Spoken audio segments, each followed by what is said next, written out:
The emergence of IT sectors and ethical hacking can be blamed on technological advancement and an increase in cyber threats. As a result, ethical hacking has emerged as one of the most lucrative career options. Because ethical hacking is an oxymoron, neither the general public nor the media have accepted it. However, it acts as a safeguard for computer systems.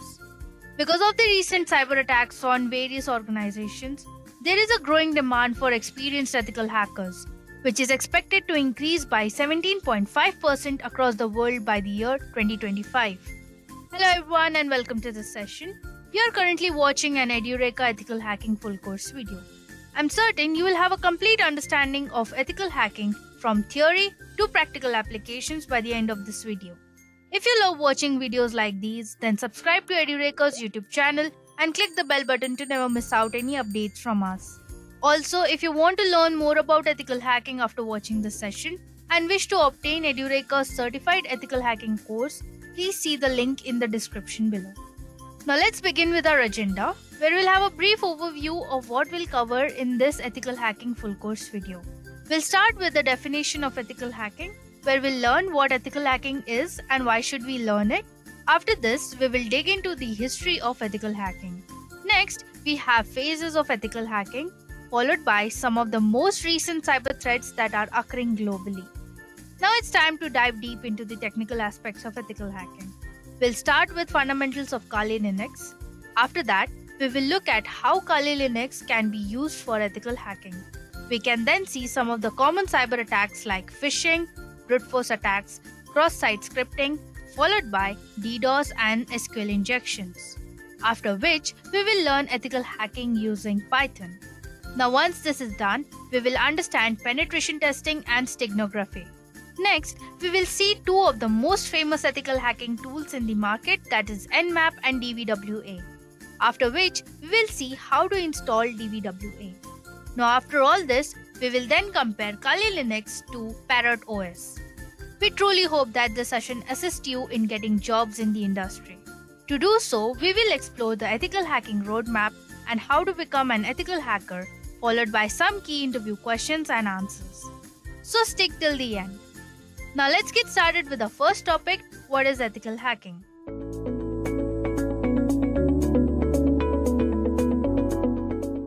What exactly is hacking? So hacking is the process of finding vulnerabilities in a system and using these found vulnerabilities to gain unauthorized access into the system to perform malicious activities ranging from deleting system files or stealing sensitive information. Hacking is illegal and can lead to extreme consequences if you are caught in the act. People have been sentenced to years and years of imprisonment because of hacking. Nonetheless, hacking can be legal if done with permission. Computer experts are often hired by companies to hack into their systems to find out vulnerabilities and weak endpoints so that they can be fixed. This is done as a precautionary measure against legitimate hackers who have malicious intents. Such people who hack into a system with permission without any malicious intent are known as ethical hackers, and the process is known as ethical hacking. So now that we know exactly what ethical hacking is and who ethical hackers are, let's go over the different types of hackers. So firstly, we have white hat hackers. Now, white hat hackers is another name for an ethical hacker. They hack into a system with prior permission to find out vulnerabilities so that they can be fixed before a person with malicious intents finds them and does his job with it. After that, we have black hat hackers. Now, black hat hackers, also known as crackers, are those who hack in order to gain unauthorized access to a system and harm its operations or steal sensitive information. Black hat hacking is illegal and has always been illegal because of its malicious intent, which includes stealing corporate data, violating privacy, damaging the system, blocking network communications, and much more. Following which, we have grey hat hackers. Now, grey hat hackers are a blend of both black hat and white hat hackers. They act without malicious intent, but for their own fun. They exploit a security weakness in the computer system or network without the owner's permission or knowledge. Their intent is to bring the weakness to the attention of the owners and getting appreciation in form of a little bounty from the owners. Last but not least, there are suicide hackers. Last but not least, we have suicide hackers. Now, a suicide hacker is a person who works with the intent to bring down major corporations and infrastructure. These kinds of hackers are not scared of the consequences of their actions, as they mostly work with vengeance in their mind. These people are also called hacktivists because they mostly utilize the technology to announce a social ideological reform or some religious reform or a political message. In general, most hacktivism involves website defacement or denial of service attacks. Okay, so now that we've discussed the different kinds of hackers that are there, let's go through the different kinds of hacks that exist in the world. Now that we have discussed the various types of hackers, let's go with the different types of hacking. Now we can segregate hacking into different types depending on what the hacker is trying to achieve. Firstly, we have computer hacking. So this is the process of stealing the computer ID and password by applying hacking methods and getting unauthorized access to a computer system. Secondly, we have password hacking. Now, this is the process of recovering secret passwords from data that has been stored in or transmitted by a computer system. Thirdly, we have email hacking. Now, this includes gaining unauthorized access to an email account and using it without taking the consent of its owner for sending out spam links, third-party threats, and other such harmful activities. Fourthly, we have network hacking. Now, hacking a network means gathering information about a network using a tool like Telnet, NSLookup, Ping, Tracert, or Netstat. Now, these are done with the intent to harm the network system and or hamper its operations. Last but not the least is the most common type of hacking, which is website hacking. Now, hacking a website means taking unauthorized control over a web server and its associated software such as a database and other interfaces.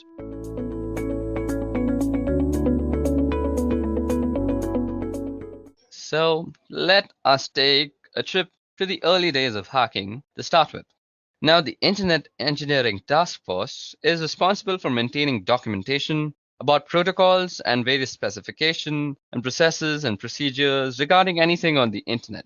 They have a series of documents called the Request for Comments or the RFCs. And according to RFC 1389, it says a hacker is a person who delights in having an intimate understanding of the internal workings of a system, computers, and computer networks in particular.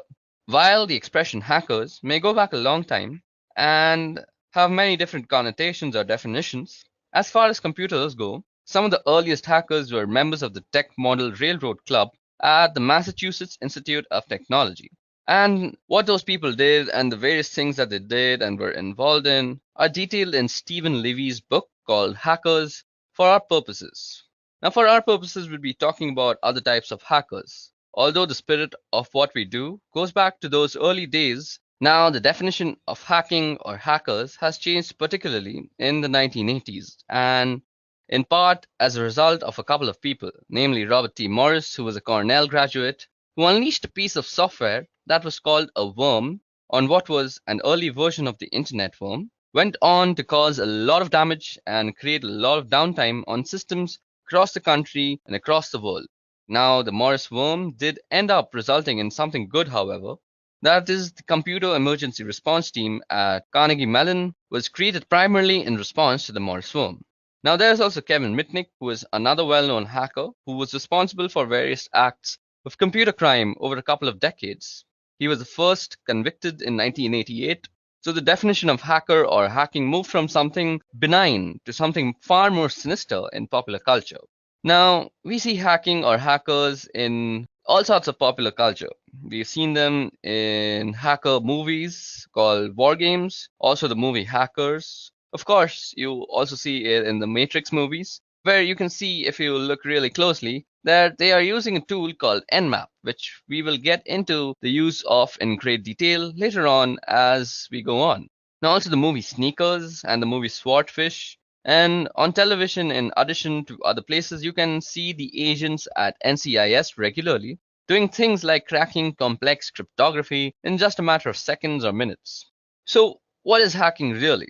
Well, hacking is about a deep understanding of something particularly with relation to computers and computing. It's also about exploring and the joy of learning new things and understanding them very clearly and being able to manipulate those things in ways that maybe other people haven't before. It's also about digging into problems to find out solutions in creative and interesting ways, and sometimes finding problems where there weren't problems previously.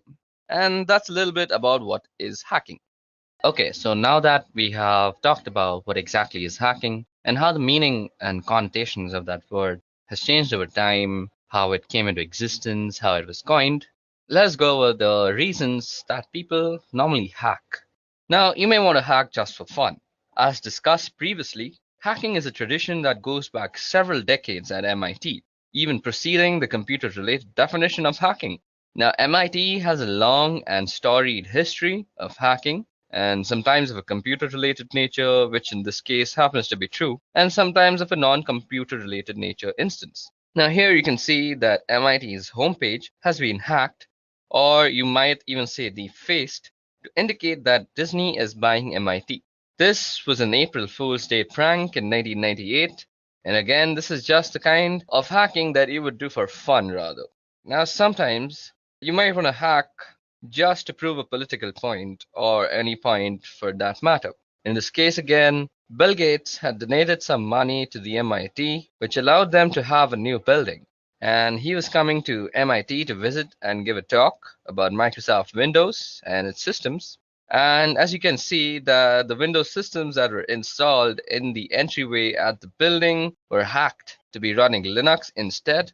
And you can see here that Tux the Penguin is saying, "Welcome to the William H. Gates building." Again, that's some students who decided that they wanted to make a point about Linux and Microsoft and Windows to Bill Gates, and they thought hacking was the best way to go about it. Sometimes you hack just for the challenge. Here's an example again at MIT, where some students turned the facade of a building into a Tetris game board. Now, this was a reasonably difficult hack, and the students went after it just for the challenge of completing it.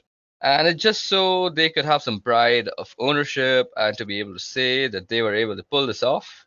You know, the things that teenagers do to show off to other teenagers, it just increases with increase in scale. Now, in spite of its difficulties and its challenges and all the obstacles and planning that had to go into it, they were able to pull it off, and now they have those bragging rights.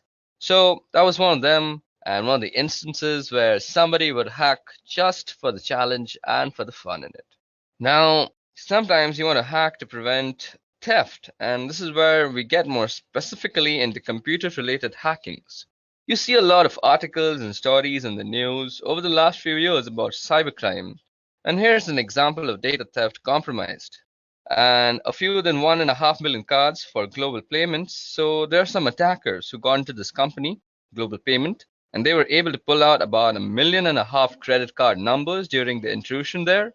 So what you may want to do is you may want to learn how to hack in order to find these holes in your systems or applications or employer systems so that you can fix these holes and prevent these compromises from happening because of the reputational hit that your company takes whenever things like these happen. You have the risk of completely running out of business. So just to protect your job, to protect your company, and to protect your own desire of business, you may just want to learn to hack, and that's a very good reason. Now, you may also want to find all the problems that exist in your system before putting them out and deploying them so that you can keep these attackers from getting in and stealing critical or sensitive information. Sometimes you may want to hack to get there before the bad guys. And the same sort of idea is the last one where we're just going to talk about, and that exactly is ethical hacking. Now, we were just talking about how sometimes you may want to hack into your own system before publishing it out to the public. Let's take Internet Explorer, for example. Now, Internet Explorer was actually published to the public with some critical error in the code, and these flaws were heavily exploited by people who actually found them. Now, a number of people in the world go out looking for these flaws, and they call themselves security researchers, and they get in touch with the vendors after they found a flaw or a bug and work with the vendors to get it fixed. What they end up with is a bit of reputation, they get a name for themselves, and that name recognition may end up getting them a job or some speaking engagements or a book deal, or any number of ways that you could cash in on some name recognition from finding these sort of bugs and getting them fixed. If you want to get there before the bad guys, you may think you're helping out a vendor, you may want to just make a name for yourself, you may want to find these sort of bugs before the bad guys do, because thing about the bad guys finding them is they don't announce them and they don't get them fixed, and that makes everybody a little less secure. Finally, you may want to protect yourself from hacked computer companies and fight cybercriminals. And this is a new headline from June 18, 2012. And we're starting to see these sort of news headlines show up as companies are starting to retaliate against attackers in order to retaliate against attackers. Now, in order to retaliate against attackers, you need to be able to have the same sort of skills and techniques and knowledge and experience that those attackers have, and where your company may want you to learn to hack, or the company may want to bring in people who are skilled at these sort of activities so that they can attack the attackers, and hopefully you end up with more steely exterior and you get a reputation for not being a company that people want to go after. Those are several reasons, and there we go. I gave you around a bunch of reasons as to why you may want to hack: for fun, to prove a point, to protect yourself, to protect the company, to not run out of business, and along with another bunch of reasons. Okay, so now that we have talked about why you would want to hack, let's move on to the types of hackers that exist. Now, we're going to be talking about the different types of hacking, and the first type of hacking that I want to discuss is ethical hacking and ethical hackers, which is really what we're going to be talking about through the rest of these lessons. Now, an ethical hacker is somebody who thinks like a black hat hacker, or thinks like somebody who's intent on breaking into your systems, but follows a moral compass that's more in line with probably the majority of the population. So, their intent isn't to do bad things. Their intent is to look for bad things and get them fixed so that bad things don't happen. Ethical hackers aren't out to destroy anything, and they're not out to break anything unless it's deemed to be acceptable as a part of the engagement, and also necessary in order to demonstrate a particular vulnerability to the organization that they're working with. So, that's an ethical hacker, and there's a certification that's available from the EC Council. It's a certified ethical hacker, and if you find certifications valuable and this sort of thing is what you want to do, pursuing a certified ethical hacker may be something you might want to look into. Now, let's talk about black hat hackers. There's plenty of cases of black hat hackers through years, and let's talk about a guy in particular called Kevin Mitnick. This guy right here is a particularly good example, probably because he was a black hat hacker for a lot of his years. His goal was to cause mischief, to steal where necessary, and just to be engaged in the lifestyle of being a hacker and doing whatever was necessary to continue doing whatever he was doing. It crossed moral boundaries or ethical boundaries. And so Kevin Mitnick here was involved for well over a decade in computer crime and was finally picked up by the FBI, and he was charged and prosecuted, and he was eventually convicted of some of the activities that he was involved with. Now, you may be able to argue that Kevin is a grey hat hacker, and a grey hat hacker is somebody who kind of skirts the line between black and white hat hacking. And white hat hacking is really what an ethical hacker is. So instead of saying ethical hacker, you could say white hat hacker. It's the same idea. A white hat hacker is somebody who hacks for good. If you want to think of it like that, if you want to think of it as a good versus evil, and what they're really doing is they're in it for the technical challenge. They're looking to make things better, make things more efficient, improve them in some way. On the other hand, a black hat hacker is out for the money, for the thrill. It's really a criminal activity. And a grey hat hacker is somebody who may employ the tactics and technique of a black hat hacker, but have sort of a white hat focus. In other words, they're going to do things that may be malicious and destructive in nature, but the reason they're doing it is to improve the security posture of an organization that they are working with. So you can see there's actually a book called Grey Hat Hacking. It's a pretty good book, and it details a lot of the tactics and strategies and techniques we'll be going over in subsequent lessons in this video.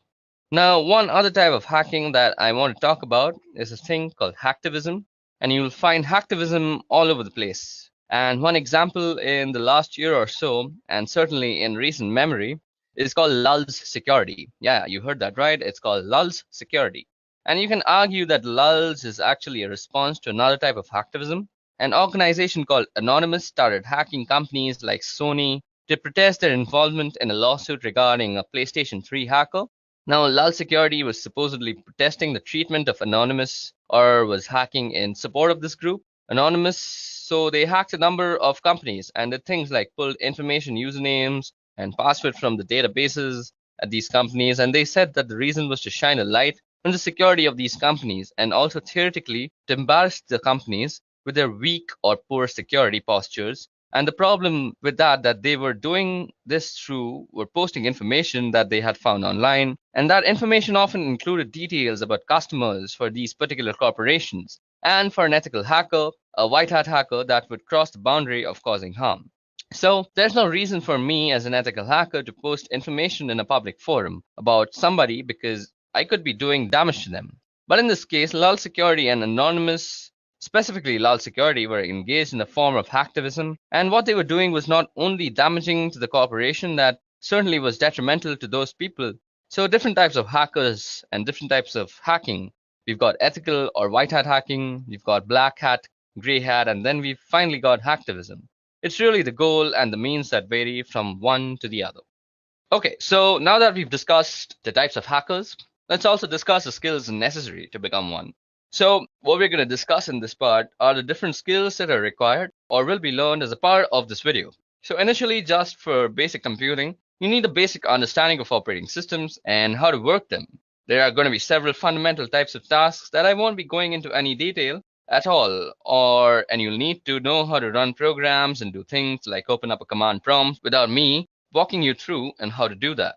So I am going to assume that you have some basic understanding of how to do these sorts of tasks. Also, you need an understanding of the basic system software, and you'll need a basic understanding of how to use command line utilities. There are a number of tools and programs that we're going to be going through this video, and many of them use the command line. Now, whether it's on Windows or Linux, you'll need to be familiar with typing and being able to run programs from the command line and the various command line switches and parameters that those programs or types of programs are going to use.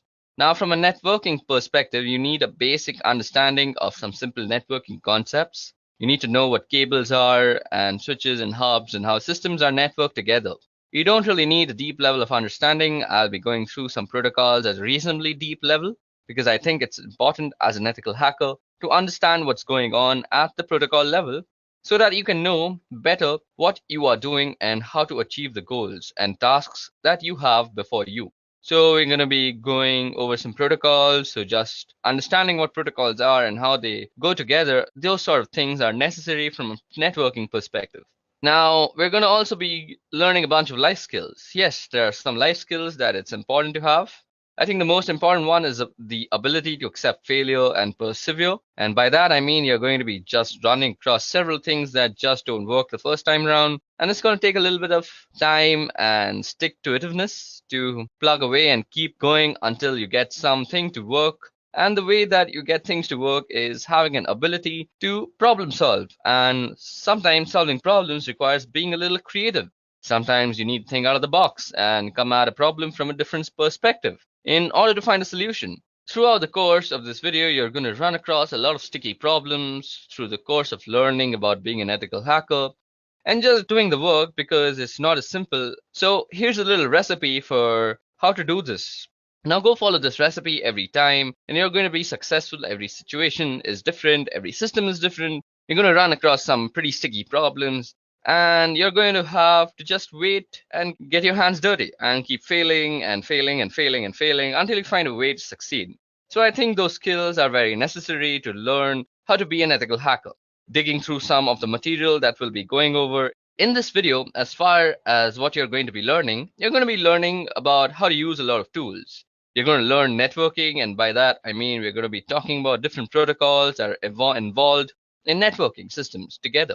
You're going to learn about security and security postures. Security is the heart and soul of ethical hacking. It's why we do ethical hacking, in order to make systems and networks more secure than they were previously. That's the goal from a networking perspective.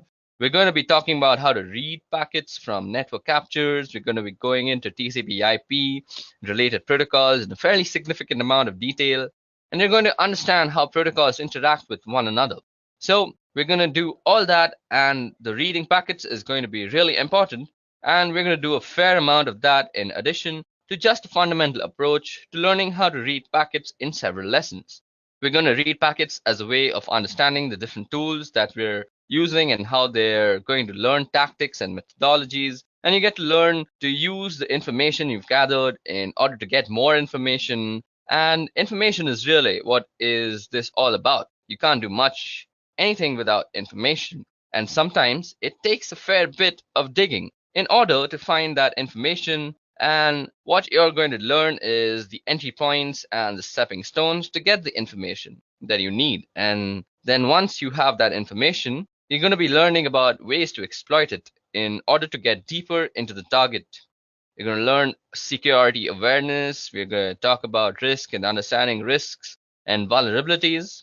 Primarily, recognize the difference between a vulnerability and an exploit, and there's a significant difference. There's security awareness and understanding what a risk is and how that impacts your target, and it's going to be key to a lot of things that we talked about. So it sounds like a lot. We're going to cover a fair bit of ground, not all of it at a deep level. Sometimes we're going to skim the surface, but there's an awful lot of material to be covered. So let's get started into talking about the different skills that are required or will be learned as a part of the series of video.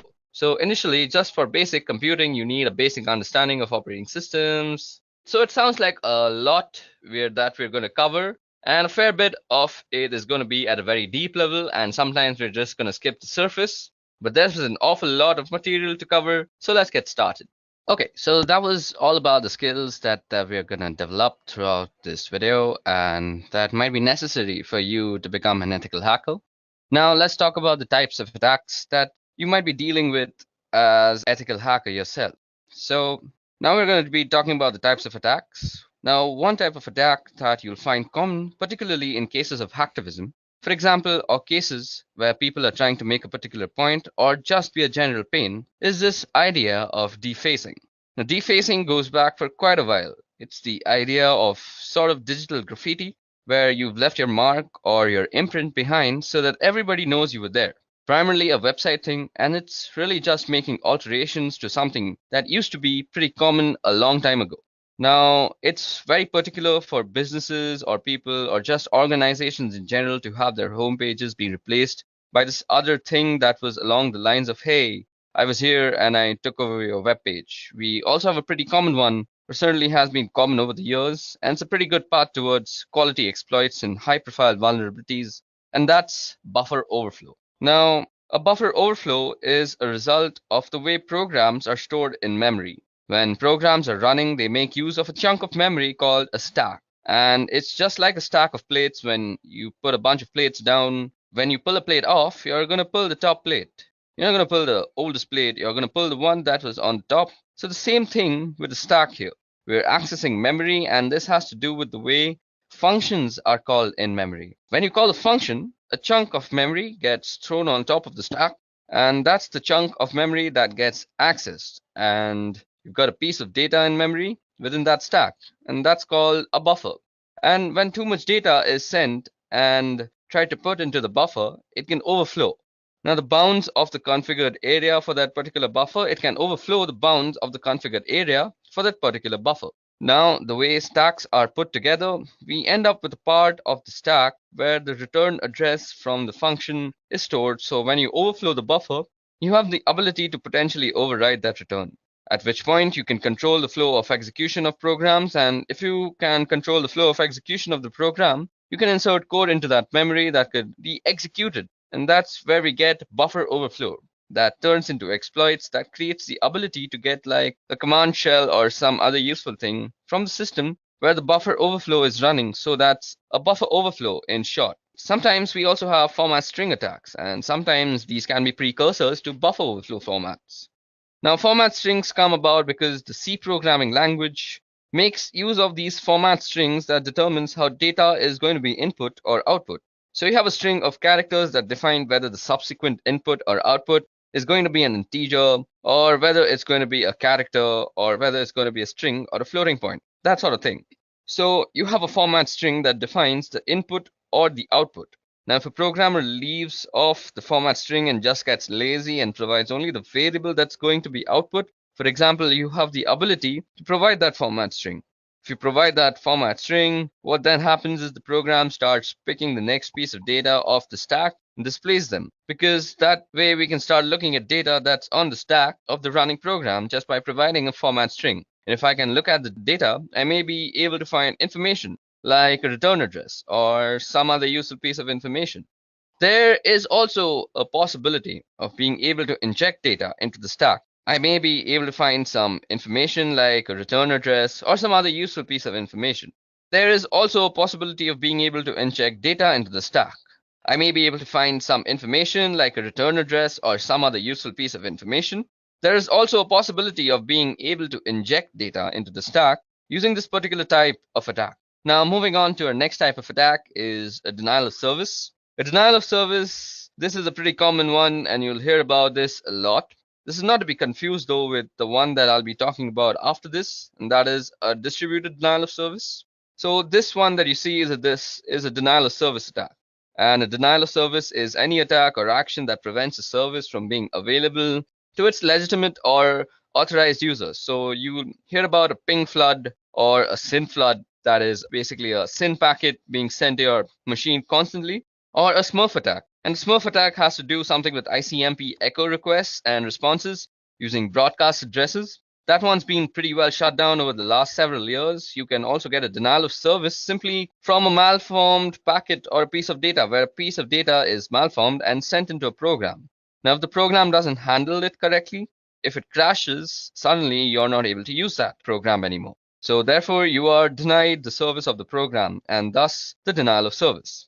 Now, as I said, a denial of service is not to be confused with a distributed denial of service. And I know it's pretty trendy, particularly in the media, to call it any denial of service a DDoS or any denial of service a DDoS. Now, it's important to note that any denial of service is not a DDoS.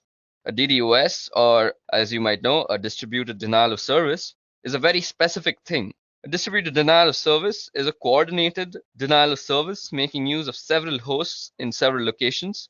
So, if you think about a botnet as an example, a botnet could be used to trigger a distributed denial of service, where I've got a lot of bots that I'm controlling from a remote location, and I'm using all these bots to do something like sending a lot of data to a particular server.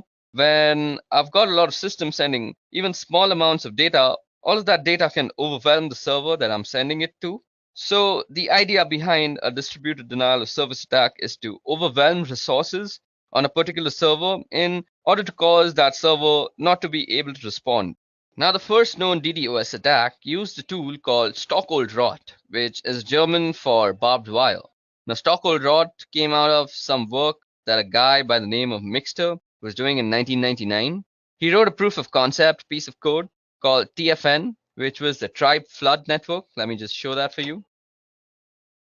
So you can see on the Wikipedia page that the Tribe Flood Network, or TFN, is a set of computer programs that is used to conduct various DDoS attacks such as ICMP floods, SYN floods, UDP floods, and Smurf attacks. Now, I know many people don't really consider Wikipedia a really good source of any sort of knowledge, but it's a good place to start off.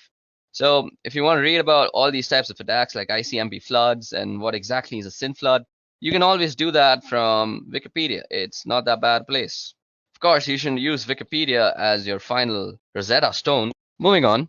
So this program called OldRod, which was used to attack servers like eBay and Yahoo back in February of 2000. So that attack in February of 2000 was really the first known distributed denial of service attack, which is not to say that there weren't denial of service attacks previously. So to that, there were certainly plenty of them, but they were not distributed. Now, this means there weren't a lot of systems used to coordinate and create a denial of service condition, and therefore we get the distributed denial of service attack. So that's a handful of type of attacks and some pretty common attacks that you're going to see as an ethical hacker when you become an ethical hacker, or if you're trying to become an ethical hacker, you should always know about these types of attacks. Okay, so in this lesson, we're going to be talking about penetration testing and some of the details around how it works and logistics and specifically things like scope. So what exactly is penetration testing? So, well, not surprisingly, it's testing to see if you can penetrate something, which means you're going to check to see whether you can break into a particular thing, whether it's a server or in applications, depending on the type of engagement you've got. You may have the ability to try to break in physically to a location, but primarily what you're going to be doing with penetration testing is you're going to be trying to break into systems and networks and applications, and that's the kind of what it's all about. And this may actually involve social engineering attacks. So it may require you to make a phone call to somebody and get them to give you their username and password, or some other type of social engineering attack, where maybe you send a URL via a crafted email. Sometimes it's just strictly a technical approach where you're running scans and you're running Metasploit and you're gaining access. That way, or maybe some other type of technical application sort of connection. Sometimes it's physical access that you need. So, in order to get access to a particular system, if you can get physical access, then maybe you can get in. So, that was all about that's what exactly penetration testing is. It's checking whether you can get into a system, whether it be physically or on a network. So, what are the goals of penetration testing? The goals would be to assess weakness in an organization's security postures. You want to figure out what they're vulnerable so that they can go and fix these problems. You want to help them understand their risk positions better and what they can or may be able to do to mitigate those risks. And ultimately, you want to be able to access systems in a particular way to find weaknesses. So, those are really sort of the goals of penetration testing. Now, from a result standpoint, when you're done your testing, what you are going to do, well, you're probably going to generate a report. And by that, I don't mean you're going to run some automated tool and you're going to get it to generate a report for you. You're actually going to give that to the client. You're actually going to give your report to the client. And then they're going to write you a really large check. So that's not really how it works. You're going to write a report detailing the findings in a detailed way so that it includes what did you do to find out what you actually found out and how you can actually mitigate that particular risk. So you should really include remediation activities in order to fix these vulnerabilities that you find. And it's pretty easy to walk around saying, hey, that's a problem and that's a problem and that's a problem. That's really not a lot of value in that where there's a value is that, hey, that's a problem and here's how you can go about fixing it. So let's talk about the scope of penetration testing. So firstly, you want to actually realize how big is the breadbox and how specifically what is it that the two of you have agreed that being you, the ethical hacker, and the other guy being the authorized person to give you permissions to ethically hack, have specifically agreed that you can do penetration testing and you can target them as an organization or the client. And what you have agreed to are any exclusions or any sort of areas that they say you're not allowed to touch. So anything so, like if they've got a database server maybe, or there's a lot of really sensitive data on it, and there's a little hesitant, and they may put a don't touch this thing clause in the scope. So there are a lot of different reasons why they may exclude areas from the scope, and if they exclude them, then trust their reason and listen to them. What they have to say in terms of this is what we want you to accomplish. So along those lines, you really need to get sign off from the target organization. Now, we've talked about this before, and this is certainly all about the ethics and trust, and it's also about legality because if you do something that you don't have permissions to do, you could be prosecuted for that. So, definitely get the scope very clear in writing and with signatures attached to it as to what you can and what you can't do, and always get approval from the right people and make sure you get somebody who has the right level of permissions and is the right level of management so that they can sign off on its understanding and accept the risk that is associated with a penetration test.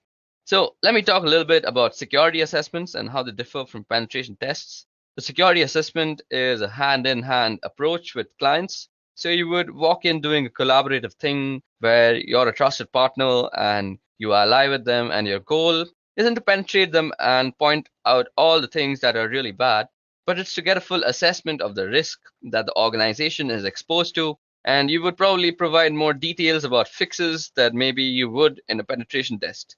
Now, what we're going to do is we're going to walk in and make sure that the policies and procedures they have in place are really what they need for the organization and the risk appetite that they've got. And we're going to make sure that the policies and procedures have controls that can tell us whether they are being actually adhered to or not. So the procedures and policies are being followed. A security assessment is probably a little bit more comprehensive than a penetration test, and you would look at more factors to assess the security postures of the organization in their overall risk. And you would tailor the output based on their risk appetite and what they're most interested in. And that's not to say that I'm going to tell them what they want to hear, but if there's something that they know and I know that they're just not going to do, I'm not going to be making a big deal out of it because they're already aware of it. And I'll make a note of it in the report just for a completeness sake. But I'm not going to go out in a lot of detail, so it's really kind of a hand-in-hand collaborative approach, where again, you're not just saying that they want us to say we're providing some real security and risk guidance towards their activities and other things. So it may provide an unrealistic view. So you've got a week, let's say, to do this penetration test against your target. Now you're going to have to go in, you're going to have to get set up, you're also going to have to start doing a bunch of scans and make sure that you're gathering information and screenshots and data for your reports. You're going to have to do all sorts of activities. Also, during the course of that week, you're going to be engaged in probably beginning to write your report and getting a sense of what is going to say and what's going to be in it. If you don't actually get any major penetration during the course of that week, the organization may feel like they're quote unquote secure. That's one of the reasons why penetration testing, while really sexy and show, is nice and all, but if an organization walks out of it believing that in a week you didn't manage to get the keys of the kingdom, then they must be secure. That's really misguided view, because a dedicated, skilled, and motivated attacker isn't going to just take a week or some portion of that week. If they're after something, they're going to dedicate themselves to it and really go after it. So just because you didn't find a penetration in some subset of a week doesn't mean that they're secure and invulnerable to attacks. It just means that during the course of that particular week and other circumstances that were in place, you didn't get a penetration that was really significant or major. That's all it means. It doesn't mean anything beyond that. And if an organization walks away feeling like they're secure, they're going to end up not fixing the real vulnerabilities that may be in place that could expose them to significant risks. So that's penetration testing, its scopes, its goals, and how it differs to security assessments. Now it's time to go over footprinting. So what is footprinting? Well, footprinting is getting an idea of the entire scope of your target. That means not just the scope that you were given, which may be an address block or it may be a domain name, that even may be a set of address blocks. Now what you want to do is you want to figure out all the information that's associated with that in great detail as you can possibly get. So you want a list of domain names. As you're going to go through this, you probably want some sort of database or Excel spreadsheet or something to keep track of all the information, because you're going to have a lot of it at the end. You want to be able to find the information quickly. So having some sort of either notepad going with your notes, or as I said, a spreadsheet or a database. So if you can get organized in that way, you want to keep all those sorts of things down. So in this case, I want to do some sort of search on, suppose, let's say edureka.co. Now I need network blocks. So far we found out that just made up IP addresses because I'm just putting information down. But I need network blocks. So you may have one IP address that you can find externally, or you're going to want a whole range of internal blocks, and you can do a little bit of digging if you aren't provided those. You want specific IP addresses for critical systems, web servers, email servers, databases, if you can find any of these things of those sorts. And you want system architectures. And what kind of stuff are they running? Are they running Intel? Are they running Windows? Are they running some Unix systems? What are they running? What kind of access control lists they have? These are going to be hard to get, but you may be able to guess them. And you can guess these by doing port scans. So what sort of responses you get back from the port scans with the filters, and or what you don't get back will tell you about if there's an IDS around, or you want to do a system enumeration, or you can get access to a system somehow. You want to know usernames, group names, so on. So the basic idea of footprinting is gathering information. Now, if you can get access to systems somehow, you want to know usernames, group names. So you want system banners, routine tables, SNMP information if you can get it, DNS host names if you can get those. So now this is for both internal and external on the side. If you're doing an internal penetration test or ethical hacking engagement, you want to know the networking protocols that are there. Are they using TCP/IP, or are they using some UDP, or are they on IPX or SPX? Are they using DECnet or AppleTalk, or are they using some sort of split DNS? In other words, do they have internal DNS servers that give different form for their external? And will it give different information if you want to check for remote access possibilities? Now, in the footprinting process, you want to be very exhaustive. You might want to try and take out email addresses, server, domain name services, IP addresses, or even contact numbers. And you want to be very exhaustive with your approach. You don't want to miss anything out. Because if you do that, you can continue and also provide some launching points for additional attacks or tests that you may be able to do. but this is definitely a starting point of the types of information that you need to have as you go about footprinting your target. Now, next thing that we are going to see is very interesting. This is one of the many common tools that are out there on the internet, and that is the Wayback Machine, or also known as archive.org. Now, while it might not give you all the information that you need, but it certainly gives you a starting point. And what we're talking about out here is the Wayback Machine, or archive.org. So let me just give you a quick look at what archive.org looks like. Okay, I already have it open out here.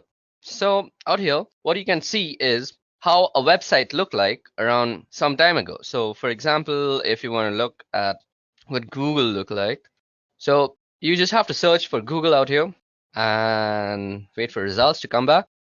Okay, so we see that Google goes way back to 1998. So that was the last capture, or the first capture rather. It was the first capture by the Wayback Machine, and we can see that it has a screenshot of November 11th and how Google looked. So let's see what Google looked like in November 11th of 1998. So this is what Google looked like. There was actually nothing to it. It just said, "Welcome to Google, Google search engine prototypes," and it has some link. So yeah, this is what the Google search engine looked like. It had a Stanford search, it had a Linux search, and you could do all sorts of stuff. You could just put the results. Now, what I'm trying to tell y'all is you can see the evolution of a website through time through the Wayback Machine. And this gives you rather informative look into how website has actually evolved. Okay, now that we know what footprinting is and how it falls into the whole reconnaissance process, so let's go over a couple of websites to do a little bit of historical digging about companies and the types of infrastructure that they may be using. And this information, of course, is useful so that we can narrow down our focus in terms of what we want to target against them for attacks. Now, over time, we've improved our awareness about what sorts of information we may want to divulge. So several years ago, you may have gone to a company's website and discovered that you could get email addresses and names of people in positions that you may find relevant. And there were all sorts of bits of information that could be used against the company. And over time, we have discovered that those sorts of pieces of information probably don't belong on a website where they can be used against a company, and so they've been pulled off. Now, it used to be also that Google had the ability to pull up information that it had cached so far. For example, if a website was no longer available, or if it was temporarily down and offline, there was a little cache button that you could click when you did, and the Google search, and you could pull up that cached information. So even though the website wasn't available, you could still get information from Google's servers. Now, Google's removed that, so we don't have that ability any longer. However, there is an internet archive that we can use. So this thing is called the Wayback Machine, and I have it open out here. So it's archive.org/web. So archive.org is a website that gives us information about other websites and how they looked like in years ago. And by so, I'm going to go to the Wayback Machine, which you can see is at the archive.org, and I'm going to go and try and search for edureka.co. So now we're going to take a historical look at edureka.co's website. And you can see we've got some years and they've got information going back up to 2013. So let's look at what this website looked like when it was just 2013. Okay, there don't seem to be any snapshots out here. I wonder what's going on. Okay, so let's go to 2014. And the first snapshot seems to be on the September 12th of 2014. Actually, it's on May 17th too. So let's see what that looked like. Okay, so this is what Edureka looked like back in 2013, or rather 2014, September 12th, 2014 to be actually exact. Now, you can see that we have some live classes and all these pictures are there, and they've got this weird picture of this guy out here. I don't know why that was a thing back in 2014. Now we can browse more advanced screenshots, or rather the screenshots that were taken later on, and see how this company has evolved with its infrastructure and the way it actually lays out its content. Okay, so it still hasn't evolved, but I can go a couple of years ahead and see what this has actually evolved into. So if I were to go to December 2016, so this is what it looked like in 2016, and we can see that they've added this weird box out here about browsing courses. They have added a search bar that kind of looks weird, but it's mostly because my internet is slow and it's not loading all the elements. They've also changed how they've actually laid out the courses. We can also see a change in the prices, I guess. So yeah, this tells us about how it evolves as a complete website. Now, this other website that I want to talk about is called Netcraft. Now, Netcraft does internet research, including the types of web servers that companies run. And they have a web server surveys. You can see here as we scroll that Apache Web Services has 64.3% of the internet market, of course, and that's followed by Microsoft with 13%. Interesting information, maybe useful information, but even more useful than that is looking at what different companies run for their websites. And you can see here, okay, so let's try and search for edureka.co out here. So let's just put in the website URL and let Netcraft generate the site report. So as you can see that some of the stuff is not available. We know that the NetBlock owner is by Amazon Technologies. The name server is this thing right here. The DNS admin is AWS DNS host master. We also have the IP address. We can go for a look up the IP on VirusTotal. We can do that. There is no IPv6 present, so that's some information that we can see. So we can obviously opt out to not target IPv6 ranges. Then there's also reverse DNS. Then we also have a bunch of hosting history. So this is a history of it. And we know that it's hosted on a Linux system with an Apache web server. And it was last seen, and this was when it was last updated. So this is some very useful information. You can also get information on stuff like Netflix. So if you just type, okay, I just spelled that wrong. So let me just change it from the URL out here. So if you go and type for netflix.com, and you'll see that it'll show you all sorts of information. So as you see that it's on an AWS server, it's an Amazon Data Services Ireland, and this is all the hosting history that it goes along with. It has some sender policy frameworks, domain-based message authentication and reporting confirmations, and there's all sorts of information that you can get about websites and their web servers from Netcraft. So the Wayback Machine, along with Netcraft, make up for some interesting tools that are available on the internet, from which you can do a little bit of your reconnaissance process. Okay, now that we have gone over Netcraft and the Wayback Machine, now it's time to actually get to know how to use the little information that this site actually provides. So what the next topic that we're going to go over is using DNS to get more information. Now, we're going to be going over a tool, and this is called Whois, and it is a utility that is used to query the various regional internet registries to store information about domain names and IP addresses. And let me just show it to you about all the internet registries that are there. So I have aaron.net open out here, and these are the internet registries that provides the ISPs and looks over the internet control as a whole. So out here we have Afrinic, we have Apnic, we have Aaron, we have Lacnic, and we have RIPE NCC. So these are all the regions and all the different types of stuff that they support, all the different countries. You can look at the map that it is supporting out here by just hovering over the providers. So as you can see, all these brown region out here is Africa, Afrinic. Then we have Apnic, which is this black or grayish thing, which is India and Australia and quite a lot of Asia. Then we have Aaron, which is a lot of North America and the United States mostly. Then is Lacnic, which is mostly the Latino side, which is the South American part. Then we have the rest of Europe, which is RIPE NCC, and this is the part that RIPE NCC is providing internet to. Okay, so that was all about the internet registries. Now let's get back to the topic, and that is using DNS to get more information. Now for this, we're going to be using a Linux-based system. So I have Ubuntu running on my virtual machine out here, and let me just log into it. So firstly, we are going to be using this query called Whois that looks up these internet registries that I just showed you. Let me just quickly remove this. Okay. So for querying information from the regional internet registries that I just talked about, you can use Whois to get information about who owns a particular IP address. So for example, I could do Whois, and let's see, I could do Whois Google, or rather Netflix.com, and we can get all sorts of information about Netflix. So we can see that we have the visit mark monitor. Then let's see, let's go up and look for all sorts of information that is being given to us by this Whois query. So as you guys can see, I just went a little bit too much. Okay, so registry domain ID. We have the domain ID where it is registered. The registered URL is mark monitor. Okay, so this is for marking actually. Now the creation date is 1997. So if you haven't realized, Netflix been around for a long time, and it's been updated on 2015. And the registry expiry date, as we see, is 2019. So it's going to actually go off this year. Then this is all useful information. So we can see all sorts of domain status, the name server, the URL, the DNSSEC that it says unsigned. This is very useful information that is being provided by a very simple query. Now, if you want to know who owns a particular IP address, so let's see. Did we get back the IP address out there? We should have got back the IP address, but it's kind of lost on me. So to get back the IP address also for a domain name service that you know, so you could use this command called dig. So go dig.netflix.com.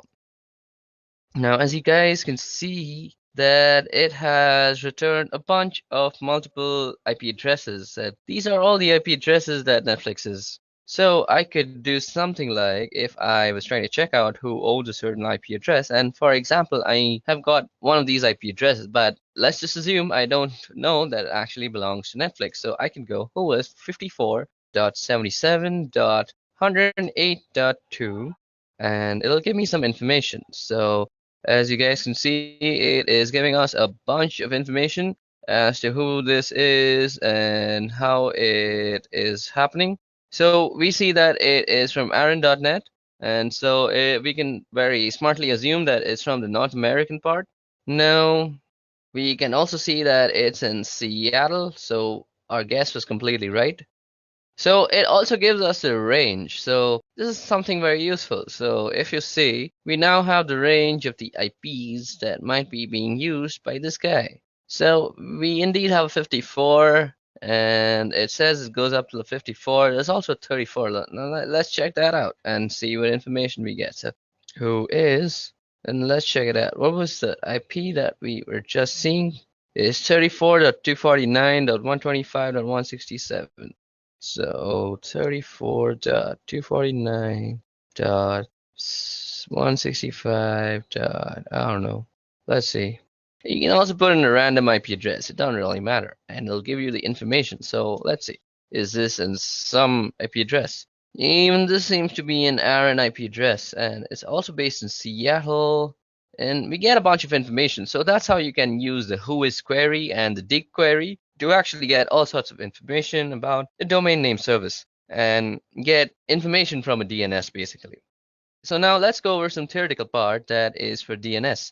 So using DNS to get information. So firstly, what is a domain name service and why do we need it? So a domain name service is a name given to an IP address so that it's easy to remember. Of course, it's easy to remember names and mnemonics rather than a bunch of random weird numbers. Now, this was mainly so that we can map names to IP addresses and we can get a bunch of information from the hostname resolution. So that's the purpose of IP addresses. Now, we will also be looking at how to find network ranges. Okay, now before we get on to actually moving on to how to find out the network ranges, let me just show you how you can also use whois. So whois, suppose you want to know the domains with the word foo in it. So you could go whois foo. And this will give you a whole bunch of things about how foo exists and all the sorts of foos that there is on the internet.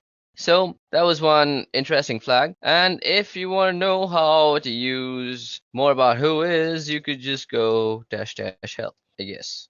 Yeah, so this is all the types of stuff that we can do with whois. So we can set the host, we can set the port that we want to search for. Then we can set with the L flag, we can find one level less specific match. And we can do an exact match, do an inverse lookup for specified attributes. Then we can also set the source. We can set verbose type, and we can choose for a request template. I mean, there's a bunch of stuff they can do. So you could suppose say whois verbose and suppose edureka.co.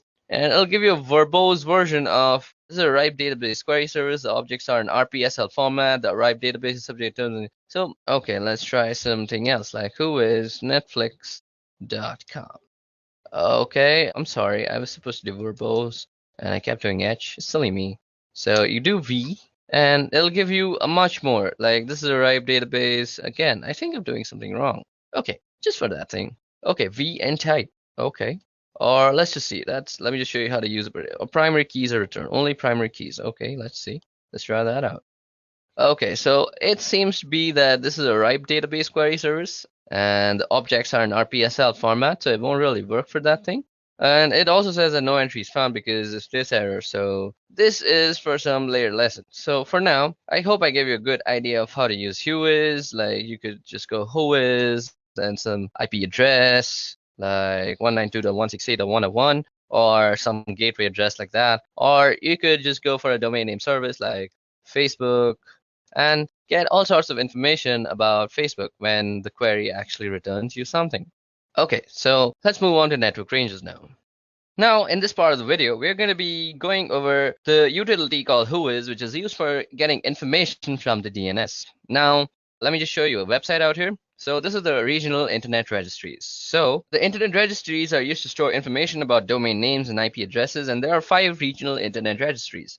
First is ARIN, which is responsible for North America, so that would be the US and Canada. Then we have LACNIC, which is responsible for Latin America and portions of the Caribbean. Then there's RIPE, that's responsible for Europe and Middle East and Central Asia. There's AFRINIC, which is responsible for Africa. And finally, we have APNIC, which is responsible for Asia Pacific Rim. So that's the regional internet registries. And as I said, whois is responsible for querying information from the various regional internet registries, as you can use whois to get information about who owns a particular IP address. So for example, let me just open up my Ubuntu system. Let me clear this out first.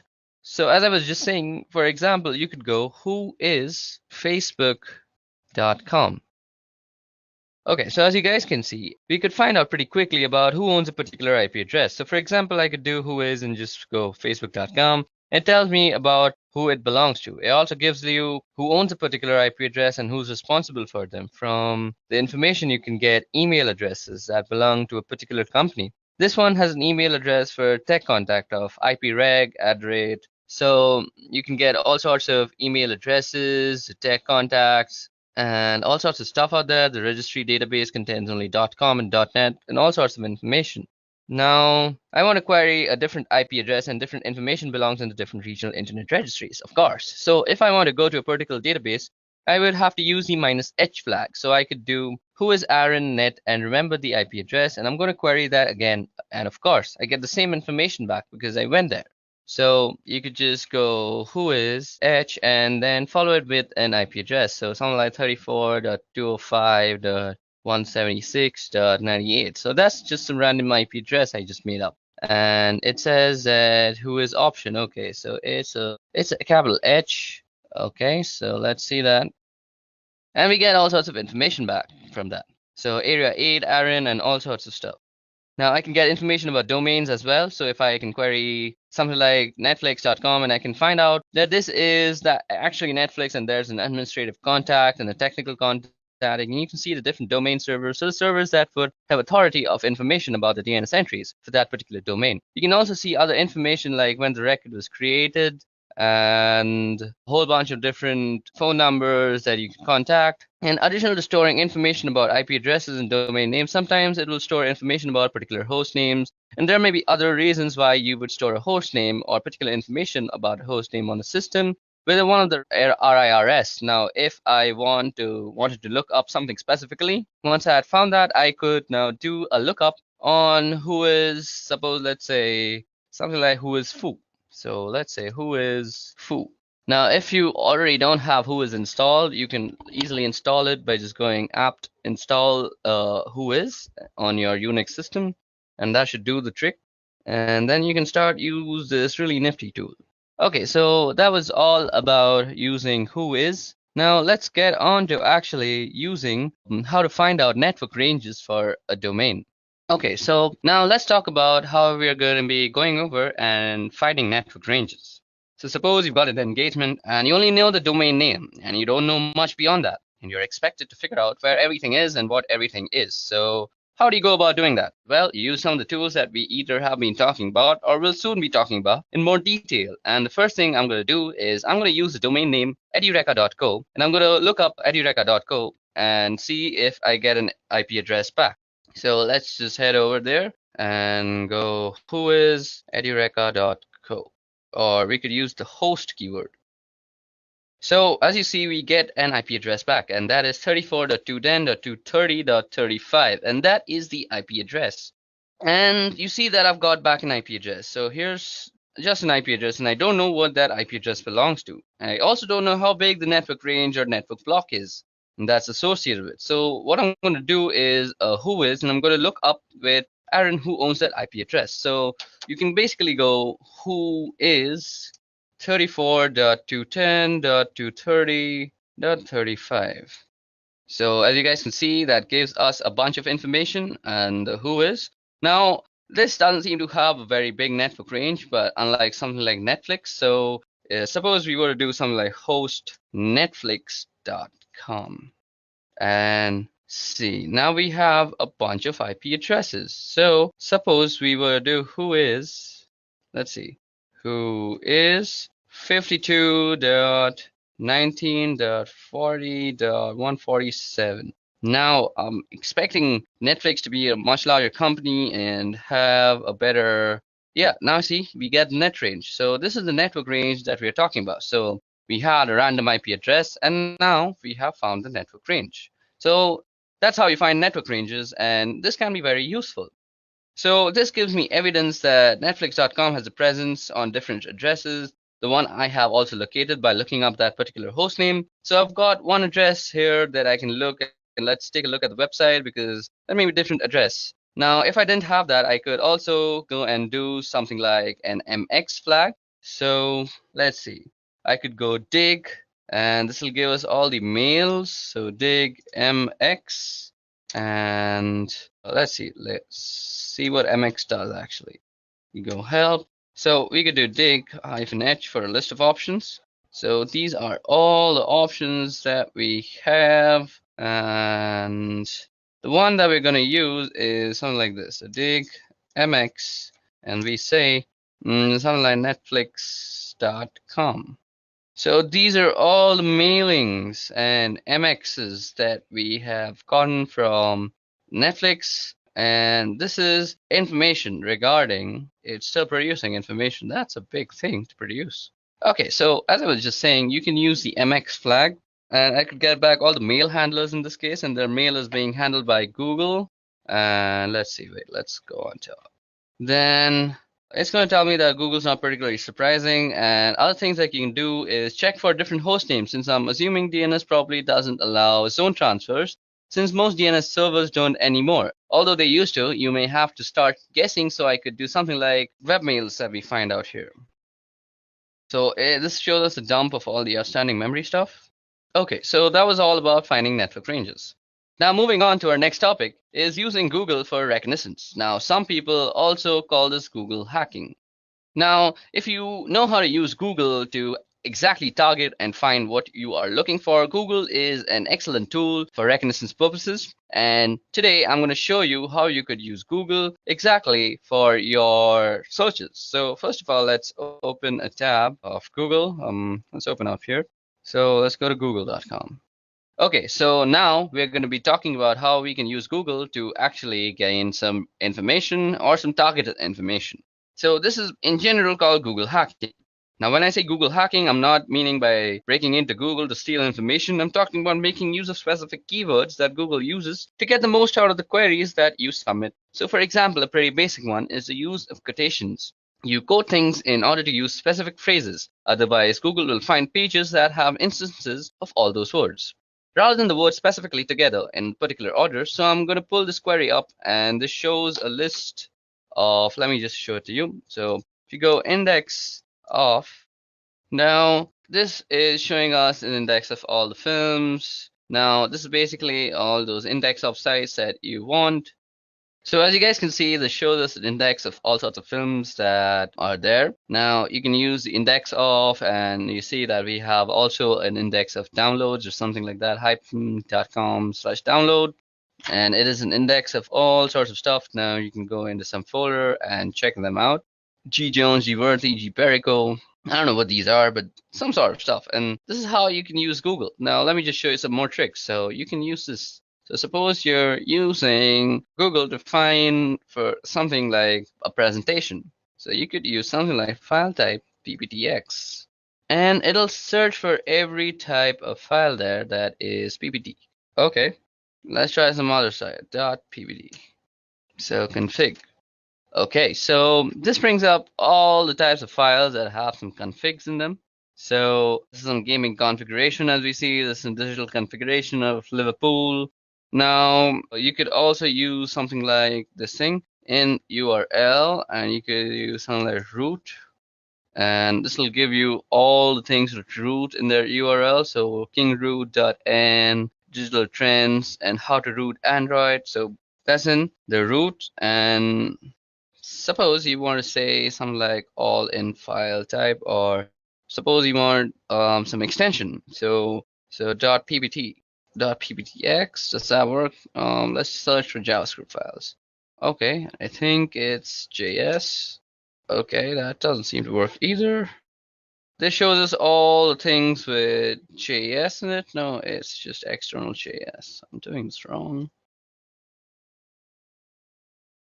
So you could use file type. So let's see, file type, and we go, see, doc. So these are all the documents that you could find with the file type thing. And you could also do JS, I guess. Yep, and this will give you all the JavaScript files that are there. So this is how you can use Google to actually narrow down your searches. So suppose you want a particular set of keyword, and we want to make sure we get the passwords file from Google. Okay, so now let's go into more details about the various things you can find using Google hacking techniques. Now, while Google hacking techniques are really useful for just general searching in Google, they're also useful for penetration testers or ethical hackers. You can narrow down information that you get from Google. You get a specific list of systems that may be vulnerable. So we can do things like look for error pages that do in the title error. So I'm going to get a whole bunch of information. So suppose like we go in title and we say error. So as that we get all sorts of stuff, and we can do the minus Google part. So if you do a minus Google, it'll not show you the stuff that's from Google. So we get various documentation pages about different vendors and the errors that they support. So here's one doc about Oracle, about Java error. If you know something more specific, we may be able to get errors about all sorts of other stuff.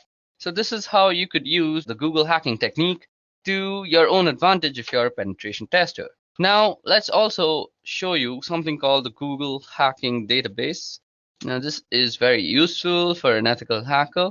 Now, the Google Hacking Database was created several years ago by a guy called Johnny Long, who put this Google Hacking Database together to begin to compile a list of searches that would bring up interesting information. Now, Johnny has written a couple of books on Google hacking, so we're at the Google Hacking Database website here, and you can see them talk about Google Docs and all sorts of stuff. Now, you can see that we can do all sorts of searches like in URL, SAP, BC, BSP. This brings up some portal pages. Now, out here you can bring up some password, APS password in URL. Now, this will give you all sorts of stuff on Google. So suppose you go in URL, so like APS password. Now, you can get all sorts of stuff like which have passwords in their URL. So maybe you can just guess a password from there too. Now that was Google hacking. So Google hacking entries, and they also have a number of categories and that you can look through to find some specific things. So you may be interested in, of course, and you can search specific information that you may be looking for with regards to a specific product. For example, let me just show you exploit database. These are all the types of stuff you can go through out here. And as you see, we have all sorts of stuff like this is an SQL injection thing. This is something regarding peer archive tars.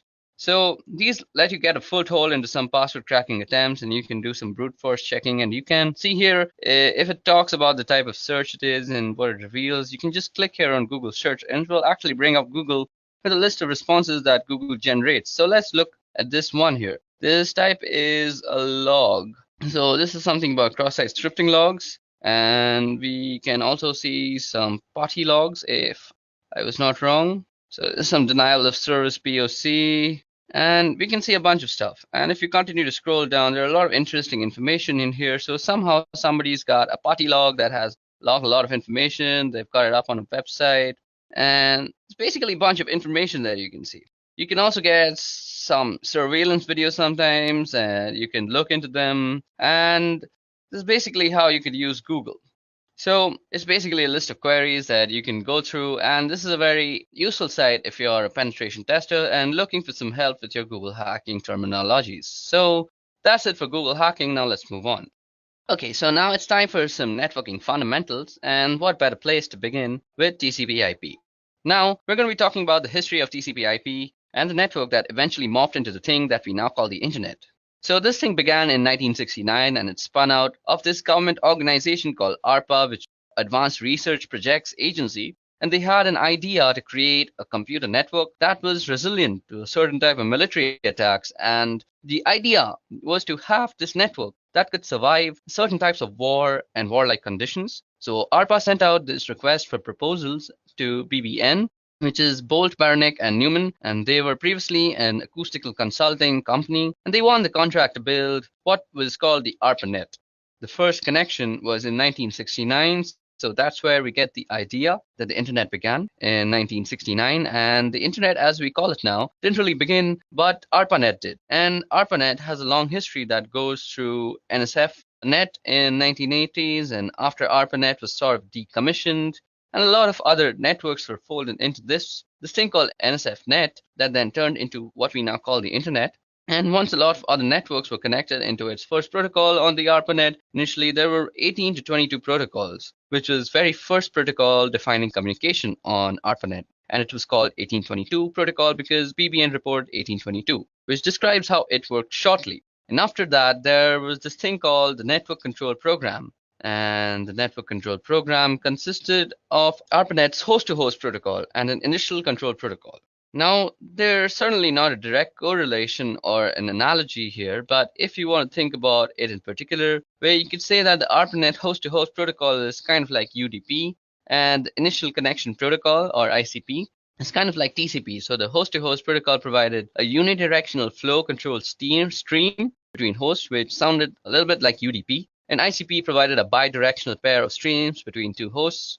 And again, these aren't perfect analogies, but the host-to-host protocol is a little bit like UDP, and ICP is a little bit like TCP now. Now, the first router was called an interface message processor, and that was developed by BBN. It was actually a ruggedized Honeywell computer that had special interfaces and software. So the first router wasn't a ground-up built piece of hardware, but it was actually an existing piece of hardware that was specially purposed for this particular application. So Honeywell had this computer that they made out, and BBN took that and made some specific hardware interfaces and wrote some special software that allowed it to turn into this interface message processor, which passed messages over ARPANET from one location to another. So where did IP come in here in 1973? So IP came in here as well in 1973, as I just said, and a guy by the name of Vint Cerf and another guy by the name of Robert Kahn took the ideas of NCP and what the ARPANET was doing, and they tried to come up with some concepts that would work for the needs that the ARPANET had. And so by 1974, they had published a paper that was published by the IEEE, and they proposed some new protocols. They originally proposed a central protocol called TCP. Later on, TCP was broken into TCP and IP to get away from the monolithic concept that TCP was originally. So they broke it into more modular protocols, and thus you get TCP and IP. So how do we get to our version 4, which is IPv4, since that's the kind of internet that we're using right now? Version 6 is coming and has been coming for many, many years now, but we're still kind of version 4. So how did we get here between 1977 and 79? And we went through version 0 to 3 by 1979, and 1980 we started using version 4. And that's eventually became the de facto protocol on the internet. In 1983, when NCP was finally shut down, because of all the hosts on the ARPANET were using TCP/IP by that point in 1992, work began on an IP next generation, and for a long time, all of the specifications in the RFCs talked about PNG eventually, and IPNG became known as IPv6. You may be wondering where IPv5 went. Well, it was a specially purposed protocol that had to do something with streaming, and certainly not a widespread thing. One of the differences between IPv4 and IPv6 is that IPv6 has a 128-bit address, which gives us the ability to have some ridiculously large numbers of devices that have their own unique IP address. IPv4, by comparison, has only 32-bit addresses, and as you've probably heard, we're well on our way to exhausting the number of IP addresses that are available, and we've done a lot of things over the years to conserve address space and reuse address space so we can continue to extending to the point till where we completely run off IPv4 addresses. Another thing about IPv6 is it attempts to fix some of the inherent issues in IP And some of those has to do with security concerns, and there are certainly a number of flaws and IPv4. And when they started working on IP next generation or IPv6, they tried to address some of those concerns in some of those issues. And they may not have done it perfectly, but it was certainly an attempt. And IPv6 attempted to fix some of the issues that were inherently in IP. And so that's the history of TCP/IP till where we've reached today. Okay, so now that we've discussed a brief history on TCP/IP and how it came about to the TCP/IP version 4, let's discuss the model itself. Now we're going to be discussing two models, and those are the OSI model and the TCP/IP model. Now, as I said, we'll be talking about the OSI and TCP models for network protocols and the network stacks. OSI, first of all, is the one that you see out here. It's the one on the left-hand side of the screen, and OSI stands for Open Systems Interconnect. And in the late 1970s, they started working on a model for how a network stack and network protocols would look originally.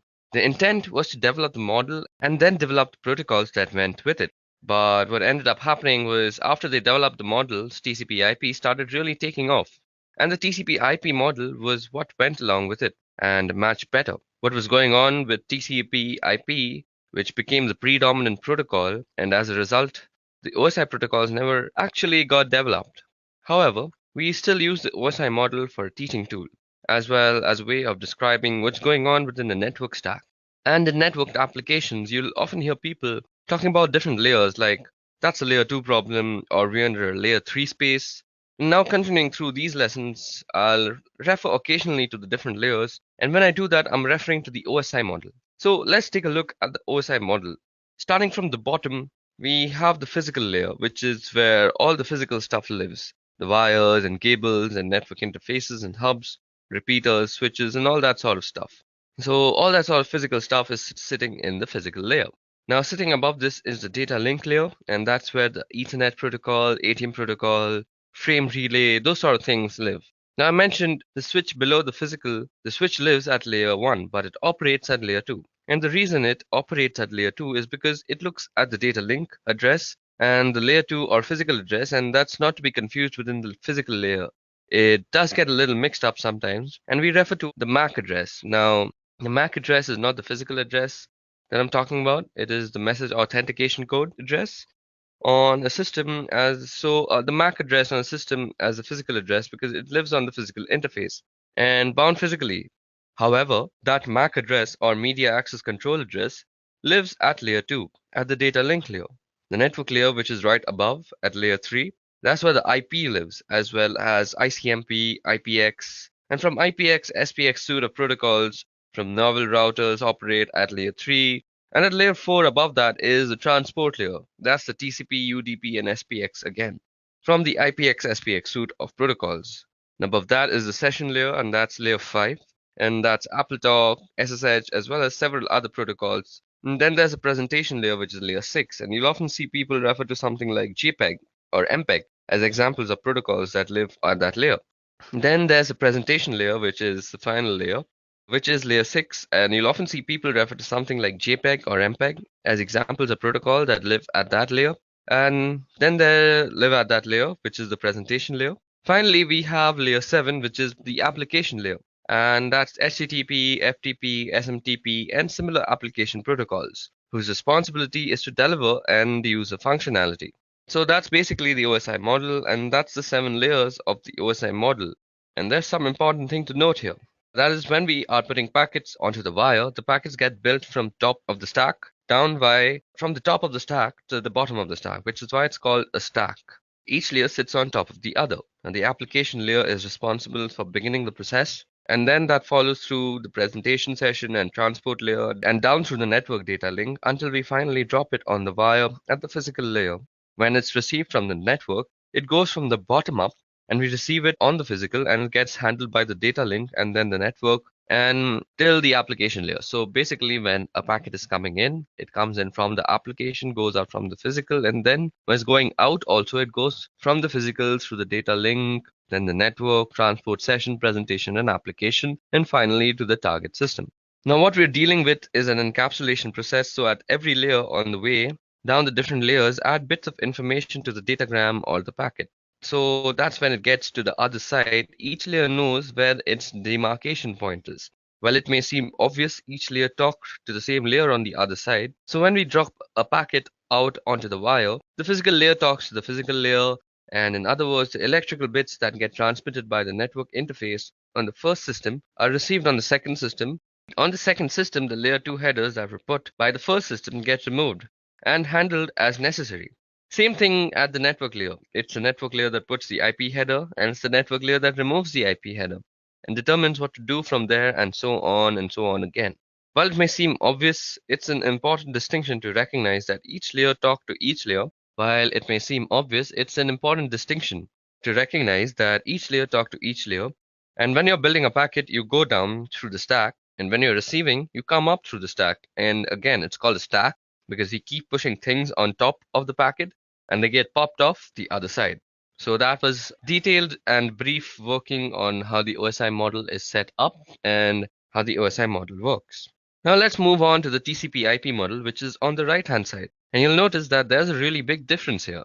That being that there are only 4 layers in the TCP IP model as compared with the 7 layers of the OSI model.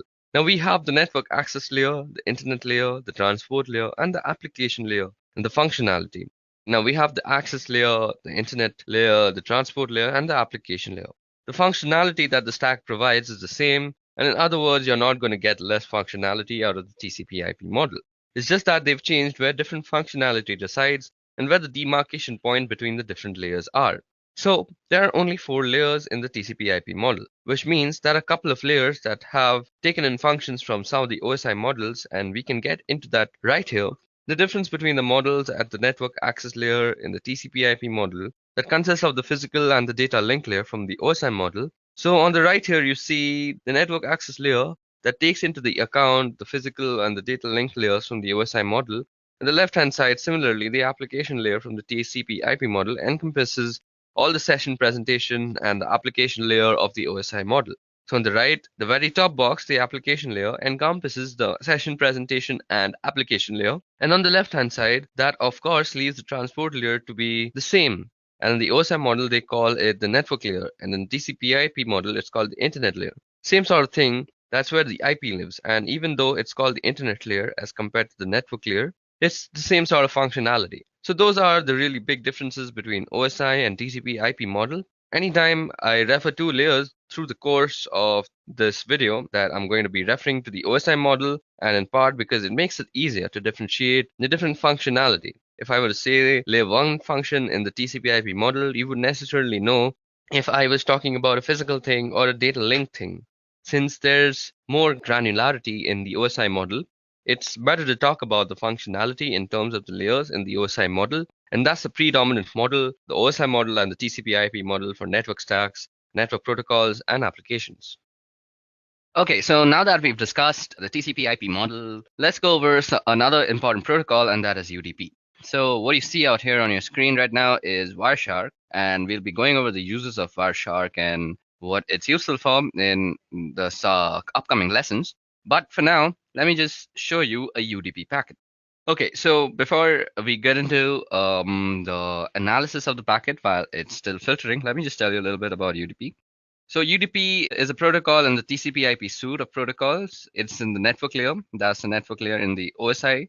So a 7-layer reference model, the IP network layer carries the IP address, and that has information about how to get packets to its destination. The transport layer sits on top of the network layer, and that carries information about how to differentiate network layer applications. And that information about how those network application gets differentiated is in the form of ports. So the transport layer has ports, and the network layer has, in this case, an IP address. And UDP is a transport layer protocol. And UDP stands for User Datagram Protocol, and it's often called connectionless or sometimes unreliable. Now, unreliable doesn't mean that you can't really rely on it. Unreliable means that you can't trust that what you send is reaching the other side. So what means actually that there's nothing in the protocol that says it's going to guarantee that the datagram that you send or the packet that you send is going to get where you want to send it. So the protocol has no sort of safety feature like that. So you shouldn't use this protocol, that is UDP, if you want some sort of safety net. And if you needed that type of safety net, you would have to write it into your own application. So basically UDP is a fast protocol, and that's one of the reasons why it's good. It's also one of the reasons why it's unreliable. because in order to get that speed, you don't have all of the error checking and validation that messages are getting there. So because it's fast, it's good for things like games and for real-time voice and video, anything where speed is important, and you would use UDP. So right here, I have a packet capture. So I'm using WireShark to capture some packets, and let's check out a UDP packet. So out here you see that there are some frames that says it's 167 bytes on wire, 167 bytes have been captured, but we're not really interested in the frame part. We're interested in the user datagram protocol part. So out here you can see that the source port is 1853 and the destination port is 52081. Now it has a length and it has a checksum and stuff. So as you guys see out here, well, we don't really see a bunch of information. What you only see is the source port and the destination port, the length, and there's also a checksum. So UDP doesn't come with an awful lot of headers because it doesn't need any of the things that you see in the other packet headers. The only thing it needs is to tell you how to get the application on the receiving host, and that's where the destination port comes in. And once the message gets to the destination needs to know how to communicate back to the originator, and that would be through the source port or a return message. So a return message would convert the source port to a destination port and send back to that port in order to communicate with the originator. So we have a source port and destination port, and the length is a minimal amount of checking, and to make sure that if the packet that you received is different from the length that's specified in the UDP header, then there may have been something wrong. So you may want to discard the message to check for more messages. So the checksum also makes sure that nothing in the middle was tampered with, although if there's some sort of man-in-the-middle attack or something like that, a checksum is pretty easy to manufacture after you've altered the packet. So you can see here in the message that there's a number of UDP packets. Some of them just say UDP. The one I look at happens to be from some Skype application, I guess. So talking to Skype servers, and we've already got the DNS. Now DNS also needs some fast response times because you don't want to spend a lot of time looking up information about servers that you're going to before, because just to go to them. So DNS servers throw out their queries onto the wire using UDP hopping to get fast sponsors. They don't want to spend a lot of time setting up connections and during all the negotiating that comes with a protocol like TCP, for example. So here you see that the DNS is using UDP, and what we've got here is another UDP packet with port destination and all sorts of stuff. So you can see it out here. So you can see the checksum, it's unverified checksum status. So you can check out all sorts of stuff using WireShark. So that was about UDP, or the user datagram protocol. Okay, so now that we're done with the user datagram protocol, let's talk about addressing modes. So addressing modes is how you address a packet to your different destinations. So there are three kinds of addressing modes. The first kind of addressing mode is unicast. This is a pretty simple one to understand. So there is one destination and one source, and the source sends the packet to the destination. And it depends on the protocol that you're using to actually address. So if it's something like TCP/IP, you're probably using a bidirectional stream. So the blue computer can talk to the red computer, and the red computer can talk back to the blue computer. But you can also use a UDP stream, which is like one directional stream. So I'm not sure if I'm using the correct word. So it's a stream that's in one direction. I guess I'm driving home the point here. So if it's a UDP, only blue is talking, and when blue stops talking, then red can talk. But if it's TCP/IP, blue and red can talk simultaneously at the same time. Now moving on, there's also broadcast. Now broadcast means that you are sending your packet to everybody on the network. So broadcast messages are very common from mobile network providers. So when you get those advertisements saying something like you have a new postpaid plan from Vodafone or Airtel or something like that, those are broadcast messages. So it's one server that is sending out one single message to all the other systems. Now there's also multicast. Now multicast is like broadcast but selective. Now multicast is used for actually casting your screen to multiple people. So something like screen share, when you're doing it with multiple people, is multicast, because you have the option to not show a particular computer what you are actually sharing. So those are the three modes of addressing: unicast, broadcast, and multicast. Okay, now moving on, let's look into the tool that we just used to understand UDP, that is WireShark. So what exactly is WireShark? So this utility called WireShark is a packet capture utility, meaning that it grabs data that's either going out or coming in of a specific network. And there are a number of reasons why this may be useful or important. One of the reasons why it's really important is what's going on in the network is always accurate. In other words, you can't mess around with things once they're on the network, or you can't lie about something that's actually on the network as compared with applications in their logs, which can be misleading or inaccurate, or if an attacker gets into an application, they may be able to alter the logging. Now, several other behaviors that make it difficult to see what's really going on. And the network, you can really see what's going on once it hits the wire. It's on the wire, and you can't change that fact. Now, once it hits the wire, so what we're going to do here is a quick packet capture. So let me just open up WireShark for you guys. So as you guys can see, I have already WireShark open for us. Let me just remove this UDP filter that was there. So WireShark is recapturing.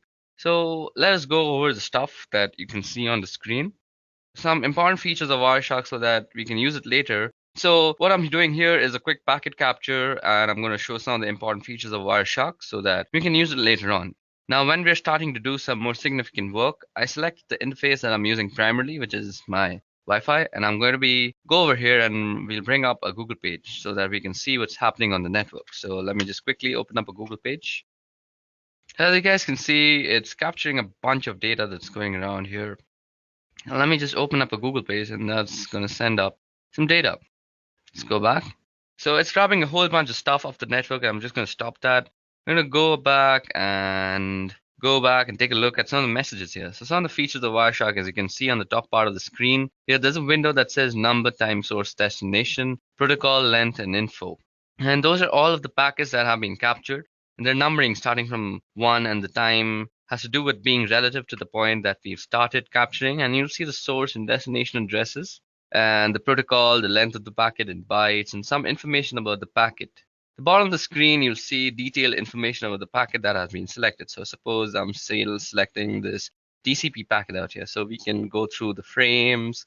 The frame also has some interface IDs, the encapsulation type, and all sorts of information is there about the frame. Then we can look at the source port, the destination port, the sequence number, the flag set, the checksums. We can basically check everything about a packet because this is a packet analyzer and a packet sniffer. Now you'll see some detailed information about the packet that has been selected. So I'm going to select, so as I've selected this TCP IP packet, we see that in the middle frame it says frame 290. It means that it has a 290 A flag packet, and the packet that was captured is 66 bytes. And we grab 66 bytes and it's 528 bits later. So what you see out here was the source and the destination MAC address of the layer to layer address. And then you can see the IP address of both source and destination. And it says it's a TCP packet, gives us a source port, destination port. And we can start drilling down into different bits of the packet. And you can see when I select a particular section of the packet down at the very bottom, you can see what's actually a hex dump of the packet. And on the right hand side is the ASCII. So this is the hex dump, and this is the ASCII that you're looking at. What's really cool about WireShark is it really pulls the packet into its different layers that we have spoken about, the different layers of the OSI and the TCP IP model. And the packets are put into different layers, and there's a couple of different models that we can talk about with that. What WireShark does really nicely is it demonstrates those layers for us, as we can see here. It is actually 4 layers, and in this particular packet here, we can also do something. So I've got a Google web request. So what I want to do here is I want to filter based on HTTP. So I find a filter. So let's see. We can do an HTTP. And what I see here is that it gets text input, and it's going to get an image. So that's a PNG image. And this is a request to get the icon that's going to be displayed in the address bar. So you also see something called ARP out here, which I'll be talking about very soon. So let just the filtering be done. Now in the web browser, it's a favicon.ico that I can do here. I can select, analyze, and follow TCP streams. You can see all the requests related to this particular request, and it breaks them down very nicely. So you can see we've sent some requests to Spotify because I've been using Spotify to actually listen to some music. Then you can see all sorts of stuff like this was something to some not found place. So let's just take the Spotify one, and you can see that we get a bunch of information from the Spotify thing at least. You can see the destination, the source. It's an Intel Core machine. So the first part of the MAC address, the first few digits, lets you tell if it's what is the vendor ID. So Intel has its own vendor ID. So F496 probably tells us that that's an Intel Core. So WireShark does this very neat little thing that it also tells us from the MAC address what type of machine you're sending your packets to from the MAC address itself. So it's coming from a Sophos 4C and going to an Intel core, and the type is IPv4. So that was all about WireShark. You can use it extraneously for packet sniffing and packet analysis. Packet analysis comes very handy when you're trying to actually figure out how to do some stuff like IDS evasion, where you want to craft your own packets and you want to analyze the packets that are going into the IDS system to see which packets are actually getting detected as some intrusion. So you can craft your packet in a relative manner so that it doesn't get actually detected by the IDS system. So this is a very nifty little tool. We'll be talking about how you can craft your own packets just in a little while, but for now, let's move ahead. Okay, so now that we are done with our small little introduction and a brief use and history of WireShark, now let's move on to our next topic for the video, that is DHCP. Okay, so DHCP is a protocol and it stands for Dynamic Host Configuration Protocol. So DHCP is a network management protocol used to dynamically assign an internet protocol address to any device on a network so they can communicate using IP. Now, DHCP automates and centrally manages these configurations rather than requiring some network administrator to manually assign the IP addresses to all the network devices. So DHCP can be implemented on small local networks as well as large enterprises. Now, DHCP will assign new IP addresses in each location when devices are moved from place to place, which means network administrators do not have to manually initially configure each device with a valid IP address. So if a device with a new IP address is moved to a new location of the network, it doesn't need any sort of reconfiguration. So versions of DHCP are available for use in the Internet Protocol version 4 and Internet Protocol version 6. Now, as you see on your screen is a very simplistic diagram on how DHCP works. So let me just run you down. DHCP runs at the application layer of the TCP IP protocol stack to dynamically assign IP addresses to DHCP clients and to allocate TCP IP configuration information to DHCP clients. This includes subnet mask information, default gateways, IP addresses, domain name systems, and addresses. So DHCP is a client-server protocol in which servers manage a pool of unique IP addresses, as well as information about client configuration parameters, and assign addresses out of those address pools. Now, DHCP-enabled clients send a request to the DHCP server whenever they connect to a network. The clients configured with DHCP broadcasts a request to the DHCP server and the request network configuration information for a local network to which they're attached. A client typically broadcasts a query for this information immediately after booting up. The DHCP server responds to the client request by providing IP configuration information previously specified by a network administrator. Now, this includes a specific IP address as well as for the time period, also called a lease, for which the allocation is valid. When refreshing an assignment, a DHCP client requests the same parameters, but the DHCP server may assign a new IP address based on the policies set by the administrator. Now, a DHCP server manages a record of all the IP addresses it allocates to networks, nodes. If a node is reallocated in the network, the server identifies it using its media access control address, now which prevents accidental configuring multiple devices with the same IP address. Now, DHCP is not a routable protocol, nor is it a secure one.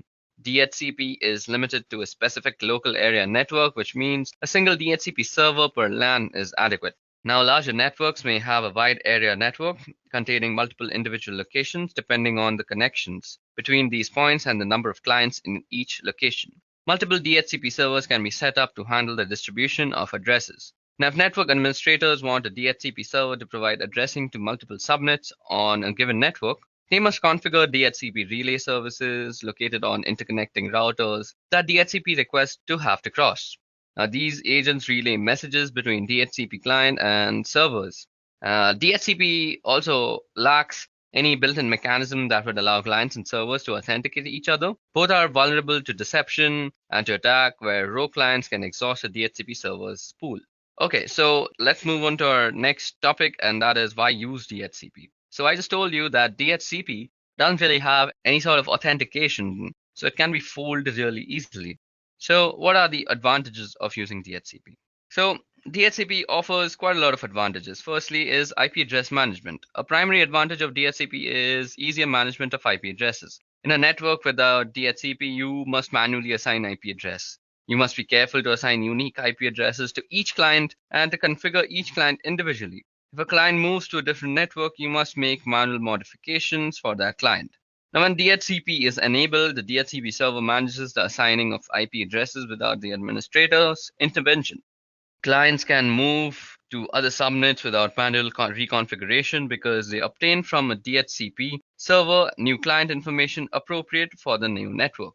Now, apart from that, you can say that DHCP also provides a centralized network client configuration. It has support for boot TP clients. It supports the local clients and remote clients. It supports network booting. And also, it has a support for a large network, and not only for short, like small scale networks, but for larger networks as well. So that way, you see DHCP has a wide array of advantages, even though it doesn't really have some authentication. So because of these advantages, DHCP finds widespread use in a lot of organizations. Okay, so that winds up DHCP for us. So now let's move on to our next topic for this video, and that is Address Resolution Protocol. Now, Address Resolution Protocol is a protocol that is used in the local area network. So let me just give you a brief introduction to it, and then we'll get into how we can use it as an ethical hacker for looking into stuff and looking into vulnerabilities and looking if somebody is actually being hacked or something like that. Okay. So first of all, as I just said, Address Resolution Protocol is a local area network protocol. It basically works when you're using a LAN. So suppose you have a bunch of computers that are connected over a LAN, and they have the following IPs, which is 192.168.1.31 followed till 32, 33, 34. So these are the computers, and this is the scenario. How the ARP protocol works is that when suppose the red computer out here wants to send a piece of data or a packet or a datagram to this yellow computer, that is the IP that it's calling out. So it'll broadcast over the LAN saying a whois message, like who is 192.168.1.133, and they will be constantly listening for a reply after that. So they send out a packet and they don't really know which machine to send it to because nobody has responded yet.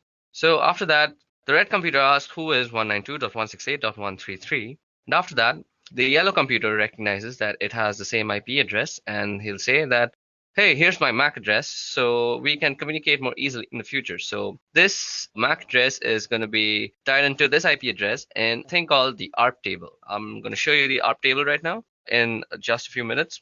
Now, what you have to understand is that this is actually exploitable because there is no validation. Anybody can come into this situation and just lie.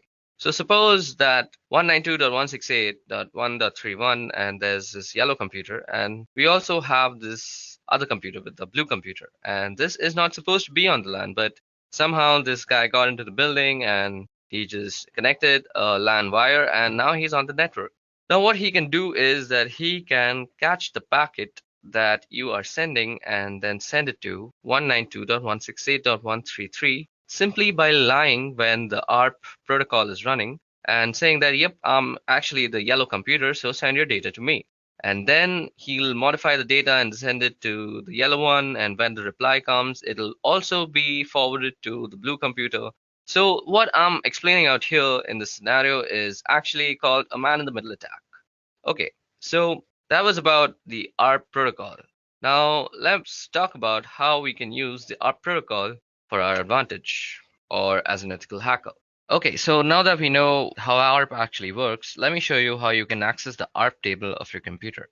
So what you have to do is just open up command prompt, and all you go is ARP A. Now, this is not specific to Windows. It can be run on any machine that has this TCP/IP suite of protocols installed on its computer.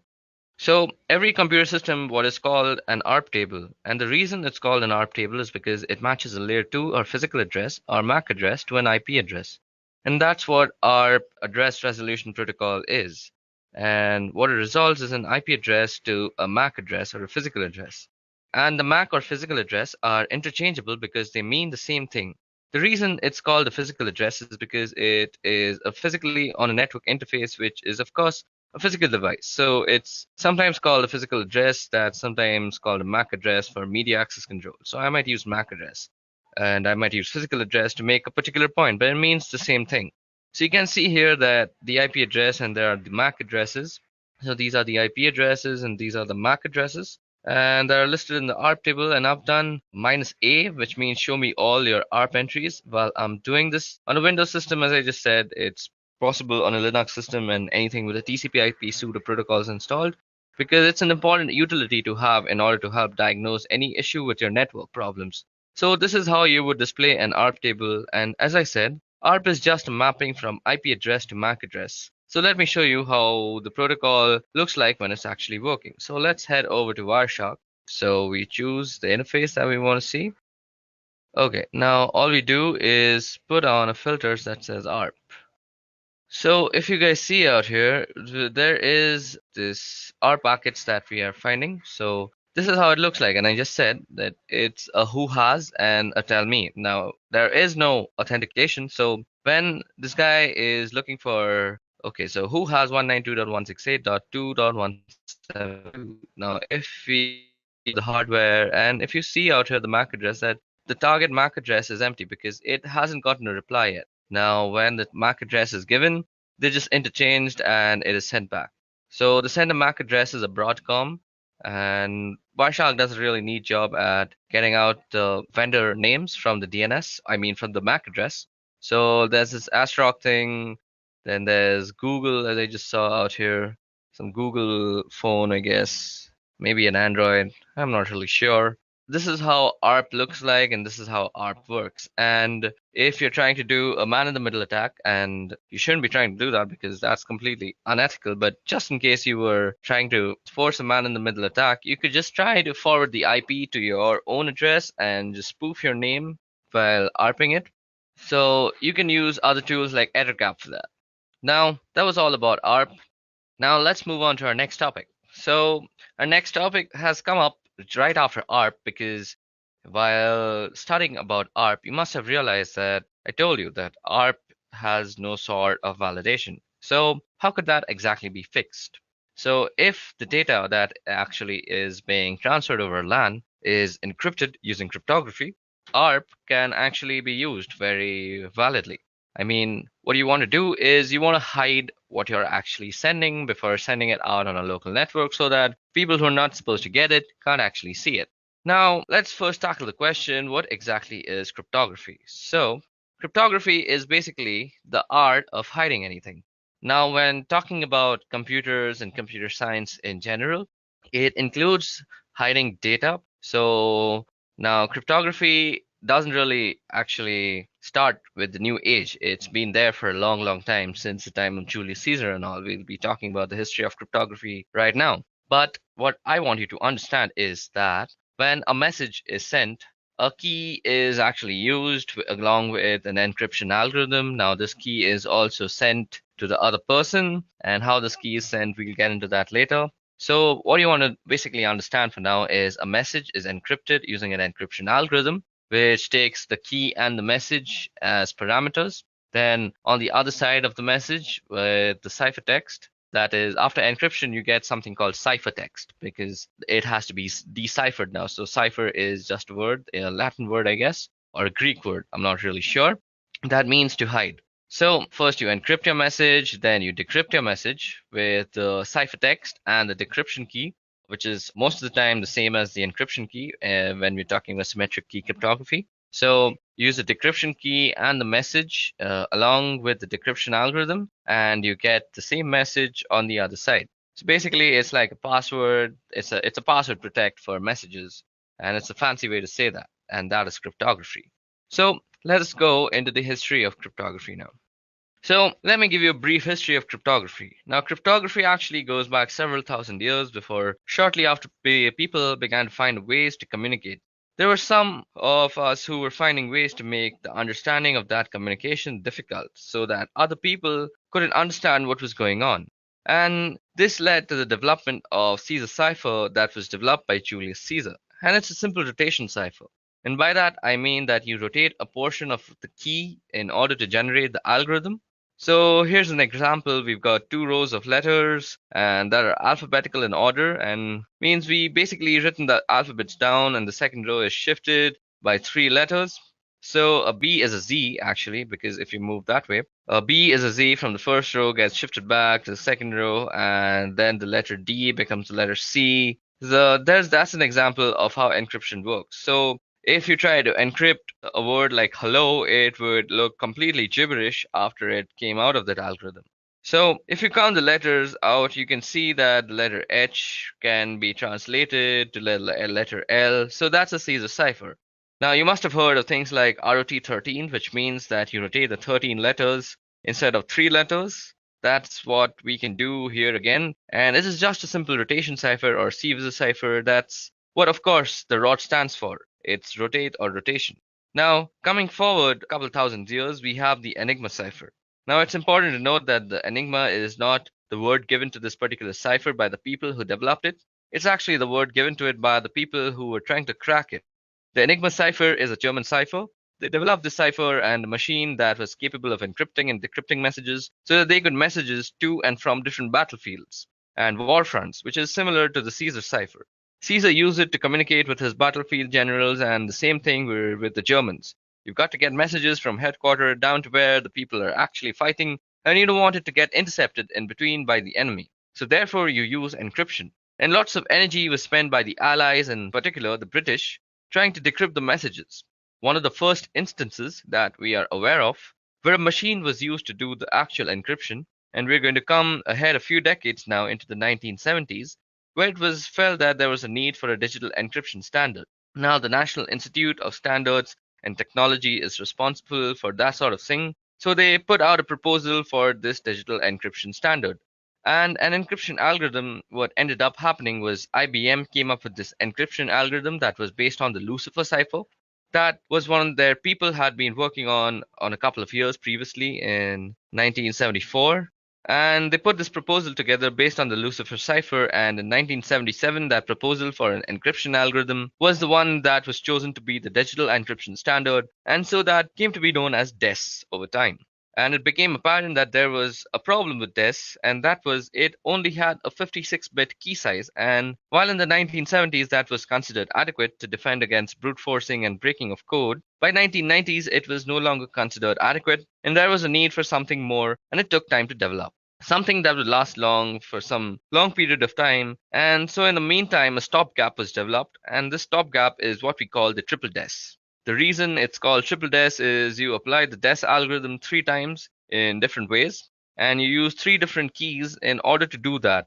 So here's how triple DES works. Your first 56-bit key is used to encrypt the plain text, just like you would do with the standard digital encryption standard algorithm, where it changes, and you take that ciphertext that's returned from the first round of encryption, and you apply the decryption algorithm to the ciphertext. However, the key thing to note is that you don't use the key that you use to encrypt. You don't use the first key to decrypt it because otherwise you'll get the plain text back. So what you do is you use a second key with the decryption algorithm against the ciphertext from the first round. So now you've got some ciphertext that has been encrypted with one key and decrypted with the second key, and we take the ciphertext from that and we apply a third key using the encryption portion of the algorithm to that cipher. Encryption portion of the algorithm to that ciphertext to receive a whole new set of ciphertext, obviously.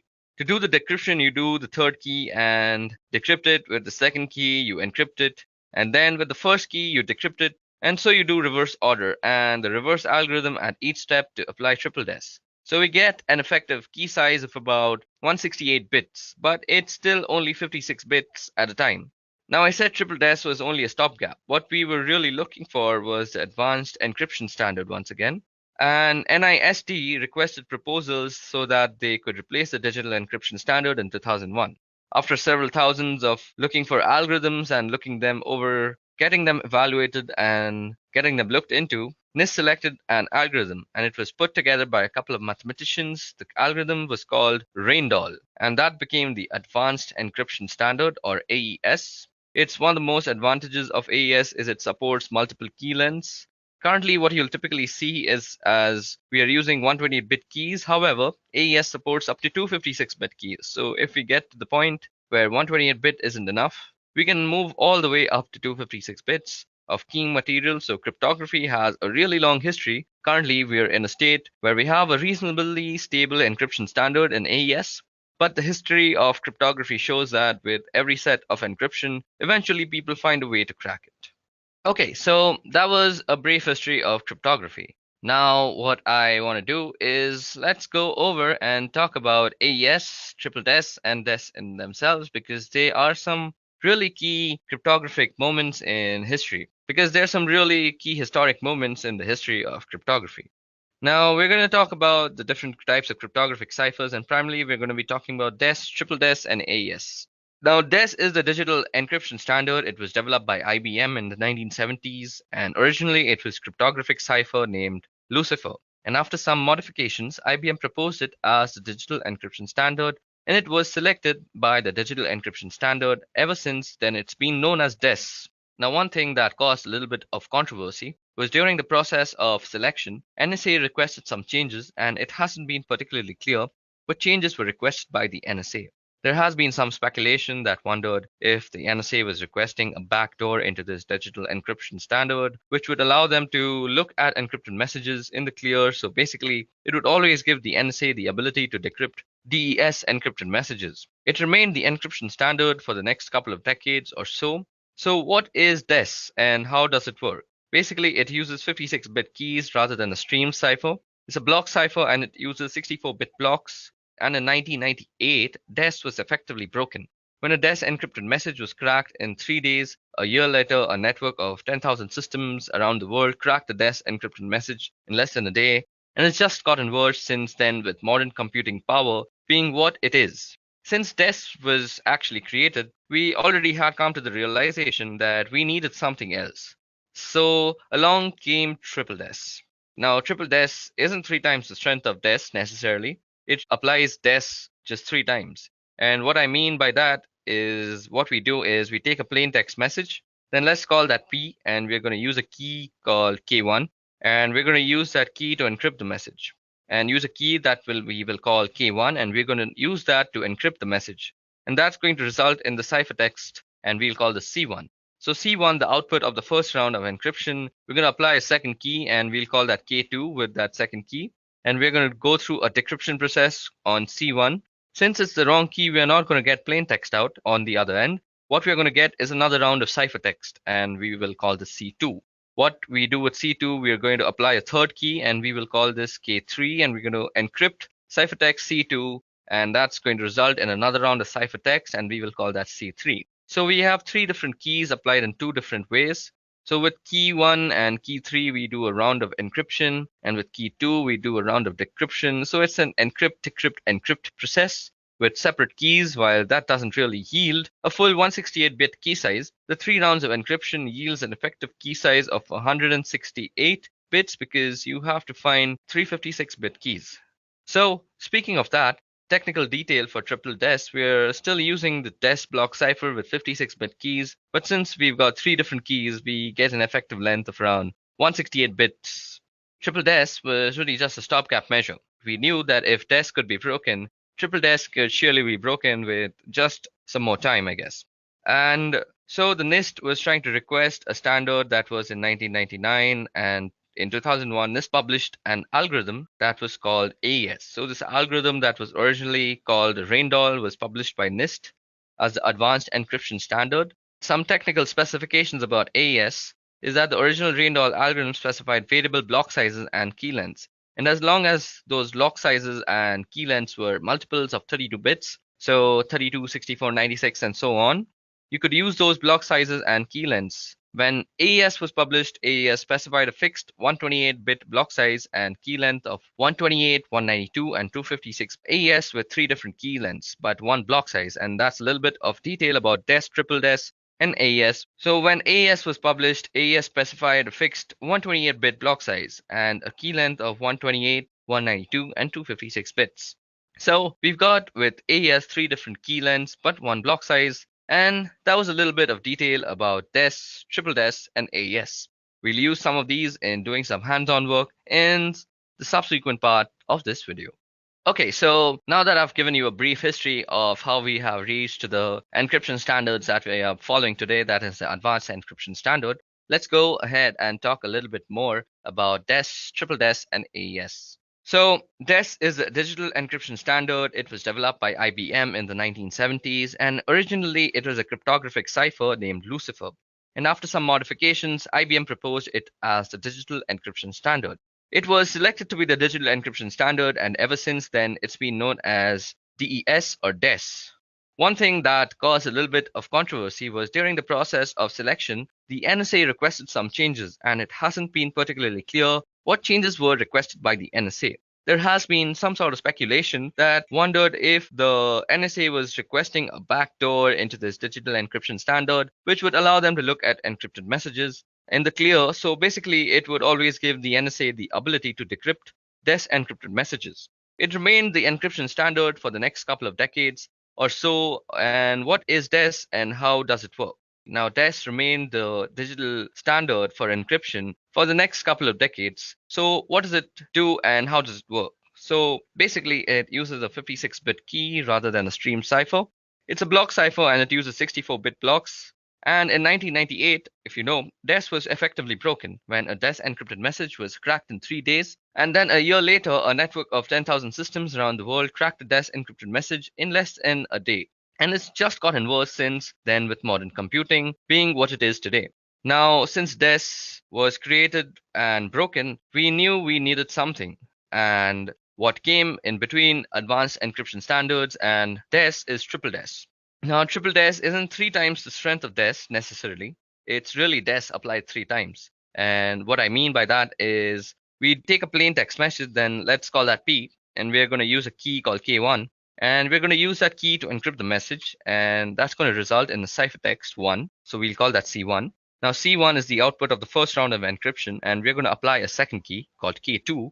And with that second key, we are going to go through a decryption process on C1. Now, since it's the wrong key, we are not going to get the plain text out of the decryption process. On the other end, we are going to get another round of ciphertext, and we're going to call that C2. Now with C2, we are going to apply a third key, and we are going to call that K3, and we're going to encrypt ciphertext C2, and that's going to result in ciphertext C3. So we have 3 different keys applied in 2 different ways. So with key 1, key 3, we do a round of encryption. With key 2, we do a round of decryption. So it's basically an encrypt, decrypt, encrypt process with 3 separate keys.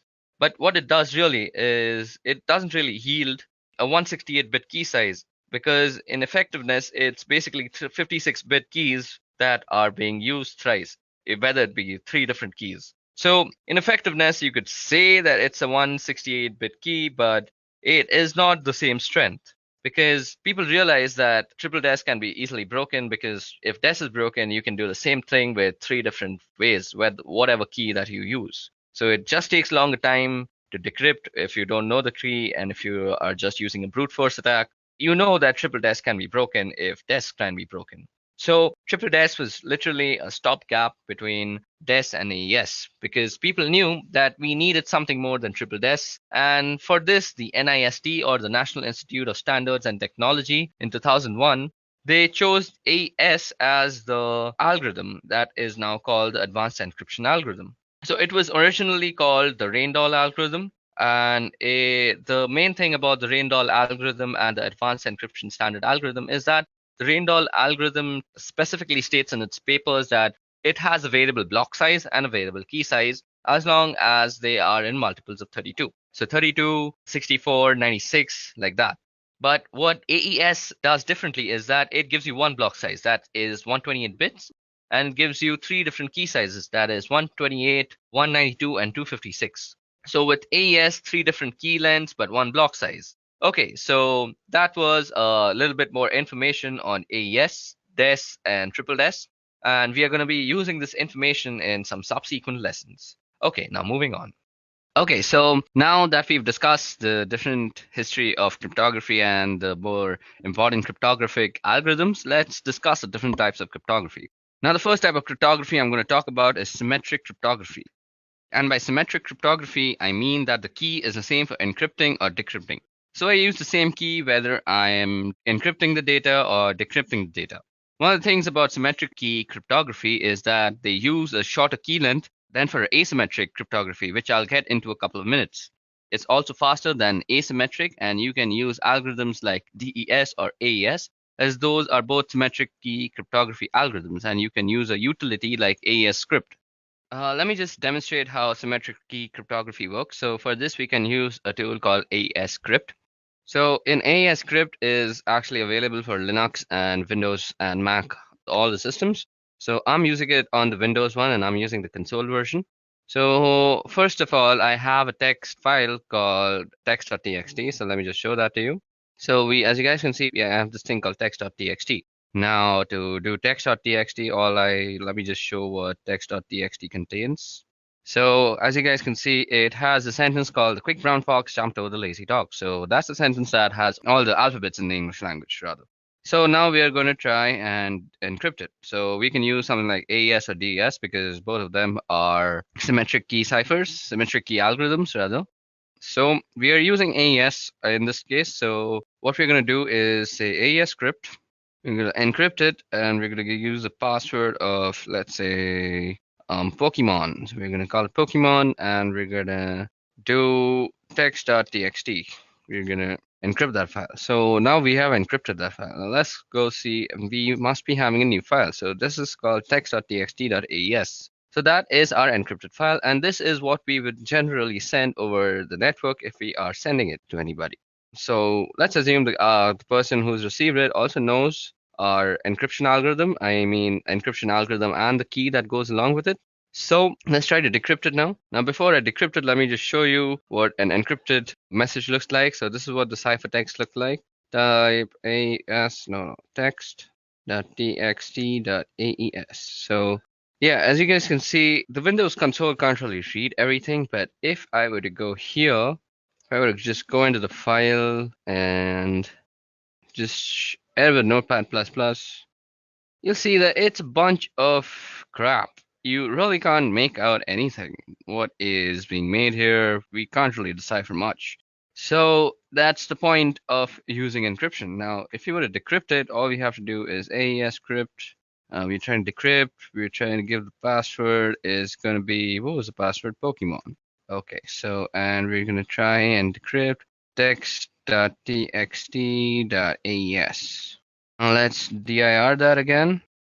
Okay, so that just decrypts our message for us. So this is how you would use AES script for encryption and decryption. So that just decrypts it, and that's how you would use symmetric key encryption to encrypt a file for this example. Symmetric key uses either a stream cipher or a block cipher, and the differences between stream or block ciphers is that block takes a block of bits at a time, and it's a fixed length. So for example, 64 bits, if I were to use a block cipher with 64 bits, I would need to take in 64 bits before I could start encrypting. Now, if I didn't have 64 bits to encrypt, I would have to fill it with padding in order to get up to 64 bits a stream cipher. On the other hand, it will encrypt a bit at a time, so it doesn't matter how many bits you've got. You don't need to have some multiple of the block length in order to encrypt without padding. And another type of cryptography is asymmetric. Now, asymmetric, as you would expect, uses two different keys, and that's where we have public key and private key. Asymmetric key cryptography uses a longer key length, and it also has more computation, and the encryption process is slower with a symmetric key encryption.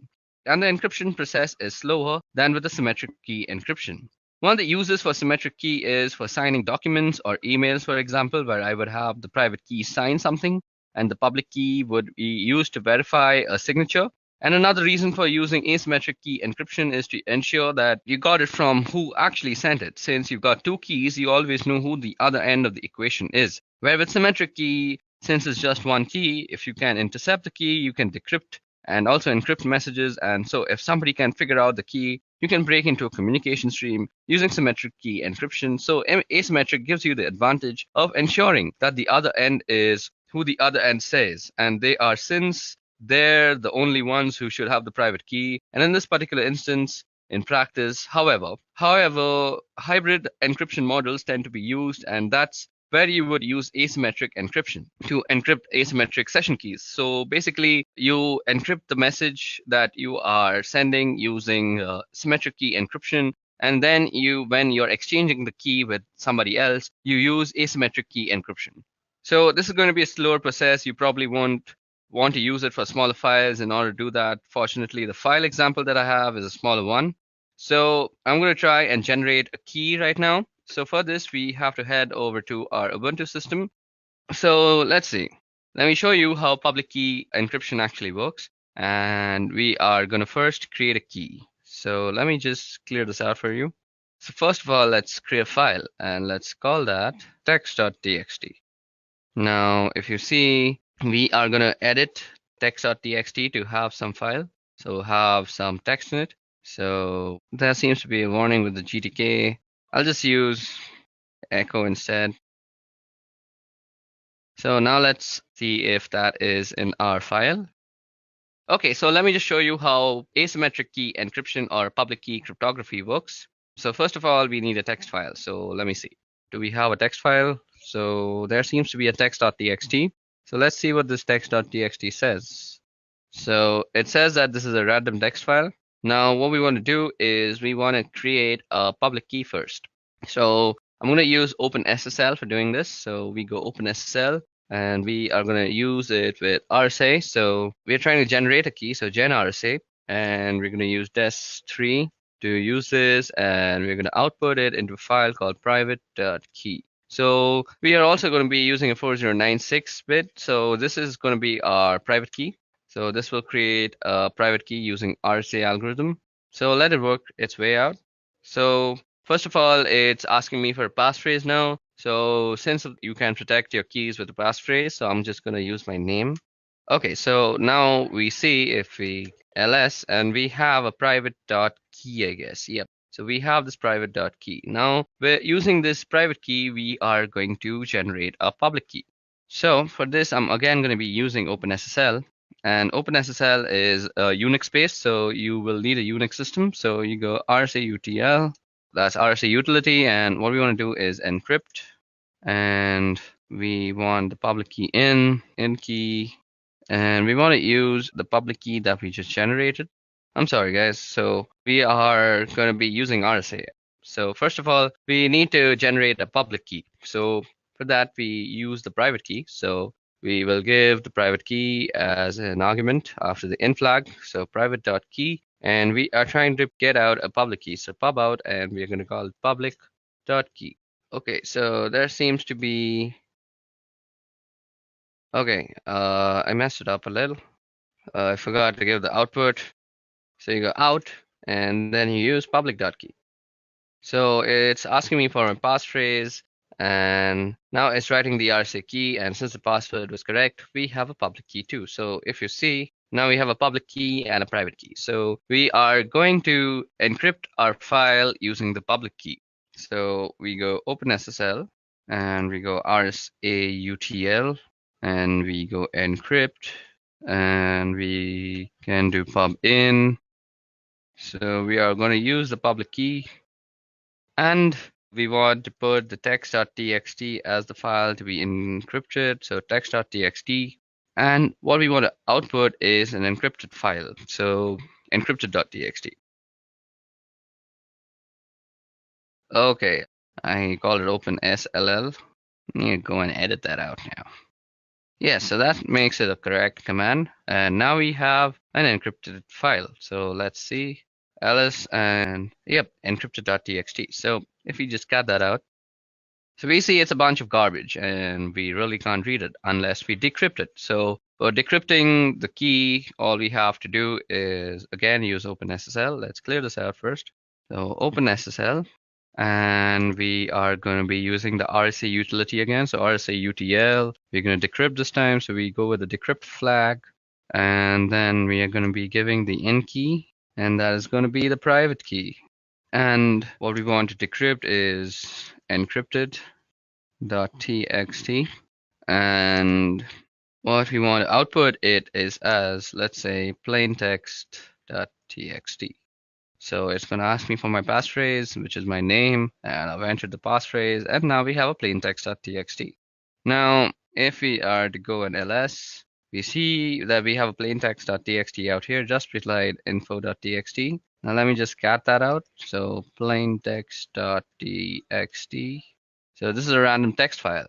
And if we go up, we see that it was a bunch of garbage, and before that, it was a random text file. Now you can also run this command called diff plaintext.txt text.txt. So this will give you a difference in the text strings. So it's 0, so it gives you, that's the difference. So both the files are the same, and that's how public key cryptography works and how symmetric key cryptography works. Okay, now moving ahead of cryptography, let's talk about certificates. Okay, so now that we're done with cryptography, let's talk about digital certificates. So what is a digital certificate? Well, a digital certificate is an electronic password that allows a person, organization to exchange data securely over the internet using public key infrastructure. So digital certificate is also known as a public key certificate or an identity certificate. Now, digital certificates are a means by which consumers and businesses can utilize the security application of public key infrastructure. Public key infrastructure comprises of the technology to enable and secure e-commerce and internet-based communication. So, what kind of security does a certificate provide? So, firstly, it provides identification and authentication. The person or entities with whom we are communicating are really who they say they are. So that is proved by certificates. So then we have confidentiality. The information within the message or transaction is kept confidential. It may only be read and understood by the intended sender. Then there's integrity, there's non-repudiation. The sender cannot deny sending the message or transaction. The receiver, we'll get to non-repudiation and I'll explain how non-repudiation comes into digital certificates. So digital certificates are actually issued by authorities who are business, who make it their business to actually certify people and their organization with digital certificates. Now, you can see these on Google Chrome. Now, let me just open Chrome for you guys, and you can see it out here. You can see certificates, and you can go into the issuer statements, and you can go into all sorts of stuff. So you can see it's issued by Encrypt Authority X3, so that's an issuing authority for digital certificates. Now, that was all about the theory of certificates. Let's go and see how you can create one. So to create a digital certificate, we are going to be using the OpenSSL tool again. So first of all, let me show you how to create a certificate. So we are going to be using the OpenSSL tool for that. So first of all, let me clear the screen out. So in this case, I'm going to generate a certificate authority certificate. So I'm doing an RSA key here to use inside the certificate. So first of all, I need to generate a private key. So to do that, as I had just showed you guys, we can use the OpenSSL tool. You go OpenSSL and gen RSA, and we're going to use dest3. Then we're going to out it, and let's call it ca.key. And we're going to use 4096 bits. So I'm doing an RSA key here to use inside the certificate. So I'm generating a private key, and the private key is used as a part of the certificate. And there's a public key associated with the certificate. So you've got public and private key, and data gets encrypted with the public key and then gets decrypted with the private key. So they are mathematically linked, at the public and private key, because you need one for the end of the communication and the other for the other end of the communication. And they have to be linked so that the data that gets encrypted with one key gets to be decrypted with other key. So this is asking for a passphrase, and so I'm going to be giving my name as a passphrase. So that has generated the key for us. So now I'm going to generate the certificate itself. So I'm going to be using the OpenSSL utility. So first of all, you say OpenSSL, and you say request. So it'll be a new request, and it's going to be an X509 request. It's going to be valid for 365 days. And let's see, the key is going to be ca.key. And we're going to output it into CA, or let's call it Edureka.crt. So this is a certificate that I'm producing in the name of the company that I'm working for. So that is Edureka. So it says it's unable to load the private key. Let me just see, is the private key existing? I had a previous private key, so let me just remove that. Does it have a ca.key? Seems like I put the name differently. So let me just try that again. Open SSL, then we do request. So we're requesting a new certificate, and it's going to be X509, and it's going to be there for 365 days, and key is ca.key. Apparently that's what it's called out here. So, and it's going to be out into edureka.crt. Let's see if that works. So let's enter the passphrase. So it's my name. So now it's going to ask me a bunch of information that's going to be inside the certificate. So let's say it's asking the country name. Again, so let's put in the state. Okay, so IN, state, province name, some state. So Bangalore. Locality, let's say Whitefield. Organization name is Edureka. Unit name, Brain Force. Common name, let's leave that out. Email address, let's leave that out too. And we have our certificate. So if you go and list out your files, you'll see that there is a certificate called edureka.crt out here, which is highlighted. Okay, so now if you want to view this file, you could always use the OpenSSL. You could always use the OpenSSL utility. So you say you want to read an XO59 request and you want it in text, and what you want to see is edureka.crt. Okay, so that is the certificate. So you see that it has all the signature, it has signature algorithm, it has all the information about the certificate, and it says signature issuer is CIN in state Bangalore, in location Whitefield, Edureka Brainforce, validity. It has all sorts of information. So that was all about digital certificates, who issues digital certificates, where are they useful. So this is basically non-repudiation. So nobody can say with this certificate that if this certificate is included in some sort of a website and that website tends to be suppose malicious and there's a complaint. Now the website can't go to a court of law and say they didn't know about this because the certificate that was included had their private key and the private key was only supposed to be known to the company. So that is non-repudiation. You just can't deny that you didn't do it. Okay, so that was all about certificates. Now moving on. Okay, so moving on, we are going to be talking about cryptographic hashing. Now, while the word cryptographic is in the term cryptographic hashing, and it does lead you to believe that there is encryption involved, there is no encryption involved in a cryptographic hash. There is a significant difference between hashing and any sort of encryption, and that is primarily that encryption is a two-way process. When I encrypt a piece of data or a file or anything else, what I'm doing is putting it into a state where I expect it to be able to get it back out again. In other words, when I encrypt a file, I expect it to be able to decrypt the file and get the original contents. Hashing is a one-way function on the other hand. Once I've hashed a piece of data or a file, there is no expectation and ability to get the original piece of data back. Hashing generates a fixed length value and different types of hashing will generate different length values. For example, MD5 will generate a different length value than SHA-1, and they're both hashing algorithms, but they generate different length values. And the resulting value from a hash function should be in no relation at all to the original piece of data. As a matter of fact, if two inputs generate the same hash value, it's called a collision. And if you can generate collisions, you may be able to get a point where you can generate a piece of data that are going to generate the same hash values, and that leads you to the potential ability to break the particular hashing algorithm that you're using. So what we can use hash is for, well, one thing we can use hash is for file integrity. We can run a hash on a file and get a value back, and later we can check that the value to make sure if it's the same. If it's the same, I can be sure that the same file was hashed in both instances. So let me just show you an example of what I just said, that if we hash a file, we'll get the same hash every time. So remember the certificate that we just created? Let me just log in again. So we are going to hash this certificate and it will create a certain hash, and we are going to see that every time we hash it, we are getting the same hash. So we can use this command called md5 sum, and we can do edureka.crt. So this is the hash produced after you've hashed edureka.crt. So if I do an md5 again, so md5 is a hashing algorithm that you should know of.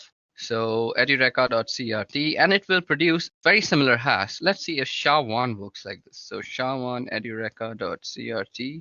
Okay, SHA-1 is the SHA from the SHA-utils package.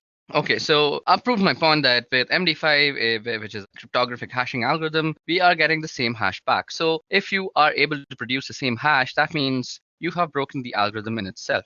So if you run MD5 on Linux, you can get a version of MD5 and MD5 summation program on Windows and Mac OS, where with the utility MD5, which does the same thing. So I just showed you the file and I hashed it. And another reason we use hashing is we are storing passwords. So passwords are stored after hashing. We hash the passwords, and the reason for hashing passwords is so you're not storing the password in clear text, which would be easily seen even if you got it protected with permissions. If I hash the password every time I hash that password, I'm going to get the same value back from the same algorithm. So what I do is store the hash in some sort of password database. Since it's a one-way function, you can't get the password back directly from the hash. Now, what you can do with most password cracking programs, do some variation of this, and you just generate hashes against a list of words and you'll get a hash value that matches the one in the password.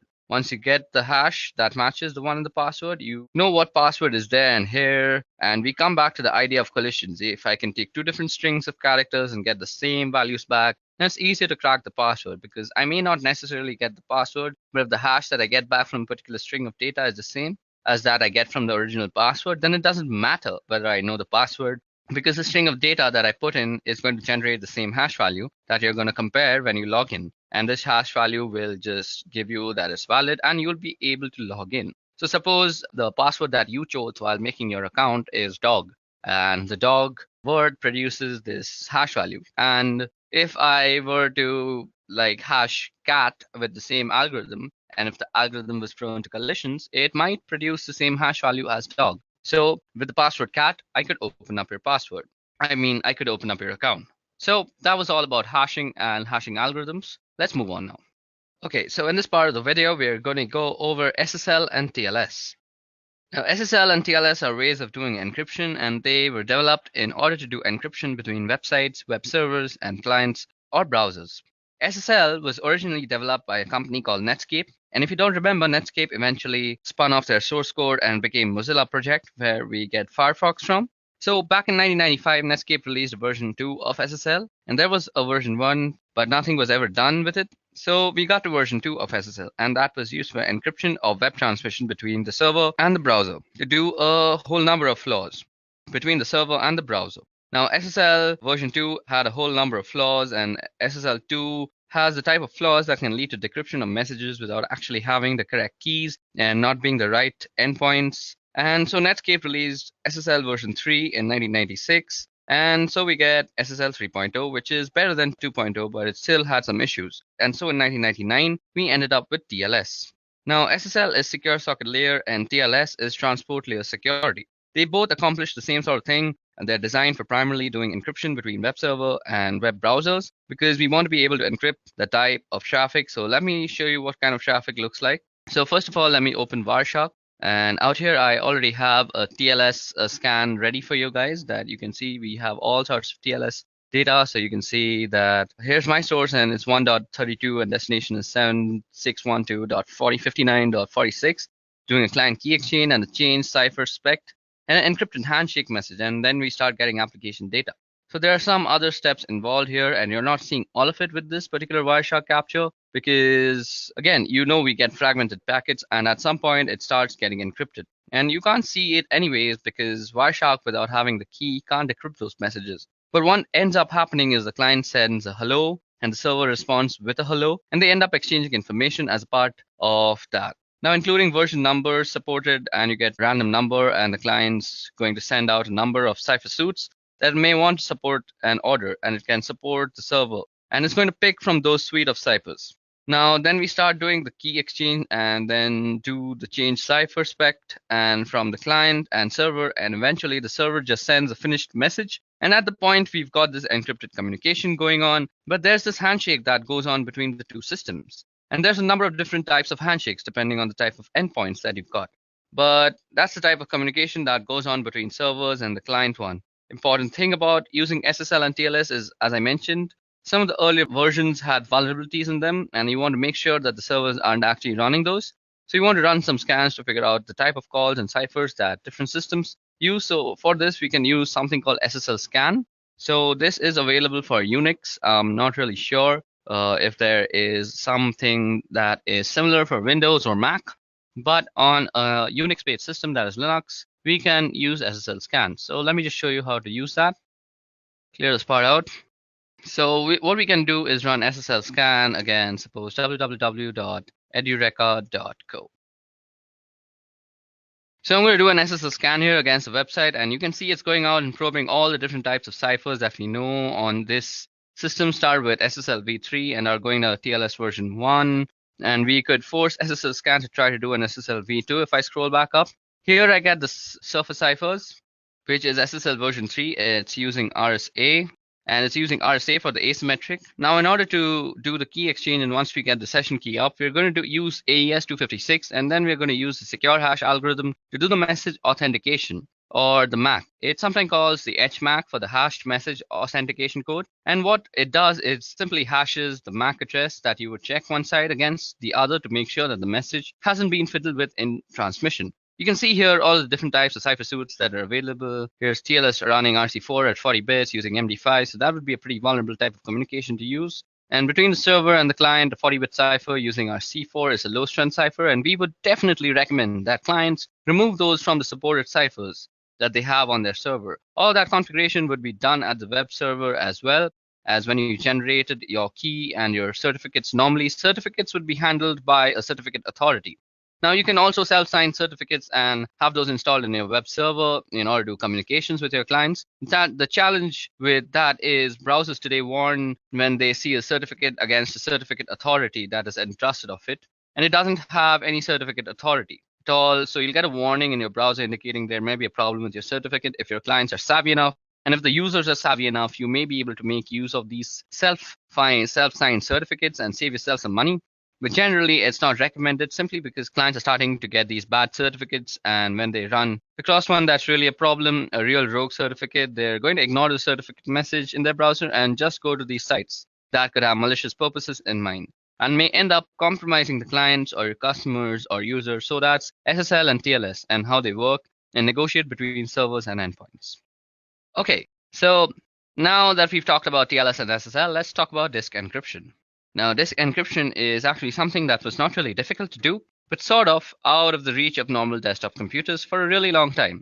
Although there have long been ways to do encryption of files, and to a lesser degree maybe entire disks, as we get faster processors certainly encrypting the entire disks, and being able to encrypt and decrypt on the fly without affecting performance is something that certainly comes within reach. And it's a feature that shows up in most modern operating systems to one degree or another.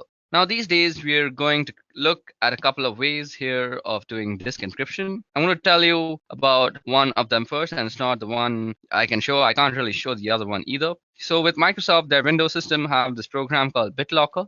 Now, BitLocker requires either Windows Ultimate or Windows Enterprise. I don't happen to have either version, so I can't really show it to you, but I can tell you that BitLocker has ability to do entire disk encryption, and they use AES for the encryption cipher. And the thing about BitLocker is that they use a feature that comes with most modern systems, particularly laptops. They'll have a chip in them that's called the Trusted Platform Module, or TPM. The TPM chip is what it does is it stores the keys that allows the operating system to be able to access the disk through this encryption and decryption process. And they use a pretty strong encryption cipher, which is AES, but you have to have one of the couple of different versions of Windows in order to be able to use BitLocker. And it's one of those things you would normally run in an enterprise, and so that's why they included it on its enterprise version. Now, on the macOS side, they have this thing called File Vault, and you'll see in the system preferences on the security and privacy, if you go to File Vault, you can turn on File Vault. Now, if you have the little button that there says turn on File Vault, then you can turn on the File Vault and it would ask you about setting up keys, and it works similar to Windows BitLocker. Now, PGP happens to have the ability to do disk encryption, and you can see that in the case of this, you've burned the system. They've got a package called GDE Crypt, which is a GUI that allows you to map and mount a created encrypted volume. So I could run GDE Crypt, and it would help me set up the process of encrypting the volumes that I've got on my system. Now, disk encryption is a really good idea because when you are working with clients, the data is normally very sensitive. So as I mentioned, you can always use things like BitLocker and Windows Vault or other such softwares for disk encryption. So what I mentioned before is now not only possible, it's very much a reality with current operating systems. Now, let's talk about scanning. Now, scanning refers to the use of computer networks to gather information regarding computer systems. And network scanning is mainly used for security assessment, system maintenance, and also for performing attacks by hackers. Now, the purpose of network scanning is as follows. It allows you to recognize available UDP and TCP network services running on a targeted host. It allows you to recognize filtering systems between the users and the targeted hosts. It allows you to determine the operating systems in use by assessing the IP responses. Then it also allows you to evaluate the target host TCP sequence numbers and predictability to determine the sequence prediction attacks and the TCP spoofing. Now, network scanning consists of network port scanning as well as vulnerability scanning. Network port scanning refers to the method of sending data packets via the network to a computer system specified service port. This is to identify the available network services on that particular system. This procedure is effective for troubleshooting systems issues or for tightening the system security. Vulnerability scanning is a method used to discover known vulnerabilities of computing systems available on a network. It helps to detect a specific weak spot in an application software or the operating system, which could be used to crash the system or compromise it for undesired purposes. Now, network port scanning as well as vulnerability scanning is an information gathering technique, but when carried out by anonymous individuals, they are viewed as a prelude to an attack. Network scanning processes like port scans and ping swipes and return details about which IP address map to active live hosts and the type of service they provide. Another network scanning method known as inverse mapping gathers details about IP addresses that do not map to live hosts, which helps an attacker to focus on feasible addresses. Network scanning is one of the three important methods used by an attacker to gather information during the footprint stage, and the attacker makes a profile of the target organization. This includes data such as organization's domain name systems and email servers, in addition to its IP address range. And during the scanning stage, the attacker discovers details about the specified IP addresses that could be accessed online, their system architecture, their operating systems and services running on every computer. Now, during the enumeration stage, the attacker collects data, including routing tables, network user, and group names, simple network management protocol data, and so on. Now, a very popular tool that is used for network scanning is NMAP. Now, NMAP is a must-have tool for most ethical hackers, and ethical hackers throughout the industry are using this on a daily basis. Now, what it is used for is scanning, as I just said, and the only bad part about NMAP is it is a very noisy scanner. But if you know some ways of IDS evasion, which is the next topic that we're going to talk about, you can very well do an NMAP scan by being very quiet. So let's go into NMAP and see the different ways that we can use NMAP. So NMAP is originally available on a Unix system, but I've also heard that it's also available on Windows systems. For now, I'm going to be using the Unix version. So first of all, let's go ahead and open up our Unix system that is running on our virtual machine. Now, let me clear out the screen out here. So I already have NMAP installed, but if you don't, you can go apt-get install NMAP, and that should install NMAP for you. If you're not a root user, you might want to check and use the sudo command along with this thing. So I'm not really going to run this command right now because I already have NMAP installed. What I'm going to do is show you the different ways we can use NMAP. So when you're using a tool on your Linux, the first thing that you want to do with any tool is go and type the help command. So if you do help, it'll show you all the stuff that you can do with NMAP. So as you guys can see that we can do a bunch of target specification, we do host discovery, we have different types of scan techniques and port specification and scan orders. Then there's also servers version detection and script scans. So there's a bunch of things that we can do. Okay, so now what we want to do is let me just show you how you can do all sorts of stuff. So suppose you want to do an NMAP scan on, let's say, edureka.co. So this will start up an NMAP scan on the IP address that edureka.co sits on. So as you guys can see, this is running an NMAP scan, and it can take a little bit of time. Now, since it's taking a lot of time, I'm going to show you some other ways by just quitting out of it. Okay, so now that I've stopped it because it was taking too much time, you can specify IP address. So suppose you want to 192.168.1.24. You can do an NMAP scan on an IP address like that. I'm also going to quit out of this because my computer is really slow and it's taking a bunch of time to actually load anything. Then you can also do scan on an entire subnet, like suppose you want to 192.168.1. Then suppose you want to do all the IPs through 1 till 24. So this is how you would do it, and you can run that, and then it would do an NMAP scan on all those IP addresses. I'm going to quit out of every scan because this computer is really, really slow. Okay, so let me show you some other flags. So suppose you had a file that says targets.txt. So suppose you had a file that had all the target files in it. So let me just create a target file, targets.txt. Now you could use this file and actually create an NMAP. So and actually run through all the IP addresses. So suppose targets.txt had a list of IP addresses. All you would have to do is nmap and il, which is basically input list. So small I and capital L, and then you tell the name of the target, which is targets.txt. Okay, so because that had no IP addresses, as you can see, 0 IP addresses scanned in 0.89 seconds. So you can do that. Now you can also do an exclude. So NMAP allows you to do that. With NMAP, you can do exclude. And suppose you want to do a scan and you want to exclude some IP address. So let's see, 192.168.1.1. Suppose you want to exclude that. So you can very well do that and it will start scanning up all sorts of stuff. So that was the host name. So that's why it's failed. It was its target. Now you can also do some scanning techniques. So suppose you want to scan for SYN ports. So SYN ports. So you could do something like, let's choose a default IP address. Now Nmap for a SYN scan, you do small s and capital S. So that is for SYN scans. And this will choose all the TCP SYN port scans and you can do it on anything. So after that, you just put in an IP address. So out here, I'm going to say 192.168.3. I don't know, .2.34. And it'll give you all sorts of information after that is done. I'm not going to run the scan for a long time. After that, you can also scan TCP connection ports. So for that, you use the ST flag. So Nmap, S, and T. And this is default, and you can use a TCP connection port scan. So after that, you just enter the IP address. So 192.168.2.34. And that should do a TCP port scan. Let's quit out of that. So let me just tell you all the flags for the different types of scanning techniques. So SU instead of ST, let me just tell you, SU instead of ST will actually scan for UDP ports. Then if you do an SA, it will scan for all the acknowledgement port scans. So when there's a TCP handshake going on, it sends back an acknowledgement packet. So you can specifically scan for those types of stuff. Then for Windows port scan, you can do SW, and for a mainmon port scan, you can do an SM.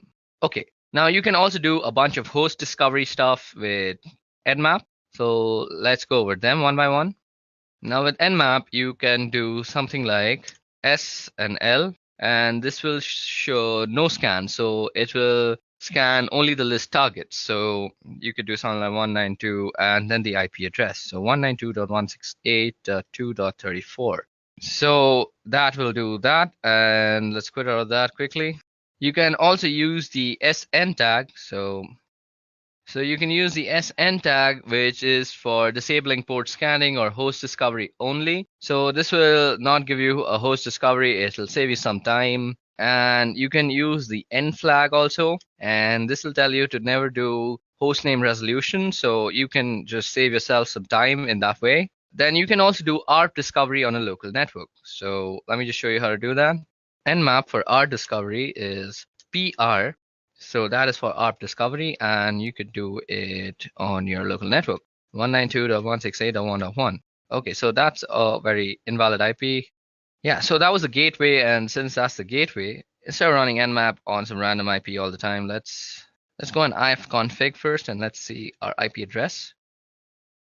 So our IP is 192.168.56.101. So let's try and do some scans on ourselves. That was all about host discovery. Now you can also do some port specification. So you can do port specifications like this. So our IP is 192.168.56.101. And suppose you want to scan for port number 21. So that'll scan port number 21 and it'll show you that TCP closed FTP. It's a FTP and it's closed. So that's how it should be. Then you can use the port scan, like you could say 21 to 100, and that would scan all the ports from 21 to 100. So that was about port scanning. Now you can also do a fast port scan. So that's with the F tag. So Nmap. Let's get up the previous thing. So Nmap, and all you want to say is F-F. So that'll be a fast port scan, and it's considerably faster than, see, that was very fast. So it was considerably faster than most of the scans. And that was also, you can do another thing. So suppose you want to just scan the top ports. So you could say top ports and all the top 2000 ports, and that'll scan all the top 2000 ports that is on this IP address. Now this will take a long time because it's a very slow computer. So okay, that did it. Now let's go and do some service inversion detection. So for service inversion detection, let's get back our edureka.go IP address. So that is 34.210. So let's try and do some service detection on that. So nmap 34.210.230.35.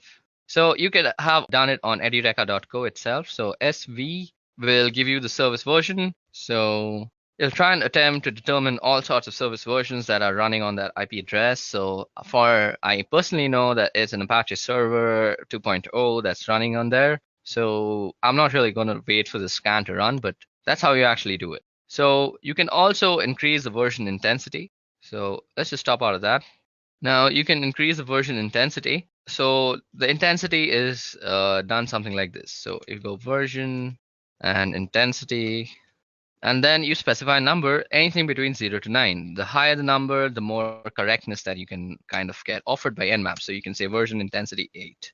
Okay, seems like version intensity actually has been removed from NMAP. So that's an update that you learned in this lesson. Okay, you can also do aggressive scans. So for aggressive scans, all you have to do is an A tag, so A. And that will do a very aggressive scan on that IP address. Okay, so that was all about aggressive scans, and it's taken a really long time. So I'm going to just quit out of it. Then you can do something like OS detection also. So for OS detection, just if you want some OS detection, you could use nmap and you could go -o, and that'll give you the OS detection. And that's basically the end of our nmap tutorial. So moving on, we are going to be discussing IDS evasion, which is going to be the last lesson for this video. So now let's talk about intrusion detection evasion. So before we get into IDS evasion, let's talk about what exactly is an IDS. Now, an intrusion detection system, or IDS, is a system that monitors network traffic for suspicious activity and issues alerts when such activity is discovered. While anomaly detection and reporting is primary function, some intrusion detection systems are capable of taking actions when malicious activity or anomalous traffic is detected, including blocking traffic sent from suspicious IP addresses. Although intrusion detection systems monitor network for potentially malicious activity, they are also prone to false alarms or false positives. Consequently, organizations need to fine-tune their IDS product when they first install them. That means properly configuring their intrusion detection system to recognize what normal traffic on their network looks like compared to potentially malicious activity. An intrusion prevention system also monitors network packets for potentially damaging network traffic, but where an intrusion detection system responds to potentially malicious traffic by logging the traffic and issuing warning notification, intrusion prevention systems respond to such traffic by rejecting the potentially malicious packets. So there are different types of intrusion detection systems. So intrusion detection systems come in different flavors and detect suspicious activities using different methods. So kind of intrusion detection is a network intrusion detection system, so that is NIDS, is deployed at a strategic point or points within the network where it can monitor inbound and outbound traffic to and from all the devices on the network. Then there is host intrusion detection system, that is HIDS, which runs on all computers or devices in the network with direct access to both the internet and the enterprise internal network. HIDS have an advantage over NIDS in that they may be able to detect anomalous network packets that originate from inside the organizations or malicious traffic that NIDS has failed to detect. HIDS may also be able to identify malicious traffic that originates from the host itself, as when the host has been infected with malware and is attempting to spread to other systems. Signature-based intrusion detection system monitors all packets traversing the network and compares them against a database of signatures or attributes of known malicious threats, much like antivirus softwares. So now let's talk about IDS evasion. Okay, so now let's talk about IDS evasion. Now, IDS is an intrusion detection system, as we just spoke about, and is there to detect exactly the types of activities that we are engaged in sometimes. And sometimes you may be called in to work on a target where activities are known and should be known by the operators or the operations people involved in monitoring and managing the network. And the idea being not only do they want to assess the technical controls that are in place, but they also want to assess the operational procedures and ensure that the systems and processes are working the way that they are supposed to be working. Now, when you are engaged with a target that you are in full cooperation with, you don't need to do these types of evasion tactics. All these techniques may be actually avoided. But if you're asked to perform an assessment or a penetration on a target where they are not supposed to see your activities, then you need to know some different techniques to evade detection from an IDS. So we're going to talk about a couple of different things that you can do. So one thing that you can do is manipulate packets to look a particular way.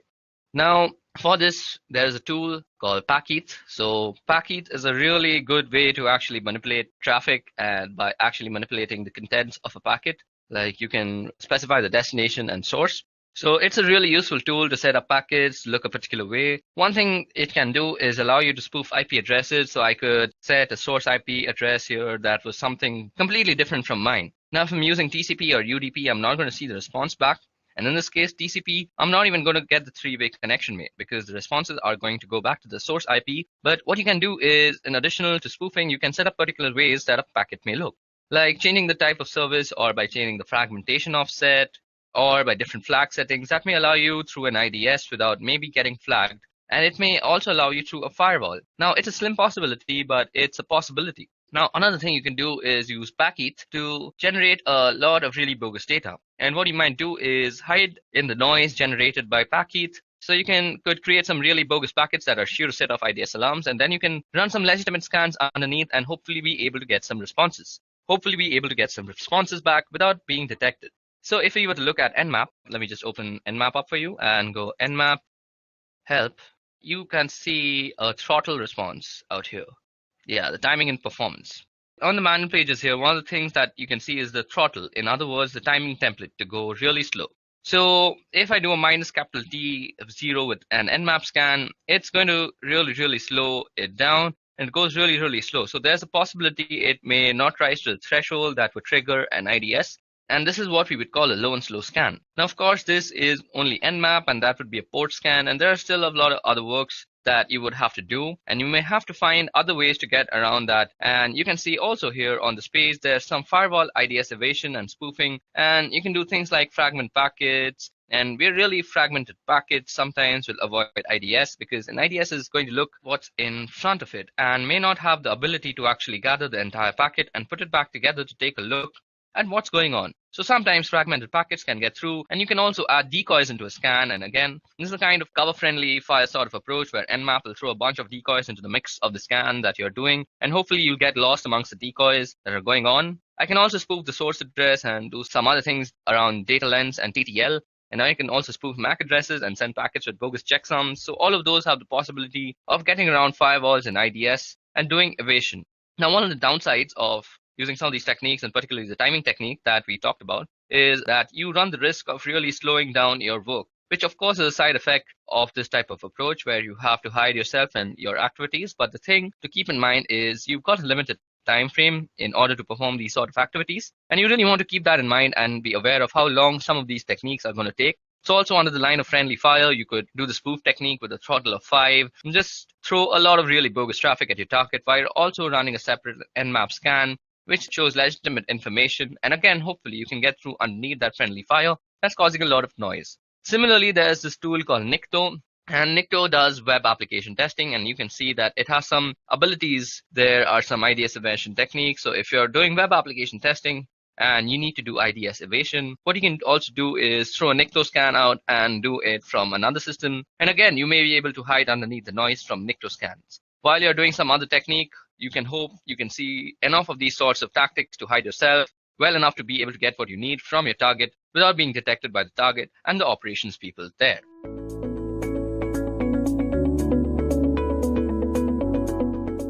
Let's get started with the phases.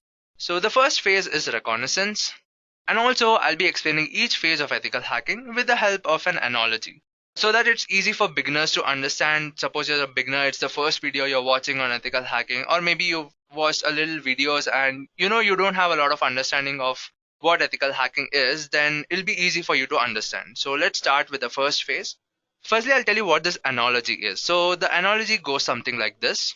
Suppose there's an enemy layer at a location, and this enemy layer has got a lot of destructive weapons, and you are the army chief who's assigned to attack the enemy layer and take control of this. So my question to you is, if you were actually an army officer, who's assigned to make a surgical strike, you've got a lot of forces, you've got the army, you've got tanks, you've got air force, all at your command. So would you just take all your forces and go attack? I don't think so.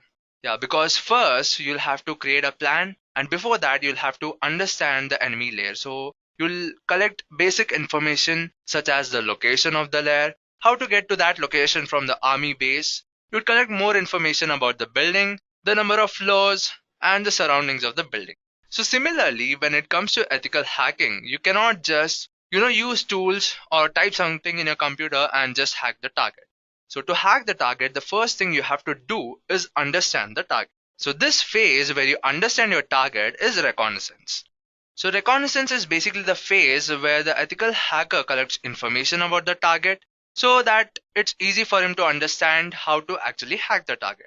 So some of the basic information you would want to collect are, the first one would be the IP address of the target. Suppose you're trying to hack a particular system in a network, then you would want to know the IP address of the target because the IP address uniquely identifies the system in the network.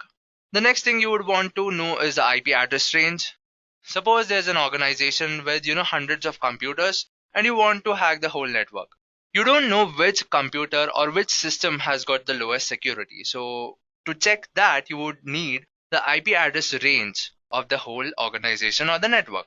The next thing you would want to know is the network. You would want to know the architecture of the network. And finally, you would want to know about the DNS record. So these are very basic things, very basic information to collect about your target.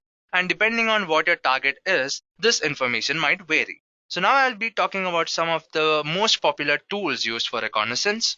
The first tool I'm going to talk about is search engine. So I'm sure you're familiar with Google, Yahoo, and Bing. So I'll give you an example. Okay, imagine yourself in this situation where you are an ethical hacker. You're the best in the city. There's no one else who can compete your skills of ethical hacking. And one day you're at your office and this guy, a CEO of a big organization, comes to you and he hands out the name of a website and he wants you to test for security loopholes or weaknesses on his website. And he just walks away. He doesn't speak a word. He's an introvert, So at this point, you only know the name of the website. You have, no idea of what this application is or what your target is. You only know the name of your website. So what would be the first thing you do? So the first thing you would want to do is use the name of the website into a search engine. So maybe Google the name of the website. There are different search engines you can use. There's Google, there's DuckDuckGo, there's Yahoo, there's Shodan, and a lot of search engines. So you just Google search or use whatever search engine you want to and then find information about your target. So the first thing you'd get is the URL of the target, the URL of the website, using which you can find out other information such as the IP address, the IP address range, and whatever information I told about in the previous slide. So this is the first thing you would do. The next tool you would use, which is one of the most popular tools for reconnaissance, is NSLOOKUP. So NSLOOKUP is a DNS querying tool and it's mainly used to get the domain name and the IP address map of your target. So suppose there's an organization, like maybe you want to collect information about the same website, then you would run a NSLOOKUP search on that and you'd collect information such as the domain name, the IP address map, the range, the IP address range, and such information. The next tool you can use is WhoisLookup. So WhoisLookup is a browser-based query and response tool, and it's mainly used to get the registration and delegation details of your target. So suppose your target application requires a login. So maybe the username is the email ID. And using WhoisLookup, you can find out who the website is registered to, the contact information, and many other information. So these information will play a vital role when you're actually trying to hack the application. So these are the most popular tools for reconnaissance. Moving forward to the next phase of ethical hacking. So the next phase is scanning. Now let's come back to the surgical strike example. You found out the location of the enemy layer. You found out the way how you can go from the army base to the enemy layer. And you've also found out about the surroundings. But is this information enough? You found the enemy layer, you found the building, but can you just go attack now? No, you need a strategy, you need a plan. And for this, the main thing you would require to know is which point of the building you can enter from. So basically you scan the whole building to see which points you can enter from and whether these points are blocked or are they open, because obviously there are enemies, they have got destructive weapons. So maybe a door is set up with a bomb, with an explosive. So you have to scan the building so that you can find a safe way to enter the building and attack. Similarly, when it comes to scanning in ethical hacking, You found out the IP address, the IP address range, and many information, but it's not enough. Now it's time to find out those points on your target which has got a weak security and where you can try to hack the target from. So this phase where you find the weak points on the target is scanning. So scanning is basically the phase where you find out points on the target system or the network from where the hacker can try to hack the target. So these are the weak points on your target that you can start the hack from. Some of the information you would want to collect during your scanning are there's active ports and active hosts. So these are basically the ports and the hosts that are live and running on the system. So there's no point if there's an organization and there's a network of 100 computers and 10 computers out of the 100 computers are turned off. There's no point in finding out information about the 10 shut down computers. If you want to hack the network, you would want to hack one of the target that's live and up and running. And that's why you would want to know about the active ports and the active hosts. Then you would want to know about the services being run on your target. So these services could be security services like firewall, intrusion detection, because obviously you wouldn't want your target to know that it's being hacked. So you'd want to be a little careful. So you'd find out services that are being run, and then you would want to collect information about the application and the operating system. So when I say a vulnerable application and operating system, it means the application or the operating system that is being used by the target which is unpatched or outdated. So most of the time when you are scanning your target, you find out application or operating system that are unpatched which have got security loopholes. And you can use these weaknesses to hack your target. Now let's see which are the most popular tools used for scanning. The first one is OpenVAS. OpenVAS is an open source framework with several services and tools for vulnerability scanning and management. The next tool is Nikto. Nikto is a command line vulnerability scanner, and this tool scans web servers for dangerous files, CGIs, and outdated services. So like I previously told while finding out information about the vulnerable application or operating system, that if you find outdated services or unpatched services, there's a high chance that you can find out weaknesses on your target. So Nikto is one such tool that will give you information about these outdated services. The next tool I'm going to talk about is WireShark. WireShark is a tool especially used for wireless networks. Suppose there's a Wi-Fi network and you want to scan this network, then you can use WireShark. And this is an open source packet analyzer and gives a lot of information about the wireless network. The next tool and my most favorite tool is Nessus. Nessus is a very powerful tool that provides high performance data capture. And the reason I like Nessus is it provides various types of scans. So depending on what information you want about the target or what type of target is your system or the network, you can select different scans. So each scan will give you different results using which you can hack the target. So these are some of the most popular tools used for scanning. So moving on to the next phase, that is exploitation. So now you've collected enough information about your target, your plan's ready, you know where to enter the building from, you know how to attack. It's time to attack. So now you call your foes, your tanks, your army, and then lead the attack and then gain control of the enemy layer. Similarly, when it comes to ethical hacking, you use different exploitation tools because your tools are like your foes, like your army, and you use these exploitation tools to hack the target. So this is the phase where the hack actually happens. So exploitation is a phase where the hacker takes advantage of the weakness and loopholes found on the target system or the network and then runs appropriate tools to hack the target. So there are different steps for using exploitation. The first thing is selecting the right attack. So not every attack is applicable to every target. So depending on how your target is, depending on what weaknesses you found on the target, you will have to select the appropriate attack. Then you will have to launch the attack on your target, and finally you will gain access of your target. So some of the most popular tools used for exploitation are, the first one is Beef. Beef is a tool mainly used for penetration testing, and it's a tool that leverages browser vulnerabilities. The next tool is one of my most favorite, and this is a tool that I mostly use. It's Metasploit. It's one of the most popular exploitation tools, and this tool has got hundreds of scripts to hack. The next tool I'm going to talk about is SQL Map. SQL Map is a tool that automates detection and exploitation of SQL injection flaws. So I'm sure if you're a beginner, you don't know what SQL injection is, but stay tuned. You'll be learning about SQL injection and a lot of different hacking methods in the coming up videos. So this tool is mainly used to take over database servers. Moving on to the next phase, it is maintaining access. So now the surgical strike is done. Will you just leave from the enemy layer? No, you wouldn't. Now you would take actions to maintain, the control over the enemy layer. Because you wouldn't want your enemies to occupy the layer again and then store destructive weapons. Because if they did, if you just left and the enemies came back, you would have to carry out another surgical strike to gain control over your enemy layer. So this is maintaining access when it comes to surgical strike.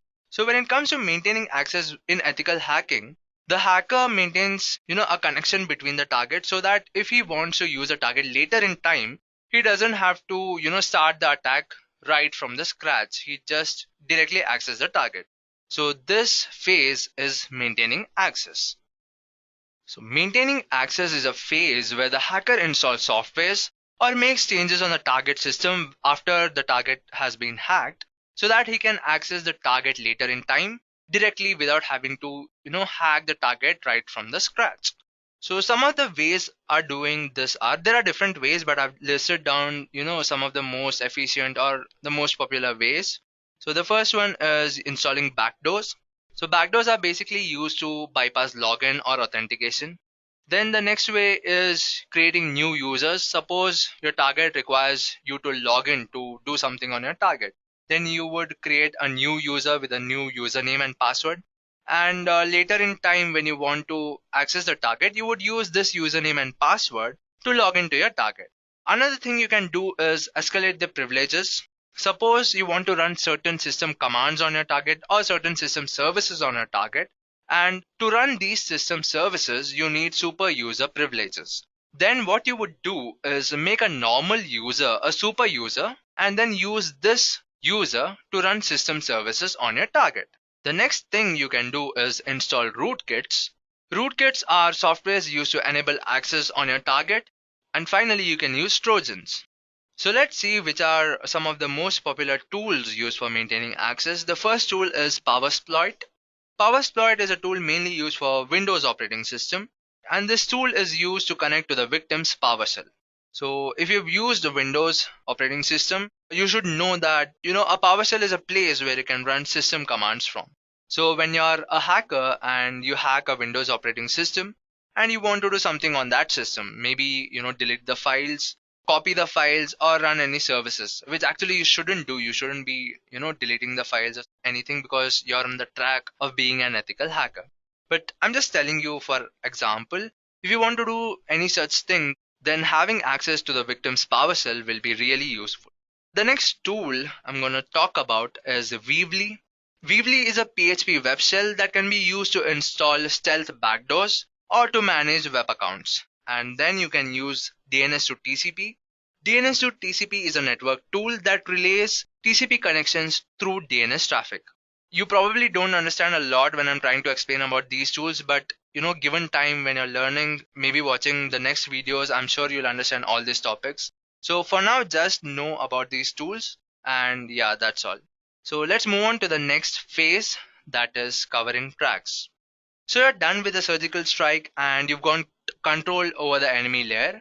So the main thing you would want to do is keep your strategy, your plan confidential, because you wouldn't want the enemies or any unauthorized person to know what your strategy, your plan, or any information about your surgical strike. So you erase all the details regarding this. But when it comes to ethical hacking, it's a little different. A hacker erases all the details, all the information regarding his identity, and also how he carried out the exploit, so that the target doesn't know that someone has hacked the target first of all, and if at all he knows that his system was hacked, then he shouldn't be able to trace back who this hacker was. So covering tracks is a phase where the hacker hides his identity and also the way the exploit has happened. So he wouldn't want the target to know how he was hacked. There are different ways of doing this. Some of the most common ways are clearing the cache and cookies. Then you would want to tamper the log file. Suppose, like I told you in one of the slides, if your target requires you to log in using a username and password, and you've done that, you've logged in using a username and password, then you would want to delete these log files so that the target doesn't know that some other user had logged into his system. Then you can close the ports that you might have started or stop the services that you might have started in order to install backdoors, rootkits, or whatever purpose you did it for. So this is covering cracks, and the final phase of ethical hacking is reporting. Now you're done with the surgical strike, you've cleared all the evidence, all the clues, all the information, and now you have to inform your higher officer on what actually happened. So you'd inform him how you found the layer, what was your strategy, what was your plan, what weaknesses you found on the enemy layer, and how did you actually gain control of the enemy layer. So you create a documentation of it. Similarly, when it comes to ethical hacking, instead of reporting to your higher officer, you report to the target organization. You tell them what weaknesses you found on the target, which weaknesses the target was vulnerable for, and which attacks you used to hack the target. So reporting is basically a phase where the hacker creates documentation of the weaknesses and loopholes found on the target, the way he used these weaknesses and loopholes to hack the target, and also mentions certain precautions that the target can take to make this security better. So like I told you earlier, this is the phase that differentiates a malicious hacker from an ethical hacker. I'll tell you why now, because as an ethical hacker, you know what you should do. You should tell the target organization about the information found, the way you hack the target, and also tell them how they can make the security better. But a malicious hacker wouldn't do this. A malicious hacker would hack the target, would hide his identity, and whatever purpose he hacked the target for, he just do it and vanish. So this is the phase that differentiates a malicious hacker from an ethical hacker. So these are the 6 phases of ethical hacking. So if you want to hack a target successfully and efficiently, I suggest you follow these steps.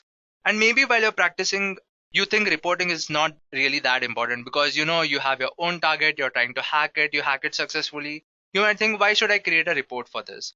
But let me tell you, make a habit of creating reports right from the beginning so that when you actually are working for an organization, it's pretty simple. You know what details to include and it'll be very helpful. So, don't take any of these phases lightly. Practice each phase, with dedication.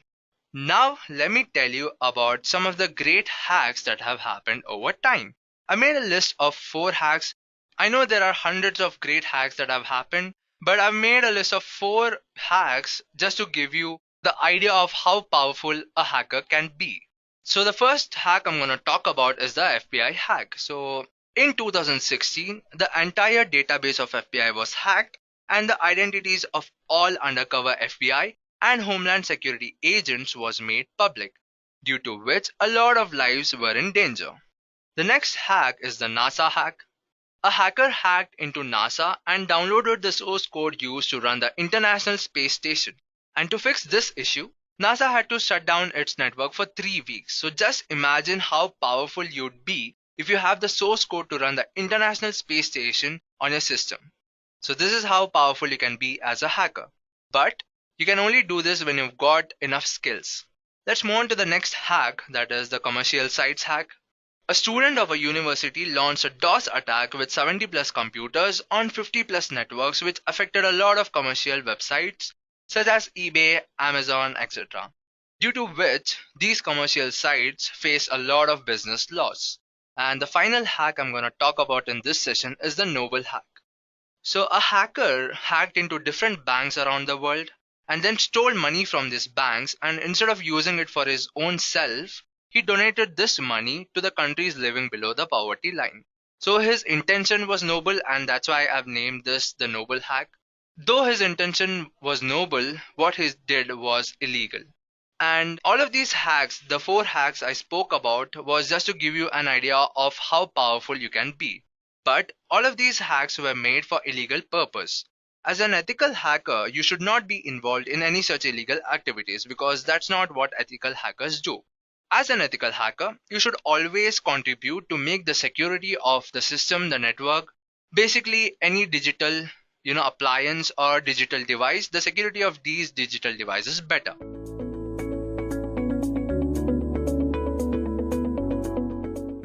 Now, cyber attacks are taking place all the time. Even as we speak, the security of some organization, big or small, is being compromised. For example, if you visit this site out here, that is ThreatCloud, you can actually view all the cyber attacks that are actually happening right now. Let me just give you a quick demonstration of how that looks like. Okay, so as you guys can see out here, these are all the places that are being compromised right now. The red parts actually show us the part that is being compromised, and the yellow places actually show us from where it's being compromised from. Okay, as you guys can see now that someone from the Netherlands is actually attacking this place and someone from USA was attacking Mexico. It's a pretty interesting site and actually gives you a scale of how many cyber attacks are actually happening all the time in the world. Okay, now getting back, I think looking at all these types of cyber attacks, it's only necessary that we educate ourselves about all the types of cyber threats that we have. So these are the 8 cyber threats that we're going to be discussing today. Firstly, we're going to start with malware. So malware is an all-encompassing term for a variety of cyber attacks, including Trojans, viruses, and worms. Malware is simply defined as code with malicious intent that typically steals data or destroys something on the computer. The way malware goes about doing its damage can be helpful in categorizing what kind of malware you're dealing with. So let's discuss it. So first of all, viruses.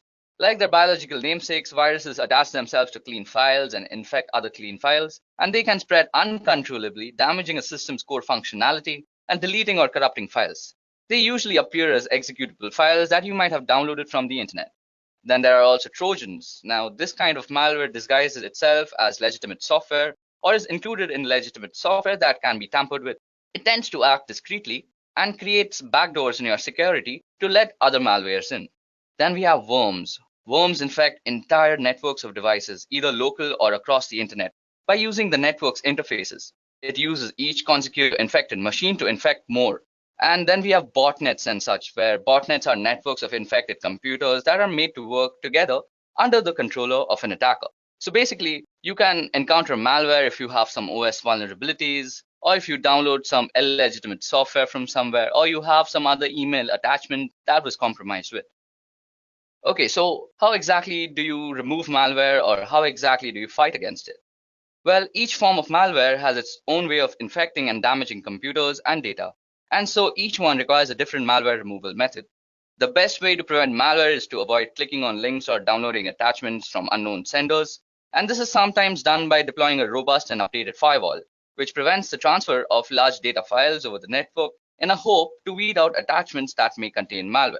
It's also important to make sure your computer's operating system, whether it be Windows, Mac OS, Linux, uses the most up-to-date security updates. And software programmers update programs frequently to address any holes or weak points. And it's important to install all these updates as well as to decrease your own system weaknesses. So next up on our list of cyber threats, we have phishing. So what exactly is phishing?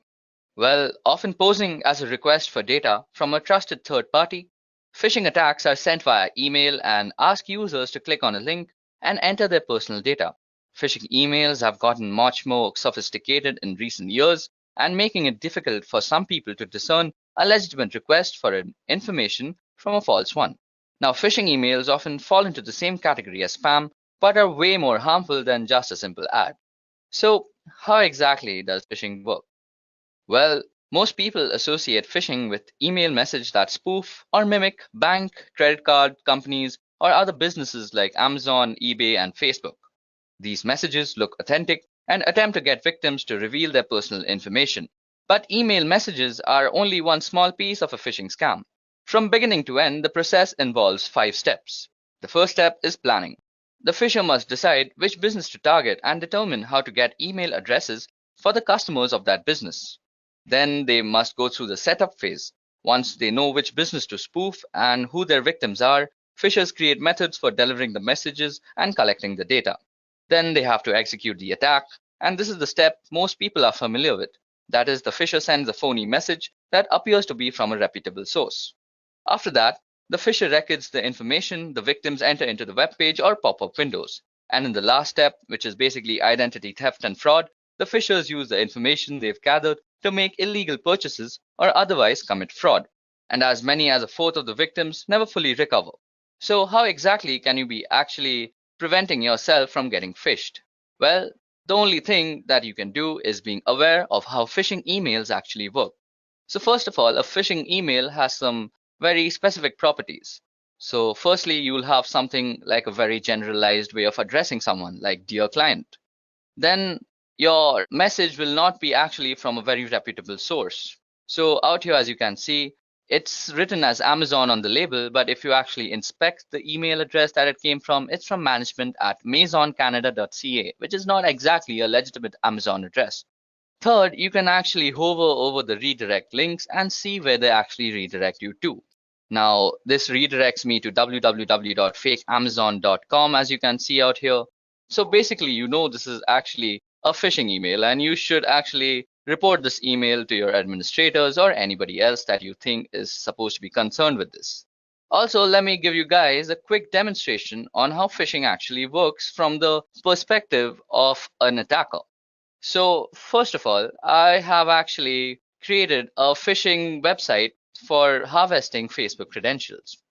I simply just took the source code of the Facebook login page and pasted it, and then made a backend code in PHP, which makes a log file of all the Facebook passwords that get actually entered onto the phishing page. Now, I've also sent myself an email as to make sure this looks legitimate, but this is only for spreading awareness, so please don't use this method for actually harvesting credentials. That's actually a very illegal thing to do. So let's get started. First of all, you'll go to your email and see that you'll get some email saying your Facebook credentials have been compromised. So when you open it, it looks pretty legit. Well, I haven't made it look all that legit. It should look legit, but the point out here is to actually make you aware of how this works. So as you guys can see, it says, "Dear client, we have strong reasons to believe that your credentials may have been compromised and might have been used by someone else. We have locked your Facebook account. Please click here to unlock. Sincerely, Facebook Associate Team." So if we actually click here, we are actually redirected to a nice looking Facebook page, which is exactly how Facebook looks like when you're logging in. Now, suppose I were to actually log into my Facebook account, which I won't. I'll just use some random ID, like this is an email @gmail.com, and let's put password as admin123, and we click login. Now, since my Facebook is actually already logged in, it'll just redirect to facebook.com, and you might just see me logged in. But on a normal computer, it'll just redirect you to www.facebook.com, which should just show this site again. Okay, so once I click login out here, all that the backend code that I've written in PHP out here will do is that it's going to take all the parameters that I've entered into this website, that is my email address and the password, and just generate a log file about it. So let's just hit login and see what happens. So as you guys can see, I've been redirected to the original Facebook page that is not meant for phishing. And on my system out here, I have a log file. And this log file will show exactly, as you can see, I've fished out the email address. This is an email @gmail.com. And it's also showed the password, that is admin123. So this is how exactly phishing works. You enter an email address, and you're entering the email address on a phishing website, and then it just redirects you to the original site. But by this time, you've already compromised your credentials. So always be careful when dealing with such emails. So now jumping back to our session, the next type of cyber attacks we're going to discuss is password attacks. So an attempt to obtain or decrypt a user's password for illegal use is exactly what a password attack is. Hackers can use cracking programs, dictionary attacks, and password sniffers in password attacks. Password cracking refers to various measures used to discover computer passwords. This is usually accomplished by recovering passwords from data stored in or transported from a computer system. Password cracking is done by either repeatedly guessing the password, usually through a computer algorithm in which the computer tries numerous combinations until the password is successfully discovered. Now, password attacks can be done for several reasons, but the most malicious reason is in order to gain unauthorized access to a computer with the computer's owner's awareness not being in place. Now, this results in cybercrime, such as stealing passwords for the purpose of accessing bank information. Now today, there are three common methods used to break into a password-protected system.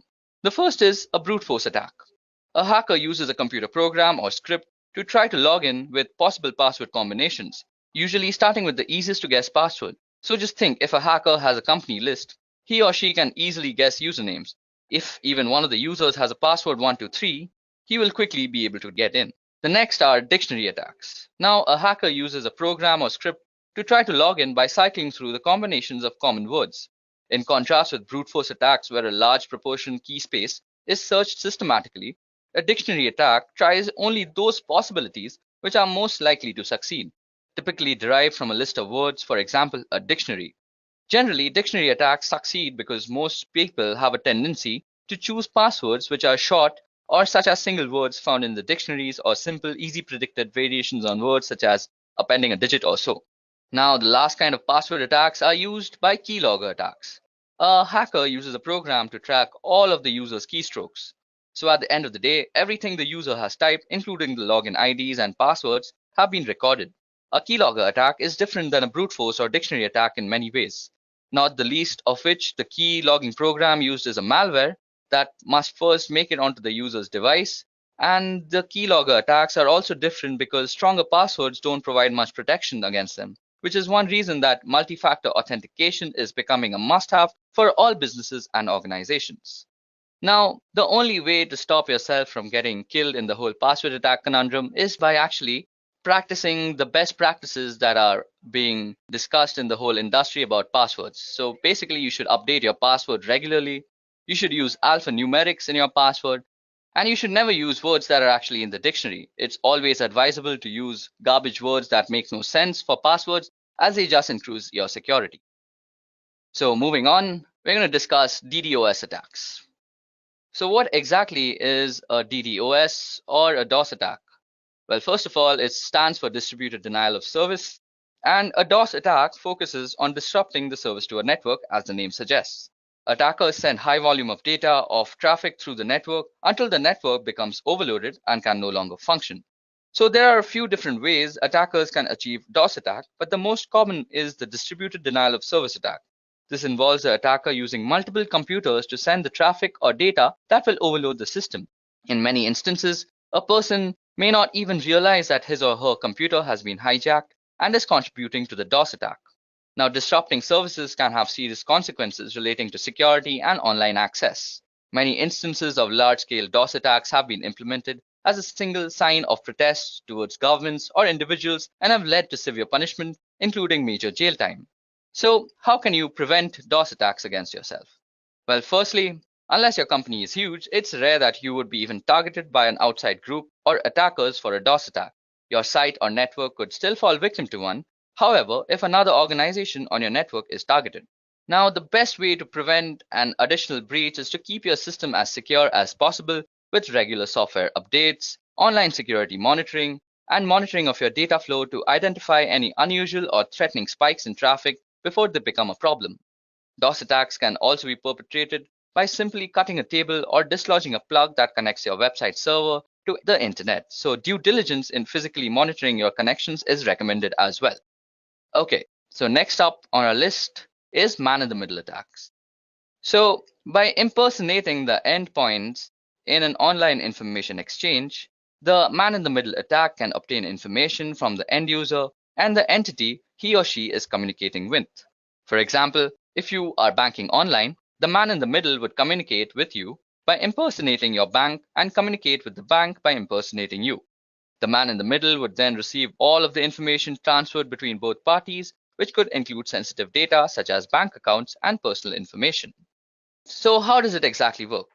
Normally, an MITM gains access through a non-encrypted wireless access point, which is basically one that doesn't use WAP, WPA, or any of the other security measures.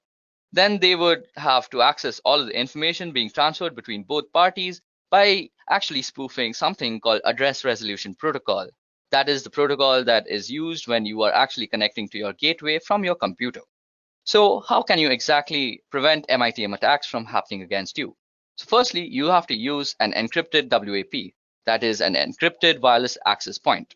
Next, you should always check the security of your connection, because when somebody is actually trying to compromise your security, he will try to actually strip down the HTTPS or HSTS that is being injected in the website, which is basically the security protocols. So if something like this HTTPS is not appearing in your website, you're on an insecure website where your credentials or your information can be compromised. And the last and final measure that you can actually use is by investing in a virtual private network which spoofs your entire IP, and you can just browse the internet with perfect comfort. Next up on our list is drive-by downloads. So gone are the days where you had to click to accept a download or install a software update in order to become infected. Now just opening a compromised web page could allow dangerous code to install on your device. You just need to visit or drive by a web page without stopping, or to click accept any software, and the malicious code can download in the background to your device. A drive-by download refers to the unintentional download of a virus or malicious software onto your computer or mobile device. A drive-by download will usually take advantage or exploit a browser or app or operating system that is out of date and has security flaws. This initial code that is downloaded is often very small, and since its job is often simply to contact another computer where it can pull down the rest of the code onto your smartphone, tablet, or other computers. Often, a web page will contain several different types of malicious code in hopes that one of them will match a weakness on your computer. So how does this exactly work? Well, first you visit the site, and during the three-way handshake connection of the TCP/IP protocol, a backend script is triggered. As soon as a connection is made while the last ACK packet is sent, a download is also triggered, and the malware is basically injected into your system. Now, the best advice I can share about avoiding drive-by downloads is to avoid visiting websites that could be considered dangerous or malicious. This includes adult content, file-sharing websites, or anything that offers you a free trip to the Bahamas. Now, some other tips to stay protected include keep your internet browser and operating system up to date, use a safe search protocol that warns you when to navigate to a malicious site, and use comprehensive security software on all your devices like McAfee All Access and keeping it up to date. Okay, so that was it about drive-by downloads. Next up is maladvertising or malvertising. So malvertising is the name we in the security industry give to criminally controlled advertisements which intentionally infect people and businesses.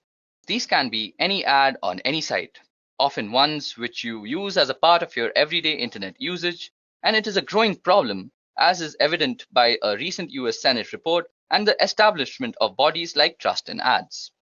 Now, whilst the technology being used in the background is very advanced, the way it presents to the person being infected is simple. To all intents and purposes, the advertisement looks the same as any other, but has been placed by a criminal. Like you can see the Mint ad out here, it's really out of place, so you could say it's been made by a criminal. Now, without your knowledge, a tiny piece of code hidden deep in the advertisement is making your computer go to the criminal servers.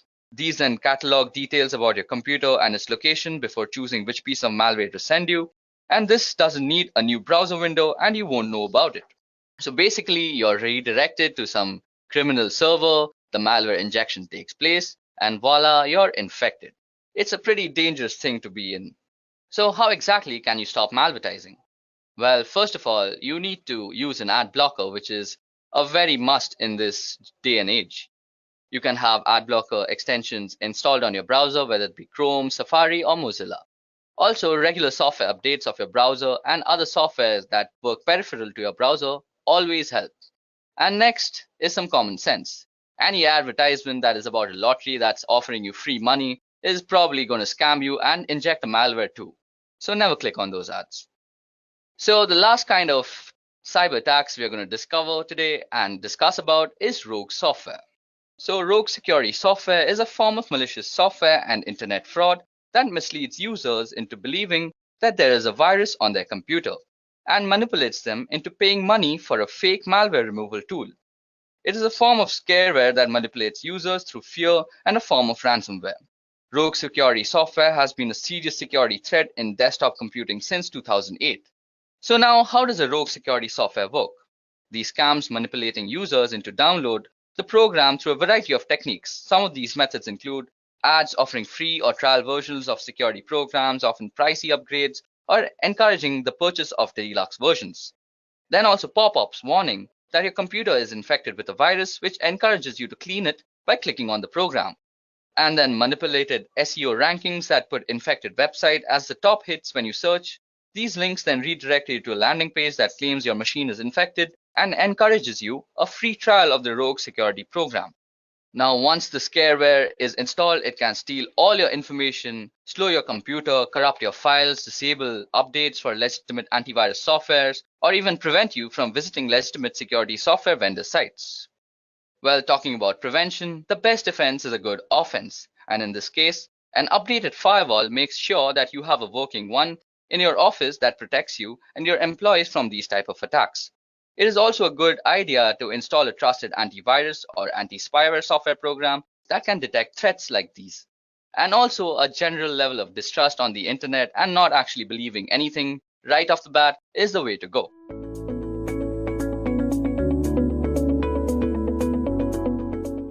Kali Linux is the industry's leading Linux distribution in penetration testing and ethical hacking. It offers tons and tons of hacking and penetration tools and different kinds of softwares by default. It is widely recognized in all parts of the world, even among Windows users who may not even know what Linux is. Well, to be precise, Kali Linux was developed by Offensive Security as the rewrite of Backtrack. Backtrack, just like Kali Linux, was a Linux distribution that focused on security. It was used for digital forensics and penetration testing purpose. But the question here is, why should you choose Kali Linux when you have other choices like Parrot Security Operating System, Backbox, Black Arc, and many more out there? Let me list out few reasons as to why Kali Linux is the best choice. First and foremost, it offers more than 600 penetration testing tools from different kinds of security fields and forensics. Secondly, Kali Linux is customizable. So if you're not comfortable with current Kali Linux tools or features or graphical user interface, you can customize Kali Linux the way you want. It is built on a secure platform. The Kali Linux team is actually made up of a small group of individuals. Those are the only ones who can commit packages and interact with repositories, all of which is done using multiple secure protocols. So Kali Linux is definitely a secure platform. Although penetration tools tend to be written in English, Kali includes multilingual support. This way, more users can operate in their native language and locate the tools that they need for the job that they are doing on Kali Linux. And lastly, Kali Linux, just like Backtrack, is completely free of charge. On top of all these benefits, Kali Linux offers different installation options. One way of installing Kali Linux is by making a Kali bootable USB drive. This is the fastest way of installing Kali Linux and the most favorable as well. We will discuss why in a while. You can also install Kali Linux using hard disk. Installing Kali Linux on your computer using a hard disk is a very easy process. But you should make sure that your computer has compatible hardware. You can also install Kali Linux alongside your operating system. It could be Windows or Mac. But you should exercise caution during setup process because it might mess up with your default BIOS settings. Lastly, you can use different kind of virtualization software such as VMware or VirtualBox to install Kali Linux on your preferred operating system. Well, apart from all this, you can also set up Kali Linux on advanced RISC machines or ARM like Raspberry Pi, Trim Slice, CubeTruck, and many more. So there you go, guys. Now you know what Kali Linux is and why it is a leading Linux distro for ethical hacking and penetration testing. In today's session, we will explore different ways to install Kali Linux. Let's get started then. Earlier, I said that the fastest method for setting up Kali Linux is to run it live from a USB drive. But why? First of all, it's non-destructive. It makes no changes to the host system's hard drive or the operating system that it is installed on. So once you remove USB, your operating system will return to its original state. Secondly, it's portable. You can carry Kali Linux in your pocket and can run it whenever you want, just in few minutes. It's customizable. You can create your own Kali Linux ISO image and put it into USB drive using a simple procedure, which we will discuss later. And lastly, it's potentially persistent. You can configure your Kali Linux live USB drive to have persistent storage so that the data you can collect is saved and you can use it across different reboots. Now let's see how to create a bootable Kali USB drive on Windows. Guys, actually the process is very simple. It's just a 3-step process. First of all, you need to plug your USB drive into an available USB port on your Windows PC. Next, you need to note down the destination drive it uses once it mounts. For example, it could be F drive.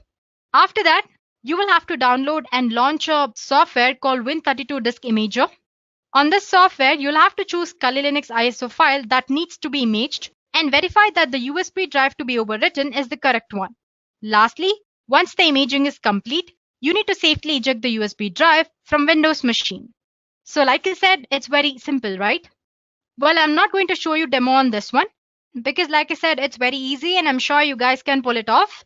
If you have any doubts, you can post them in the comment section. We'll get back to you. And as for the demo part, we'll be doing 4 installations here.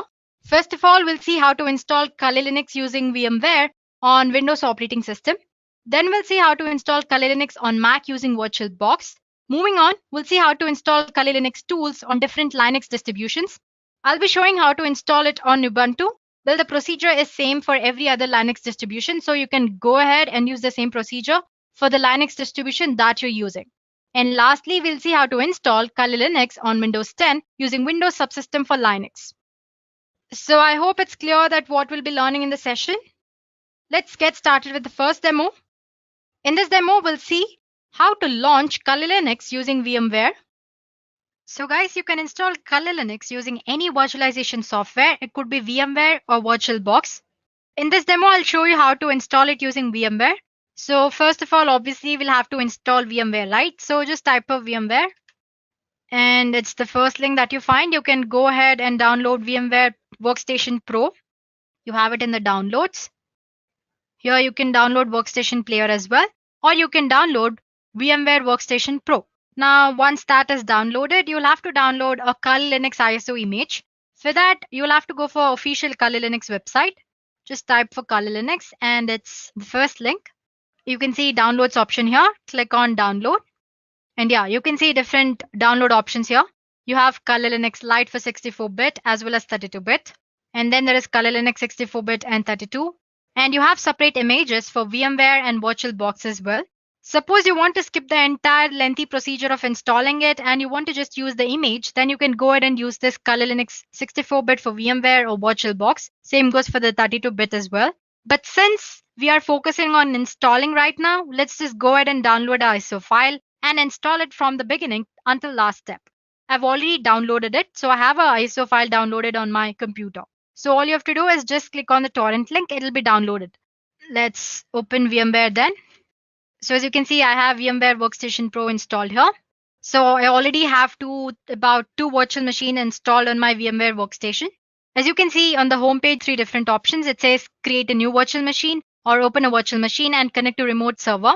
So if you want to create a Kali Linux or any other virtual machine from step 1, you can use this create a new virtual machine option. Well, if you have an image of a virtual machine already, and if you want to just use it and avoid installation procedure, then you can go ahead and use this open a virtual machine option. Well, just click on this create a new virtual machine and click on next. As you can see here, you have an option which says installer disk image file ISO file you'll have to attach here. So click on browse. Let's see where I've stored my Kali Linux. As you can see, I already have it here. And there's one file here. Let me click on that and open. So yeah, don't bother about this error. It usually shows that. And then click on next here. So it's asking which operating system will be installed on this virtual machine. I want it to be Linux. So make sure you select Linux 64-bit and click on next. You have an option to name your virtual machine. Let's say Kali Linux. And where do I want to store it? In my documents under virtual machines, Kali Linux. Sure. And click on next. It says it already exists. Let me try this one then. Let's say Kali Linux 1 and next. Yeah. So basically your Kali Linux will need about a 20 GB. Let's assign some 40 GB here. That's the maximum disk size that you can allot. Well, you can allot more than that as well, but minimum it needs about 20 GB. And you have an option which says store virtual disk as a single file or multiple files. Let's just select store virtual disk as a single file to avoid complications and click on next here. So as you can see, you can review your virtual machine settings here. You have an option to make changes to the settings. You can make changes right now or you can do it later as well. Let's just go ahead and make changes now. Click on this customize hardware option here. Well, as for the memory for this virtual machine, it totally depends on what you're using virtual machine for. If you're not using it for heavy works, then you can assign least amount of memory. Let's say I want to assign about 2 GB. There we go. And as for the processors, Number of processors 1. And the number of core processors, you can choose as many as you want, let's say 2. This will increase the performance of your virtual machine. So, and again, it totally depends on whatever you want to choose. And yeah, we have already attached the image. Network adapter, you can set for NAT. USB controller and sound card, you can retain the default settings. And as for the display, click on accelerated 3D graphics since what Kali Linux has a graphical user interface. And it says 768 MB is the recommended amount of memory that you can use for graphics. So let's go ahead and select that and click on close. Well, you can actually make all the settings after installing Kali Linux as well, no problem there. Once you've done that, click on finish here. As you can see, my Kali Linux image is ready for installation. You have two options to power up. As you can see, you have this option here. You can click on that to power on this virtual machine, or you can go ahead and click on this. Let me click on this. So once you click on that, you should be greeted with this Kali boot screen. As you can see, there are a lot of options here. We did discuss live option earlier, right? So if you don't want any trace of Kali Linux on your operating system, you can go ahead and use live option here. You have live USB persistence mode and live USB encrypted persistence as well. Suppose you want to store some data and save it for a later reboots, you can use live persistent option here. And most of the time people get confused with this install and graphical install. Just don't go ahead and click on install option. Do it only if you're well versed with command line interface. So basically that install option is for command line interface. So you'll be greeted with Kali Linux command line interface. Since if you're using Kali Linux for the first time, go ahead with graphical install. Select the graphical install and click enter. So as you can see, it will start mounting storage devices. Whole installation process might take about 10 minutes. So it's prompting you to select a language. So select your preferred language, then your country location. Let's say English and click on enter. And it's asking you for the country location. Just give United States and enter. And I want the keyboard to be configured with American English. You can choose any native language. Like I said earlier, it supports multilingual or it supports multiple languages. So go ahead and choose it. But it might complicate the way you use Kali Linux later. So you can always go ahead and stick ahead with English only. Well, it doesn't matter. So as you can see, it's configuring the network. So it'll detect the ISO file and load installation component and then prompt you to enter a host name for your system. Well, in this installation, let's just enter Kali and click on enter. You can give the name you want. And next it's asking you for the domain name. Suppose you have a set of virtual machines and if you want to give all of them a domain name, you can assign a domain name as well, but it's optional. Let's not give any domain name here and click on enter. The next thing it does is it'll prompt you for the password that you'll have to enter every time you launch your Kali Linux. So just give some password of your choice and click on continue. The best thing about Kali Linux is you can set up date and time as well. You can make it later as well, but you can choose it here. So just click on Eastern or whichever choice you like and click on enter. So the installer will now probe your disk and offers you 4 different choices. As you can see, it says guided use entire disk. Guided use entire disk can set up LVM, which is logical volume manager. Same thing, which is encrypted, and manual. So if you're an expert, if you've already used this Kali Linux before, you can go ahead and select any of these 3 options from the bottom. That's LVM or manual or encrypted LVM. Otherwise, you can always go ahead and choose guided use entire disk option here if you're a beginner and click on enter. So this is the disk partition where all the data will be stored and click on continue. It's asking if you want to store all files in one partition or if you want to make partitions. So depending on your needs, you can go ahead and choose to keep all your files in single partition, which is default, or you have separate partition for one or more of the top level directories. Let's just choose the first option and click on enter. So once you've done that, you'll have one last chance to review your disk configuration. Once you're sure that you've given correct details, click on enter here. It's asking if the changes that you make to Kali Linux should be written to the disk or not. So say yes. So it will start partition and install the virtual machine. It took a while, but as you can see, installation is almost done. It's asking me to configure the package manager. Well, if you select no in this session, you will not be able to install packages from Kali repositories later. And click on continue. So suppose if you want to install other repositories or updates later on, you can always go and click on yes. Otherwise you can go for no as well. Now it's going to configure the package manager. It'll install package manager and configure it. Then it'll install grub bootloader. And it's asking if you want to install grub bootloader to master boot record. Definitely yes. So select yes and click on continue. So it's asking to select the device manually. You can click this, select the device. So yeah guys, we're done here. So you can finally click on continue option to reboot your new Kali installation. So as you can see, the entire process took about 10 to 11 minutes.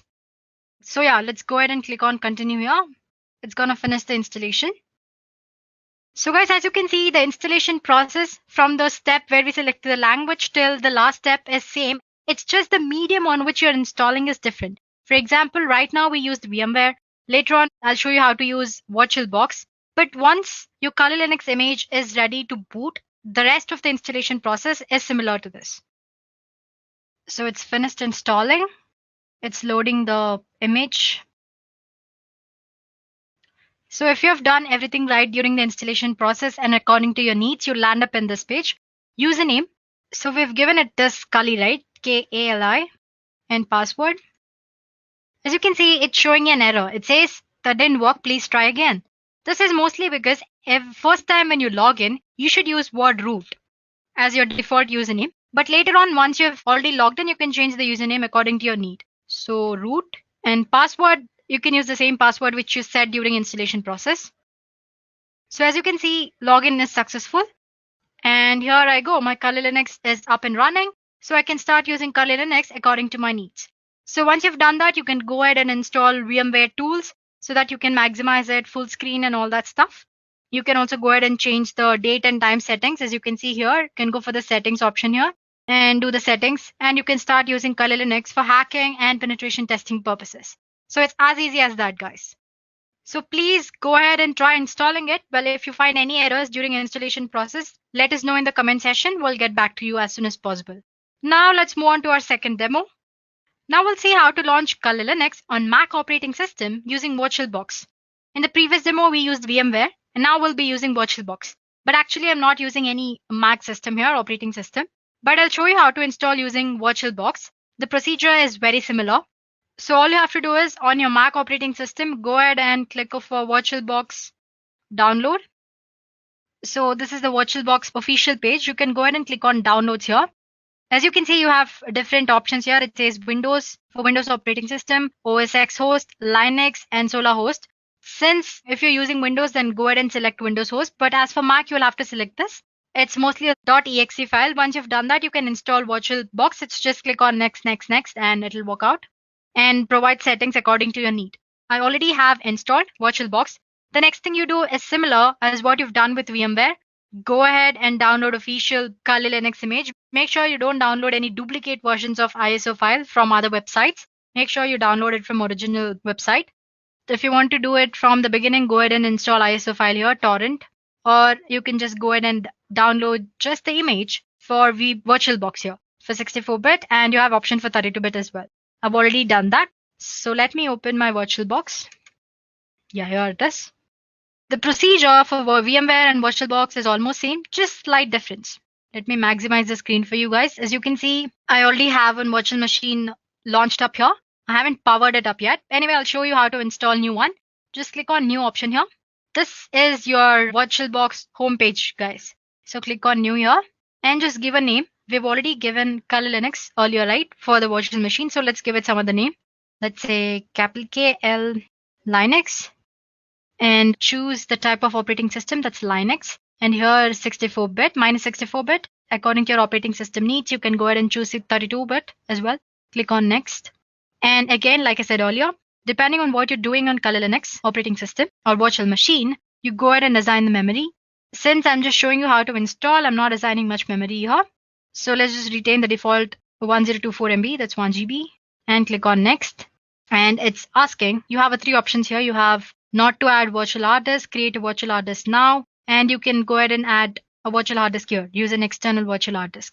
Go ahead and select the second option, click on create, and use VirtualBox image. Like I said earlier, we downloaded ISO image, right? And it's an ISO file with extension .iso.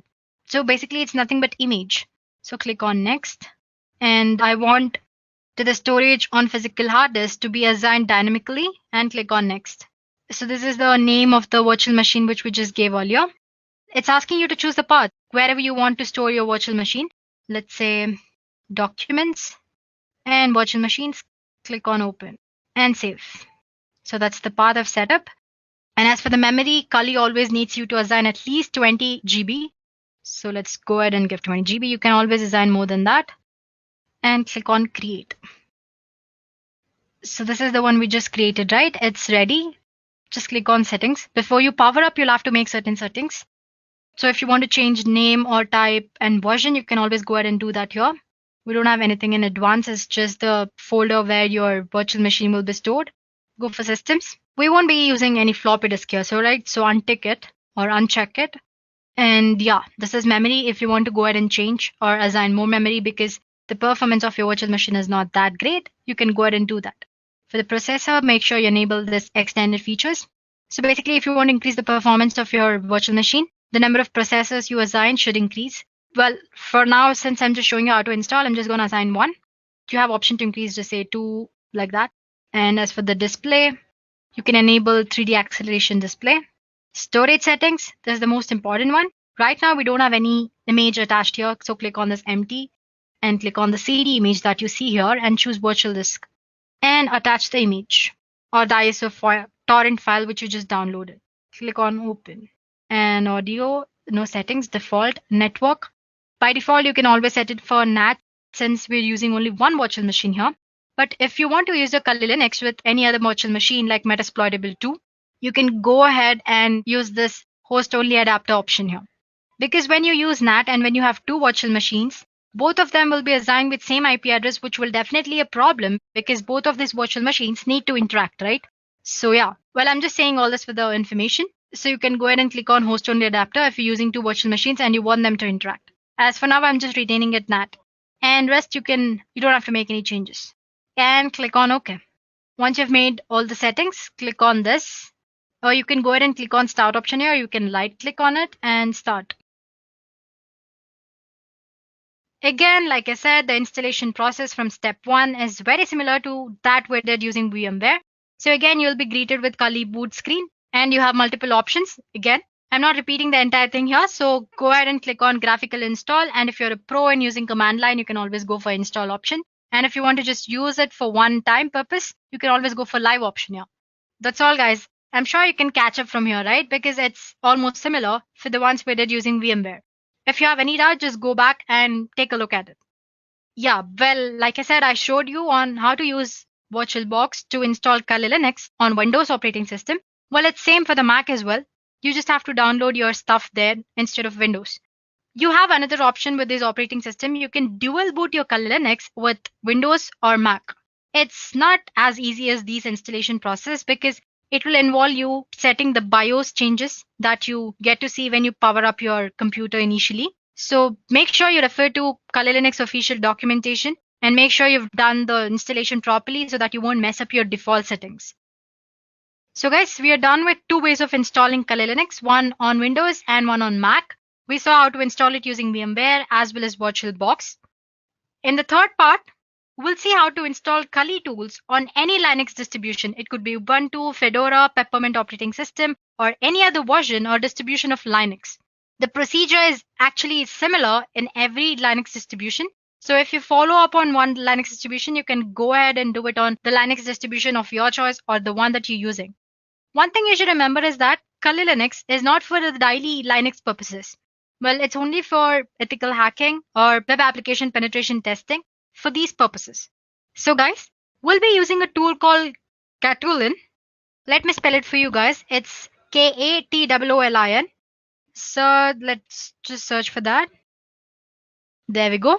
It's a script that helps you to install Kali Linux tools on your Linux distribution of your choice. So it's usually the GitHub script. So click on the first link that you find. So for those of you who like to use penetration testing tools provided by Kali Linux development team, you can effectively do that on your preferred Linux distribution using this tool, which is Katulin or Katwolin. So as you can see, once you've installed Katulin properly on your operating system, you should be greeted with this page. I'll show you how to do that. Don't worry about it. So the purpose of asking you to see this page is to take a look at prerequisites. So first thing, you need to have a Python of version 2.7 or above installed in your operating system.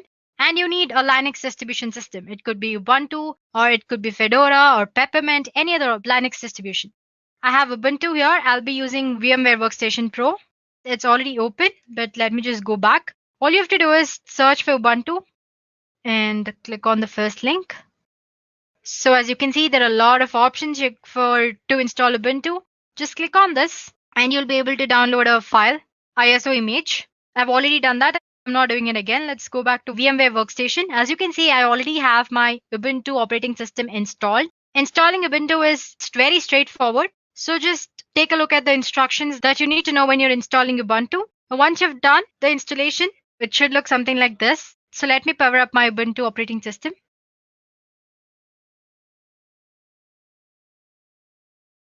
So as you can see, once you install, you'll land up on this page and it's asking for the password.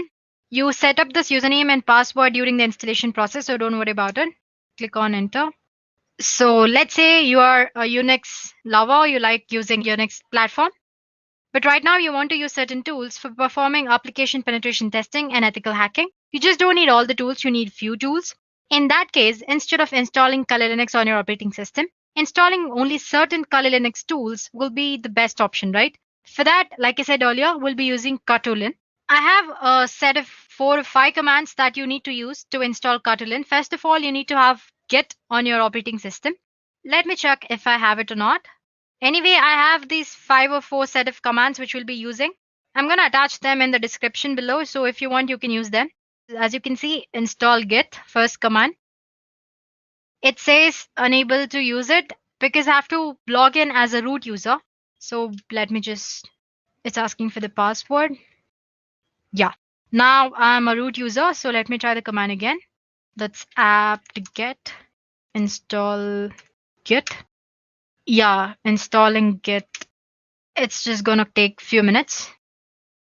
While this is happening, let's go ahead and explore Katulin tool. Let me go for Firefox here. Let's search for Katulin. So it's the first link, guys, like I said earlier. So let me scroll down. As we saw, this should be the home page, and we did take a look at the requirements. So let's just go back and see if it's done. It's still happening. So one thing, guys, make sure you have a Python of version 2.7 or above. Otherwise, the entire thing won't work at all. Yeah, guys, it's done. Now we are done with the first step. We need to install, or we need to clone the Katulin, right? So what you do, like I said, I have a command right here. Just copy this and place it over there. Control C. Let's go back to terminal and let me clear the screen for you guys. Yeah, and paste. So basically, I'm cloning it here. And the next command is I'm copying the Python file to this directory and click on enter. It's done. It's just quick process. Now we'll have to change permissions so that we have access to use Katulin. For that, basically we are giving execute permission. So chmod +X. Make sure you take a look at that. +X and enter. We are ready, guys. Now our Katulin is installed. Say lin. So as you can see, it's all ready. But the first thing that you should do is before you upgrade your system, it says please remove all the Kali Linux repositories to avoid any kind of problems. So as you can see, it shows you like 5 options here. First one, it says add Kali repositories and update. Next, view categories. Like I said, Kali Linux has 600 plus tools, right? So you have different tools categorized under different headings. Then you have classic menu indicator. It's nothing here. As you can see, I have a small icon here. If you click on that, it'll just show you different menus. That's all. And if you want to install Kali menu for easy access, you can do that as well. So let me just click 1. Under 1, it says add Kali Linux repositories, update, remove, and view all contents. So let's try removing them. Let's try with adding repositories. It says there are certain duplicate signatures removed and all that. So let's just try to remove like they suggested earlier. They've been deleted. Now 1. So if you guys want to go ahead and update the repositories, already existing ones, you can go ahead and do that. I'm not doing it now because it's going to take a while. So if you want to go back, just click back. It's as easy as that. Now let's say I want to view categories and install one tool of it. As you can see, there are like huge number of categories here. So I have web application penetration tools here. I have password attacks. I have exploitation tools. Well, if you are interested, there's an introduction video of what is Kali Linux by Edureka in the cybersecurity playlist. So go ahead and take a look at that. We have explained like about 5 to 6 popular tools in Kali Linux. Anyway, getting back to today's session, let me just say 4. As you can see, it lists all the web application tools. So if I want to install all tools, there's an option that's 0. But let's just say I want to install a tool called SQL Map. I'm sure you might have heard SQL Map. If not, it's okay. It's a tool which you use for checking out vulnerabilities that are present in application database system. So anyway, it asks insert the number of the tool that you want to install. Let's say 27. So as you can see, it's installing. So it's as easy as that, guys. So once you're done installing, I'll get back to you. Any tool, I just showed you how to install SQL Map, which is there in web application tools. You can go ahead and do that for other different types of tools as well. Suppose you want to install all the tools, you can go for 0, as in click on 0 option. So there you go, guys. I just showed you how to install one tool. So you can go ahead and do that for any kind of tool under any category. So if you just want to go back, click back and go for other types of tools. Let's say 8. There you can see. So whatever different type of exploitation tools you want, you can go ahead and install them. Let me just click back and the back. Sometimes when you try to install all the tools, you might get an error saying that the file doesn't exist or repository doesn't exist. All you have to do is go for first option here. As you can see here, you have option 2, which is update. So update your repositories. Make sure the Kali Linux mirror, which is present for the updation, is the right one. Once you've done that, you won't get any errors. All the tools will be installed properly. So suppose you want to get back from these Catalan, easy, just press Ctrl C. And yeah, as you can see, it says goodbye. So that's as easy as it is to use Kali Linux tools on any kind of Linux distribution. While I've showed you on Ubuntu, the procedure is same on any other Linux distribution, guys. So there we go, guys. We're done with 3 things. First, we did on Windows using VMware, then on Mac using VirtualBox. And third, I showed you how to install Kali Linux tools on any kind of Linux distribution. And finally, there's one last demo. Here we'll see how to install Kali Linux on Windows operating system using Windows Subsystem for Linux feature. So let me get back to my operating system. We won't be needing VMware Workstation anymore. So guys, we'll be using a feature called Windows Subsystem for Linux, which is by default present in all the current versions of Windows 10. This is actually for those who prefer using Kali Linux command line interface. So make sure to listen to me properly. Or use this option only if you are a pro in using command line interface or if you have any experience using command line interface. Otherwise, just go ahead and use VMware or VirtualBox and install Kali Linux graphical user interface option. So yeah, this Windows Subsystem for Linux allows you to run Linux distributions as subsystem on your Windows operating system. This feature is really a new feature. It exists only in Windows 10. So you need to use latest version of Windows 10 to perform this demo or use this option. And in addition to that, we also have other prerequisites, especially we need to have git install, or you can go ahead and zip the file, which is Windows Subsystem for Linux files normally, but having git is also a nice thing. Secondly, you need to have Python of version 3 or above. Make sure you've installed Python and set up the path. To check if your Python is installed properly or not, just say cmd, go for your command prompt, and just type for Python version. It should show you version properly, only then you can be sure that your Python is properly installed. As you can see, for me, it's showing 3.6.7, which is definitely above 3, and it's properly installed and the path is set. The first thing you need to do is enable WSL or Windows Subsystem for Linux. Just go for the control panel and there click on Programs and turn Windows features on or off. Make sure not to touch any other features. It might mess up your operating system. So scroll down, it's usually at the bottom. By default, it's never enabled. If you're using it for the first time, you need to enable it. So first thing you do is enable it. As you can see here, it says Windows Subsystem for Linux. Make sure you enable it, check mark it, and click on OK. Once you have done that, run your command prompt or terminal as an administrator. All you have to do is right click on it and click on Run as Administrator. And yes. Now we'll be enabling base distribution. That is, like I said, Windows Subsystem for Linux allows you to run a Linux distribution as subsystem, right? But for that, we need to enable this base distribution.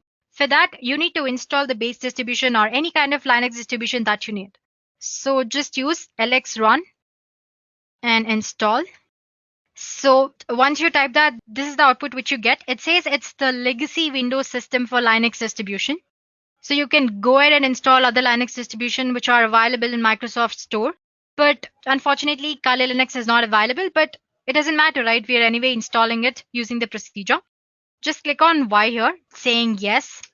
I've already installed, so it's showing legacy Windows system for Linux distribution is already installed on my system. For you, it might take a while. After installing, the most important thing is it'll ask for you to set up a password and username. Don't skip that step, wait for a while, and make sure you set up the password and username properly. Only then the entire thing will work out. Once you've done that, we are done here. You can close the command prompt. The next thing you need to do is install Git. I already have it installed. It's very easy. Install.exe file and click on the installation process. It's very straightforward. And open Git bash. Yeah. Before that, let me go ahead and create a folder called text here. And as you can see, it's stored on my desktop. Right now it's empty. Anyway, let me go back to Git here and cd desktop test. Earlier, we enabled Windows subsystem for Linux, but now we have to download the script, right? For that, search for Windows subsystem for Linux switcher. And the first link is the GitHub link. Click on that. There you go, guys. It says Windows subsystem for Linux distribution switcher. It says the purpose is to let you easily download and install Linux distribution as subsystem on your Windows operating system. So yeah, as you can see, you have different options here for the base operating systems. So yeah, copy this link here, Control C, and go back to Git clone, and paste the link which you just downloaded, paste it. It shouldn't take very long. It's done, guys. So now if you check your test folder, Windows subsystem for Linux will be downloaded properly. Let's just go back and check that. Here is our test folder. As you can see, Windows subsystem for Linux is already there. Now open your command prompt, cd, let's go for the text file. And if you search for the directories under that, you can see WSL here. Now let's go for that as well. You can just press tab, directories under that. So as you can see, the two things, the most important things is this get prebuild.py and install py. This get prebuild.py will fetch Kali Linux Docker files, and install.py will install Kali Linux for you. I already have it installed, but I'll just show you how to do it. So go back to the browser and type Docker file. Click on the second link. I just wanted you to copy the command easily so that you won't make mistakes. This is the one which you'll have to copy to fetch the Kali Linux Docker file. So you can just copy this part and go for command prompt. Let me maximize this for you. Here you can say, so if you remember, I said Python is must. So make sure you've installed it properly and set up the path. Python get prebuilt. Let me just prebuild.py and copy it. As you can see, it's installing. It's going to take probably like 2 minutes.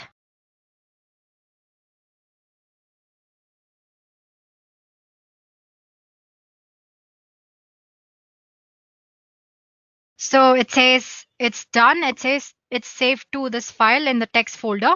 Let's go back and check if it's happened. Here is a test folder. Under WSL, you have Python. Yeah, as you can see, you have Python folder, a zip folder of Kali Linux installed or fetched. You'll have to install it now, right?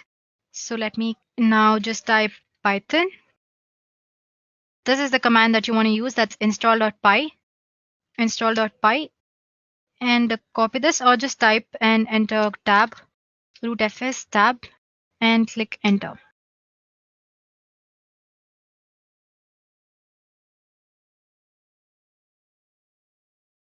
So as you can see, it took a while, but it did install, right? Now all you have to do is it's installed. So you can close the CMD and open your command prompt and run it as an administrator. Click yes. Let me maximize the screen. You'll have to set the root password or the default user as root. So set default. It's the command that you need to use. Set default user as root. As you can see, it's now set to root, and click bash. Done, guys. Right now we are running on Kali operating system on command line interface. If you want to make sure if you're actually running on Kali, just type cat etc and issue. It shows that Kali Linux rolling. So as you can see, we have successfully installed Kali Linux command line interface, or how to use command line interface on Windows using Windows subsystem for Linux.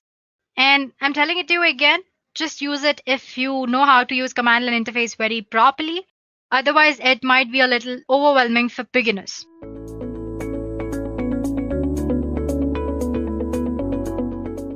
Now, Kali Linux is a Debian-based Linux distribution aimed at advanced penetration testing and security auditing.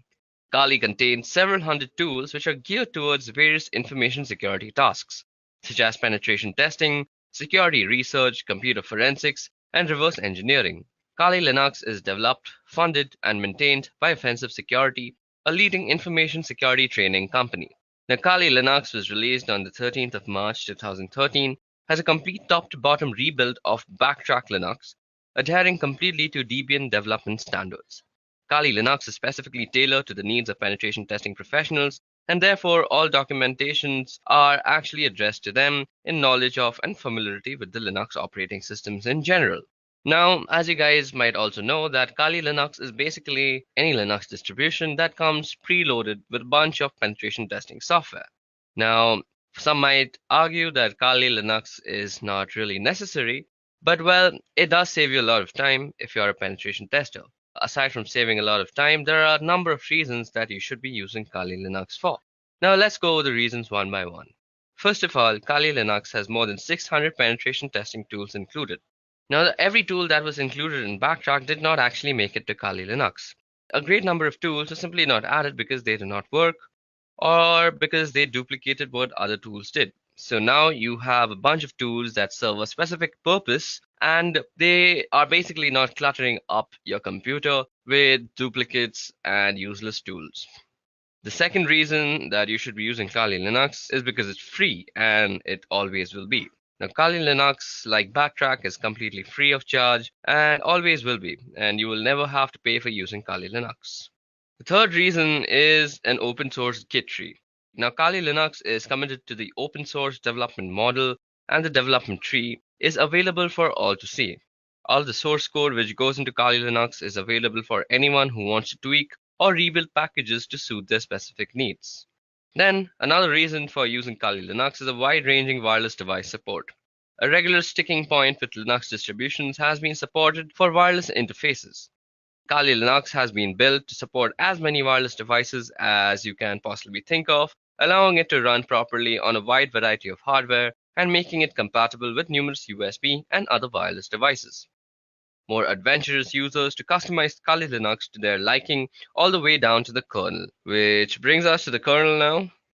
And the last reason, according to me, that you should be using Kali Linux is because custom kernels and patched for injections. So as penetration testers, the development team often needs to do wireless assessment, so our kernel has the latest injection package that allows you to do so with much ease.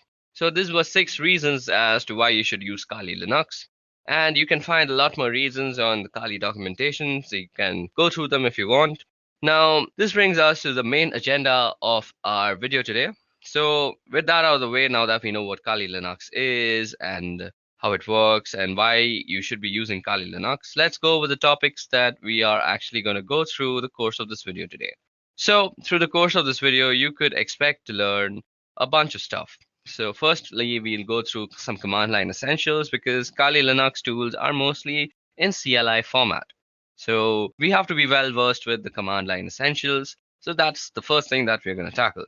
Then we're also going to tackle how we can stay anonymous using proxy chains in Kali Linux.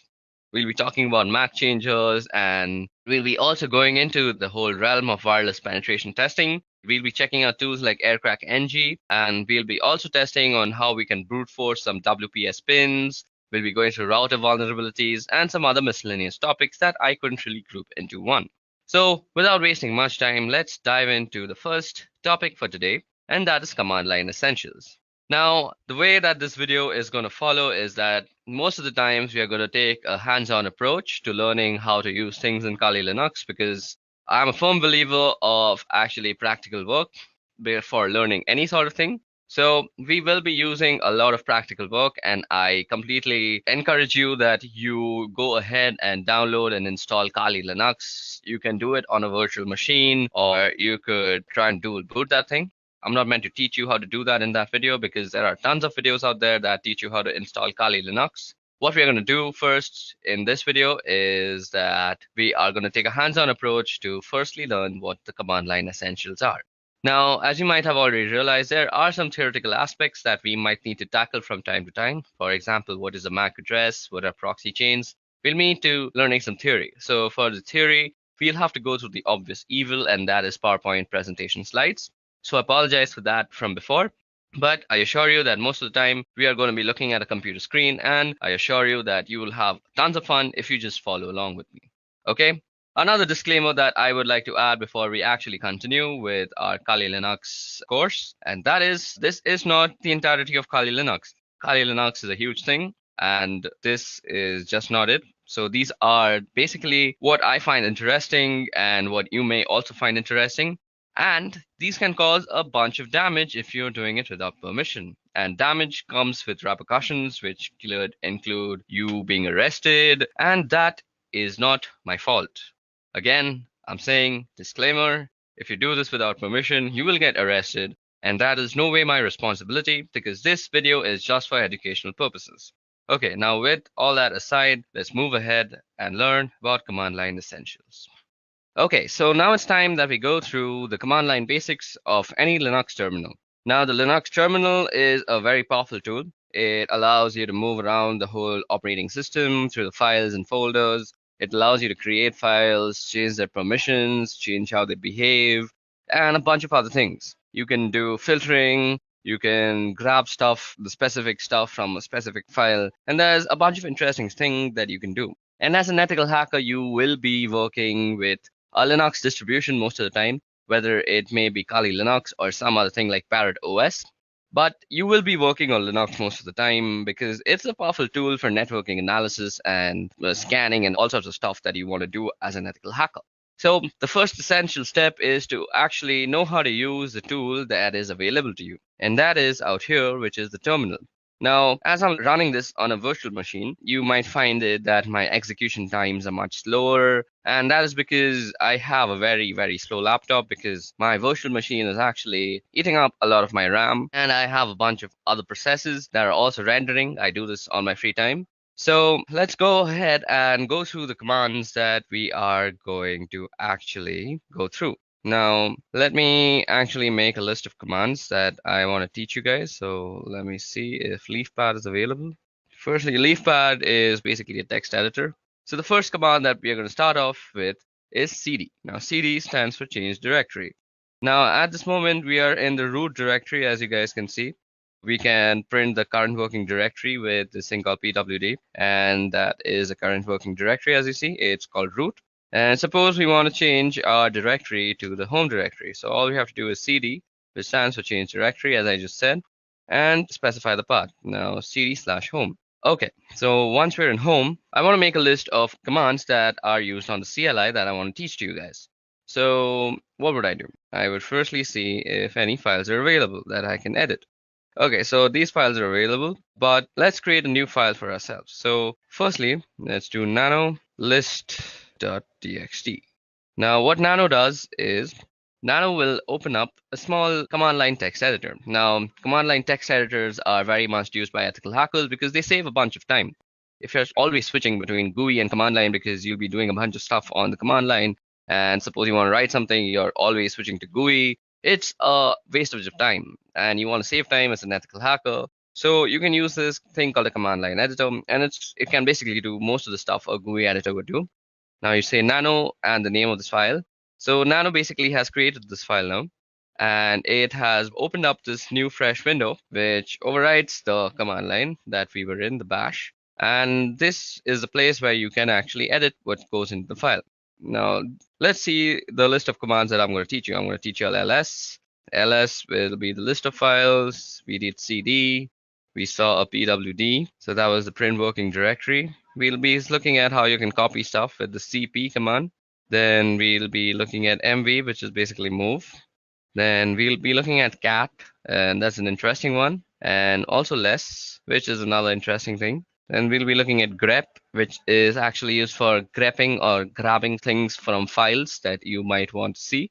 You'll see what I mean in a short while. We'll see echo, which probably does what you think if you have any experience with Linux. Then we'll be doing touch, and we'll be doing make dir, which is make directory, and then we'll do in chown, chmod. Then one of the most dangerous commands that is rm, and then you can do man plus help. Okay, so these are the list of commands that we are going to go through in this part of the video. So suppose I was making this video and I wanted to save this somewhere. So if you see down here, there are a bunch of options that are shown to you. Now this caret sign might be not what you're thinking, that the shift 6 one, it's not shift 6. It's actually a control. So caret is control, and then G of course means G. So if you go control G, it will actually get help. Now what we want to do is save the file, and that is control O, and that is write out. So what we want to do is say control O, and now it's going to say if we want to name the file list.txt, and we want to name the file, and it says that we have written down 15 lines. So that's how you save a file. Now all we want to do is exit out of here. Okay, so first let's go ls, and let's go through whatever there is. So ls shows us the list of files that are there in that directory. Now ls can also show you the list of files in a directory with the path that you specify. Like if I say ls var, it'll show me everything that is in var. Okay, there are a lot of interesting things in var, so let's head over to var. So cd/var, and you hit enter, and now we are in the folder var. So now to actually demonstrate how powerful ls is, we have a few flags. Now to see the flags of any command, you can just do -- help universally throughout the Unix command line. So out here you see some information that is kind of tough to read, but if you go on top and scroll out here, you'll see all the flags that you can use with the command, that is ls, and how you can use them. So you can see what to use, and you can read a little bit about it. So if you use the all, it ignores entries starting with dot. So suppose we were to do ls in var, let's see. So it shows us like this. Now if we do lsl, it'll show a long list with more information. So these are the permissions that you see out here. We'll be seeing how we can change the permissions of files soon enough. And this is who owns the file, the user and the user group.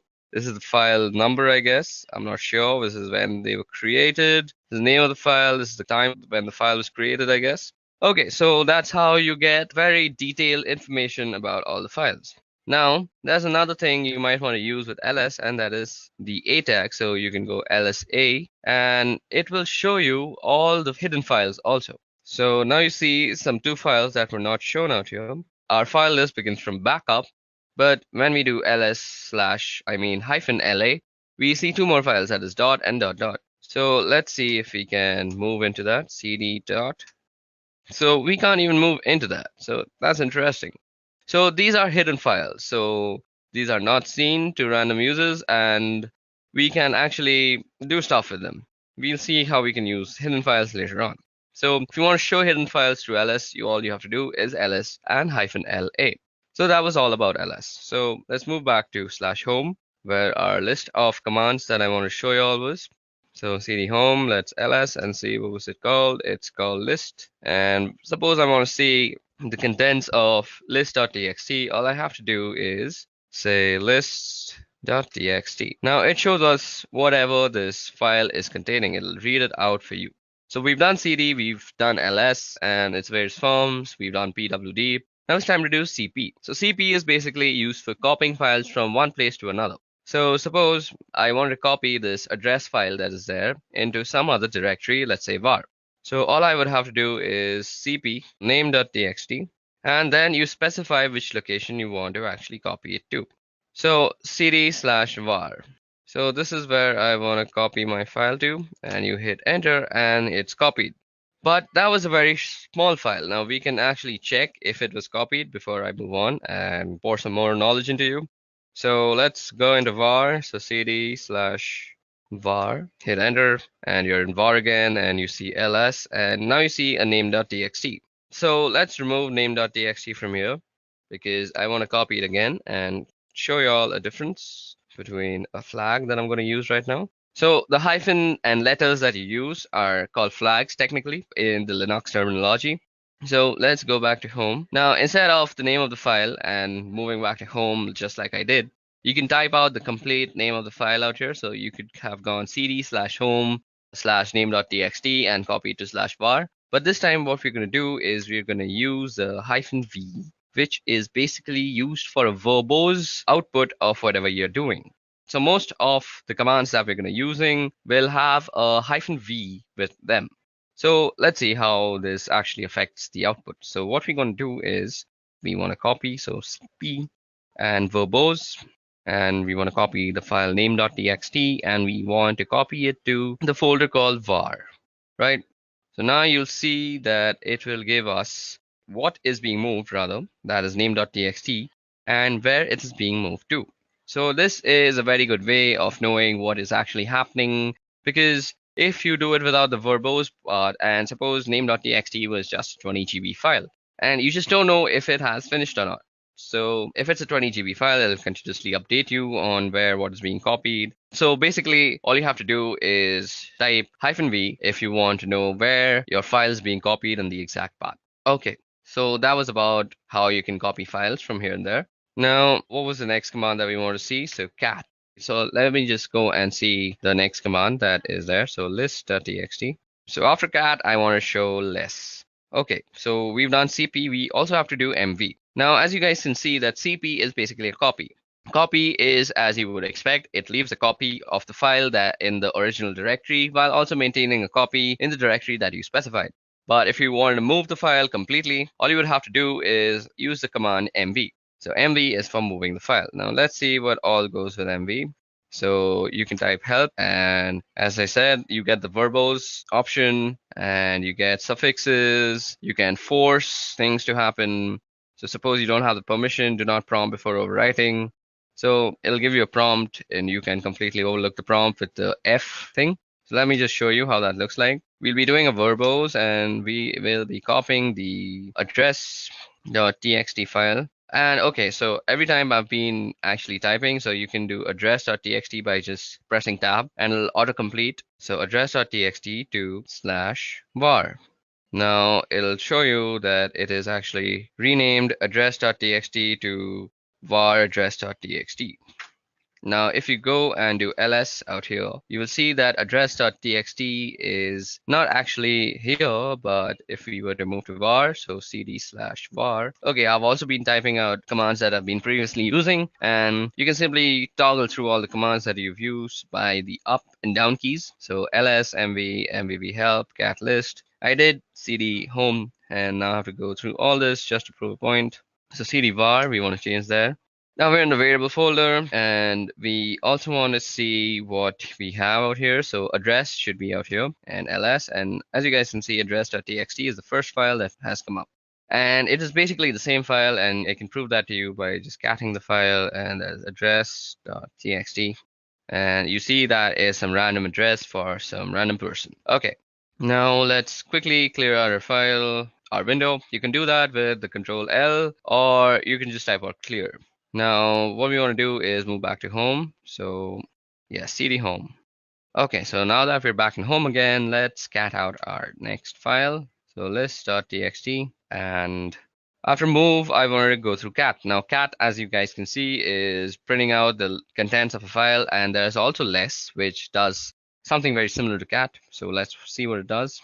So if you go less and do list.txt, you actually see the contents of the file in a completely new window, which overlays on the previous window. And this is a very neat way to actually see the contents of a file, which is through less if you want to keep your main command line interface not so cluttered, which cat clutters it completely. So if you want to get out of this place, this less place, and all you have to do is press Q, and Q gets you back. And as you see, nothing was printed out on our main interface. So this is a very cool way to actually keep your command line interface neat and tidy when you're doing work. Okay, so grep. So grep is used for actually filtering out stuff from a file. So suppose we want to see whether a command has some verbose option to it or not. So now I know that mv has a verbose command, but suppose I didn't know that. So mv --help. Then you use the pipe sign. So what the pipe sign means is you have to take this command, the first command, and then you pipeline it through the second command. And you want to see grep-v if that exists. Okay, so let's see grep verbose. Yep, so a verbose exists, and that is -v, and that's --verbose. So explaining what is being done. So what happened out here is basically we took this first command and then we filter it, and filtering is done through the piping. So basically think about you're taking some information and pipelining it through something else which funnels it out of this command, which is grep. So you can use mv/help in conjunction with a bunch of other commands, just not grep. And I'll leave the creativity up to you.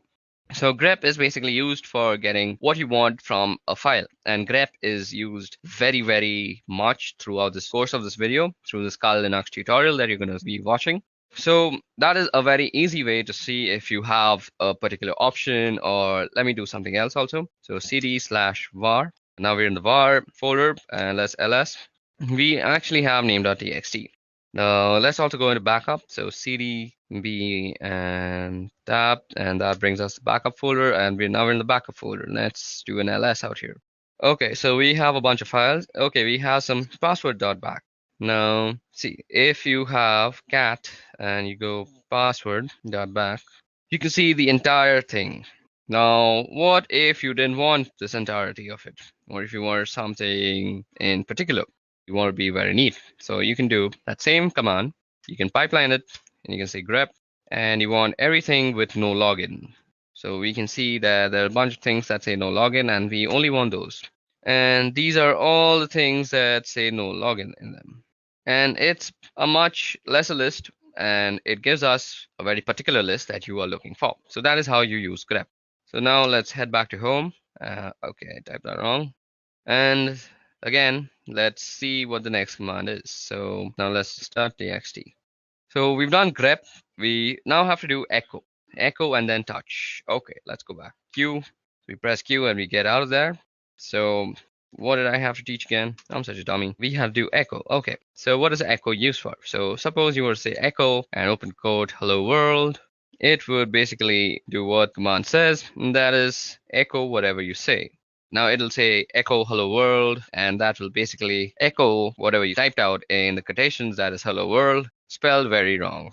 Okay, now suppose you want to actually put this into a file. So you could do echo hello world, let's spell it properly this time, and you want to insert into a file. We had a phone number, I guess, phone number.txt, yep, and we can echo it into that thing. Now that was done. Now let's see what is phone number.txt. Phone number.txt, and it says hello world. So you can basically input text into a certain file with the echo command, and that's how you do it. Okay, now let's also see how you can make directories, and that is with the make directory command. So okay, we also had to do touch before that, I forgot. Now touch is used for quickly creating files. So touch, you could say touch and then the file name. So we can create a name file again, name.txt. Or that will create a name.txt. Let me just show it to you, lsl, and we have a name.txt. We can also create multiple files with touch, and we could say file 1, file 2, and file 3. So like this, you can create multiple files, and let me just ls that out and show it to you, lsl. And we have file 1, file 2, and file 3. Now we can also create a directory. So make dir and the name of the directory. So suppose you wanted to save all your movies in one directory. So make directory movie, and now you have a directory called movies, and you can also move into movies. So cd movie. Okay, so that's how you create directories, and you can move into them with the change directory folder. Now let's see what the next command was. So cd and dot dot. So with cd dot dot, you can move back to the previous folder if I'm already not told you that. And since we're in movies, we can just go back to home with cd dot dot after.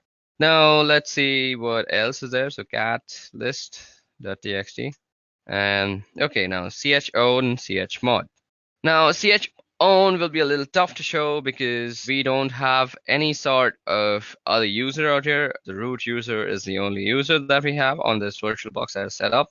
But if you want to change the ownership of a file, let's say, so you can see the ownership of a file through the lsl command, and you see that root and root.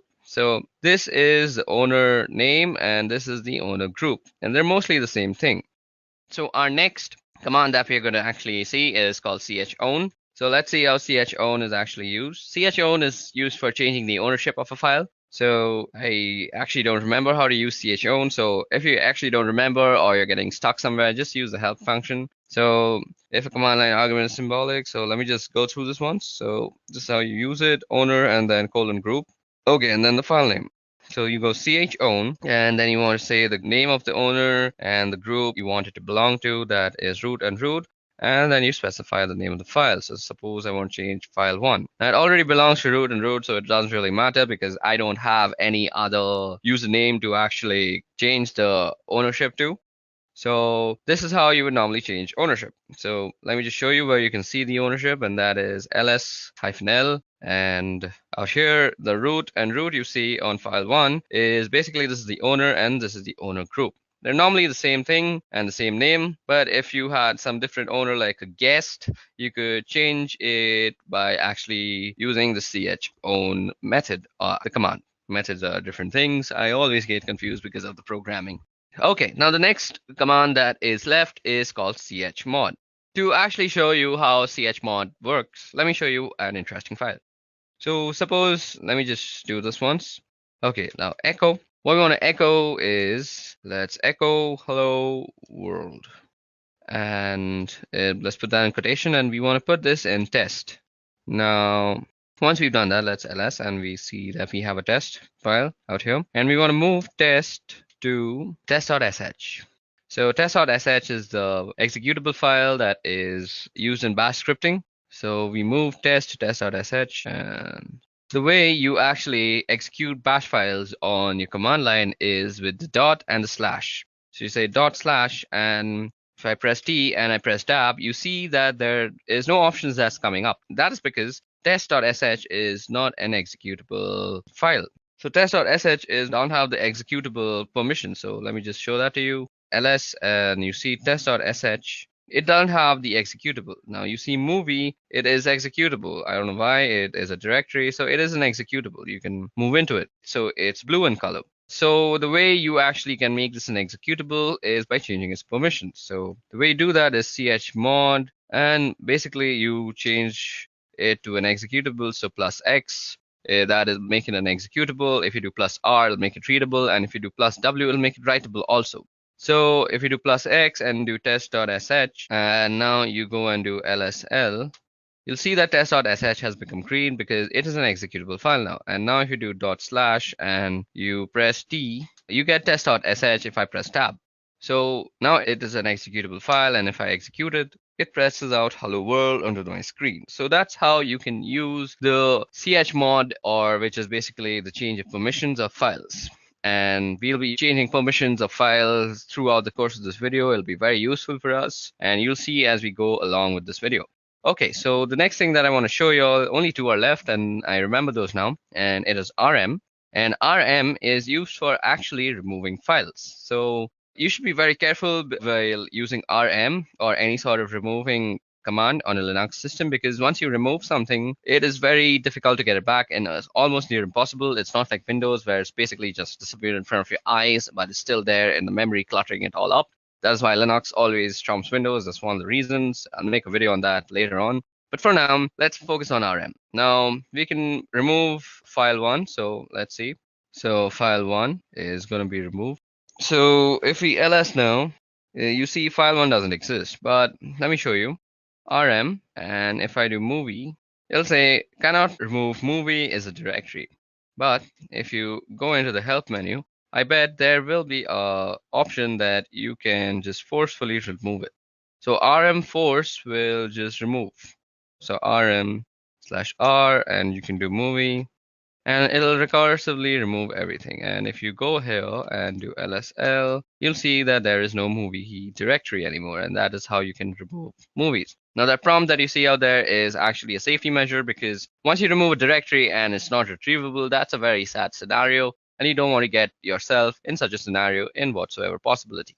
Okay, moving on, so on and so forth. That was all about the rm folder. Now you can do rm and the address of anything. So rm, I know we moved an address.txt, so into the var folder, we can go rm var and address.txt.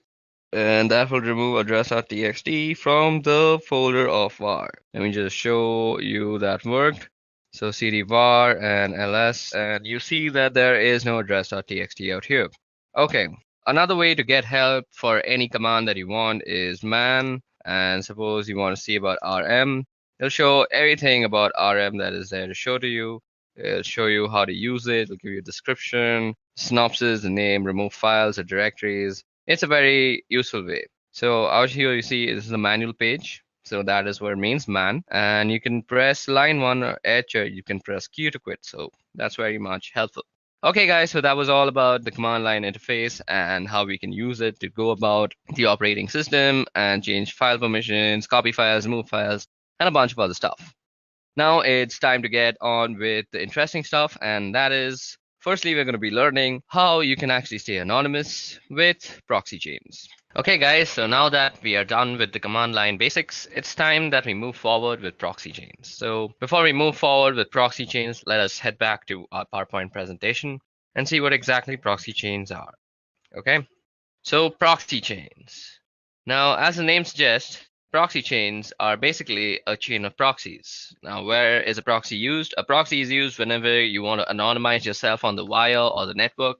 You do not want to know, or you do not want your others to know what the source IP address was for your client system. And to do this, all you have to do is send your packets through a bunch of intermediary systems, and these intermediary systems carry the packet out and they transmit it to the target system. And this is much slower, and let's see how we can use this in Kali Linux now. In combination with Tor in order to anonymize traffic, not only on web browsing traffic, but rather instead on all networks related traffic generated by pretty much all your applications. But you can also change this in the settings. Now, what we're going to do is we're going to open up the proxy chain configuration file, and we're going to understand all its options that are available. So to do that, all you have to do is say nano. You go into the etc folder, and then you go for the proxy chain. .conf. And what you see out here is the nano editor, and we had spoken about the nano editor when we were discussing the CLI part. I hope you haven't skipped that. Now what you see out here is a bunch of instructions and options. So let me just zoom in into this command line interface, and now you can read everything much well. So what proxy chains is, well, it gives you the ability rather to route your traffic through a series of proxy servers and stay anonymous in such a fashion by hiding behind them or by having them forward your requests, so it looks that on the other side that your requests are coming from them as opposed to you. Now, surprisingly enough, there are a large amount of these proxy servers out there that you can use, but they're not very stable. You know, they go up and down and they're not very fast. So for specific targets, they can be useful, but not for brute forcing and not for any sort of computing attack. So suppose you're doing something to a certain target. If you're trying to log in or you're already logged in, you can definitely do it through proxy chains. And it will be reasonably fast and reasonably stable as well. But if you're doing some sort of mass scanning or you're brute forcing a password or something of a kind of a proxy chain with a list of proxies selected from the internet, especially the free proxies, it's not going to work. I mean, it's going to work out eventually in a technical sense, but it will consume more time than you can spare. And by that, I mean, it can be a very, very long time. It can take about months or two to do a simple scan. So that's not an option. And there are other ways of doing that. But for the time being, I just want you to know how you can use proxy chains and how you can configure it. And actually, because it's really useful and I use it fairly often, and a lot of people do, and it's a fantastic piece of software. So first off, we have the types of proxies. So you see HTTP, SOCKS4, and SOCKS5. Now, there are fundamental differences between these protocols, and you always want to find yourself a SOCKS5 proxy, as that's the best possible one, and that has the ability to anonymize all sorts of traffic. HTTP, well, as the name it says, it's for HTTP traffic, and SOCKS4 is very similar to SOCKS5, but it does not support IPv6 protocol, and it does not support UDP protocol. So this can be SOCKS4 and it can be rather problematic, and you always want to make sure that you're using SOCKS5 wherever and however. Anyway, down below you have these other options which we will go over. So basically how you enable these options is that you don't need to type some complex lines of code or anything. of any kind. Basically, all you have to do is just delete the hash out here. Let me just show you.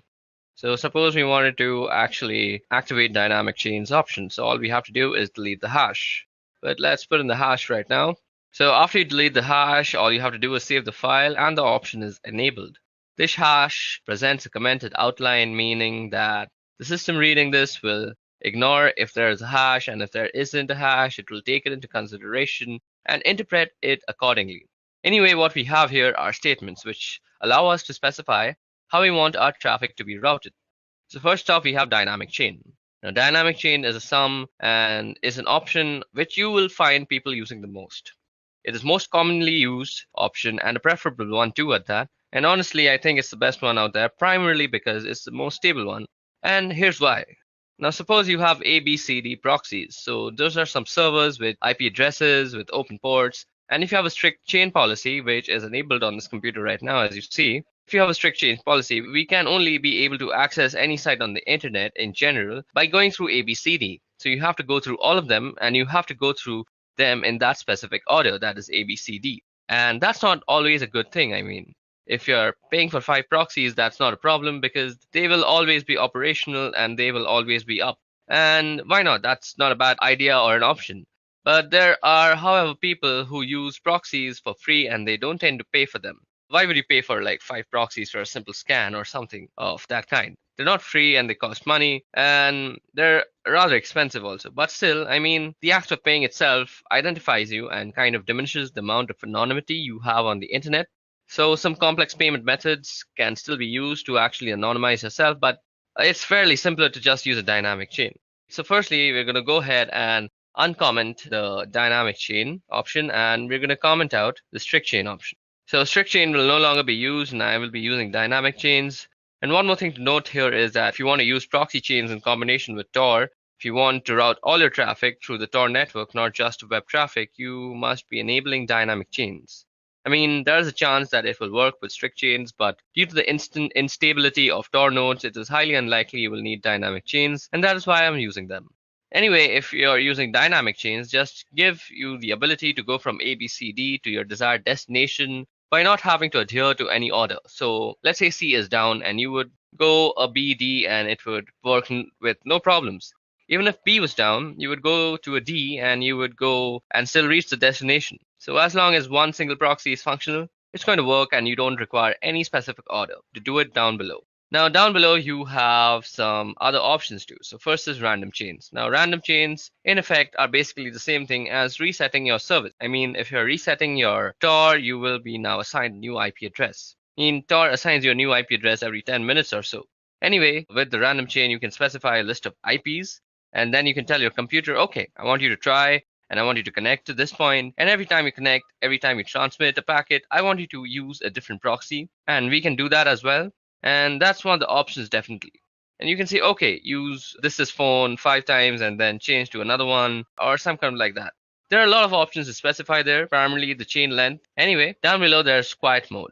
You don't really need that. Then that's proxy DNS requests no leak from DNS data. This is very important. You cannot have any DNS leak. And let me explain to you what DNS leaks are. And even though somebody cannot get your particular IP address, they can get the IP address of the DNS server that you are using. And that DNS servers do is resolve the main domain to the IP address and vice versa.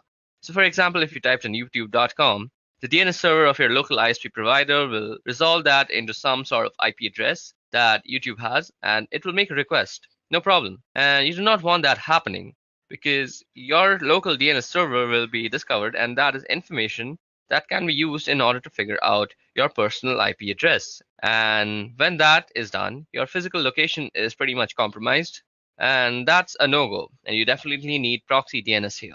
It might slow you down a bit, but without that, you're practically not anonymous, and it's just a matter of time before somebody finds you.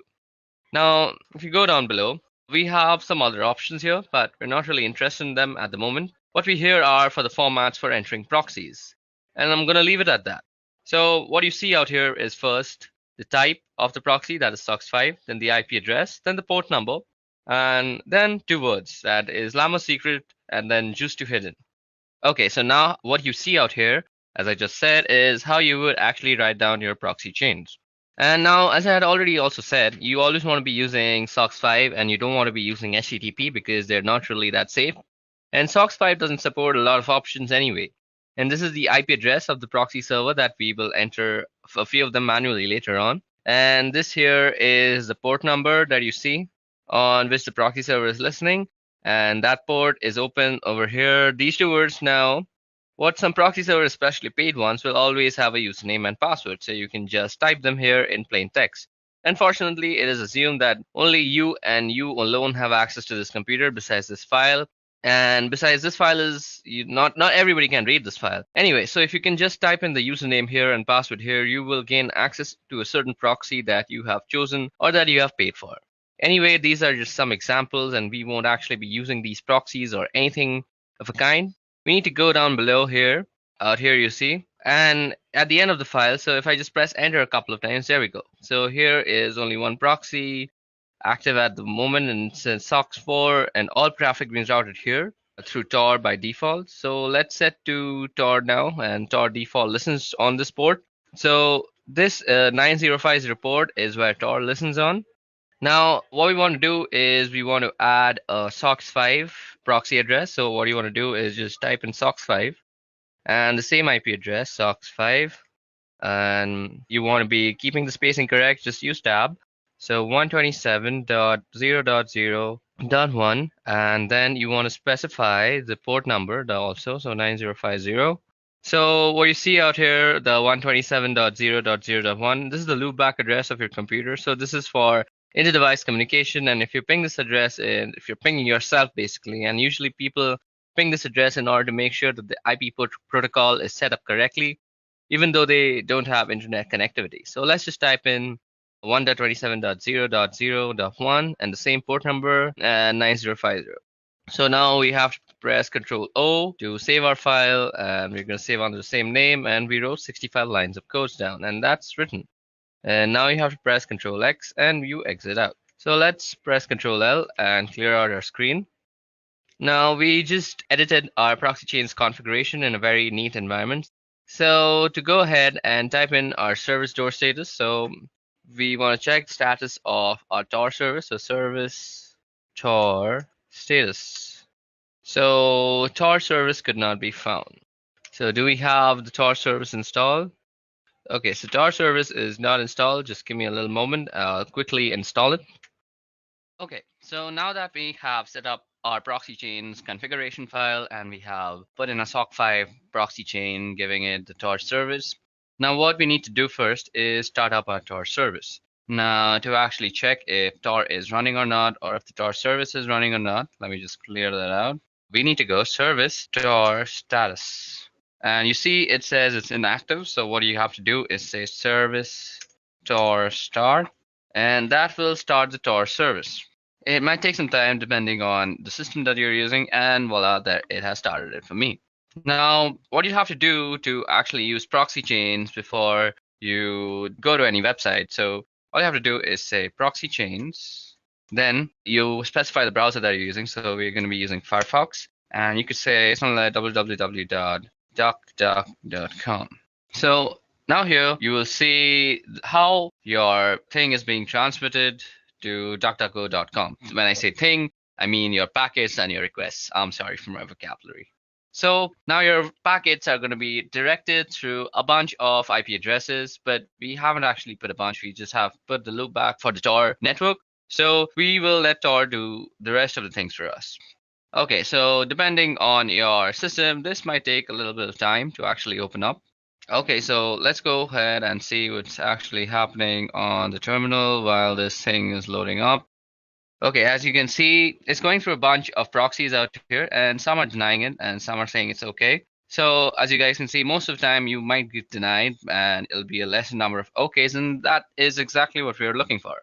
Because primarily we have gone a great extent for the anonymity, and what you want to do is stay like that.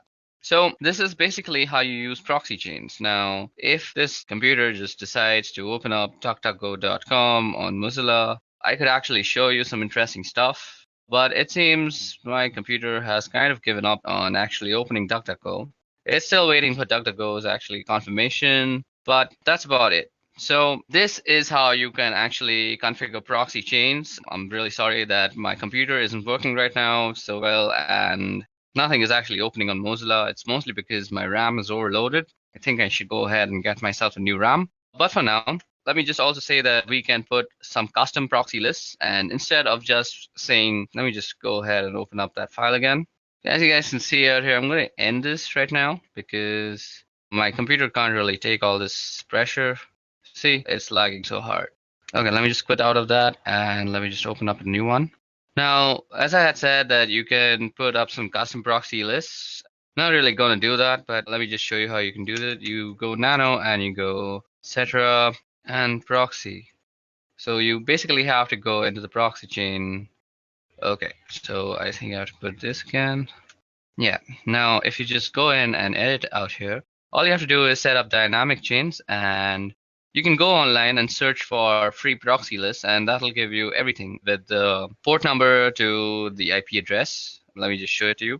Free proxy server list. So all you have to do is search for free proxy server list, and you can see out here the proxy type is HTTPS, and you basically want to find a SOC5 proxy. To find SOC5 proxies, just add that into your keyword. And once you find those proxy addresses, all you have to do is take down this IP address and followed by the port number. And you go ahead and just put it down in this configuration file. And then you hit Control O and you just save it, and then you just go back. So that was all about proxy chains and how you can set up proxy chains to make yourself very anonymous. I'm sorry, the whole Mozilla part didn't work. That's the sad state of my computer. But moving on, let's go ahead and study about MAC changers. Okay, guys, so that was all about proxy chains. Let's move ahead to MAC changer. Okay. Now, before we go into the tool called MAC changer, let's just see what a MAC address is. Now, MAC address actually stands for Media Access Control Address of a device and is a unique identifier assigned to a network interface controller for communication purposes. Now, MAC addresses are used as a network address for most IEEE 802 network technologies, including Ethernet, Wi-Fi, and Bluetooth. Now, in this context, MAC addresses are used in the medium access control protocol sublayer, and as typically represented as MAC addresses are not recognizable as 6 groups of 2 hexadecimal digits each. Now, these are separated by a colon, and the first 3 hexadecimals are actually the organizationally unique identifier, so they actually represent your vendor, and the next 3 hexadecimals actually represent your network card uniquely. Okay, so when you are actually on a network, you are recognized on something called an ARP table. Let me just show you the ARP table, how you can see it. Let's go in. So the password is root. So an ARP table is basically an address resolution protocol table, and well, this is a virtual machine and it doesn't really know many machines on the local network. But if I were to go on my Windows system and show you my ARP table, let's see.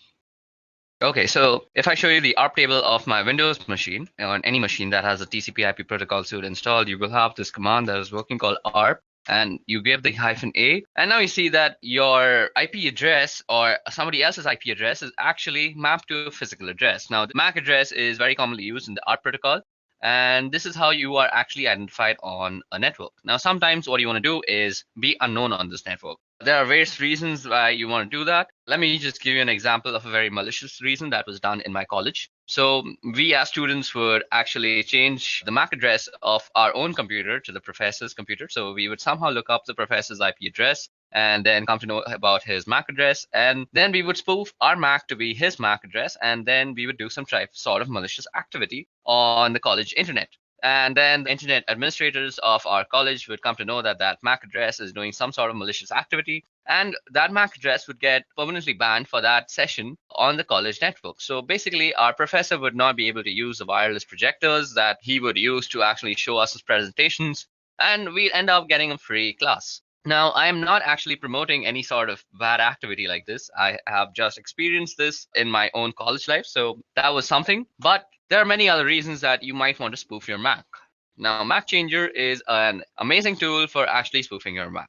So first of all, how do you come to know your MAC address? So let's see, you go ifconfig, and this will give us our MAC address. Now, this address that you see out here is the MAC address of this machine. So you can also check out the MAC address by going MAC Changer. Then let's type in the help options, and this will show us how to get the MAC address. So if you see there's a show flag, So we can go Mac changer, and you can put the S and then you put the interface. Now the interface is where it's working. So eth0 is where we are actually getting. We don't want the loopback one. So eth0, and this will give us the MAC address. So our current MAC address is 080027. Let's see if that was the same one shown. Where is that MAC address? Okay, so ether 080027. So I'm sorry, this was the MAC address. I selected the wrong thing. What I was showing you is the IPv6 address, and you can see that's very, very long. So this is our MAC address. Now, what you might want to do to change your MAC address, well, let's see. With V, we can get the version. With S, you can show. We can do the E.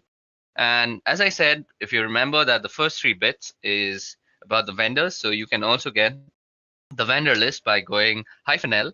So you go -L, and this will give you a list of MAC addresses and which vendor they belong to. So sometimes if you know the vendors that are actually being used on the network of your college, for example, and you want to just stay anonymous and not raise any flags of suspicion, so you could hide yourself as a Cisco router.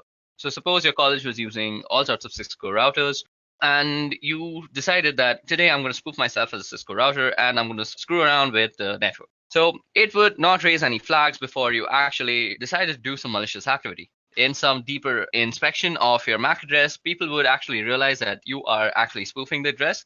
And after some investigation, they would indeed take some time to actually reach to you and how you spoofed it. But the point of changing your MAC is not raising any flags. And that is exactly what you should try to do. So MAC changer is also very useful for getting the list of all the MAC addresses and their vendor IDs. Now let me just clear the screen out quickly. So we go clear, and let's bring back the help. So we go MAC changer and --help. Now what we want to do is give ourselves a random MAC address. Now MAC changer, so that is done with the R flag, and we want to do it on each 0. So once you run that, you will be given a new MAC address. So our new MAC address is F6C649. Now you can verify that by running ifconfig. Now we could just do ifconfig, and you see our new MAC address is on Ether. So we could also do something like this, ifconfig, and you could grep Ether. So that is telling you the MAC address, and this is completely new. Also, you could show it through the MAC changer tool itself. Okay, so we need to give it the E0. I forgot that. Now you see that this is our current MAC address and this is our permanent MAC address, and they two are completely different.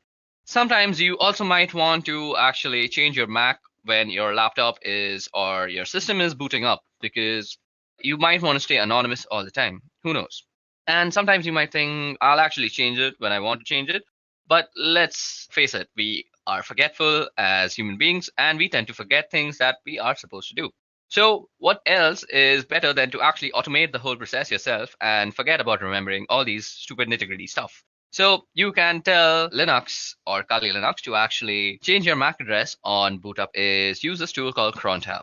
Now crontab is actually used for scheduling tasks on Linux. So let me show you how to do that. Firstly, let's clear our screen and go crontab and go help. Now you see it's a pretty small menu. So first we start with the U flag, which user this file is going to work for. Then we got the E flag, which is for editing crontab users, the users crontab list. And you can see the list of users crontab. And let's see, so do we have any crontab lists? So there is no crontab at this moment, so we can set up one for ourselves by going to the E. Then there's the R, which is delete users crontab. And I want to tell you all, be very careful when deleting anything of that sort, because once you delete something from Linux, as I've already said, that it is very, very difficult to actually retrieve it back. You might get fragmented pieces of what you had actually deleted, and that will only leave you with sadness and devastation. Now, what you want to do is go through crontab and press E, and this will bring us to select an editor. To change, later run select editor. So we'll do it with nano. So what you have out here is the README file of crontab, and if you read this entire thing, you will get how to use crontab completely. But if you have any sort of doubts, even after reading it, you can leave them down in the comment section below. Now, what you want to do is actually set up a crontab so that you can change your MAC address whenever you reboot your computer. So all you have to do is say at reboot, what you want to run is MAC changer. And if you remember, we want a random MAC address and we want it on each 0. So that's done. Now all you have to do is save this thing. So you go Control O, and that will write it out to cron tab, and you press enter and you have written down one line. Now you go Control X, you have exited out. So now let's us clear the screens by pressing Control L and enter, and let's go ahead and get our MAC address. So if we go ahead and run that, our MAC address is set to F6, C6, 49. So just remember the first few letters, F6, C6, and 49. Now let me just reboot my computer, and you will see after I reboot and run ifconfig again with grep etho, we will see a different MAC address. Now rebooting might take some time because I'm actually using a virtual machine, but till now it's given problems with the Firefox, but let's hope this won't take much time. Okay, so now that our computer has booted up and we have actually opened up our terminal, let's go in and type ifconfig, and let's get in our ether, that is the MAC address. So if you remember the MAC address, now you see that it has completely changed. And that's how you can spoof your MAC address on your local network. And this will basically help you in staying anonymous on our protocols and anything that actually maps your IP address to the MAC address. Okay, so that was all about MAC changers. I'll meet you in the next section now. So in this section, we'll be talking about wireless encryption protocol cracking. So that is basically Wi-Fi cracking. Now, Wi-Fi in today's day and age uses pins or passwords to normally encrypt their data usage. Basically, if you want to access the wireless access point, you need a password or a pin to actually gain authorization. Now, this authorization is done using a four-way handshake, which we will try to capture using a tool called aircrackng, and then we will try to crack into the password using a wordless generator called crunch. Now you can use aircrackng to crack WPA and WPA2. There's also another protocol called WEP or WEP, and that is not normally used these days. If you find anybody using that, you should always advise them to actually upgrade to WPA or WPA2, because WEP is actually very easily cracked in these days, and people are generally punished for using WEP by hackers all around the world. Okay, so now you can actually go ahead and go into a terminal and type ifconfig to actually look at your network card name. As you guys can see out here, it's called WLO1. So the first step that we need to do to actually go into the process of Wi-Fi cracking is set up our network access card or our access point into monitor mode. So as you guys can see out here, after typing ifconfig, it shows me that my Wi-Fi access card is WLO1 interface. Now, our process of cracking passwords is pretty simple. What we want to do is actually monitor for all sorts of access points that are nearby to us. Once we have chosen the access point that we want to actually penetrate into and find the password, what we want to do is run an arrow dump scan on it, and then we will try and de-authenticate any device that is connected to that access point. Now, one assumption out here is that the password is saved in that device and it will automatically try to re-authenticate itself with the access point. And we want to catch and log this re-authentication process, which will actually have a four-way handshake between your device and the access point. So this is basically the procedure we are going to follow. Now, another thing that you need to know before actually using this process to gain any access to any Wi-Fi is that you need to know a little bit about what the password is. Maybe it could be the length, or it could be something like a specific character at a specific place. Maybe you know a series of characters. So you just can't really guess the password out of thin air. That is not how cracking works, unless you have some unlimited potential of processing power. In that case, you can very well brute force it and just find the password. But if you're not somebody who has unlimited processing power and you're trying to use aircrackng, you need to know a little bit about the password. Also, before we proceed with this wireless encryption protocol cracking, what I want to say is if you want to get into somebody's Wi-Fi network, or you want to actually test for vulnerabilities, it's better that you test for router vulnerabilities than actually cracking a Wi-Fi password, because you're more likely than not to find more router vulnerabilities than actually successfully crack a Wi-Fi password if you don't know anything about it. If you don't know anything about the password, just go ahead and run some vulnerability tests on the router itself, and more often than not, you will just find something you can abuse. Okay, now let's talk about the two tools that I'm going to be using. Now, these two tools, one of them is already installed on Kali Linux, but if you're not using this on Kali, you can also use this on any Linux-based system. So what you have to do is download and install aircrackng, which is easily installed with the command apt-get install aircrackng. And you also have to install this word list generator called Crunch. Now, Crunch is easily downloadable by just Googling the name, and the first link will be a SourceForge link, and all you have to do is go inside that and install it. And once you figured out how to install Crunch, you can make sure that it's installed.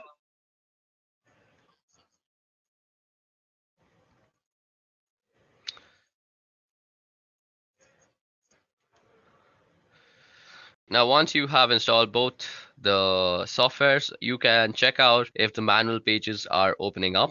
Let me just open the manual page of aircrackng and show you that it has been properly installed. Now, as you guys can see, the manual page of aircrackng opened up, and the manual page of Crunch is also opening up. So that means both of our softwares have been successfully installed on our system. Now, before we go ahead, let me just show you how Crunch actually works. So Crunch is basically a word list generator. What you would do is you try and generate a word list with given characters. So what you can see out here is I've typed in Crunch 35. So that means the minimum length is 3 and the maximum length is 5. And I've given it a series of numbers, so it will use these numbers and generate all the words that are possible from length 3 to length 5. So the way we are going to use Crunch in conjunction with aircrack is that we are going to use Crunch to generate the word list, and then we're going to pipe the word list through aircrackng when we are actually trying to capture and crack what we will capture in a certain log file. Now, what you want to do first is actually put your network interface card on a monitor mode. Now, you can do that by typing in ifconfig and then the interface name, which happens to be WLO1. And first, you have to put it down. So ifconfig WLO1 down. Now, to put your interface card into monitor mode, you have to type in iwconfig and you go the name of the interface and then you go mode monitor. Okay, it seems I've spelled it wrong, so let me just do it once again. So that has put our network interface card into monitor mode. And what we need to do after that is we need to start up our network interface. So all we have to do is type in ifconfig WL1 up. Now, once it is up and running, you can check by typing in ifconfig that indeed your network interface card is up and running. Don't worry, it's running in monitor mode if it's up and running.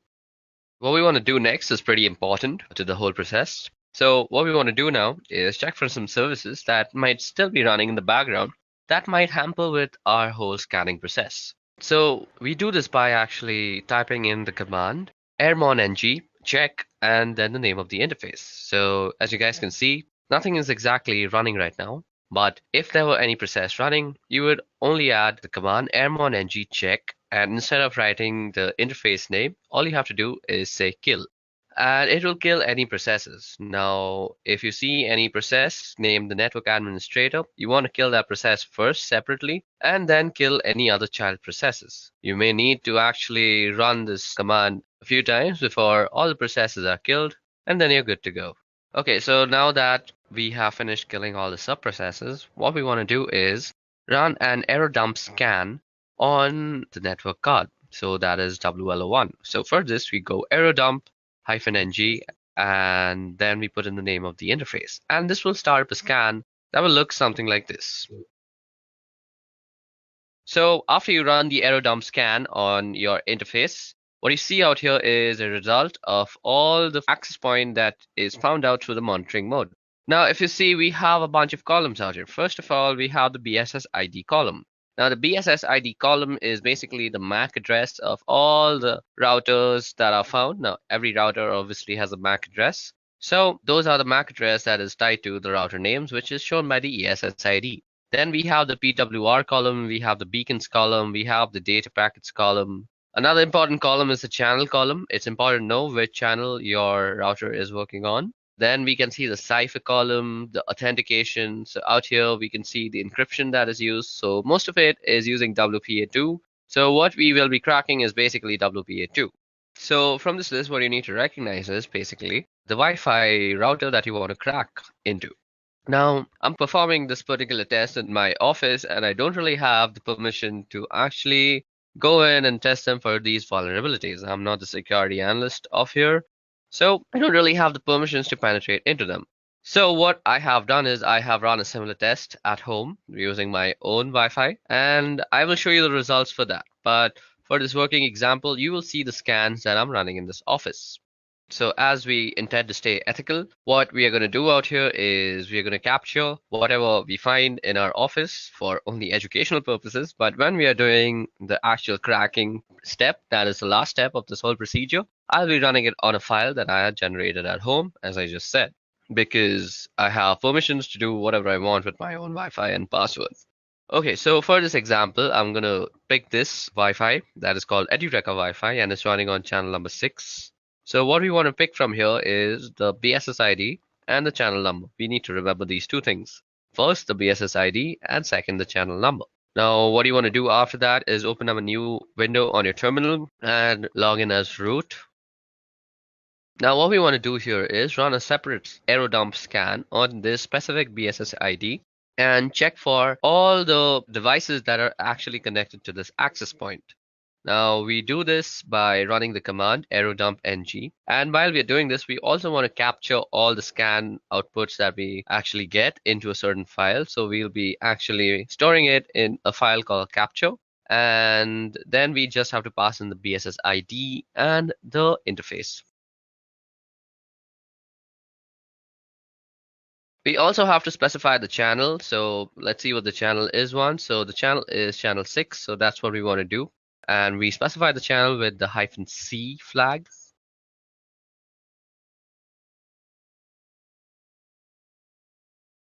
So after you have identified the MAC address, all you need to do is copy it down and place it after the BSS ID flag.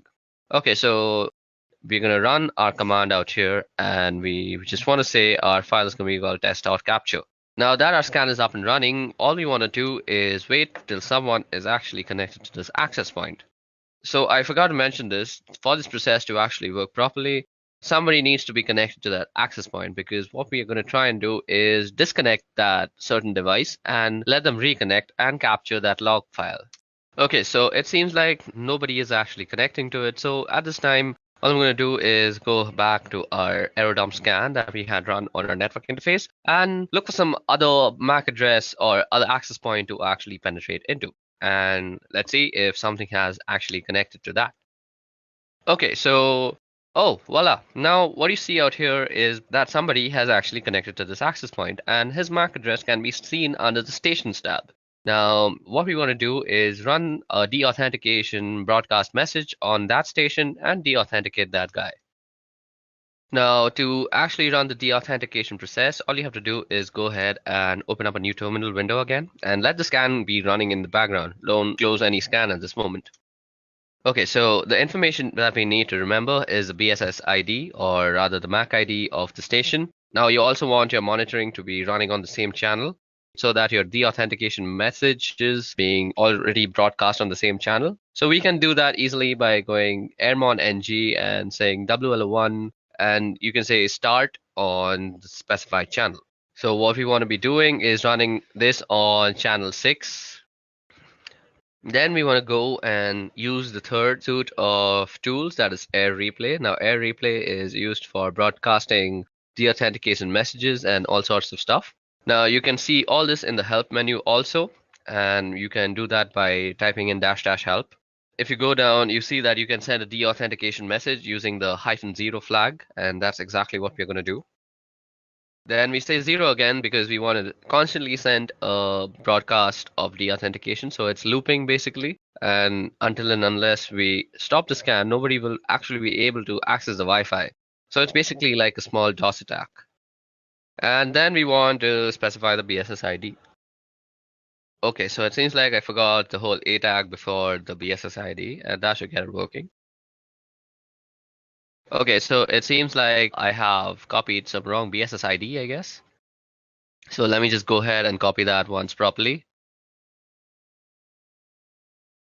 Okay, so now that we have the proper BSS ID, as you guys can see, we are running a deauthentication broadcast message on that particular network access card. And now you want to run this for around a couple of minutes so that you become sure that all the devices have disconnected. Now, while this is happening, what you're doing is basically sending a DOS attack to that small little Wi-Fi, and you want to catch the handshake that occurs between devices and the router that it is connected to while reconnecting themselves. Okay, so now that we've let the scan run for a couple of minutes, let us just stop it. Let's stop this other scan too. Now, if I go and list out the files on my desktop, you should see that there's something called the test capture. Now, the test capture is given to us in various formats. We have the capture format, which is test capture-01.cap, and then we have test capture CSV, we have a Kismet CSV. So it gives you a bunch of formats to actually run your cracking on. Now, if you remember, I had told y'all that I have already generated a similar file at home, basically, when I was trying to crack into my own home password. So I will be running the test on that file or the cracking procedure on that file, and that is the last step of this whole procedure. So let me just go ahead and move into that folder. So I go cd scan. Now, as you guys can see out here, if I list down the files, you can see a capture1.cap, capture1.csv, there's a Kismet CSV, and there's a netxml. So I was not lying when I said that I have already done this at home. So we are going to run our cracking process on capture01.cap. Now, let me just tell you guys, the password for my home Wi-Fi is sweetship346. So you can say that I know the entire password, but I'm going to act like somebody who only has a general idea of what my password looks like. So let's say I know that my password contains sweetship, but I don't really know the last three numbers or letters or whatever they may be. Okay, so we are going to use Crunch once again to generate a list of words that might include sweetship346. And let me just open the Crunch manual for once. Now, if you go down in the Crunch manual, what you'll see is the -T. So as you guys can see, there is a pattern that is specified like @God, and then followed by 4 other @, and all the @ will be replaced by a lowercase character. Now you can remove @ and use a comma, and it'll be replaced with an uppercase character, or you can use percentages, which in case it'll be numbers, or you could use the caret sign, in which case it'll insert symbol. So when you know the length of the password and also a certain degree, a few letters, you can use the -T flag. So that is exactly what we're going to use with Crunch out here for this example. So let me just remind you guys that the password for my home Wi-Fi is sweetship346. Now what we can do is we can ask Crunch to actually generate something that looks like sweetship346. So what I could do is say Crunch. So the minimum length is 12. I already know that. And the maximum length is also 12. Now let me just input in the pattern. So we put in the pattern after -T. So now I'm going to just show you how long it can take. So we are just going to say sweet and then put in some @, and then also try and guess in the numbers. So after you put in the pattern, you want to also input which letters and numbers they could be. And I'm just going to input my entire keyboard out here. Now what you want to do is pipe this command through aircrackng's cracking procedure. Okay, so now what we want to do is pipe this command through aircrackng, and we want to write from, or rather read from, the capture file. So what we go is -w and then hyphen and then the capture file name. So capture01.cap. And then we also have to specify the ESS ID, which is given through the E flag. And the ESS ID for my home Wi-Fi is nestaway_C105. So that's exactly what I'm going to type in. And this will start up the cracking process on my Wi-Fi from the captured file. So as you guys can see, this is going to take a long time, and I'm not really actually going to complete it. So in this time, I'm actually just going to try and explain why this is not very feasible on a virtual network. So basically, this is not feasible because at this moment, my computer is using all 4 of its cores and all the memory that is possible. So what this means is, on a virtual box, this is not really possible. Your virtual box doesn't really have that much power. If you're using a 4-core processor computer, only 2 of its maximum cores can be actually allotted to your VirtualBox machine.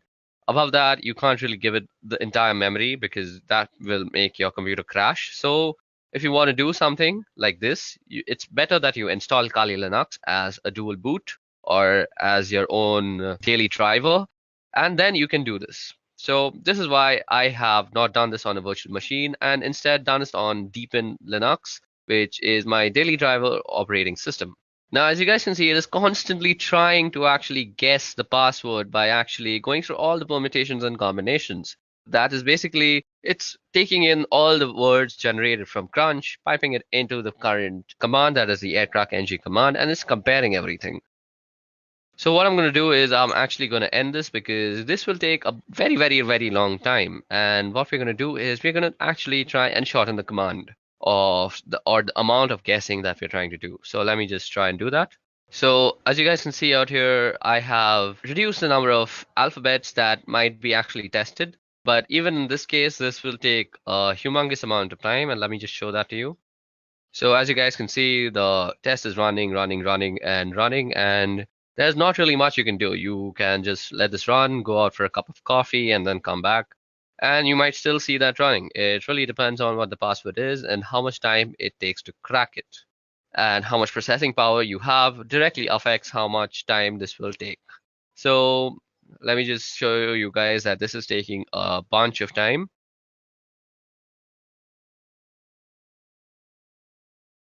Okay, so now that I have fast forwarded a lot into the scan, you can see that I have tried almost 2127608 keys. So that's more than 1 million keys. That's 2 million keys that I've tried.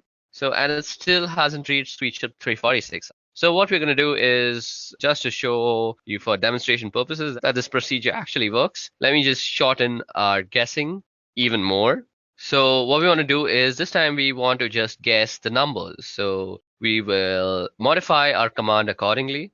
So we just put in sweet chip and let the algorithm just guess the 346 part. So we're going to remove the alphabets from the guessing scope also. And as you guys can see, the password is almost immediately guessed because only 456 keys were tested. And as you guys can see, it shows that the key was found and it's sweet chip 346. Now, let me also show you that it works with the guessing of letters, just because I don't think I've justified that letters are also guessed and not just numbers. So let me make it just guess the P part. That is sweet she, and then it should guess P and then 346. So let me just show you that. And as you guys can see, it guesses it almost immediately after just going through 15,000 keys. Okay, so that brings us to the end of this Wi-Fi cracking tutorial and also to the end of this video, which was regarding ethical hacking using Kali Linux. I hope you guys had a bunch of fun learning about MAC changes, proxy chains, and a bunch of stuff that we did, like Wi-Fi password cracking.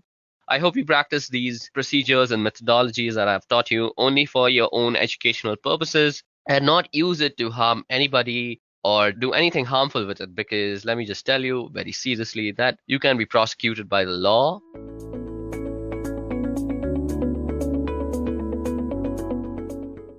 Now, talking about what phishing actually is.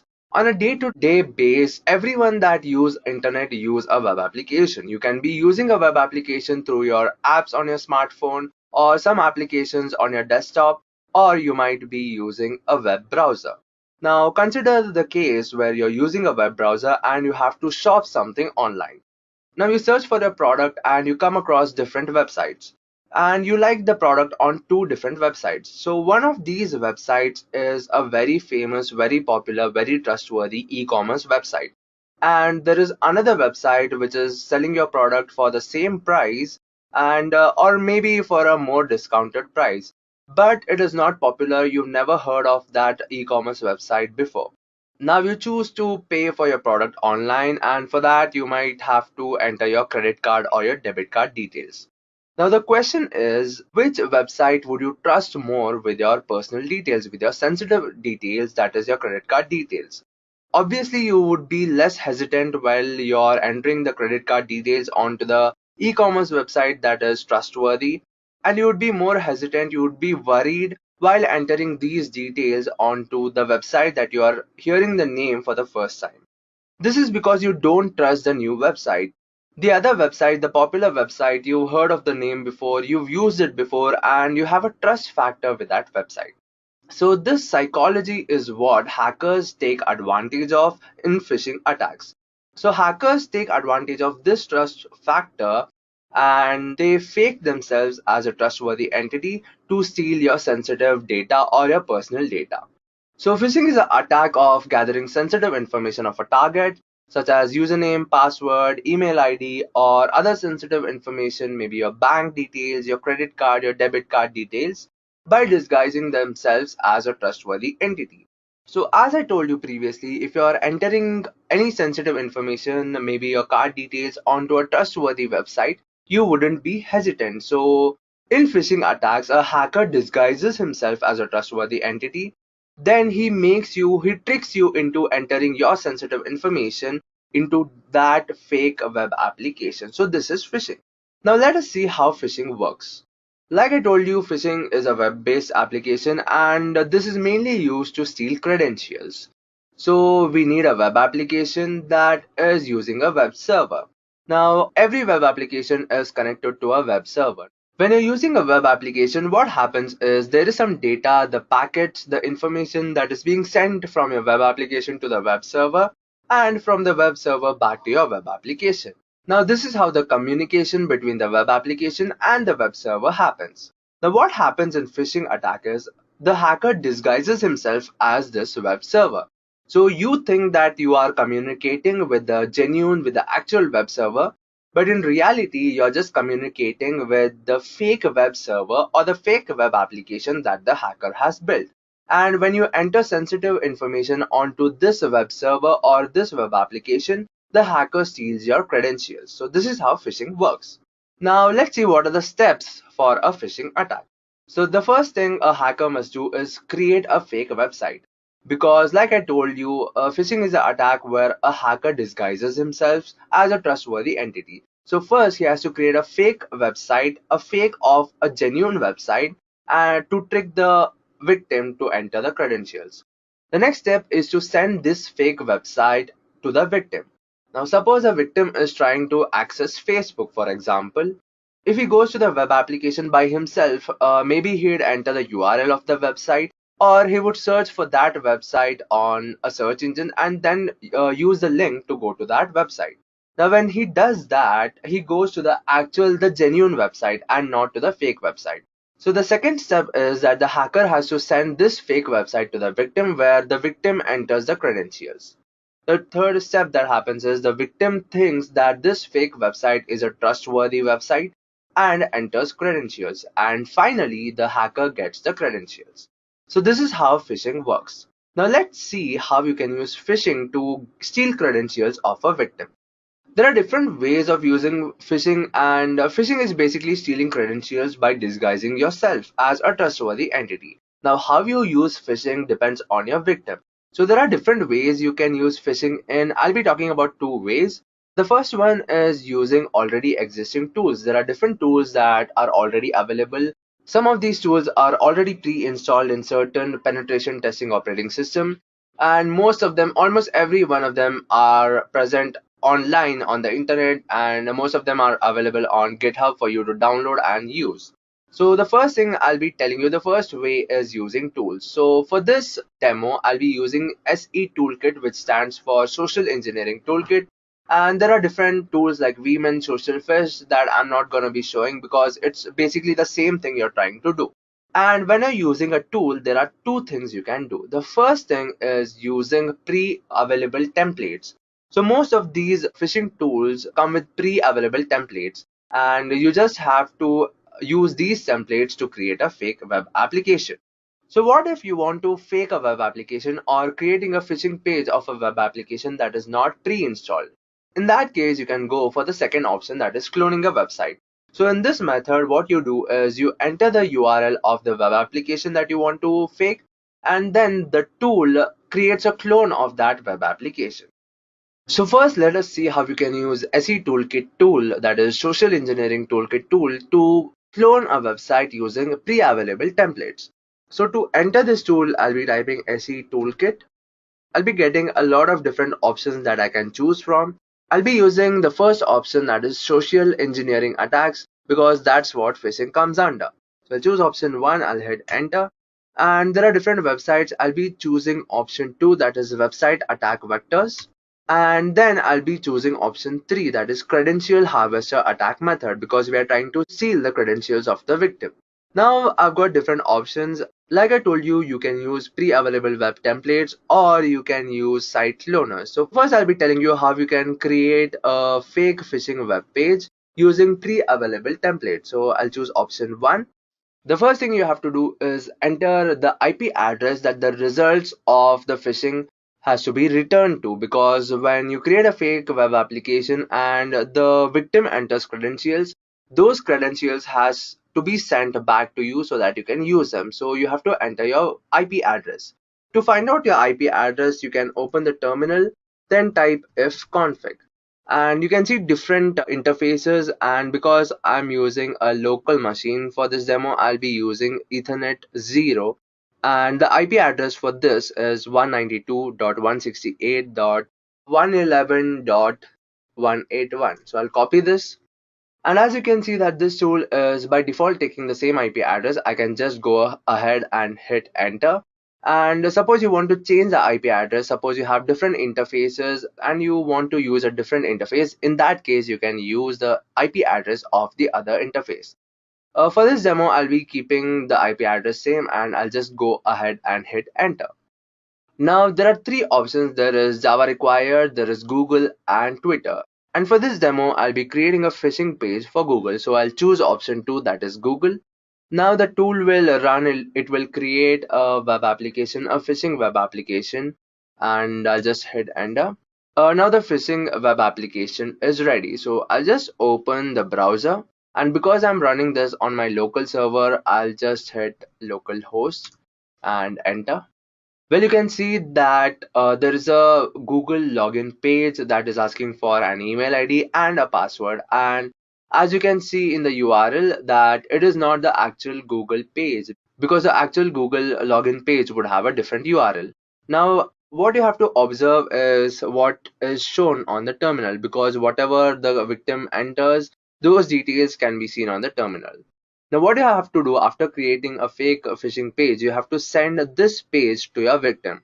And when you send this page to your victim and the victim enters some details, maybe abcxyz.com and some random password, and then he hits the enter button, you can see on the terminal that the phishing tool shows the email ID and the password that is entered by the victim.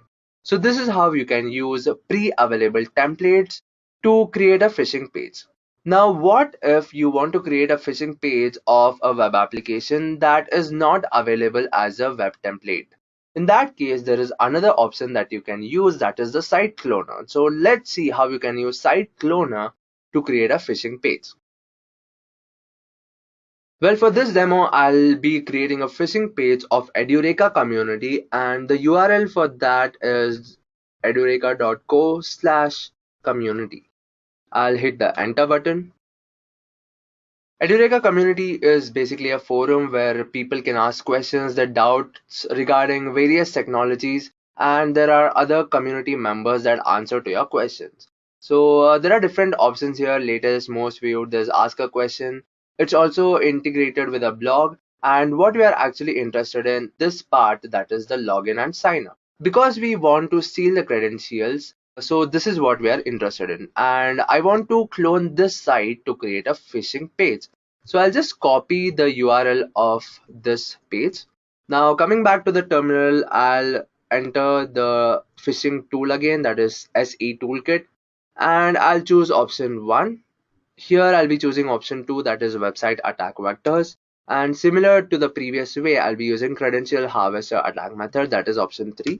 And here, instead of using option 1, that is web templates, I'll be using a site cloner, that is option 2. And similar to the previous time, it asks for the IP address. I'll hit enter because this is the IP address I want to use. And now you have to enter the URL for the web application that you want to clone. And because I copied the web application of Edureka community, I'll just paste it here and I'll hit enter. Now, this tool will take a little bit of time to clone the website, and well, it is ready. Now let's see how the phishing website looks. I'll open a new tab. I'll just close the other tab. And because I'm running this on a local server, I'll hit localhost. Well, this is the fake website. This is the fake Edureka community website. Now you can see that the interface looks exactly the same. All the options here are available, all the questions, all the details, there are different categories here, and also the login button. Now, if you have a victim that uses Edureka community regularly, then you can create a fake website, a phishing website of Edureka community, and then send this phishing website to him. So what happens is when he hits the login button, he has to enter the email ID and password. And when he enters the email ID and password, for example, I'll be entering this email ID and some random password, and I'll hit the login button. Now let's see on the terminal what details we get. Now, as you can see that there's a message that tells possible username found, possible password found, and you can see that the username and the password that I entered on the phishing page is available to me on this site. So this is how you can use phishing tools to steal credentials of your victim. Now the question is, when you create a phishing page using these tools and you send these phishing pages to your victim, the URL is something different. There is localhost or there is an IP address. And suppose you want to steal credentials of Gmail and you send one IP address and your victim opens it. He sees there's a Gmail login page. So do you think he would actually enter his information? Because it would be fishy, because if he has to log in into Gmail, he would just enter the URL by himself or go to Gmail login page by himself. He would obviously think why he has to enter his credentials on the web application, the website that you sent. So if you're just using phishing tools and just sending the IP address, in most cases you will fail because the victim will know that something's fishy. In that case, what you have to do is use the second way for phishing. So the second way for phishing is creating a custom phishing website. Now to do this, you have to study your victim, you have to understand your victim, you have to understand what pages he usually visits, what fields, what things he is usually interested in, and then depending on his interest, you have to create a phishing website. Now let me show you how you can use phishing by creating a custom phishing page. Now coming back to the Kali Linux operating system, I have created a phishing page that I will show you, and I have created a phishing page that gives you some offer. There's a special offer, and when I was creating this phishing page, I had this one friend in mind that usually keeps looking for offers to buy food because he's a foodie. He usually orders online, and every day he goes on to different websites and checks for coupons available or promo codes available. So this friend was what I had in mind, and I created this phishing page that tells special offer valid on Swiggy, Zomato, Uber Eats, Food Panda, basically different food ordering services. And I've also written that you can get 80% off on your food delivery. And to do this, you have to log in with your Gmail account. So you have to log in with your Gmail account to avail this offer. And also under the get promo code, I have created a login button. And just to make it a little legit, because usually promo codes have expiry dates, and yeah, so if I send this thing, it would look legit, and because there's an expiry date, he would log in with Gmail. Now I've also connected this web application to a database where I've designed this web application in such a way that when the user logs in to Gmail using his email ID and password, then that email ID and password is sent and stored onto my database. So if I send this phishing page to my friend, obviously because he needs promo code, he would go and hit the login button, and I've redirected this to a fake Gmail login page. He would enter his email ID and password because he wants the promo code for food, and he would enter his email ID and password and hit the login button, and then I'm just displaying something telling coupon details will be sent to your email address, and he'll be checking for the coupon details for the promo code on his email ID. But what happens in the background is his credentials are sent to my database and stored in it. So let me just check what details I've got on my database. So I'll be logging into my database first. And for this, I'm using the database called test. So I'll just select that database. Let me see what tables are available here. There are two tables, and there's this table called phishing details where I'm storing the data in. So I'll just I'll just display all the rows from this table. So select star from phishing details. This is the query to print all the rows of the database table. Now let me hit enter. Well, you can see that there are two rows. This was a previously entered username and password, and this is the username and password that we just entered. So this is how you can create a custom phishing page depending on the interest of your victim and then steal credentials of your victim. Now that you've seen how to use phishing to steal credentials, now what if someone is trying to execute a phishing attack on you? How can you be safe from phishing method? So you've seen how phishing works. You've seen that the main part of phishing is the URL. So the first important point that you have to keep in mind to be safe from phishing attacks is never enter sensitive information on a web application that you don't trust, because if it's a genuine web application, if it's Gmail, if it's Facebook, and you're typing the URL and then going to the web application, then you know it is a trustworthy web application. But if there is some random web application that you've never heard of before that you don't trust, and that web application is asking for sensitive information, especially your bank details, because most of the time phishing is used to get bank credentials and also email ID and password. So always be careful not to enter sensitive information on web applications that you don't trust. The second thing is always look at the URL of the web application. Suppose you want to log in into Facebook, then the URL would be www.facebook.com. This is the homepage of Facebook. Suppose you have another URL, some other URL, and a Facebook page is displayed that is asking you for your login credentials, then you have to understand that there is something fishy. This might not be the genuine Facebook page. In that case, always be careful to look at the URL when you're entering sensitive information.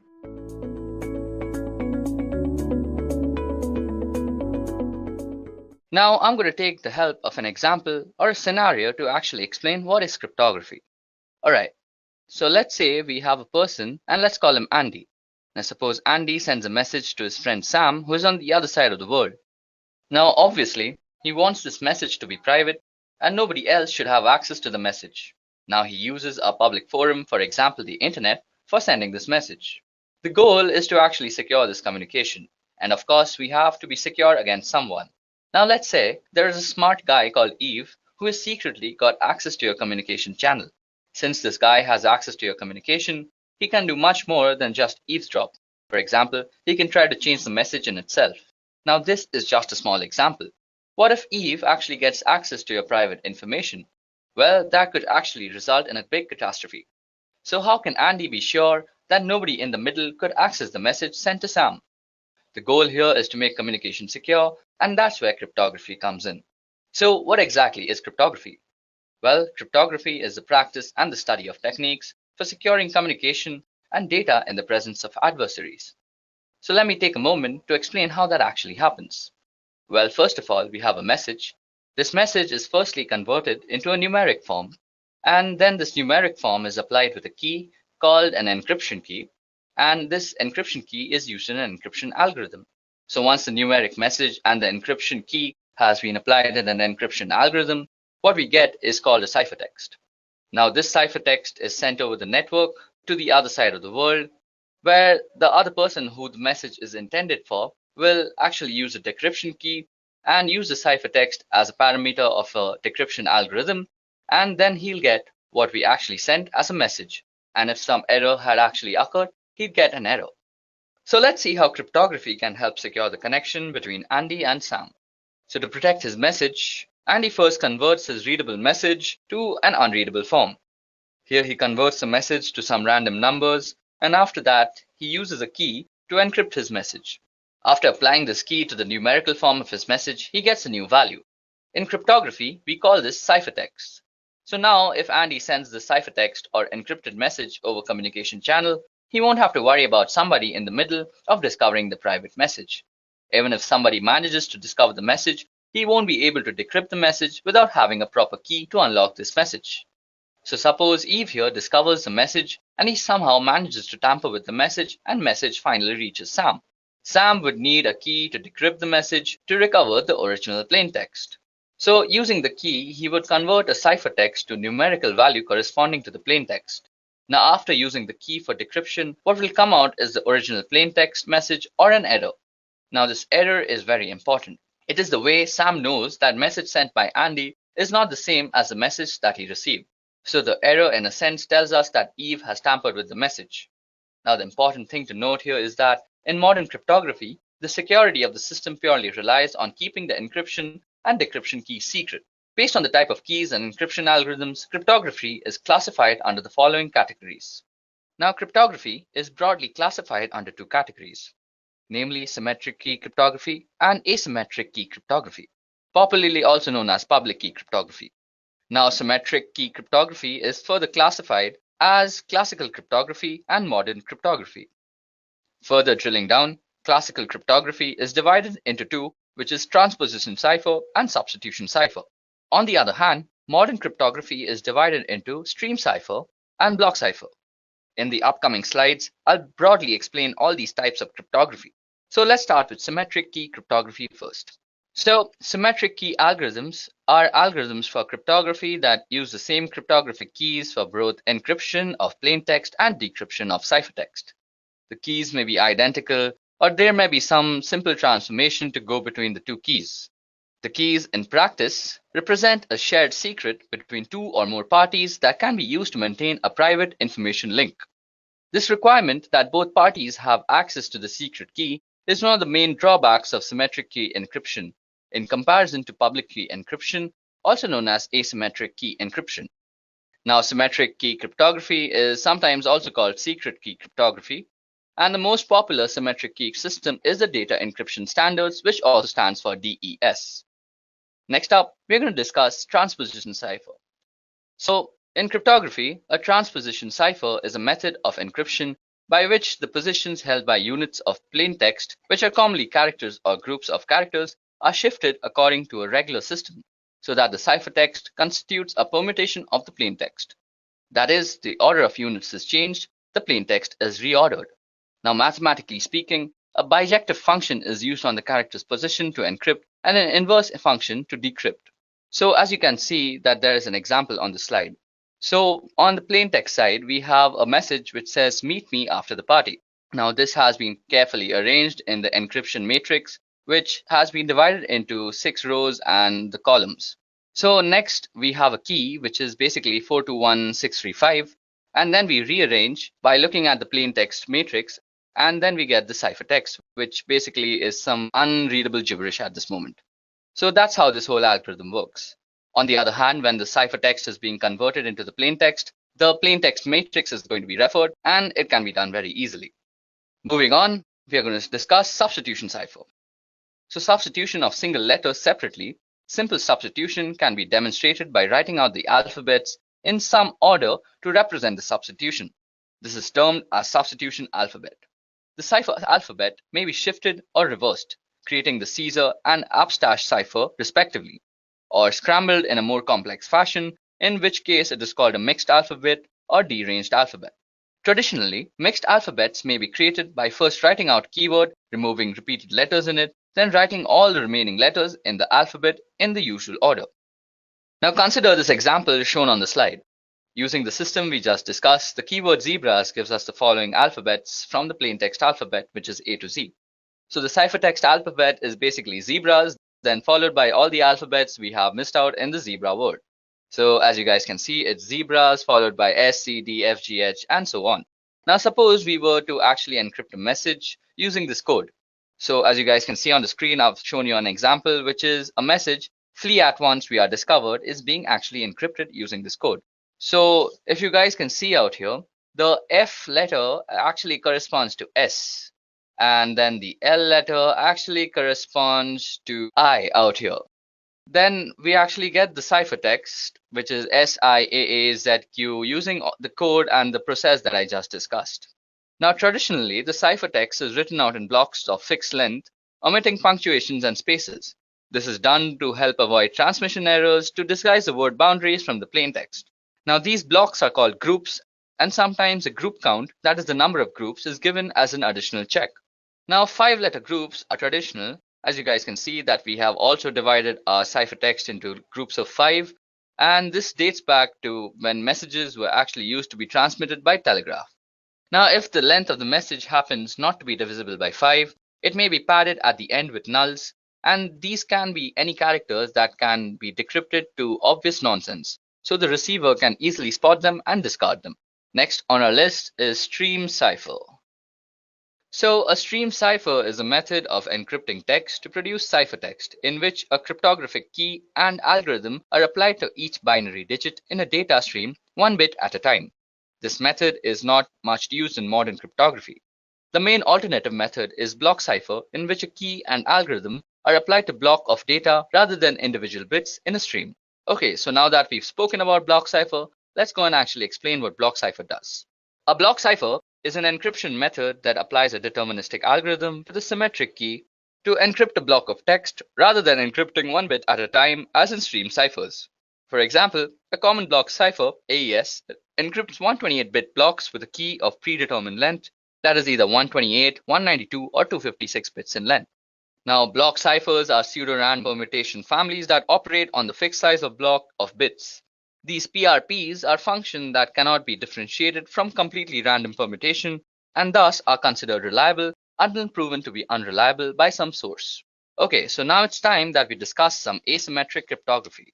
So asymmetric cryptography, also known as public key cryptography, is any cryptographic system that uses pair of keys, which is a public key which may be disseminated widely, and private keys which are known only to the owner. This accomplishes two functions: authentication, where the public key verifies that a holder of the paired private key sent the message, and encryption, where only the paired private key holder can decrypt the message encrypted with the public key. In a public key encryption system, any person can encrypt a message using the receiver's public key. That encrypted message can only be decrypted with the receiver's private key. So to be practical, the generation of public and private key pair must be computationally economical. The strength of a public key cryptographic system relies on computational efforts required to find the private key from its paired public key. So effective security only requires keeping the private key private, and the public key can be openly distributed without compromising security. Okay, so now that I've actually shown you guys how cryptography actually works and how the different classifications are actually applied, let's go and do something interesting. So you guys are actually watching this video on YouTube right now. So if you guys actually go and click on the secure part besides the URL, you can actually go and view the digital certificates that are actually used out here. So click on certificates and you'll see the details in the details tab. Now, as you guys can see, the signature algorithm that is used for actually securing YouTube is being SHA-256 with RSA. And RSA is a very, very common encryption algorithm that is used throughout the internet. Then the signature hash algorithm that is being used is SHA-256. And the issuer is Google Internet Authority. And you can get a lot of information about sites and all their authority key identifiers, their certificate policies, the key usage, and a lot of things about security just from this small little button out here. Also, let me show you a little how public key encryption actually works. So on the site, which is basically cobwebs.cs.uga.edu, you can actually demo out public key encryption. So suppose we had to send a message. First, we would need to generate keys. So as you can see, I just click generate keys and it got me two keys, which is one is the public key, which I will distribute throughout the network, and one the private key, which I will actually keep secret to myself. Now I want to send a message saying, hi there, when is the exam tomorrow? So now we are going to encrypt it using the public key because that's exactly what's distributed. So now as you can see, we have got our ciphertext. So this huge thing right out here is ciphertext, and it absolutely makes no sense whatsoever. Now suppose we were to actually then decrypt the message. We would use the private key that goes along with our account and we would decode the message. And as you guys can see, voila, we have hi there, when is the exam tomorrow? So we have actually sent a message on the internet in a very secure fashion. Above that, there's also RSA that needs some explaining because I had promised that too. Now RSA is a very, very commonly used algorithm that is used throughout the internet, and you just saw it being used by YouTube. So it has to be common. So RSA has a very unique way of applying this algorithm. There are many actual parameters that you actually need to study. Okay, so now we're actually going to discuss RSA, which is a very popular algorithm that is used throughout the internet. And you also saw that it's being used by YouTube right now. So this crypto system is one of the initial system. It remains the most employed crypto system even today. And the system was invented by three scholars, which is Ron Rivest, Adi Shamir, and Len Adelman. Hence the name RSA. And we will see the two aspects of the RSA crypto system. Firstly, generation of key pair, and secondly, encryption-decryption algorithms. So each person or a party who desires to participate in communication using encryption needs to generate a pair of keys, namely public key and private key. So the process followed in the generation of keys is as follows. First, we have to actually calculate n.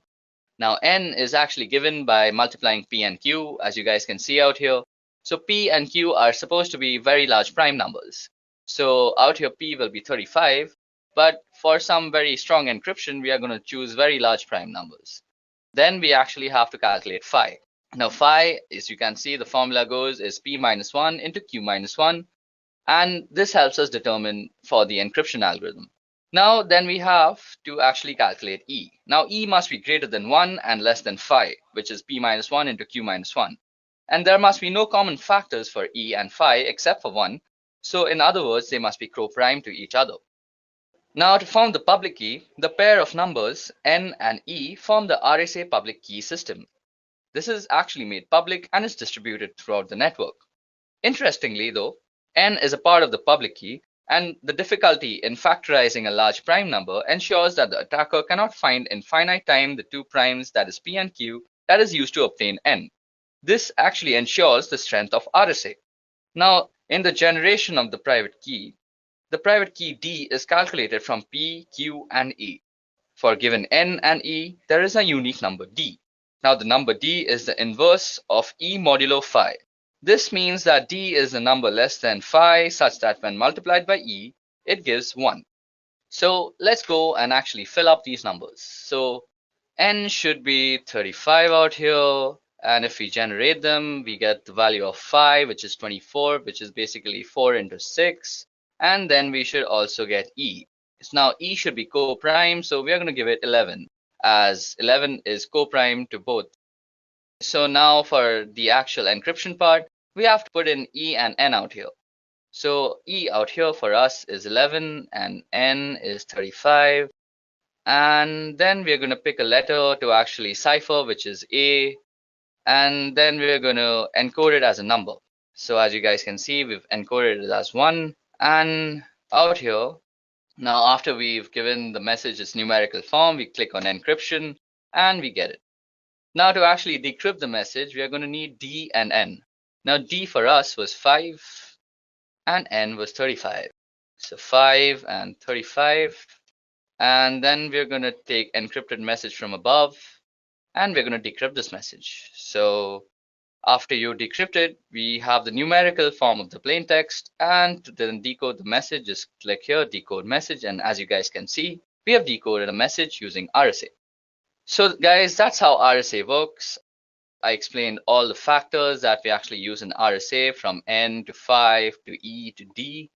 And I hope you understood a part of it.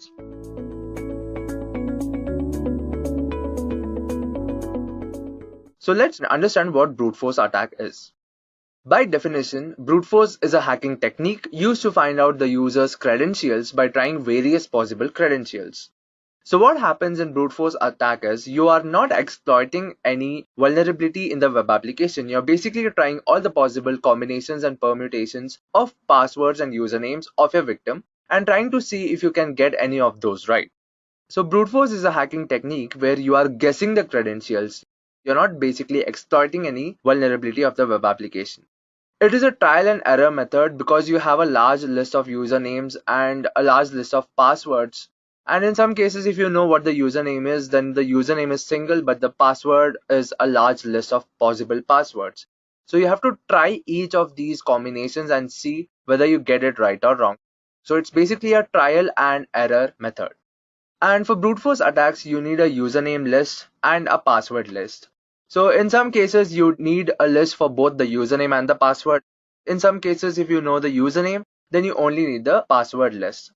And some of the tools that are used for brute force are Metasploit, John the Ripper, AirCrackNG, Hydra, and Medusa. So this is what brute force attack is in brief. Now let's see how brute force attack works. This is the flow diagram of how brute force attack works. First, there's a brute force tool to which you feed usernames and passwords, maybe one username and a list of passwords, or a list of usernames and a list of passwords.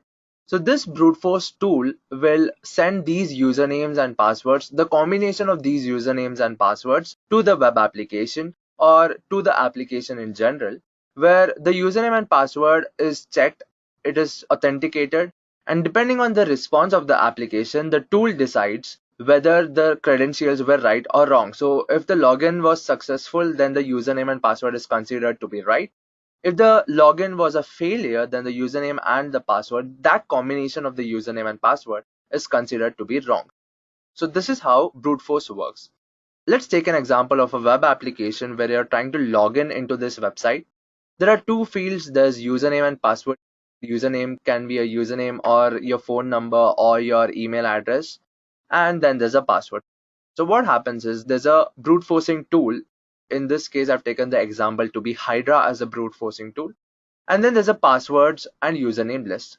So what happens is you feed this password and username list to the brute forcing tool, and this brute forcing tool will send a combination of username and password to the web application. And here this username and password is validated and verified. If there is a success message or if the login was successful, then the username and password is considered to be right. The credentials is considered to be right and valid. And this credential is stored somewhere in the tool. And this happens for all the username and passwords present in the username list and the password list. Suppose there's a username and password that does not let you log in. Then in that case, it means that username and password is wrong. And that username and password is just let off because it's of no use to us. So this is what happens throughout the username list and the password list.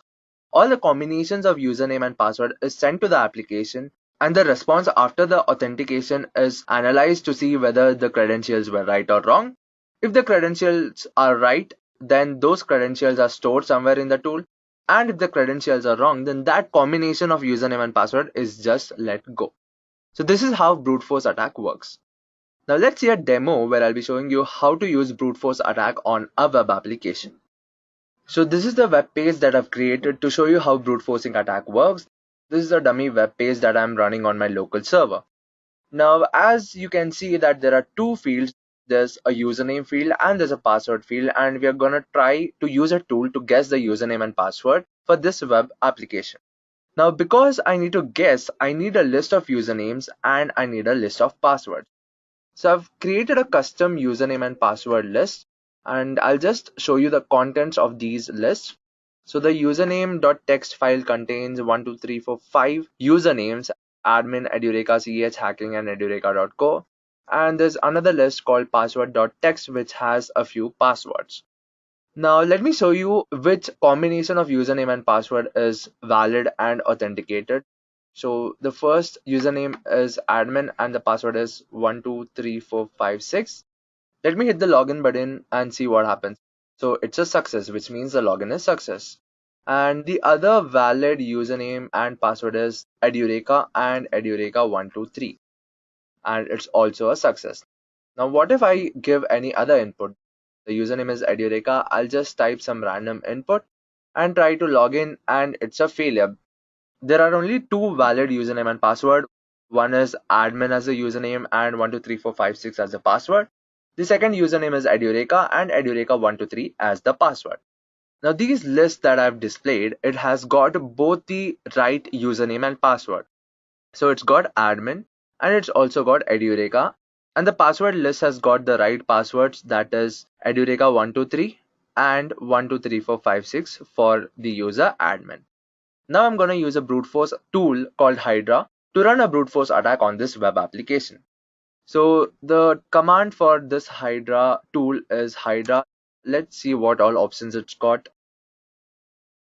Okay, so if you type Hydra -h, which says help, You can see a lot of options here. The syntax is given. There are different options that you can see, and also a few examples.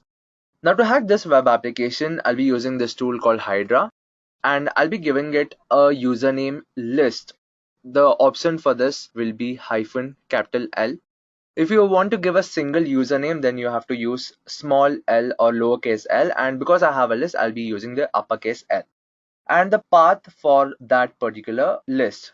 So the path for this list that I'm going to be using is root username.text. Now I have to give the option for the password list. So the option will be -P. If you have a single password, then you have to use smaller case p. And then I'll be giving the path for the password file, which is password.text. Now I have to give the IP address of the web application. Now because I'm running this web application on my local host, the IP address will be 127.0.0.1. And the next option I'll be giving is the way the data is being passed. So there are mainly two ways. There is post method and there is get method. If you don't know what these methods are, go back to the SQL injection video that I've made in the playlist where I've explained what the get and the post method is.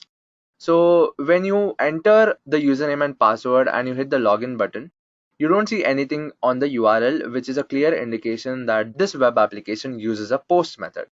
So I'll be mentioning that in the command, and the option for that is http form post. And next I'll be using the URL for this.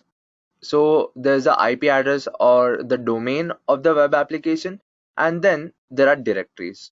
So I'll just be typing /brute force because that's where the web application is. And then after I enter the username and password, this takes me to a new page called login.php. So this means that my credentials are being checked by this particular file called login.php. And that is actually the web page where I have to run my brute force attack on. So I'll be mentioning that. I'll be mentioning login.php. Next, I have to tell the tool where to enter the username and where to enter the password. For this, I'll just right click on the text box and I'll hit inspect element. So when I do this, I will find the name of that particular text box. In this case, the name for that particular text box is uname. So I'll be using that in my command. So it'll be uname equal to, and in between caps will be my user. So this tells the tool to replace the elements in the list, in the password list and the username list at this particular position. So this is the username, and the next parameter will be password, and the name for the password field here is pass. So I'll be using that in my command. So pass equal to, and I'll be using caps and pass. And after this, I'll have to mention one more thing to tell the tool when the login is successful and when the login is a failure. So what I'm going to do is, I'm going to type some random password, and this is the message I get when the login is not right. That means when the credentials are wrong. So this is the message, and I'll be telling the tool that this is a message that I get when the credentials are wrong. So ignore the username and password combinations that return a failure message. That indirectly means whichever credentials are being used and the message failure is not displayed, that particular username and password is the right credential. Now let's run this command and see if this tool can find out the right credentials. Earlier I've shown you what the right credentials are. The username is admin and the password is 123456. The other username is Edureka and the password is Edureka123. So let me just hit the enter button and run this tool. So now we can see that this tool has run a brute force attack on the web application, and it has found out the right username and the right password. So these are the usernames like I showed you earlier, which are the right credentials. And all the other combinations of username and password are wrong, and that's not displayed. So this is how you can use a brute force attack on a web application. Now one more thing I'm going to mention here is how to create a username and password list. In my case, because I knew what the username and password was, I created a custom list. I typed it by hand and created a username and password list. But in most of the cases, you don't know what the password is. Maybe you found out the username somehow, but you don't know what the password is. but you can make an educated guess on what the username or what the password might be. In this case, you can use a tool called Crunch, which is a list generator, to generate the list of passwords automatically. So I'll be showing you how you can do that. So this is the tool. It's called Crunch. And let's see the syntax of it. So this is the syntax. So crunch, minimum, maximum, and options, where minimum and maximum are numbers. So basically you type crunch, then you give the minimum number of characters the password should have. I'll enter 3. Then you mention the maximum number of characters that password should have. I'll try 5. And the possible characters that password can have. So I'll try A, B, C, D, E, and I'll hit the enter button. Now we can see that this tool is generating all these passwords. Like you can see, it's generated all the possible passwords using that combination of characters for that particular length. So it's generated 3875 lines. So this is a very helpful tool if you're making an educated guess. But the problem with brute force attack is, suppose the password is complex or it's lengthy, then it will take a lot of time to generate the password list. For example, suppose you have no idea what the password could be and you type a few alphabets here and all the numbers and the length, because most of the passwords require a minimum length of 6 characters. Suppose the maximum is 8. Now you see the password generator has to generate this number of passwords and it takes a lot of time. Even if you're using a fast computer, it will take a lot of time, sometimes hours, sometimes days, sometimes weeks. And depending on the length and the complexity, maybe years sometimes. So this method of generating a password is basically the last thing you should be doing because it takes a lot of time. Like you can see, it's still on the letter B and it's still on 6 characters. It's generating passwords of only 6 characters even now. So this is how you can generate a password list. So when you run the command, you can also see some information about how much time it might take or how much the size of the file can be. So I'll just run this command again and I'll not let it execute. I'll just show you the information that it's displayed. So basically when I'm trying to generate a password of minimum 6 letters, 6 characters and a maximum of 8 characters with these combinations of characters, it has to generate 61 GB of data, which is a lot. And that's why it takes so much time. So this is how you can use brute force attack to guess the credentials of a victim. Now let's see how you can prevent brute force attacks. So while you're creating your password, it's very important for you to create a strong password. And also when you're building a web application, you have to take measures so that you can prevent brute force attacks on your web application. So here's a list of some of the most common prevention methods. The first thing is to increase a password length. Now, like I showed you while using the Crunch password generator, it takes a lot of time when the length of the password is more. So basically, if you create a password with a greater length, it will take more time, making it more difficult for the hacker to hack your password.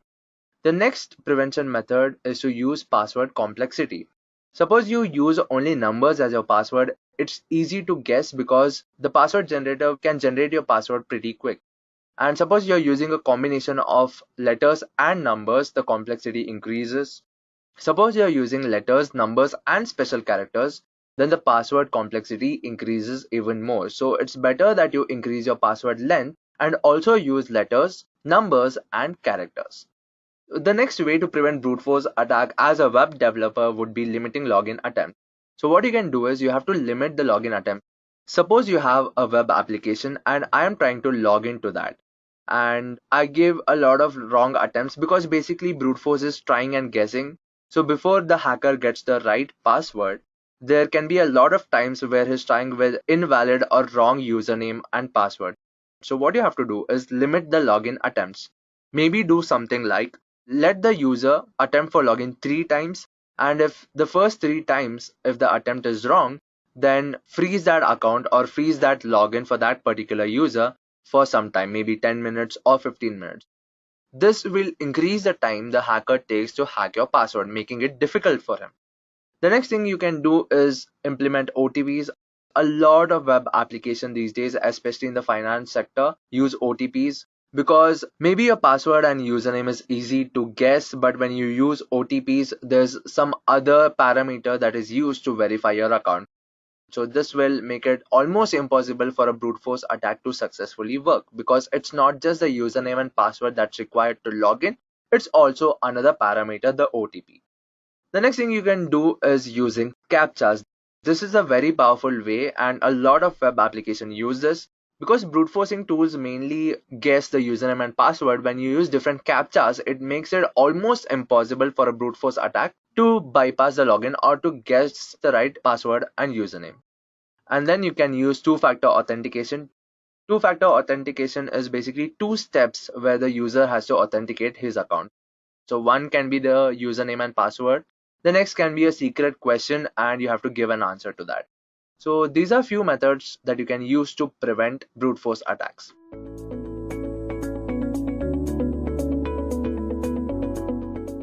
What is cross-site scripting attack? Cross-site scripting attack is basically a code injection attack executed on the client side of the web application.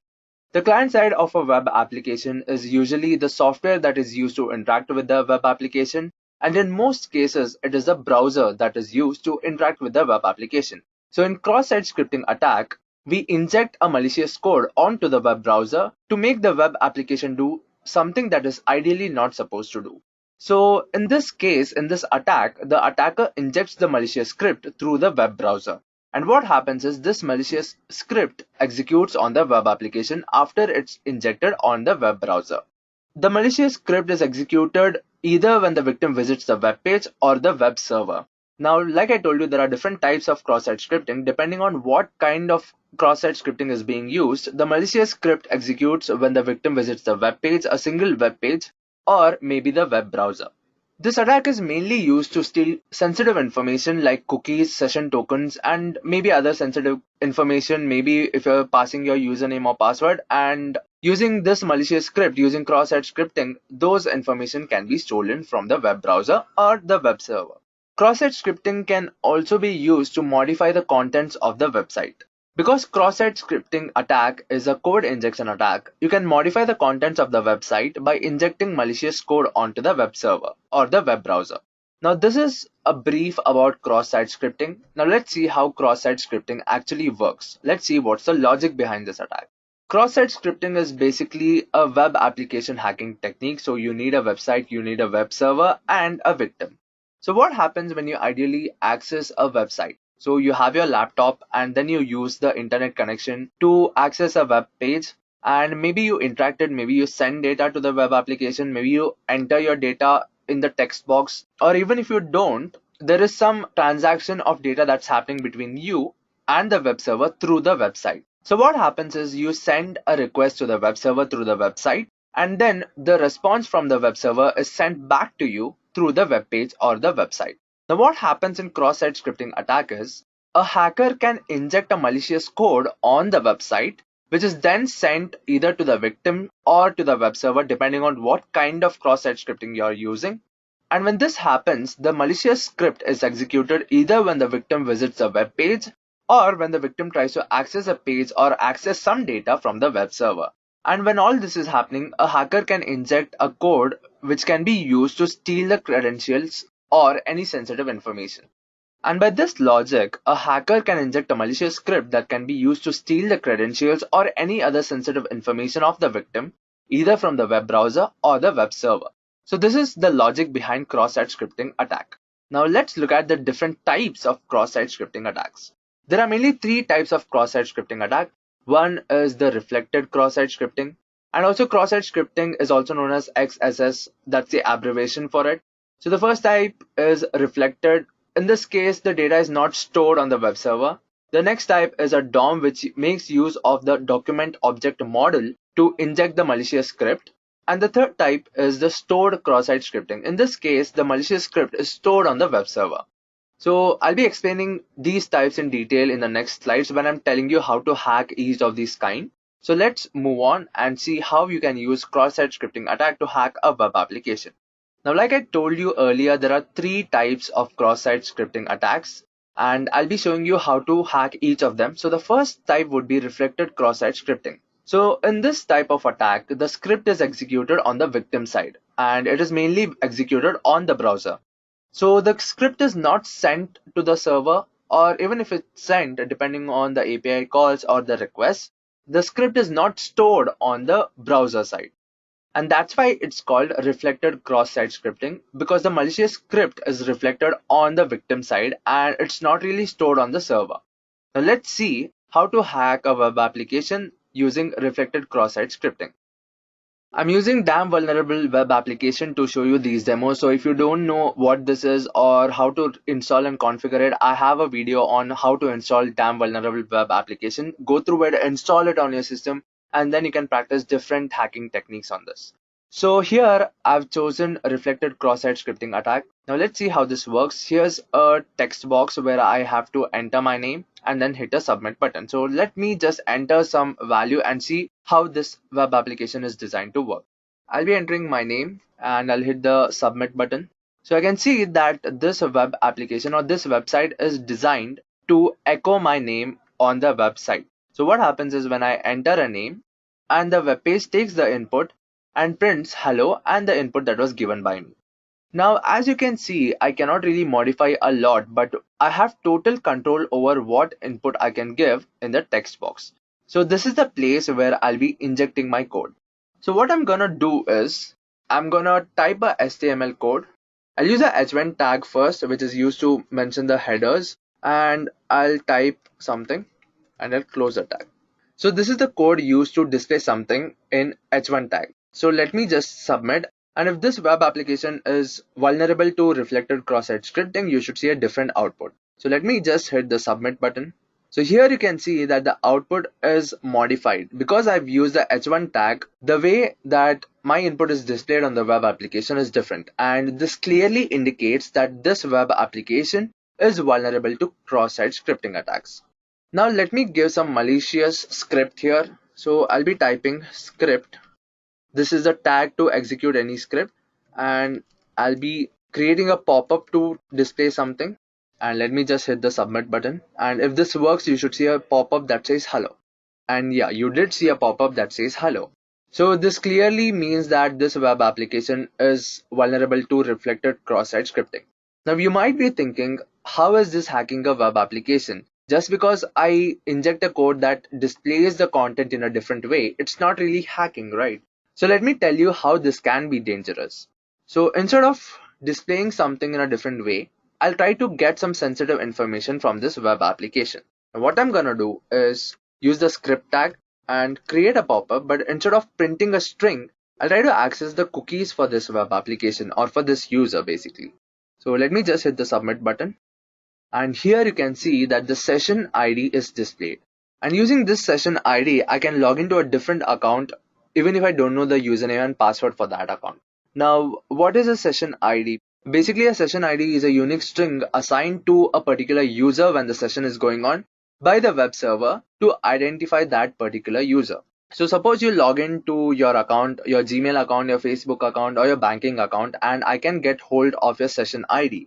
I can use this session ID, and using a tool like Burpsuit, I can log into your account without even knowing the password. So this is how dangerous a cross-site scripting attack can be. Now, I was just using the low security level. Let me just increase the security level and see what changes has to be done in this attack.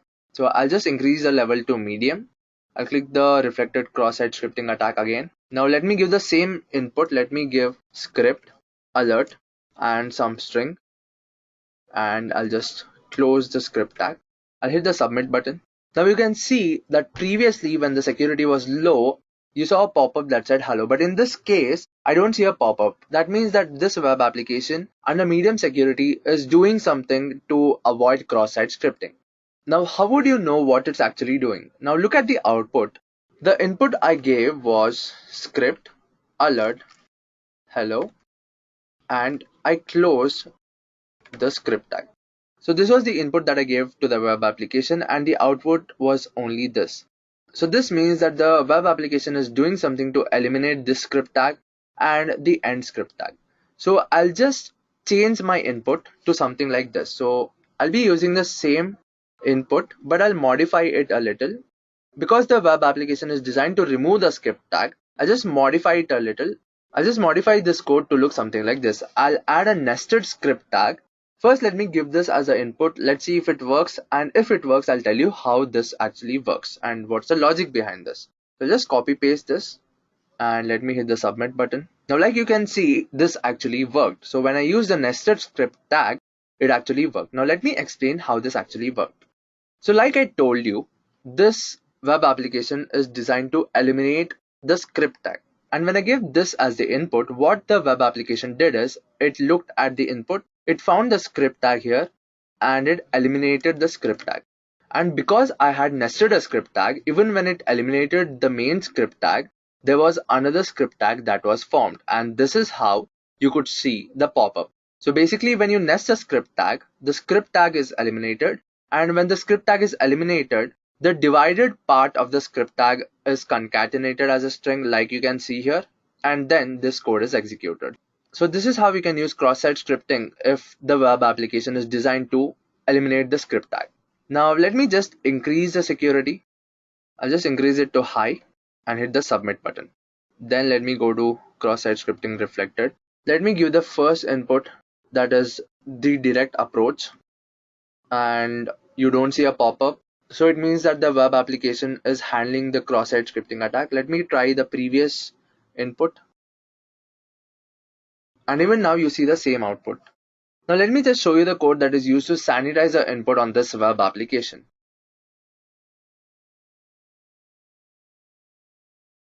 So this is the code that is used to sanitize the input. So what's happening here is this code is making use of regular expression, and wherever there's a script tag found or wherever there's a script tag formed, it is replacing that with a blank space or with an empty character.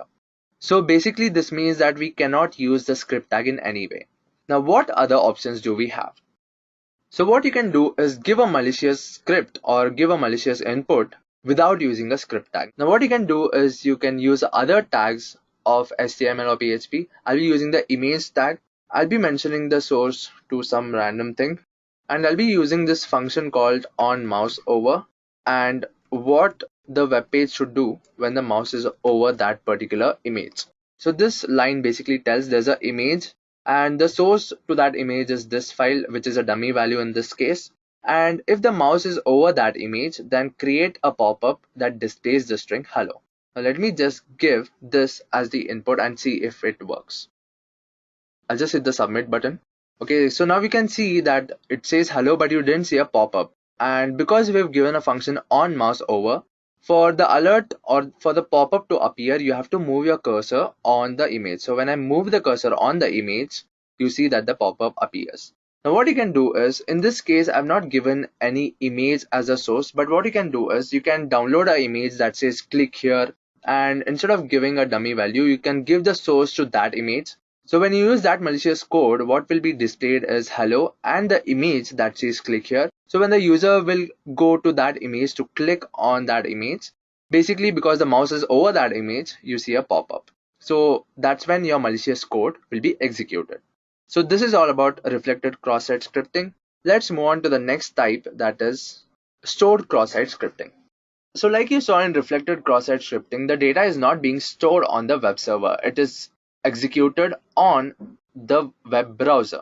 Now in stored cross-site scripting, what happens is the script is stored and executed on the server. So there are a lot of web applications like Facebook where you comment on a picture, where someone uploads a picture, you comment on a picture, or you post a status on your wall or on your timeline. So this data is stored in the database of the server. And every time somebody clicks on that page or tries to access that data, the web server fetches that data from the database and then displays it on the web browser. So when you're using stored cross-site scripting attack, you're basically storing this malicious script on the web server or the database that is being used by the web server.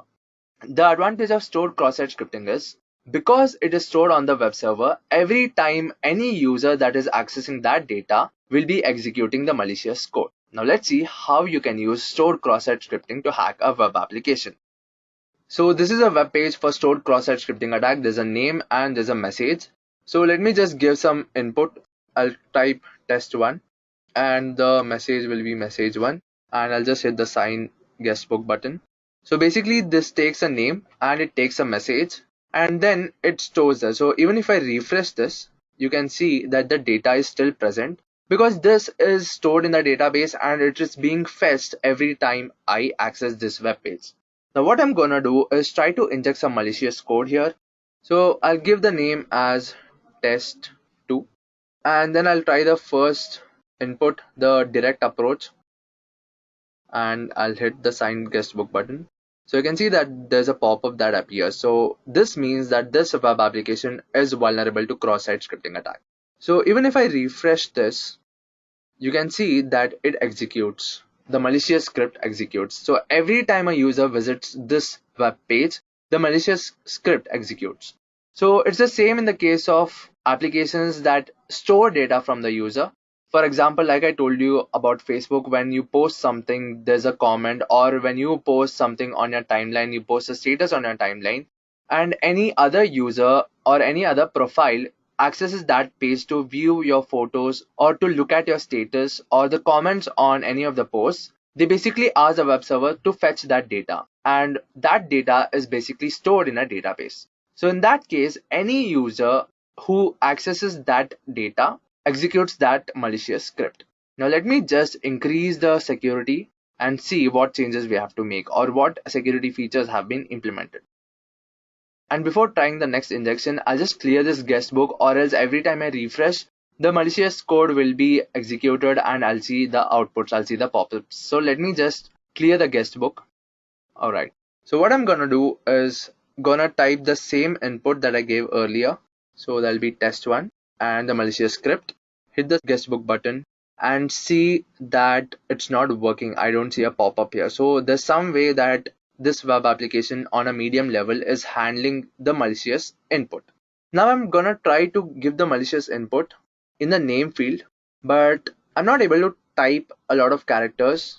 Let me see the message field. I'll just type message1, and I'm not able to type more characters. So this is because the text box is limited to take a limited number of characters. I'm gonna manipulate this by changing that restriction. So what I'm gonna do, I'm gonna inspect the web page, and here I can see that there's a line that says max length equal to 10, which means that this text box is designed to take only 10 characters as input. So what I'm gonna do is I'm gonna change this value to 100, and I'll just hit the enter button and close this window, and now try to give the input. So because I've manipulated it, I've changed the max length of the input. I can give more characters as the input, and let's see if it works. It still didn't work. That means even the name field is designed to sanitize the input. Now let me just modify the input. So I'm gonna nest the script tag, because here I can see that the script tags are being eliminated or they're being cut off. So if I find a way to manipulate the script tag like I showed you in reflected cross-site scripting, maybe I can execute this code. So what I'm gonna do is paste the script. I'll again have to change the max length.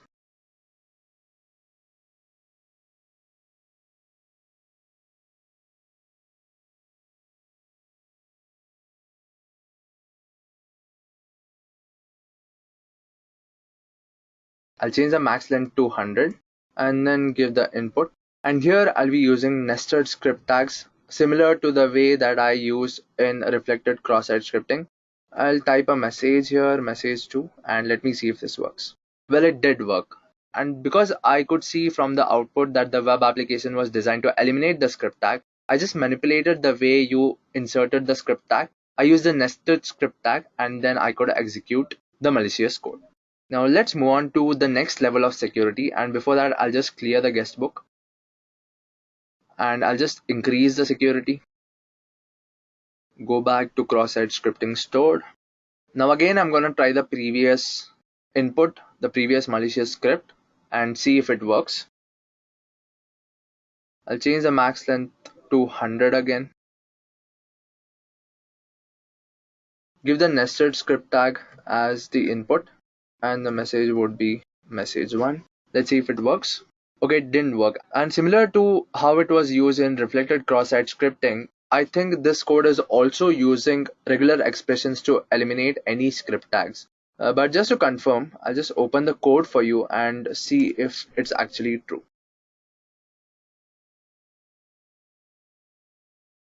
Yes, so it's same in this case. So what it's doing, it's basically identifying all the script tags using regular expressions and then replacing it with a blank space. So it basically means that you cannot use any script tags. So you need to use the alternative of the script tag. Now, similar to the previous case, like how we use in reflected cross-site scripting, I'm going to use the image tag for this. And before that, I'll change the max length field.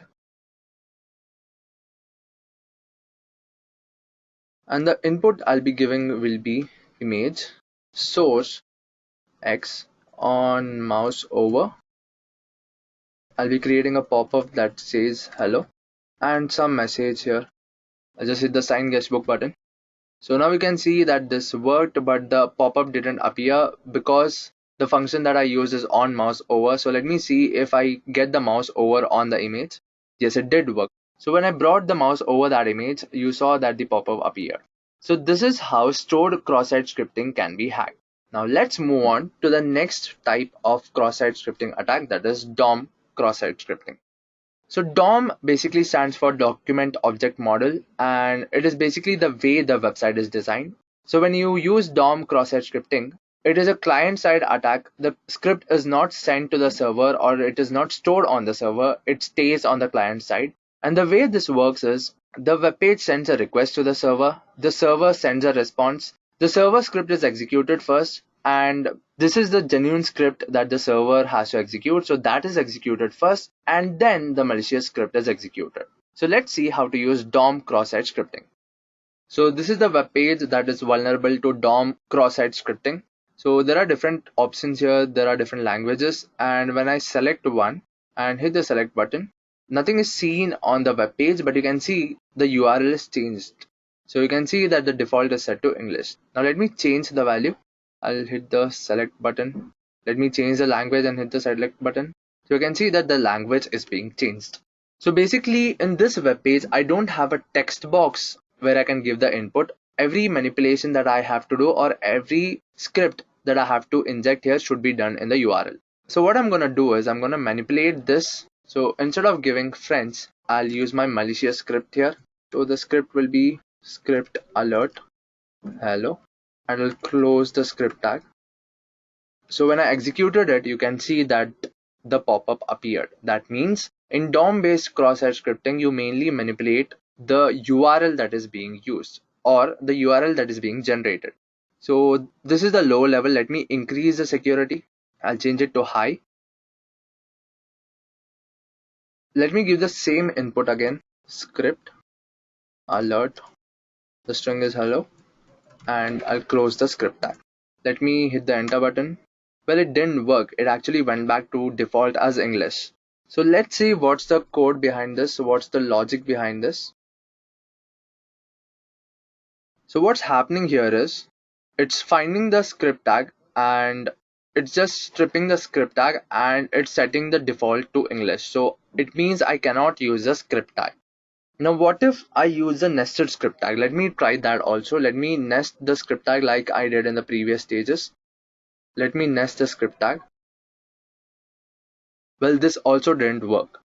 So this web application under medium security is designed in such a way that if there's any script tag, it will set the default to English, the language to English. Now how can you bypass this? For this, I'm going to inspect the element. So let me see how the web page is displaying all this data. Here you can see there's a form tag and there are different options here. So I'm going to make use of this syntax to inject my malicious query. I'll just copy paste this.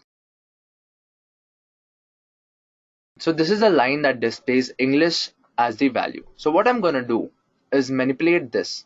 So the way this is designed is there's a select tag and under this there are different options. English. I'm not typing the whole code because I want you to understand the logic and other inputs, and then the select tag is closed. And when one of the option is selected, maybe English, so this option is selected. If I choose any different option, maybe French, then this line is selected and so on. So what I'm going to do is manipulate the URL in such a way that the option tags is closed earlier. So basically when I choose English as the default, it says English default. So this part of the code is executed and this is used to close.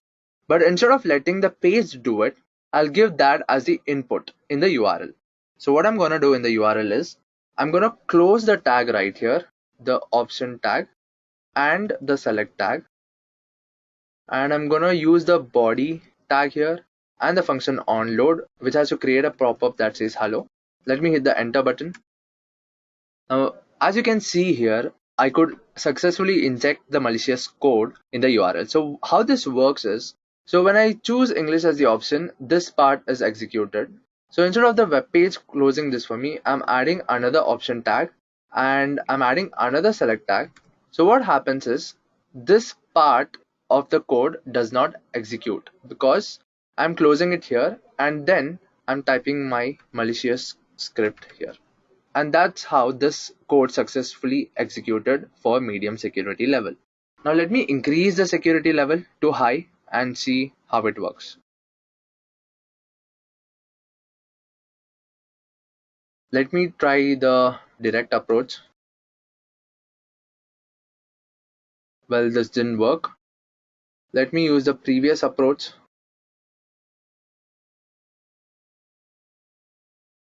Well, this also didn't work. So the web page is designed to sanitize the URL. So let me see the code for this. So this code is designed in such a way that it only takes these languages as the input, and if there's anything else apart from these languages, it will set the default to English. Now, how to approach this? So to hack this, you need a little idea about how web pages are designed. There's something called an anchor tag.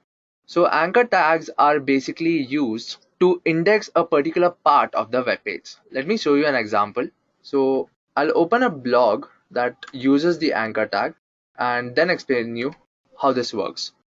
So here you can see the URL that says edureka.co blog and the URL of the blog. And if you scroll down a little, as usual, there are different contents on the web page. And what I want you to see is the index part. So there are different topics that are covered in this blog, and here's a list of it. So what happens when I click on one of this is the web page takes me to that particular part of the web page. So in case I click this, it takes me to how to use network scanning tool. And in case I click on types of network scanning, it'll take me to that part of the web page. Now what I want you to observe is whenever I click on one of the anchor tags, the URL is regenerated to point me to that particular section of the web page. I'm going to make use of this feature of web design or web development to hack our web application. So what I'm going to do is I'm going to use a pound symbol or the hash symbol and then use my malicious script after that. So because the pound symbol is used to index or to point to a certain page on the same website, this web page will not consider it as the input. It will just think that we are trying to point to a particular part in the web page. So let me type hello and then close the script tag. Let me hit the enter button and see if this actually works. Well, it did work. So you can see that there's a pop-up that says hello, and this is how you can use a pound sign or the internal anchor feature of the blogs to inject the malicious code. So this is all about cross-site scripting attack. We saw 3 types of cross-site scripting, that is reflected, stored and DOM. And what type of cross-site scripting attack you use depends on how the web page is designed. You cannot use DOM cross-site scripting on a web page that is vulnerable to stored cross-site scripting. So first you have to understand how the web page works, how the web application works, and then decide which type of cross-site scripting attack to use. Now let's move on to the next topic, that is how to prevent cross-site scripting attacks. So the first thing you can do is escape the user input. So there are special characters like greater than symbol, smaller than symbol, which are generally used in tags or in malicious script, or maybe the percentage symbol. So the first thing you can do is escaping these characters, which means that you take off the special feature of this character and make it just another text character. The next thing you can do is consider all input as a threat. Because the user has complete control on what input he gives, you have to assume that every input is a thread and sanitize and handle every input with care. The next thing you can do is data validation. Suppose you have a field of login where you can enter username and password. What you can do is use data validation, especially in case of email IDs, because you know the generic format for an email ID. There should be a username, there should be a @ symbol, then something, then .com or .something. So you can use data validation to avoid cross-site scripting attacks.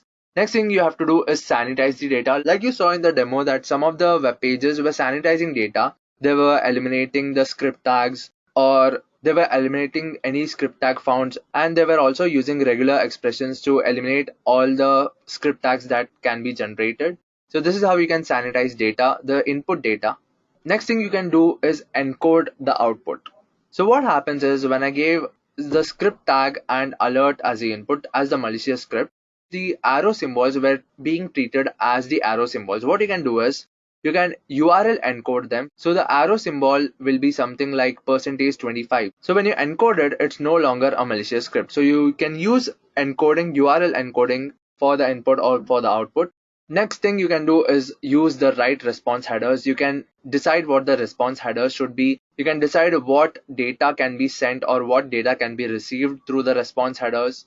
And finally, what you can do is use content security policies. So this is a standard. It is also known as CSP standard. So you can use a content security policy to avoid cross-site scripting. To know more about this, you can just Google it. You can just Google content security policy to know what standards are this.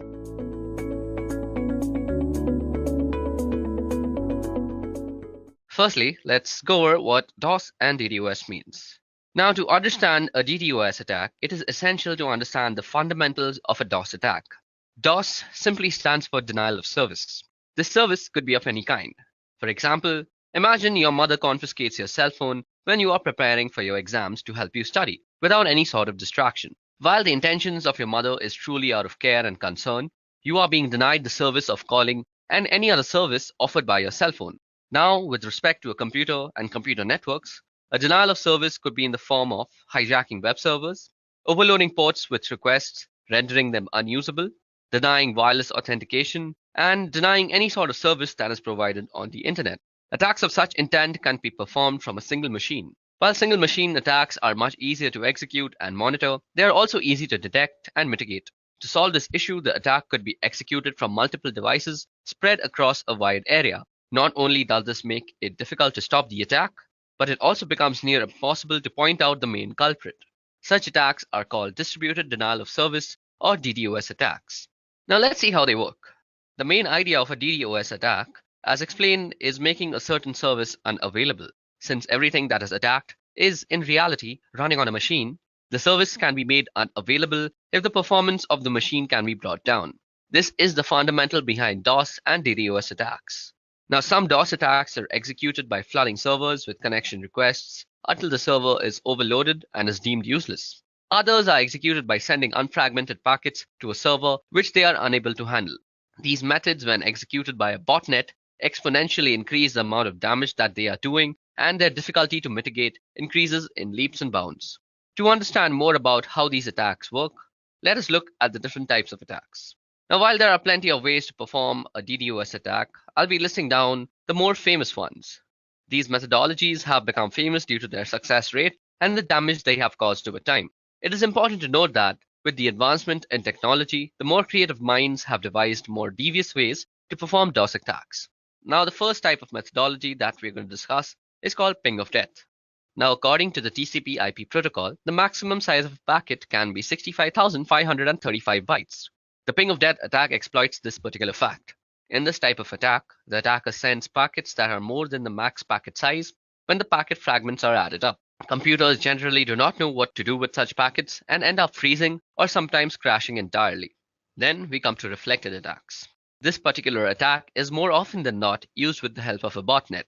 The attacker sends a host of innocent computers a connection request using a botnet, which are also called reflectors. Now, this connection that comes from the botnet looks like it comes from the victim, and this is done by spoofing the source part in the packet header. This makes the host of computers send an acknowledgement to the victim computer. Since there are multiple such requests from the different computers to the same machine, this overloads the computer and crashes it. This type of attack is also known as a Smurf attack. Another type of attack is called mail bomb. Now, mail bomb attacks generally attack email servers. In this type of attack, instead of packets, oversized emails filled with random garbage values are sent to the targeted email server. This generally crashes the email server due to a sudden spike in load and renders them useless until fixed. Last but not the least, we have the teardrop attack. So in this type of attack, the fragmentation offset field of a packet is abused. One of the fields in an IP header is the fragment offset field, indicating the starting position or offset of the data contained in a fragmented packet relative to the data in the original packet. If the sum of the offset and the size of one fragmented packet differs from that of the next fragmented packet, the packets overlap. Now, when this happens, a server vulnerable to teardrop attacks is unable to reassemble the packets, resulting in a denial of service condition. Okay, so that was all the theoretical portion of this video. Now it's time to actually perform our very own DDoS attack. Okay, so now that we finished the theoretical part of how DDoS actually works and what it actually is with its different types, let me just give you guys a quick demonstration on how you could apply a denial of service attack on a wireless network anywhere around you. Like this could be somewhere like Starbucks where you're sitting, or this could be a library also, or your college institution. No matter where you're sitting, this procedure will work. So the first thing we want to do is actually open up a terminal, as because we will be doing most of our work on a command line basis. Now for this particular demonstration, we will be actually using two tools. First is AirCrackNG, which is a suite of tools which contains AirCrackNG, AirmonNG, AirReplayNG, and AeroDumpNG. So these are the four tools that come along with it. And the second one that we'll be using is called MacChanger. Okay, so let me just put my terminal on maximum so you guys can see what I'm actually writing out. So first thing we want to do is actually log in as a root. So let me just do that quickly. So because we need to log in as root because most of the stuff that we're going to do right now will need administrator access. Now, the first thing we want to do is check out our wireless network card's name, and we can do that easily by typing ifconfig. Now you can see that my wireless card is called WLO1, and we get the MAC address and we also get the IPv6 address. So that's my wireless network card, and we'll be actually setting that up in monitor mode. Now, before we actually go into and start up our network card in monitor mode, let me just show you how you can install the two tools that I just spoke about, that is AirCrackNG and MacChanger. So to install AirCrackNG, you can just go apt-get install AirCrackNG, hit enter, and this should do it for you. I already have it installed, so it's not going to do much. To install MacChanger, you could just go the same command, that is apt-get install MacChanger, and you can check if both the tools have been installed properly by opening the manual pages by typing man AirCrackNG, and this will open up the manual page for you. And let's also do the same for MacChanger. So what we're going to do first is set up our network interface card into monitor mode. So to do that, all we have to do is type ifconfig, and we need to put our network interface card down. So we go WLO1 down, and with the command iwconfig, we go mode monitor. Don't forget to specify the interface that you're working on. So iwconfig WLO1 mode monitor. And all you have to do now is put it back up. So what we are going to type is ifconfig WLO1 up. You can check the mode. It'll say managed if it's in monitoring mode. So as you guys can see, it says mode managed. So that's how we're going to go ahead. So you can check that just for your own purposes. So we can also check for only WLO1 by specifying the interface. Or you could also check the mode only by passing it through a pipe function, and that is using grep mode. So iwconfig WLO1 grep and mode. Well, mode begins with a capital M, so that's how you would probably return it. So as you guys can see, that has returned the mode for us, along with the access point and the frequency. Okay, so that was a little fun trivia on how you could fetch the mode from a certain command, that like iwconfig, by passing it through a pipe and grabbing it with mode. Grab basically means grab. Okay, so now moving on, we'll get to the more important stuff now. So firstly, we need to check for some sub-processes that might still be running and that might actually interfere with our scanning process. So to do that, what we do is airmonng check and then the name of the interface. Now, as you guys can see, I have the network manager that is running out here, and we need to kill that first, and that can be easily done by going kill with the PID. After that, you can run a general command called airmonng check and kill. So whatever it finds, it will kill it accordingly. And when it produces no results like this, that means you're ready to go, as there are no sub-processes running that might actually interfere with our scan. Now what we want to do is we want to run a dump scan on the network interface card and check out all the possible access points that are available to us. So as you guys can see, this produces a bunch of access points and they come with their BSS IDs. They also have the power, which is the PWR, that is the power of the signal. And let me go down back again. So yeah, you can see the beacons, you can see the data, you can see the channels available. And what the BSS ID is, it's the MAC ID that is actually tied in with the ESS ID, which basically represents the name of the router.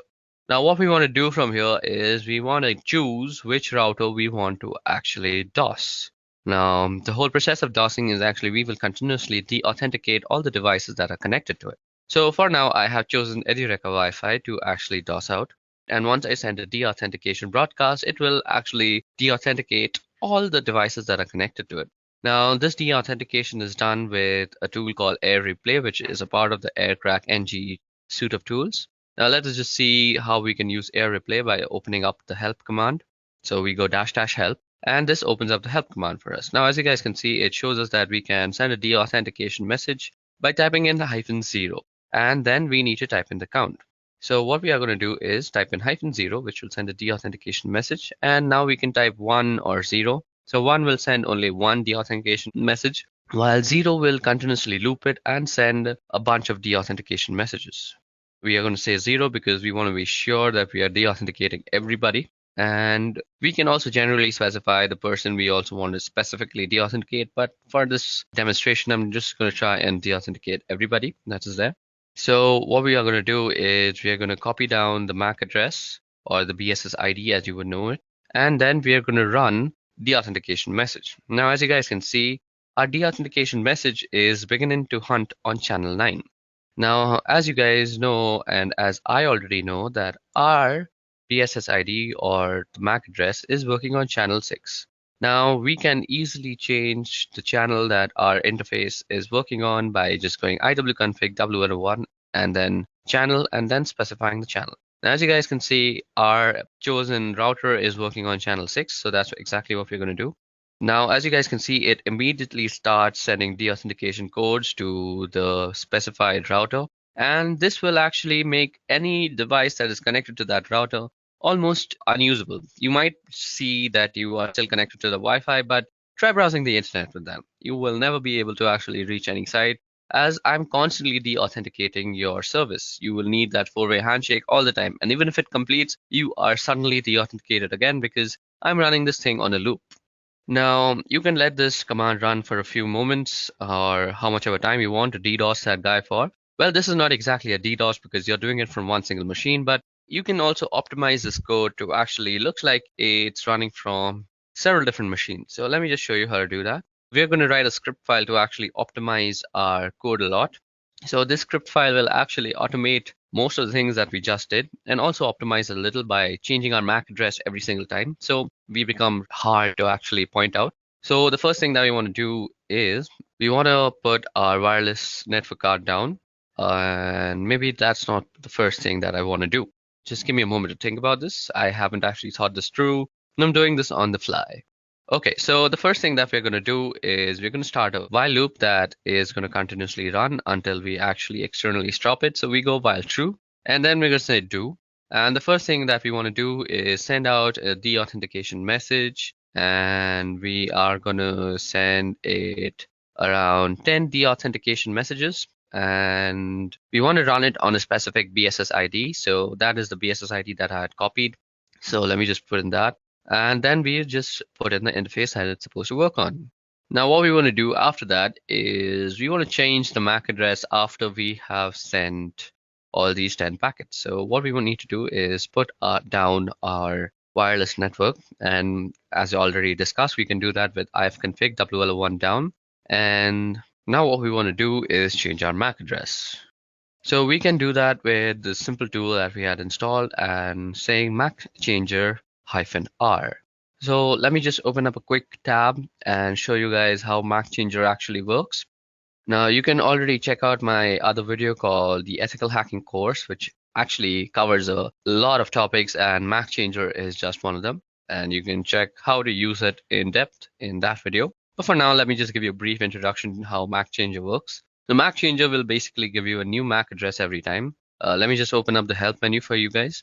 So as you guys can see, these are the options that are available to us. We can get a random MAC address. We can also tell it to show our MAC address. And we also have to specify the interface when we want to show us the MAC address. Now let me just generate a new MAC address. So you see out here that interface up or insufficient permissions is being shown. So this means we always have to put down our interface first. So let me just do that quickly. I've config WL1 down. And now what we want to do is give ourselves a new MAC address. And boom, roasted, we already have a new MAC address, as you guys can see from the new MAC part. Now, if we put back our network interface card and then try and show our MAC address again, we see that our current MAC and our permanent MAC are two completely different MAC addresses. And our current MAC and the new MAC are identical. So this is how you can actually generate new MAC addresses to spoof your own identity on the wire. And that is very useful in this case because the person you're attacking will be so confused as to what to do because your MAC address is changing every time. And there's no real solution to the situation that you're creating for him. At least I don't know of any solution. If you do know how to stop this for yourself, please leave it down in the comment section below and help the world a little bit. Now we want to also get to know what our MAC address is every time. So let me just pipe my function through the whole thing and let me just try and grab the new MAC address. So MAC changer our WL1 and grep MAC, and then we want to put our network card in the monitor mode, and then we also want to put up our network interface card. Now what we want to do out here is optimize it. So we can't be attacking constantly. So let us put a sleep timer. So this will make our program sleep for a particular amount of time. I'm going to make it sleep for 5 seconds. So after every 5 seconds, it's gonna send that particular BSS ID 10 deauthentication messages. Then it's gonna bring down my interface card. It's gonna change my MAC address. It's gonna put back the interface card into monitor mode and sleep for 5 seconds and then repeat the entire process. And to end the script, let's just say done. So that will denote when the loop is done. Now let me just save it. Control O, Control X to exit. And there we go. Okay, so first of all, to actually run this, need to give it some more permissions. So as you guys can see, we already have it. Let me just put it in a much more readable format. Okay, so as you guys can see, our DOS.sh doesn't really have executability. So we can do that with the command chmod. So I'm going to give it some executable permissions. So chmod plus x and then the name of the file. So this will actually change our DOS.sh into a executable bash script.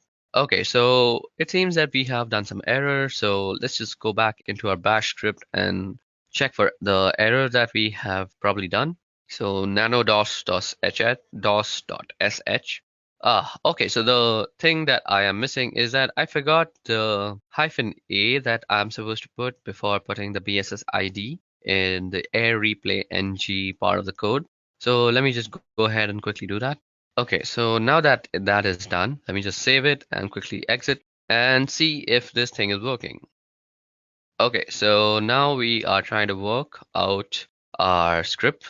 Now, you guys should know that this Edureka Wi-Fi is my company's Wi-Fi and I have complete permission to go ahead and do this to them. Also, my company's Wi-Fi is kind of secure, so every time it senses that a deauthentication message is being sent like that, it kind of changes the channel that it is working on. So these guys are really smarter than me most of the time. And this time, I'm just going to try and force them to work on channel 6. So let me just go ahead and run my script once.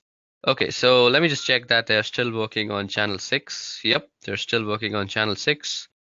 Let me just check my script once if it's correctly done, if I have the perfect MAC ID. Let me just copy in the MAC ID just to be sure once again. So there you go, we've copied it. Let's go into the script and let's paste it out. Okay, so now that that is done and we have the MAC IDs and everything set up properly, let me just show you how to run the script. So you go dot and // and then you said dos.sh. Now you see that our thing is working on channel 8. So this will definitely not work and will say that BSS ID is not there. So what we need to do, as I had showed to you guys earlier, we can go iwconfig WL1 and change the channel to channel 6. Oops, I changed it to channel 8 again. This will not work. I'm sorry, that was my bad. So now that we have changed it to channel 6, you can see that it is sending everything immediately. Okay, so that is actually running our script very well. And as you guys can see, the security measures that are taken by my company, it will not always work on channel 6. It'll keep rotating now until it finds a safe channel. So it really can't find a safe channel. I will always be DOSing on channel 6, and it will run sometimes and it won't run sometimes, but mostly with unsecure Wi-Fi that is running at your home mostly, this will work 100% times. So let me just stop this because my company will go mad on me if I just keep on DOSing them. So this brings us to the end of our demonstration. This is how you can always DOS your neighbors if they're annoying you. But remember, if you're caught, you could be prosecuted. So this was about how DDoS works, what DDoS actually is, and the different types, and how you can do one on your own with your own system.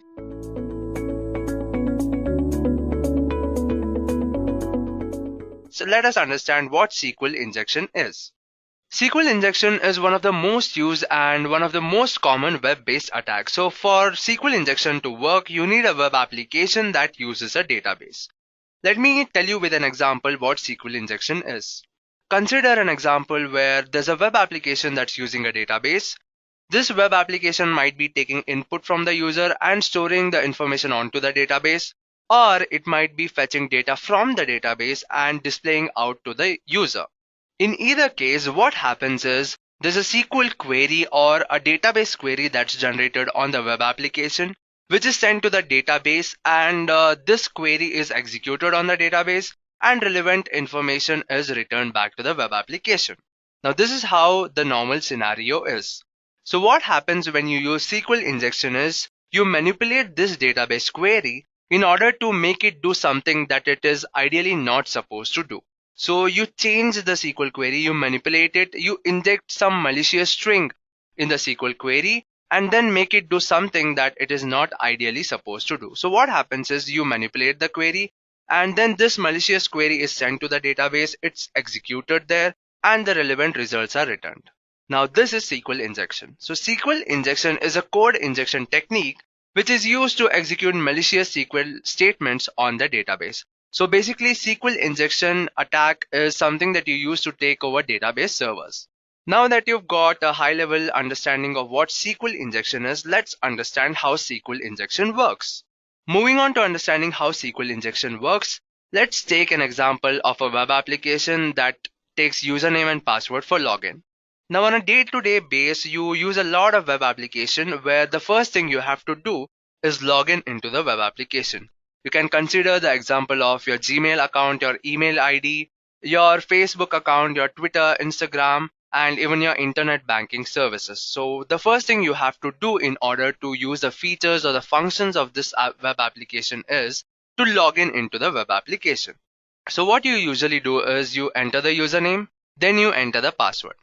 Now, because SQL injection works only on a web application that's using the database, and suppose the details of all the username and their password is stored in a database, what actually happens is there's a database, and in this database there's a table that is storing all the usernames and their respective passwords. So when you hit the login button after entering the username and the password, that input information is sent to the database and it is cross-checked with the table. So if there is any user with that username and the password to that username is right, then there's a successful match and there's a successful login. And if there is no user with that particular username, or if there is a user with that particular username but the password to that username is wrong, then the login is unsuccessful. So this is how the usual case is.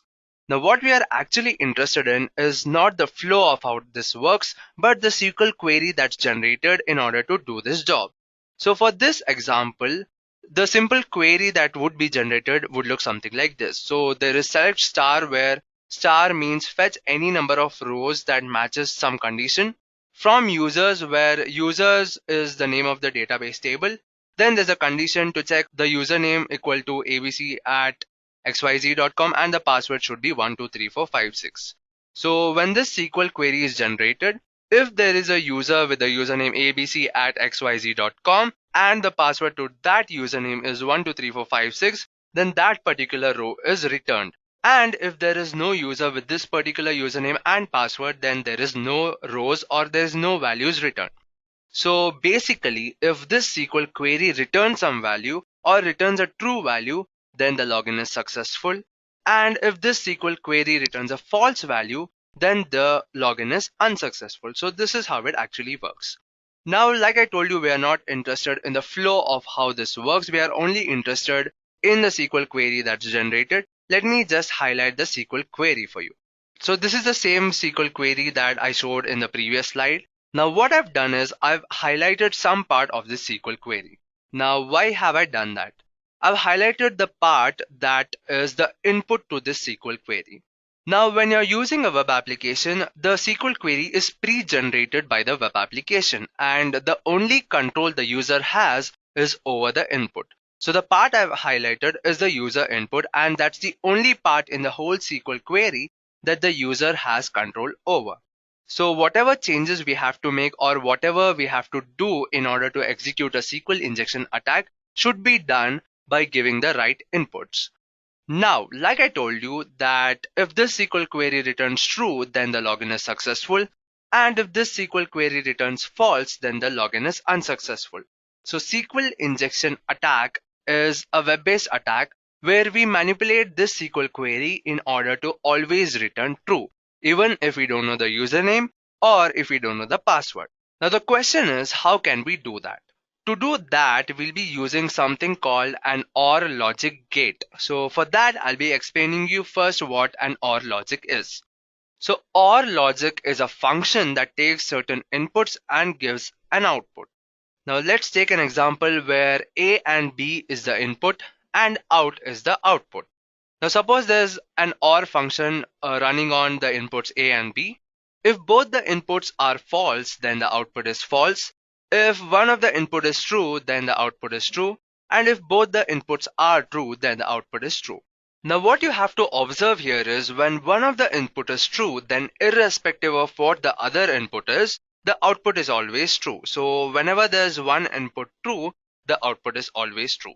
And we'll be using this feature of the OR function in the SQL injection attack. So there is this SQL query and the objective is to make this SQL query return true. So I'm going to manipulate this SQL query to something like this. And like I told you that the user doesn't have control over the SQL query that's generated, and the only control the user has is over the input that is given. So I'll be giving this as the input. The input will be inverted comma space or 1 equal to 1 hyphen hyphen space. Now this part of this query is the part which always returns true. Now let me just highlight that particular part for you and explain how this malicious string actually works. Now the input is inverted comma space or space 1 equal to 1. Now the first inverted comma is used to close the string parameter. Whenever you give something as an input in the input box of the web application, then it is considered as a string in most of the cases, especially for username and the password. So the first inverted comma is used to close this parameter, the string parameter. Then there is the OR function, and after that there is a statement that is 1 equal to 1. Now if you see this, there are two inputs. There's the OR function and there's one input to the left hand side and there's one input to the right hand side. What we are interested in is the statement that is to the right hand side of the OR function, that is 1 equal to 1. Now this is a statement that will always return true because 1 is always equal to 1. And like we've already understood that if one of the input to the OR function is true, then irrespective of what the other input is, the result will always be true. So in this case, because 1 is always equal to 1 and that is true, then this function, the OR function, will always return true. And hence, the SQL query will always return true. Now what is the use of the extra double hyphen that I've used? So the double hyphen I've used is to comment out the rest of the SQL query. And that's why I've faded out the and password part. So when I use double hyphen, it doesn't matter what the next part of the SQL query is. And like we've understood that this OR function returns true, then this SQL query returns true, meaning that the login is successful. So this is how SQL injection works. Now let's see how you can use SQL injection to attack a web application. In the previous slide, I showed you one malicious string that can be used for SQL injection. But there is no one universal string that can be used for SQL injection. Now what kind of SQL injection you use or how you use the SQL injection depends on how the web application is built. Just so you can understand in a better way how SQL injection can be used differently, I have taken two examples in this session where in each case the data is being passed in different ways. So first I'll explain to you what are these different methods that the data is being passed. So the first way that the data is being passed is by using the get method. So when a web application is using the get method to pass data, maybe from one web page to another or from a web page to the database, the data that is being sent is sent through the URL of the request. So the data that is being sent is visible in the URL. Let's take an example where there's a login page and there's a username and a password field. You enter the username maybe as admin and the password is also the admin. And when you hit the login button, suppose the web application is using the get method, then the URL request will look something like this. In this case, there's the name of the web page and there is also the information that is being passed, that is the username and the password. So when you use the get method, the data that is being passed is visible in the URL. Now let's see an example where there's a web application that is using the get method, and let's see how you can use SQL injection to hack that web application. I've built this web application that uses get method to pass the data, and this is how the web application looks. Before telling you how it works, let's just have a look at the database. So to show you the contents of the database, let me first log into the database. Now I'm using the database named test, so let me just select it first. So first let's see what are the contents of this database table. So the name of the database table is login details. So let me just print out all the rows and columns that are in this table. So there are two columns in this table. One is the username and one is the password, and there are three entries, the username and password for the respective username. Now let's see how this web application works. So first I'll show you the code I've used to build this web application. So this is the code that handles the login activity. So first it takes the data from the web application, the HTML page, then it connects to the database, then it uses the SQL query and it selects the user which has that particular username and that password. And if there's a user with that particular username and password, then it prints a success message. And if there is no user with that username and password, then it prints a failure message.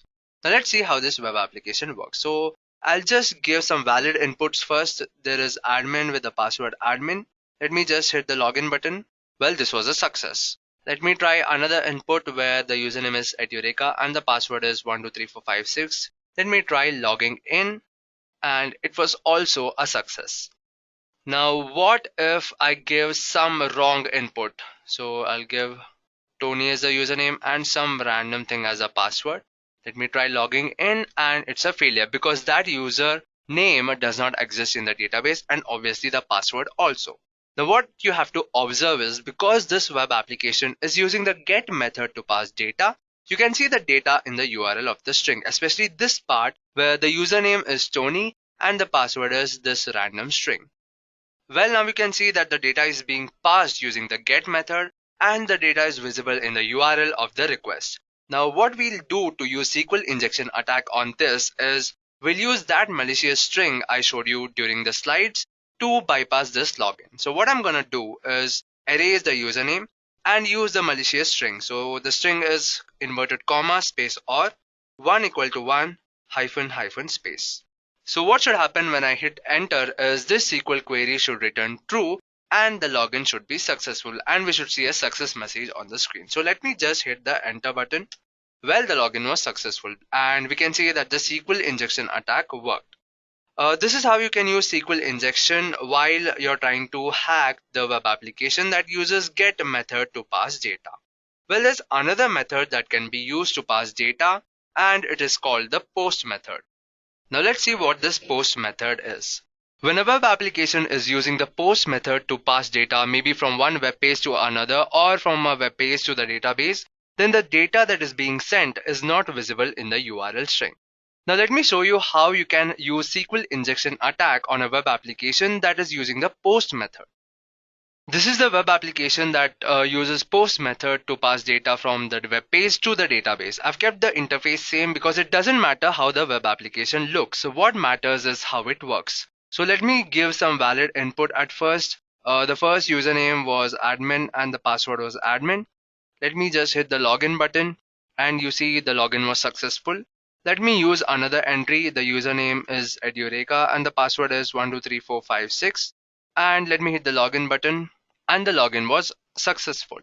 Now let me try some wrong input, some invalid input, some random characters and some random password. Let me hit the login button and the login was a failure.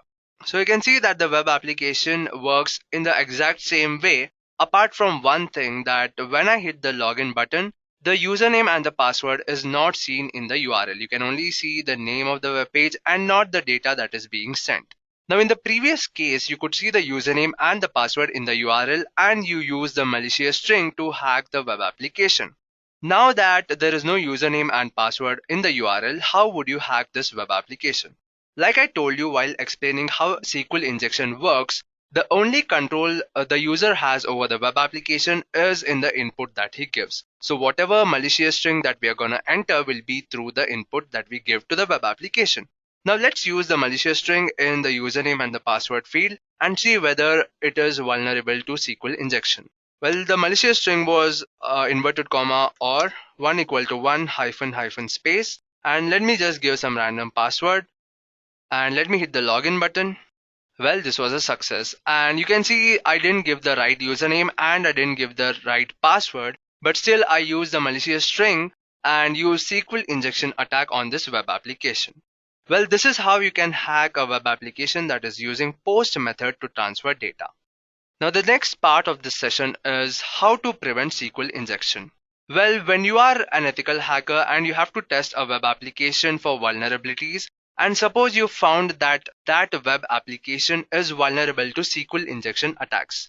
Now you have to tell the organization on how they can make their security better. And that's why it's important to know that how you can prevent SQL injection attacks. There are different ways of preventing SQL injection attacks, and it all depends on how the web application is built. Just so you know, I'll be explaining one such way that you can use to prevent SQL injection attack. Now there's another web application that I've built that prevents SQL injection attacks. So let me just show you how it works. I'll show you the code and I'll show you what changes I've made and then explain how this prevents SQL injection attacks. So the first part of the code is same. It takes username and password from the HTML page from the input and then it connects to the database and then it runs some SQL query to check if the username and the password is valid. And finally, it returns a success if it's true, and it returns a failure message if the login is unsuccessful. Now, the changes I've made is in this part of the code. What I've done is I'm using some method, some function called prepare and bind parameter. And what this actually does is it binds the whole input that the user gives as a string. Like I told you previously that the inverted comma was used to close the string parameter. When you use the bind parameter function, that whole malicious string is considered as a string. Now just so you can understand it better, I've just visualized this logic so you can understand better. So I'll get back to the slide and explain how this works. So what we actually did was there was a username and the password field and we entered the malicious string in the username or the password and we could log in successfully.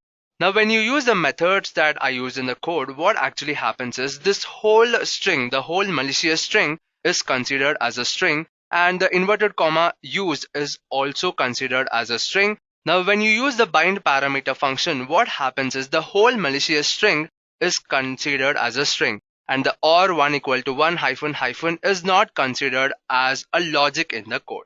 So when you use the bind parameter and even if you give this malicious string as the input, it is sent to the database as the string. It is compared, it is cross-checked with the username and the password in the database table. And because there is no match, the login will be unsuccessful. This is one way how you can prevent SQL injection. There are many other ways that you can use. You can use form validations. You can limit the characters that can be used as password. And there are many other ways and it all depends on how the web application is built.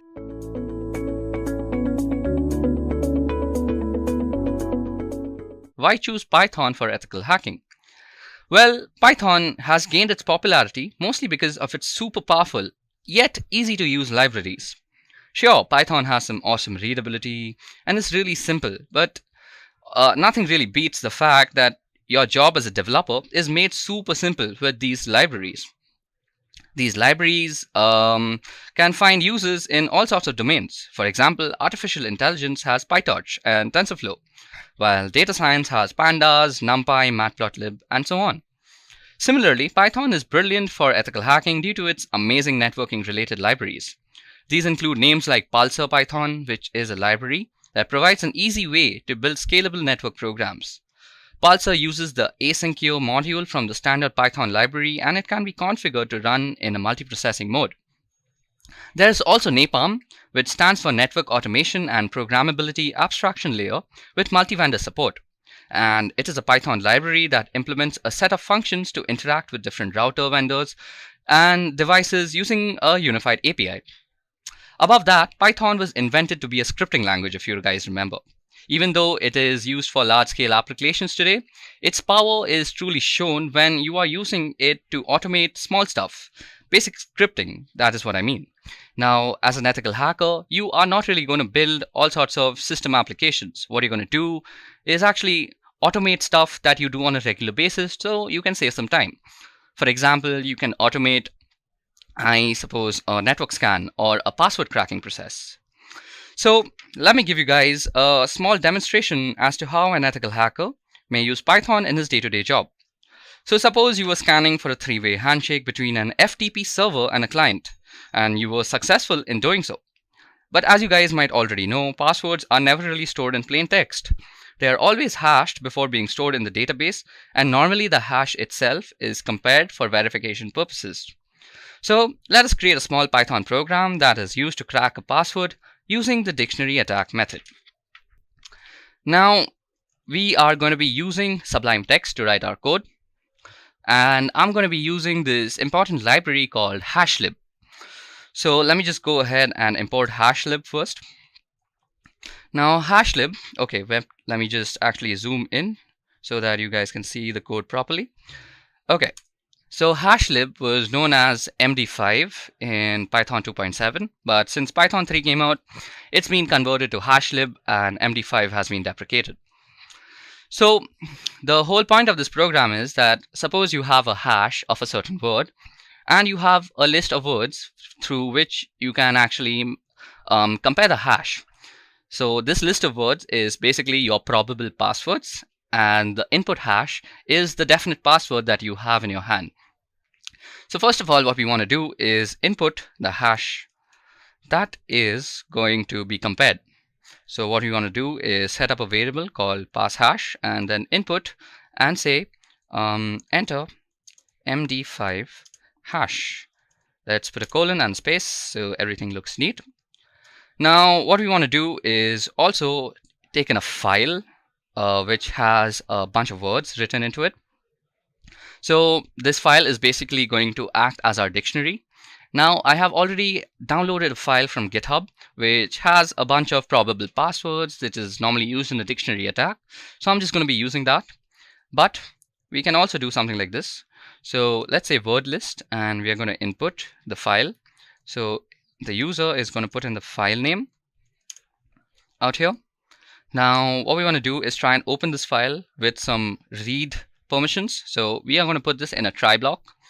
So let's say pass file is equals to, we want to open our file. Our file is called word list, and we want to give it some read permissions. So that's very simple. Now if you don't find the file, actually if you enter a wrong file name, we want to throw out an error. So we want to say print no file found, right? And when this happens, we also want to quit the program so that the user can go ahead and start all over again. We don't really want to prompt it to give in a new file name because that will just increase the complexity of a very simple program.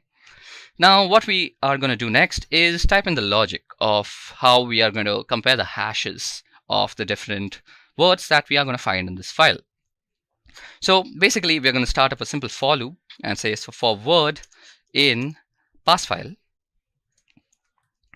And now we just want to compare.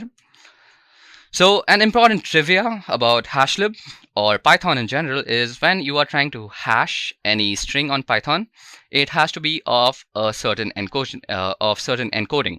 So this encoding is called UTF-8. You might have heard about it. So we need to convert a word into an encoded format. So let's set up a new variable and call it encoded word, or let's make it a little smaller, encoded word. And what we want to do is say word.encode, and we want to give it the UTF-8 encoding. Right. Next, what we want to do is create a hash digest, because hashing will basically create a hashed object. Now this object has to be also made into a hexadecimal format. So now this hexadecimal format in technical terms is called the hex digest, and that is exactly what we are going to try and output out here. So let's declare a variable called digest, and this is the hashlib function that we're going to be using. So firstly, we want to convert our word into MD5 format. So we're just going to hash it according to the MD5 algorithm, and what the word that we are hashing is called encoded word. Now we also want to strip it of any white spaces that it might have. So let's use the strip function, and in the end we want to produce the hex digest. So hex digest, and hex digest is an inbuilt function of the hashlib library. So this is where you see the power of libraries in Python. I'm not doing any sort of complex coding. I know what a function does and I know how to use it. Okay, so seems like you can't hear me, so let me just increase the volume.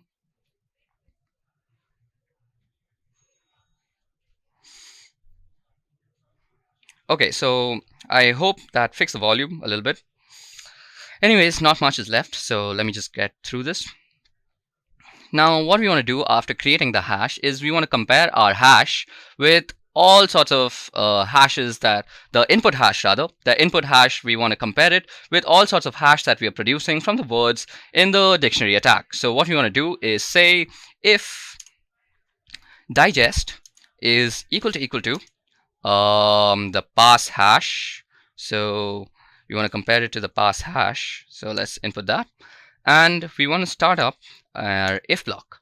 So if this is found, we want to say print password has been found. And to be a useful programmer, we also want to print out what the password exactly is. So we can say something like password is, just put a space and then a plus, and what we want to print out is the word. So this word is going to be the password because the hash for it actually matched in this case. Now what we want to do is break out of this loop. So we can do this simply with the break keyword. Now this actually handles if the password is only in the list. But what happens if the password is not in the list? So we need to create a situation for that. So that can be easily handled by actually creating a flag. So whenever a password is found, what we want to do is set the flag as anything but 0. So flag is 1. I'm sorry for that, I have a really bad cold. Now what we want to do outside of the for loop is we want to check for the flag again. Now if the flag is still 0, you want to say that our password, or you might say passphrase, is not in the list. So that actually sums up our program.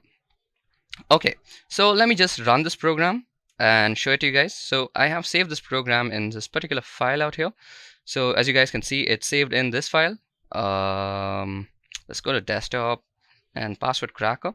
So as you guys can see, I have this Python file saved, and it's the file we just created.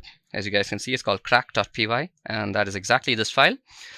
And what you see out here are two different files. Now first is the password list. Now as you guys can see, this contains a bunch of passwords that could probably be a password for a bunch of accounts all around the world. And this is how you use a dictionary attack. You have a dictionary, which is basically a text file, and then you go ahead and compare the hashes. Now I also have a few hashes saved just to prove how this program works. So let's go ahead and run this program. Now what we want to do to run this program is run a terminal on this address. So just go in and type cmd and it'll open up a command prompt on that address. That's a neat little trick you learned today, I guess. Now what you want to see is python and crack.py. Now it will ask for an MD5 hash.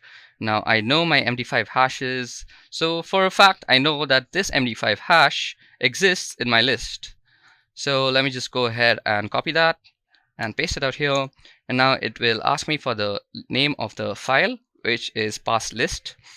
So passlist.txt, and as you guys can see, it immediately outputs that the password has been found and the password is called Lil Mama. Now that's a very funny password to have, but let me just input a few lines of code to explain how our code is actually working. Now before this if statement actually runs, let's print out a few stuff. So as you guys can see, firstly, let me print out the word that is being currently hashed. Let me print out the digest of that same word, and then we also want to print out, let's see, the hash that we are constantly comparing it against. So that is saved as pass hash. So this will give you an idea of the working of this program. So let's just save it. Let's go ahead and run it now. I'm going to be looking for the same hash to save some time, and we're going to go through pass list. Now as you guys can see, this is now going to start and compare every single hash that is out there. And this is exactly how most password crackers work. Well, they might not use the MD5 algorithm because most passwords today don't really use MD5. MD5 was broken a long time back. Things like SHA-256 are normally used this day, but that too, with SHA-256 and with a good dictionary, you can basically crack any password. And this will keep on going and going and going until it actually finds it. Now, let me just quit out of this because this will take up a lot of time. Now, to just show you how many passwords we are actually going through before reaching our final password, let me just set up a counter here. So let's set this counter to 0. Let's also comment these out. And every time before entering the if statement, what we want to do is, and I'll tell you, immediately it tells us that password or passphrase is not in this list. And let's also go through another part where we enter a wrong file name. So if we enter some wrong file name like passlist2, it'll tell us no file found. So all parts of a program is working.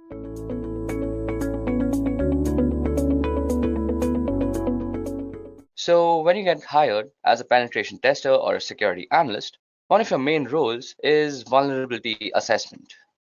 So what exactly is vulnerability assessment? Well, a vulnerability assessment is the process of defining, identifying, classifying, and prioritizing vulnerabilities in a computer system, application, and network infrastructures, and providing organization doing the assessment with the necessary knowledge, awareness, and risk background to understand the threats to its environment and react appropriately to them. So vulnerability is a situation that can be taken advantage of by a hacker or a penetration tester for their own misuse or actually for fixing the issue. So vulnerability assessment has 3 steps. So the first step is actually identifying the assets and the vulnerabilities of the system. The second step is actually quantifying the assessment. And the third is reporting the results. Now, vulnerability assessment is only a small part, and pen testing is an extended process of vulnerability assessment. Pen testing or penetration testing includes processes like scanning, vulnerability assessment in itself, exploitation research, and reporting whatever the results are. So in the industry, one of the most widely used frameworks when penetration testing is Metasploit. So Metasploit is widely used in penetration testing, as I just said, and also used for exploitation research. So some of you might ask, what exactly is an exploit research? Well, in this world, there are tons of exploits, and the way to approach each one of them is ever so different. So what we have to do is exploit all the research that is available to us, and we have to find the best way to approach them. So suppose, for example, you have a secure shell login. So the best way to actually approach a secure shell login, until my knowledge, is that you have to get a backdoor access to this from the port numbers that you can scan via NMAP or ZenMap. Okay, so without wasting much time at looking at PowerPoint presentations, let's actually get started as to how we can use Metasploit. So Metasploit is a freely available open source framework that is widely used by pen testers, as we just discussed. So to actually install Metasploit, which is easily available on Linux and Windows, I guess. Let me just check it out. So you go on your browser and you type Metasploit downloads. Now you just visit the first link, and as you guys can see, it says it's the world's most used penetration testing tool. And then you just download the Metasploit framework by clicking the download button here. So y'all might also find a pro version, which is a paid thing. And this has a little bit of extra features like group support and actually helping a company work as an organization. But we don't actually need that when practicing our pen testing abilities. So for that, you just go ahead and download Metasploit framework and install it on your system. Above that, there's another thing I want to make you guys aware of, and that is Metasploitable. So when actually pen testing, we need a server or a website to actually pen test things on. So normally this is a very illegal thing to do without permission. So Metasploitable has actually created a server with a lot of vulnerabilities on it, and it's called Metasploitable 2. So Metasploitable 2 is easily downloadable from this link, and it's a VirtualBox file, so you guys must have a virtual machine software on your system to actually set this thing up. I'll also go through how to actually set up Metasploitable because it has a lot of configuration and network management to go with it, so we'll get to that later. But for now, let's get started with Metasploitable. So before that, Metasploitable is written in Ruby, and if you all know Ruby coding and you all know how to make exploits, you all can also always contribute to the Metasploit community. So Metasploit is one of the most widely used pen testing tools in the industry. So what exactly is Metasploit? Well, it's a framework, and what a framework is it's actually a collection of tools. So these tools are majorly used for penetration testing and exploitation research. Now one might ask, what exactly is exploit research? Well, there are tons of exploits out there, and there are tons of ways to actually approach them. And this only comes to us from thorough research as to how we can approach each and every exploit in their best way. So talking about Metasploit, well, it's open source and it's free, and it's also written in Ruby. So if you guys know Ruby coding and know how to make exploits, y'all can always contribute to the Metasploit framework. Now talking about the download part, well, y'all can easily download Metasploit from its download page, which is www.metasploit.com/download.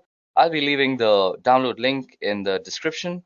And once you're on the download page, you'll see two versions. One is the free version, which is the original Metasploit framework, and it's the core framework that everybody works on. And then there's Metasploit Pro, which comes with a 14-day free trial. So Metasploit Pro actually has a few extra features, which is great for an organization, like it helps you work as a team. But if you're a guy who's just practicing pen testing like me, Metasploit framework, the free version, is the absolute way to go. Now also, when pen testing, y'all will also need Metasploitable. Now Metasploitable is an intentionally vulnerable target machine for actually practicing your Metasploit skills on. So we'll go over the installation of Metasploitable later, but for now, let's go over Metasploitable. So once you guys have actually downloaded the link, y'all can actually install it on your systems, and Metasploit actually has three interfaces. So we are going to be using the command line interface, or the MSF console in other words, but y'all can also use the GUI interface, which is called Armitage if I'm not wrong. So let's get started. So first of all, I've already actually downloaded Metasploit and installed it on my computer, and y'all can just do the same by pressing the download button, as you guys can see. So to start up Metasploit, all you have to do is go on your terminal, and so to start a Metasploit, all you have to do is go on your terminal on Linux. Well, we're starting a PostgreSQL server because, first of all, the PostgreSQL server is the basis of all the Metasploit exploits that are stored, and starting it will just make it run faster. So we go service PostgreSQL and start. So that should start up a service, and indeed it has. So the next thing you want to do is go in and type MSF console. And that's going to take a little bit of time because I have a very slow computer, and it's going to start up our Metasploit frame. So as you guys can see, we got a big banner out here which says Metasploit Cyber Missile, and the banner changes every time. Don't get worried if you have a different banner. And the main thing is that you should see this MSF thing out here. So this means we are in the MSF shell right now, which is the Metasploit framework shell. So let's get started by actually clearing our screen. So first things first, the first command that you might want to run on Metasploit is the help command. So help will tell us everything that we can do with this framework. So as you guys can see, there are a bunch of commands and their descriptions to go along with it. Y'all can give it a quick read and find the things that are interesting to you. So as you guys can see, banner is display an awesome Metasploit banner. Y'all can change the banner.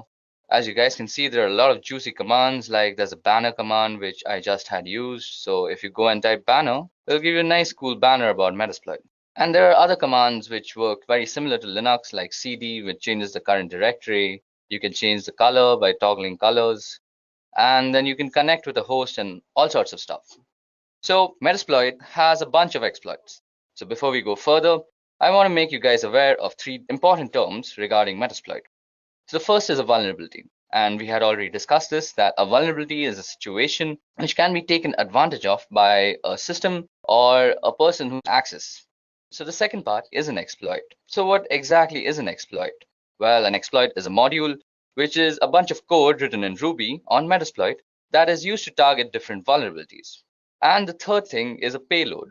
So a payload is the action that you do once you actually have access to somebody's system. So basically, suppose you've hacked somebody and you've gained access to their system. Now the activities you do after gaining access is defined as the payload. So we just spoke about exploits, and I told you guys that Metasploit has a bunch of exploits. So how do we see all the exploits that are there? So you go show exploits.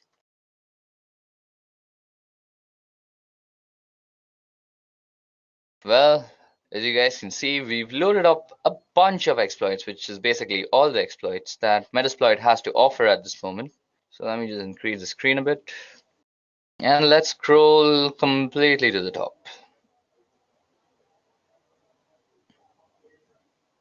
Yep. So as you guys can see, show exploits gave us a bunch of exploits, and it shows their name, a description, a disclosure date, and a rank. So the name and description is, as it says, it's the name of the exploit and it's a short description about it.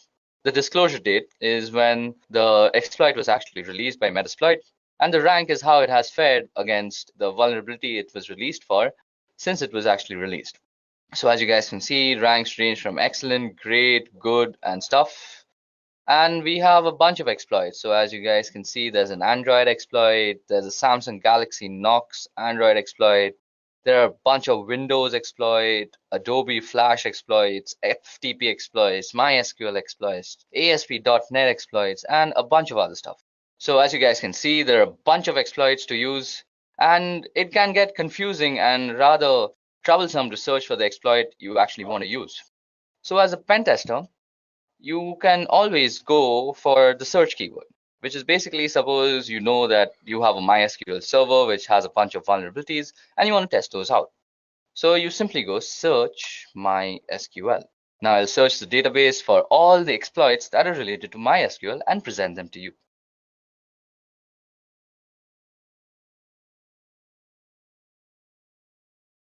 Okay, so we have our results. So as you guys can see, we have a bunch of MySQL related modules now. Now, this makes it way easier if you're a pen tester and you're looking for MySQL exploits. Now, suppose you choose your exploit and let's see. Let's choose, which one do we want to use today? We're going to just use this MySQL hash dump. So to actually use this, we have to copy the name. So double click on it and it'll just select it, and then you go Control-Shift-C in your terminal. So that copies it. And so if you want some more information about it, you can always go info and then just paste in the name of the exploit. So this gives us a bunch of information, actually gives us all the information you need about the exploit. So it gives you the name, that it's a MySQL password hash dump. Its module name is auxiliary scanner and all this stuff. It's licensed by Metasploit framework in itself, and it has a normal rank. And these are all the options that you might need to set when actually using the exploit. And this also gives you a small description. So it says this module extracts the usernames and encrypted password hashes from a MySQL server and stores them for later cracking. So seems like pretty cool stuff you can do with MySQL server and its password database. So if you actually want to use this, so you have to use the use keyword. So we go use and Control-Shift-V. So as you guys can see, it's denoted in red out here that we are indeed in the exploit that we want to use. Now, the first thing you want to do when you're using an exploit is you want to go and say show options.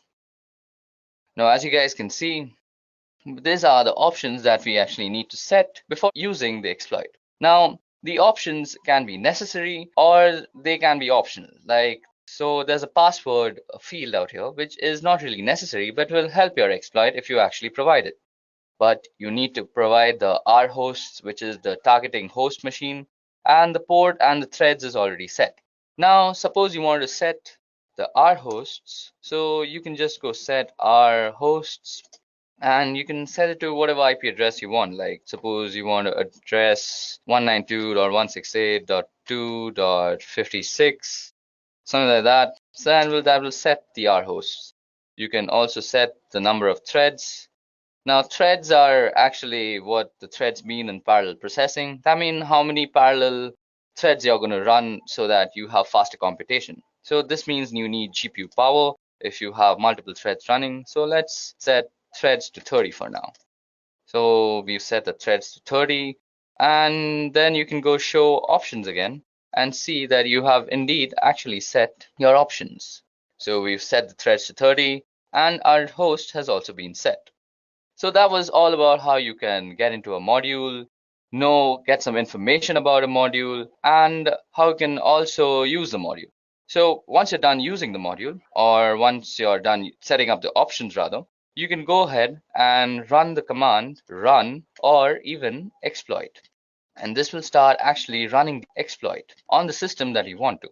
Now I've put in a very arbitrary IP address and that does not have MySQL port running, so our exploit failed. Now, once you have tested out your exploit and you want to go back to the main MSF Unix shell, just go ahead and type back. It's as simple as that. So that brings us back to the MSF command line. So let's go ahead and clear our screen now. Okay, so it's time we do something interesting. So to do that, first of all, we need to go ahead and actually download Metasploitable 2. So to download Metasploitable 2, you have to go on this link. I'll leave the link in the description. So, or rather, you can just go on your browser and type in Metasploitable 2 download. So Metasploitable, as we had earlier discussed, is a Linux-based distribution, and it's mostly meant for actually practicing your pen testing skills. So basically, it has a bunch of ports open on it. So it's basically just for your ease so that you don't go ahead and test it out on some valid website and then get thrown into jail, because that's a very illegal thing to do. So go ahead and download Metasploitable 2 and then also download Oracle VirtualBox Machine or Oracle VirtualBox. So you all can also easily download that from www.virtualbox.org.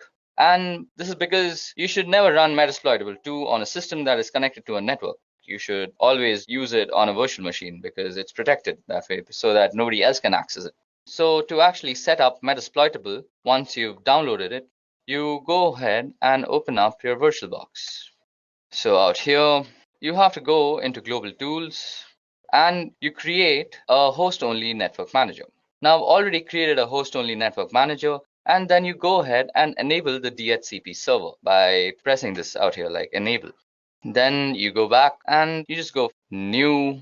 You give it a name like whatever you want to name it. I have already named mine Metasploitable 2, as you guys can see. So we're going to call this demo for just demonstration purposes. Choose the type to be Linux, and it's Ubuntu 64-bit. Click next, give it a gig of RAM, and you are going to use an existing virtual hard disk. So out here, you just click on this button out here, and you browse to the place where you've actually downloaded and unzipped your Metasploitable download file. Then you'll get this virtual machine disk file, which is a VMDK file, and you just go ahead and load it up. So I'm not going to do that again because that's just going to eat up my RAM, and I've already installed it out here. So that was all about the installation and the configuration. So now let's get started and let's start playing around with Metasploitable.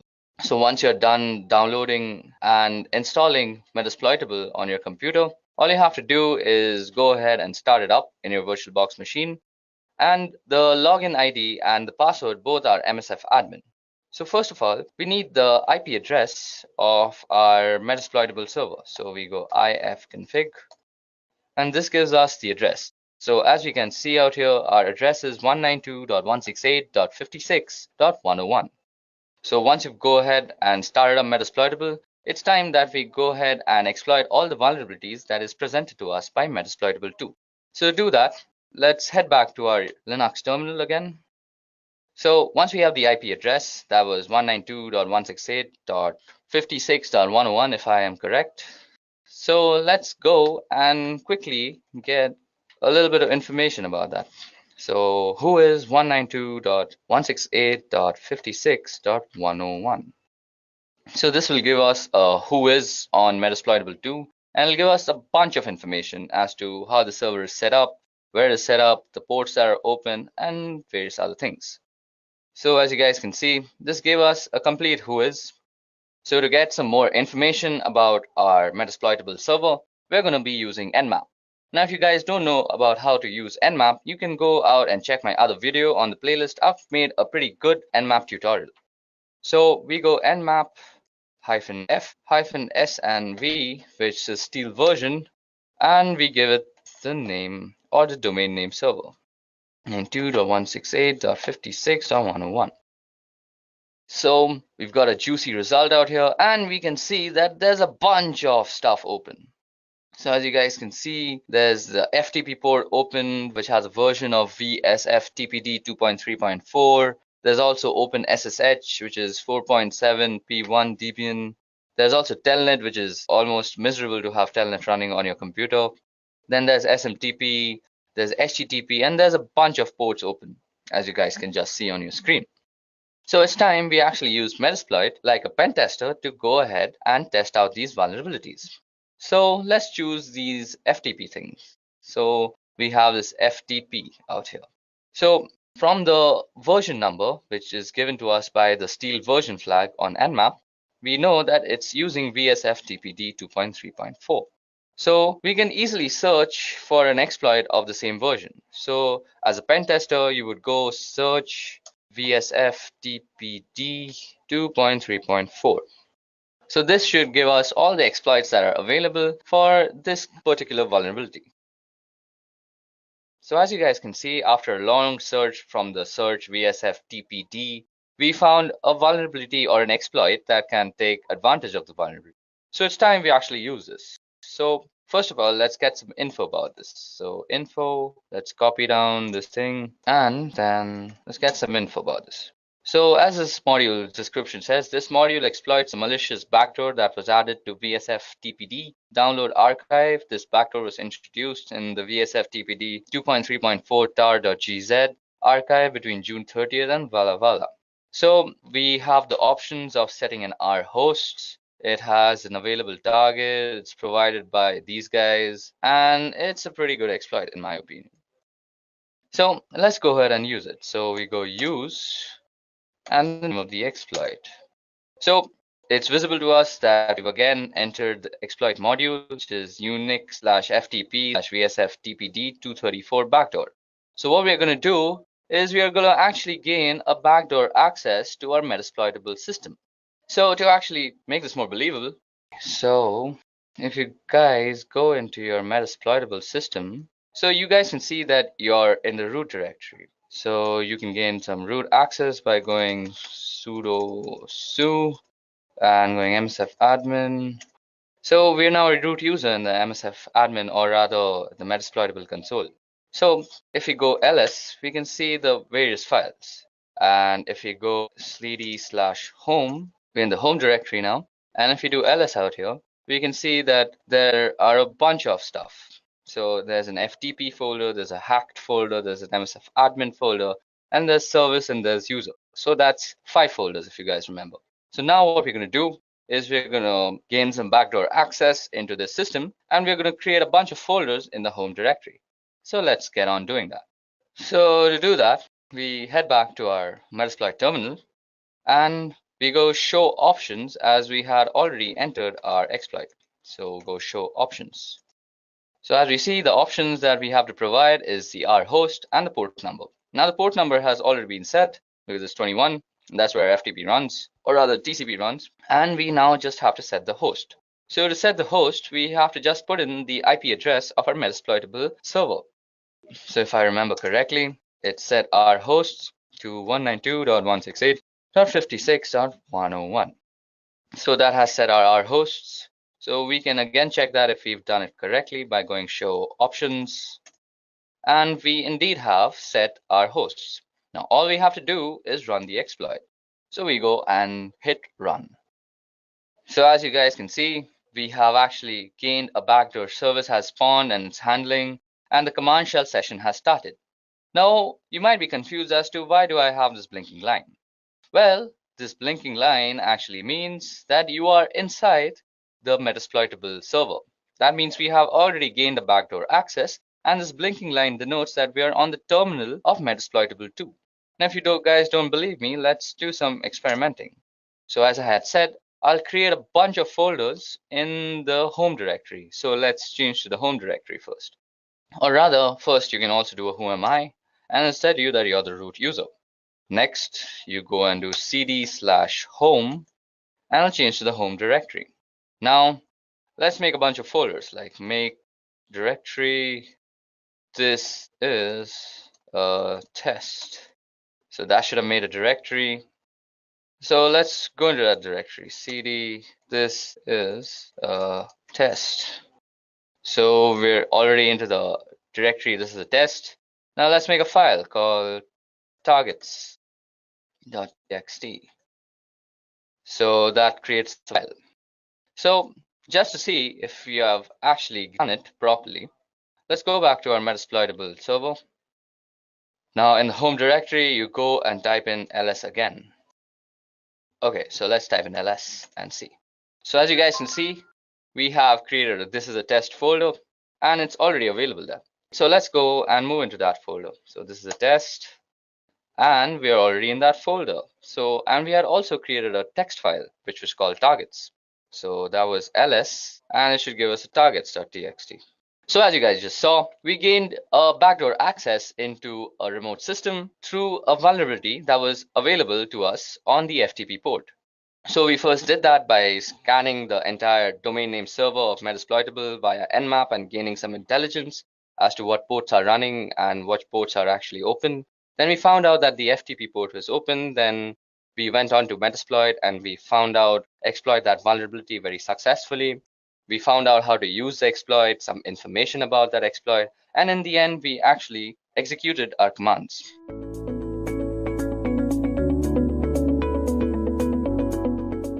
Now, you guys must be wondering what exactly is NMAP and why should I learn it? Well, NMAP is a network scanner that is widely used by ethical hackers to scan networks, as the name suggests.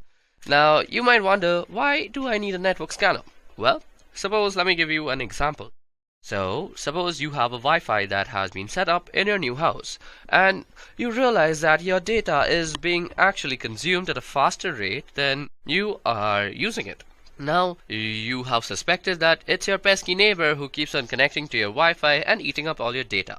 So to actually confirm all your doubts, what you want to do is a network scan, and NMAP is a pretty wonderful tool to do that. Now, NMAP runs on Linux, Mac OS, and Windows, and I'm mostly going to be running this on Linux because that's what I do most of my penetration testing and network testing on.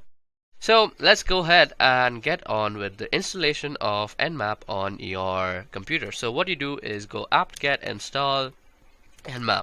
Now for this you have to be logged in as root. If you're not logged in as root, just add sudo before this whole command, and it will install it. Now I already have NMAP installed, so I'm not really going to install it again and again. So let's just go ahead and just do a few scans on our website, that is www.edureka.co, and we are going to see what we get back as results. So first of all, let me just show you how you can scan a certain domain name service or DNS. So NMAP, we are going to use a flag all the time. Now let me just tell you what are flags. So if you just go into NMAP and type --help, this will give you all the flags and options that are available to actually use on NMAP. So if you are actually stuck and you can't remember stuff, just go in and type nmap --help and it will give you all the stuff. Now network scans generally take a long time, so I'm going to be using the fast mode most of the time.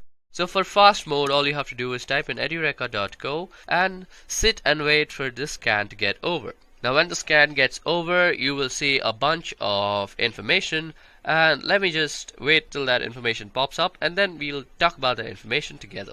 Okay, so as you guys can see, our scan has been completed. It took 13.71 seconds to actually do the scan. Now as you guys can see, it shows us the ports, the states, and the services. Now the ports is basically the port number which our service, that is also bind to, is working on. So we can see that SSH service is working on port number 22, SMTP on 25, HTTP on 80, RPC bind on 111, and HTTPS on 443. So that is how you can use NMAP to scan a certain website. Now if you see, NMAP has also given us the public IP of the DNS, because what NMAP does is it looks up the DNS and then translates it to an IP that is recognized to that DNS server.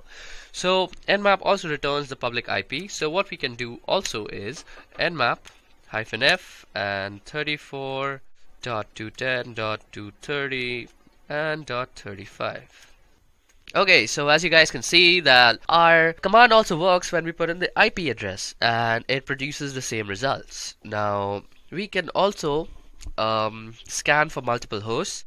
Now suppose you are on a network and you want to scan for multiple hosts. Now you don't really want to run different commands for that. Now what you can do is just go in and type nmap and a bunch of IP addresses like 192.168.1.1 and 192.168.1.2 and 192.168.1.3.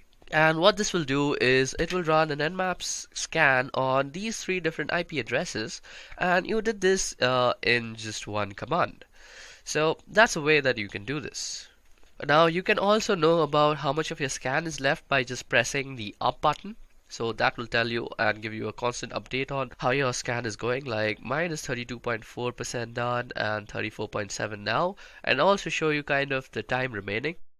Okay, so till this port scan is going on, let me just tell you about the states. Now states can be of two types: open, closed, and unavailable. Sometimes you'll see that it is unavailable, and that's because some sort of firewall or something is running out there.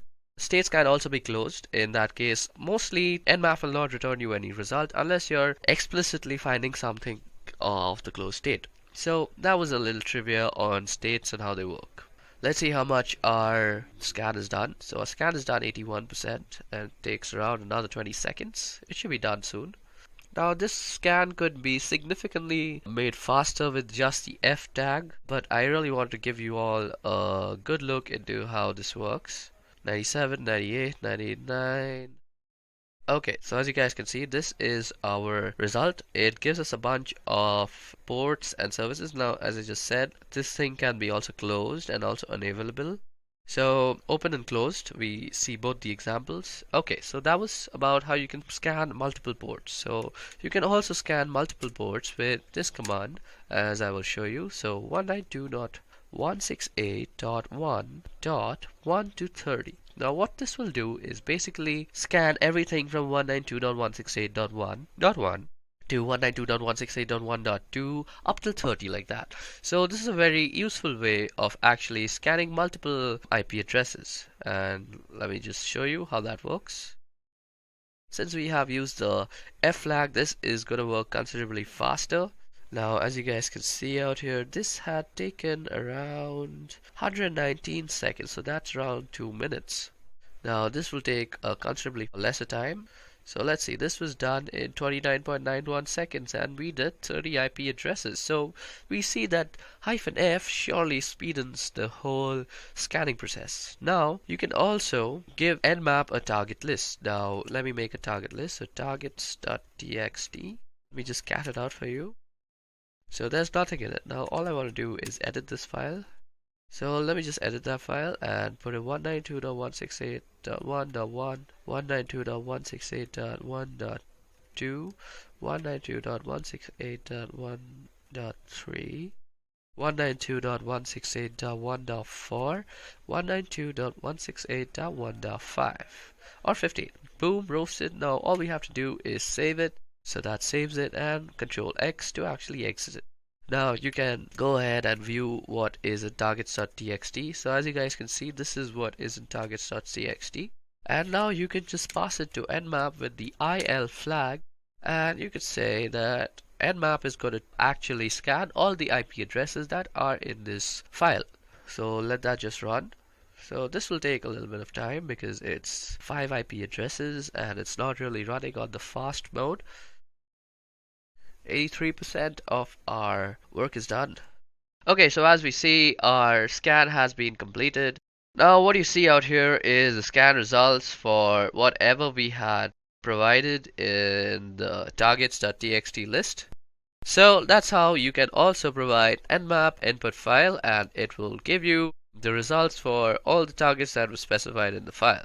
Now let's go ahead and talk about a little bit on port scanning. So Nmap is also a brilliant tool for scanning ports. And if you have a server or a website, you know that there are around 65,535 ports out there on every server. And almost 99% are unused. So sometimes scanning ports is really a necessity. Now you can scan ports by just using the P flag and specifying the port number. And this is how you would do it. And you would just specify the IP address after that. So I'm going to use www.edureka.co. And what you can also do is this will scan only the port number 20, but you can also scan from port number 20 to 25. You can also put in commas and tell Nmap you also want to scan all these other port 80 is HTTP and 443 is HTTPS. So you can surely do that. So let me just go ahead and run this. Okay, so that gives us an information on the ports that is there. Now something about ports also, you suppose you know you want to scan for some HTTP ports, so you can just say Nmap, and with the -p you can just say that I want to scan the HTTP port on www.edureka.co. So that will just go ahead and do that, and as you guys can see, that gave us a result. And you can also add in stuff like MySQL, FTP and stuff like that. So let me just see and show you how that runs. Okay, HTTP is not a port, HTTP. Okay, so as you guys can see, these are the ports that are running, and it gave us according to the name. Now if you want to scan all the ports, you can use -p and then the IP address at www.edureka.co. Now this generally takes a lot of time because you're basically doing 65,000 scans, so I'm not really going to do that. I'm going to quit this out. Another thing that I wanted to show you all that generally takes a lot of time to actually execute is called something like an aggressive scan. So as you guys can see out here, I have done an aggressive scan on Edureka. So to do that, all you have to do is nmap-a and then you go edureka.co. So let us see how much time did this take to actually execute. This took 459 seconds. That's a long time for a scan. But it gives us a bunch of other information. For example, it gives us the trace route. So what is a trace route, first of all? So trace route is the route taken by a packet to actually reach the clients and the target server. So as you guys can see, our packet had 22 hops. First it went to the first hop was to the gateway router, that is 192.168.1.1. Then it went to the Airtel lease line, then it went to this IP address, then it went to the BSNL VSNL.net, and it went to London, New York, then Chicago, and it went all the way up to wherever this thing is hosted. That was some information, and then there is some other information given to us like the TCP open, TCP wrap, program versions, port types, port states, and all sorts of other information is given about in an aggressive scan. Another scan that I have previously also done and kept for y'all is because it takes a lot of time, and I have done something called the service version. So nmap-s and v with v capital will give you the service version. So it tries to actually guess the version of the service that is running. So for example, on the TCP port it tells us it is postfix SMTPD. On the Apache it's Apache HTTPD. And you can see all sorts of versions that are here. Another thing Nmap is generally brilliant is for guessing the operating system that is running. Now, I have already done this scan previously because this takes a humongous amount of time that I don't really have, and that is 386.34 seconds. And this scan together basically took me more than 10 minutes, and I don't really have that kind of time for explaining all this stuff. So, as you guys can see out here, the OS is kind of OS details is Fortinet, FortiGate. It kind of tries to guess the OS upon the time to live that is in the response from the packets that it sends. So -SV, -O, and -A are some really cool stuff that you might want to know. Another thing that you can do is traceroute, as I had just told y'all, and y'all can do traceroute separately. So you go --traceroute, and then you say the name of any sort of website. So suppose I want to know how I reach Netflix.com. So I go netflix.com, and this will give me a traceroute that shows me how my packet actually reaches Netflix.com. Okay, so this is basically it was a direct one hop. Okay, so that was surprising. On the other hand, if I were to do this on edureka.co, it would take a bunch of hops to actually reach there. Okay, this might just take some time to run. Okay, so it's 94% done. I'm just waiting for it to get completed. Okay, so this gave us the hop, and as you guys can see, we took 22 hops to actually reach edureka.co, and it's the same process. You go through a bunch of IP addresses, and then you reach this thing called US West to compute.amazon AWS. Okay, so that was about traceroute. Now, just to end this tutorial, let me just tell you guys that you all can also save a file to NMAP, and that is basically save all whatever you found from a search into a file, and let me just show you how to do that. Now, sometimes when you are working as a security analyst, you will have to perform network scans on a wide area network that is huge. It's basically huge. And these scans take a lot of time, and you don't really have the space on your command line to actually store that and see that in a way that is feasible for analysis. So what you want to do is actually save it in a file.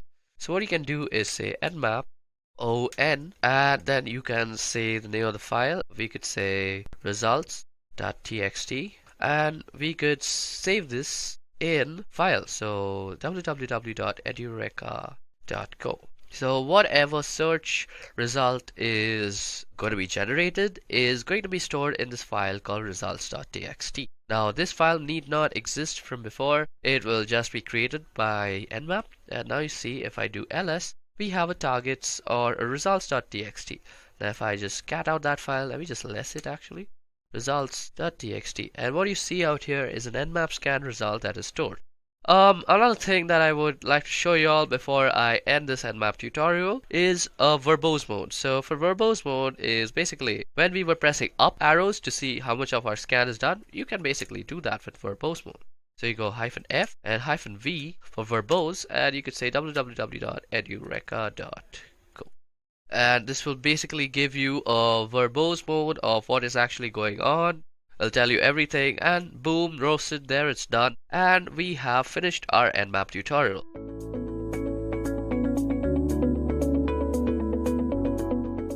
So you remember the last time you went shopping online? Remember all the pictures of clothes, books, and electronics that you looked at?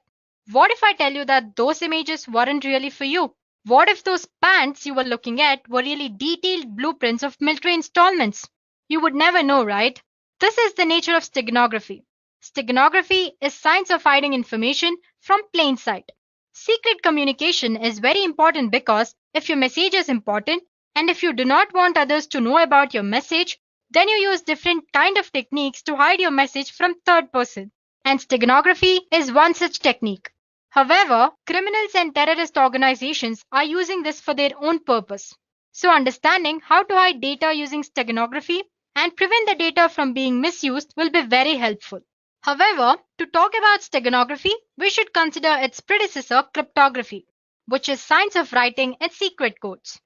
Basically, cryptography makes messages meaningless to the casual reader by encrypting the data using set of rules which are known to both sender and receiver.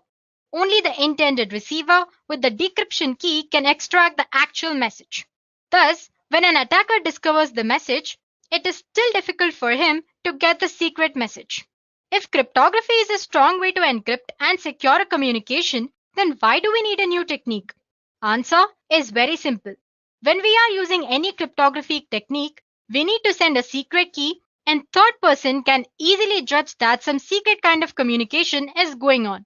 In simple terms, cryptography does not try to hide the fact that secret message is being sent. This is where steganography comes into picture. The main reason of using steganography is that you are hiding your secret message behind an ordinary file.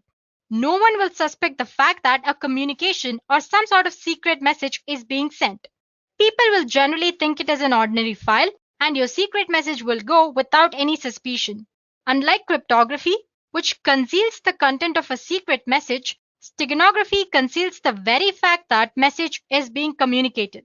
So if I have to define steganography, it is an ancient art of covering messages in a secret way such that only the sender and the receiver knows the presence of the message. Well, now if you're thinking steganography is a brand new method, then you are mistaken. Steganography is an ancient practice. The word steganography is derived from Greek word steganos, meaning hidden or concealed, and graphen, which means writing or drawing. Before moving further, let's get a glimpse of how steganography evolved from past. The concept of steganography was first introduced in 1499, but the idea itself has existed since ancient times. There are stories of a method being used in Roman Empire whereby a slave choosing to convey a secret message had his scalp shaved clean and a message was tattooed onto his skin. When the messenger's hair grew back, he was dispatched on a secret mission. On the other end, the receiver shaved the messenger's scalp again and read the secret message. Well, that was one way of doing it. Demaratus, the king of Sparta, sent a secret message on tablet covered with wax. When it was received at the other end, the wax was scraped off to recover the message. Another oldest and the most fascinating and common way to hide message is to use invisible inks. The actual message can be made visible if document was heated gently. Next came the null cipher. Null cipher refers to the method of encrypting where plain text is mixed with actual message. Next was hiding data in the images.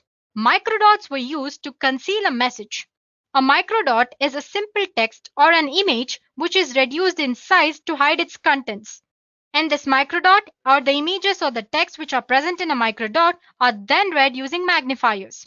Apart from these techniques, there were others as well, like spread spectrum, semograms, etc. So like I said earlier, steganography is an ancient practice. The majority of today's steganographic systems use multimedia objects like image, audio, video, etc. as cover media. Well, if you don't know what I mean when I say cover media, don't worry about it. You will know more about it as we progress through this session. But for now, cover media is a place where you actually store your hidden information or you store your secret information. So based on the type of cover media, steganography is divided into multiple types. To begin with, we have text steganography. Text steganography is hiding information inside the text files. It involves things like changing the format of existing text, changing words within a text, generating random character sequences, or using some sort of context-free grammar to generate readable text. Well, there are different methods to hide data in text. Some of the popular ones include format-based method, random and statistical generation, linguistic method. Moving on, we have image steganography. This is nothing but hiding data in an image. It's one of the most popular way of hiding data because in image, there are huge number of bits present in digital representation. So it's easy to store or hide data in an image. There are a lot of ways to hide your information inside an image. Common approach includes LSB steganography, which we'll be discussing in detail later. And then there is masking and filtering, some sort of encryption techniques, and many others. Moving on, audio steganography. It sounds according to its name. In audio steganography, secret message is embedded into an audio signal, which alters the binary sequence of corresponding audio file. Then there is video steganography. In video steganography, you can hide any kind of data in digital video format. The advantage of this type of steganography is that large amount of data can be hidden very easily. You can think of it as a combination of image steganography and audio steganography. Well, there are two classes of video steganography. One is embedding data in uncompressed raw video and then compressing it later. Other one is embedding data directly into compressed data stream. And next there is network steganography. Like it sounds, it's a technique of embedding information within network control protocols like TCP, UDP, ICMP, and many others. For example, You can hide information in the header of an TCP/IP packet in some fields that are either optional or not important. And finally, there's email steganography. It's not a very well-known type, but anyway, email that contains the files embedded within hidden information using steganography can be very difficult to detect as well as read. Now that we have learned of different types of steganography, let's take a look at few features that a steganographic technique must and should possess. I'm sure you can see an image of an adorable and cute kitten on the screen, right? Well, that's our cover image, or the file where we store our secret data. So the first feature that any steganographic technique must possess is transparency. It's an important feature. Each cover media, it can be image or audio or video, has certain information hiding capacity.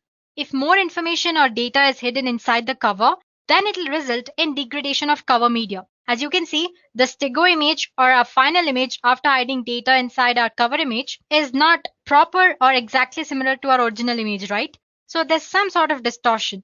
So if attacker notices this distortion, then our steganographic technique fails, and there is possibility that our original message can be extracted and damaged by attacker.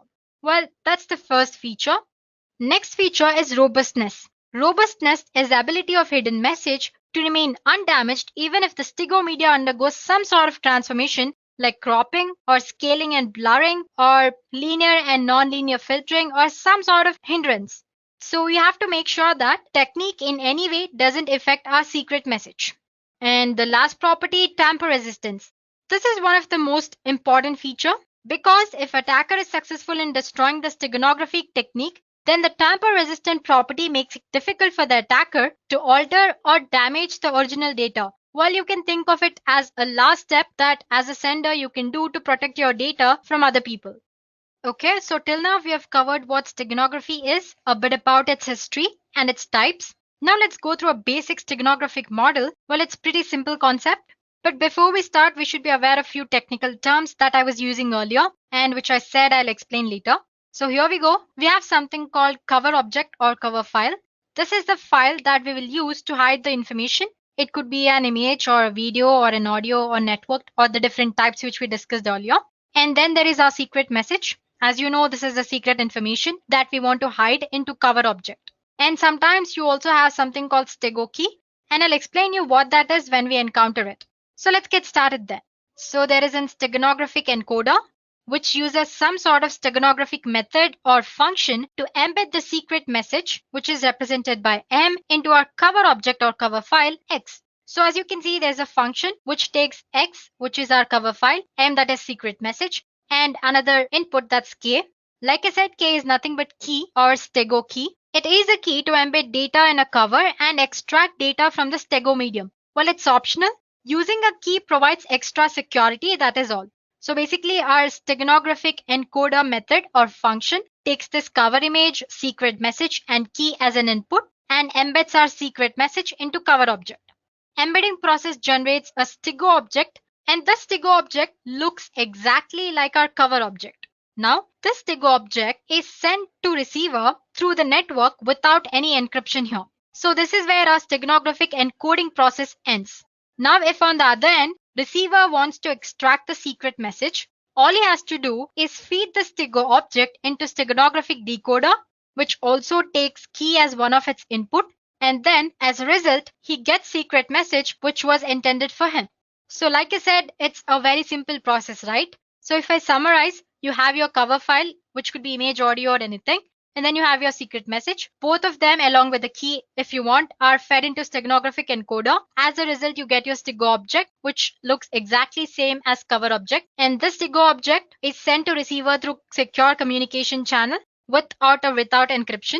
On the other end, if receiver wants to extract the secret data, he feeds this stego object into steganographic decoder and he gets cover object and secret message as an output. So this is how steganography actually works. Well, if I want to make this process more secure, I can add one more step, which is encryption. Let's see how to do that. So like I said, there's a sender. Before actually feeding the secret information into steganographic encoder, he encrypts this secret message along with an encryption key. As a result, he gets a ciphertext, or like we discussed when we were discussing cryptography, the meaningless text or the ciphertext. This ciphertext along with steganographic key or stego key and cover file is fed into steganographic encoder. Embedding process generates a stego object, and this is where our encoding process ends. This stego object, which looks exactly like our cover object, is sent to receiver using a secure communication channel. Now on the other end, if the receiver wants to extract the secret message, he feeds this stego object along with stego key into steganographic decoder. As a result, he gets a ciphertext, and to decrypt the data, he feeds this ciphertext and the key, that's decryption key, into decryption algorithm. And as a result, he gets the secret message which was entered for him through the sender. So there you go, guys. That's simple. So like I said earlier, we discussed the most simple process. If you want to make it more secure, you can include encryption as well. So basically, any type of steganographic method or technique works this way. It's just that the type of algorithm they use, or the encryption algorithm, or the technique they use to embed data into an image or a video, or it could be anything that's cover object, is different. So guys, till now we've learned about what steganography is and how a steganographic technique actually works. It's time that we should learn about one of the most popular steganographic technique, which is LSP steganography. If you remember, earlier we talked about image steganography, where we hide secret data inside an image. Well, one of the popular technique to hide secret message inside an image is LSB steganography, or least significant bit steganography. Now, before we jump into what LSB steganography is, let's take a look at a few basic concepts. On the screen, I have an image. To be more precise, let's call it a digital image. Every digital image is a finite set of digital values called pixels. You have probably heard the term before and generally know that pixels make up an image. Pixel is actually short for picture element. Well, you can think of them as dots of illumination, typically so small that you're unable to see them. Thousands or even millions of individual pixels together make up an image. So each pixel can be one color at a time. However, pixels are so small that often blend together to form new colors. In this session, we will work with RGB color model. The RGB color model is an additive color model in which red, green, and blue light are combined together in different ways to reproduce a broad array of colors. And each of these can be represented using a binary code. So like I said, I have three values, which are RGB, that's red, green, and blue. And each of this value is represented in a binary code. So by mixing the 8-bit binary red, green, and blue values, pixel can be any color. And the color is usually determined by number of bits used to represent it. Well, in this case, we are using 8 bits. So we can display for about 250 colors. Moving on, when we are working with binary values, we have more significant bits and less significant bits. The leftmost bit is the most significant bit. On the other hand, rightmost bit is the less significant bit. Now, if we change the leftmost bits, that is most significant bit, it will have a large impact on final value. For example, let's say I have 255 and its binary representation, which is 8 ones in 8-bit representation. Now, if we change the leftmost bit from 1 to 0, the decimal value will change from 255 to 127. As you can see, the amount of change is very huge here. It has made a large impact on final value. On the other hand, the rightmost bit is the less significant bit. Now, if I change the rightmost bit, it will have less impact on final value. For example, if we change the leftmost bit, which is 1 to 0, it will change the decimal value from 255 to 254. And you can note that the change is about decimal 002%, which is very less when compared to most significant bit. So the point I want to state here is that if we change most significant bit or MSB, it will have larger impact on final value. But if we change LSB, the impact on final value is very less. This very point is made use by LSB steganography. So in this method, which is LSB steganography, least significant bit of an image or of a pixel in an image is replaced with a bit of a secret image. The result of this process alters the original output very slightly. So your cover image and your stego image, that's your final result, after hiding the data, look exactly same without any difference. This technique works very good for image, audio, and video steganography. Well, let's consider a simple example. Suppose we want to insert letter A into an image. The binary representation of A is 1 followed by 5 zeros and again 1. Now, like I said earlier, we are using RGB color model here. So, and I'm using 8 bits to represent each of these values, which is red, green, and blue. So I'll be needing about 3 consecutive pixels That's about 9 bytes to replace all the least significant bits by the bits of the letter A.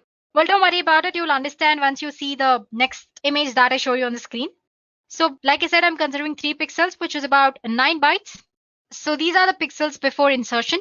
I've picked like random pixels. So as you can see, I have 3 pixels, 1, 2, 3, and 9. So totally 9 bytes I have here. And now if we replace the last bit or LSB for each byte with a bit from binary representation of A, what we get is this.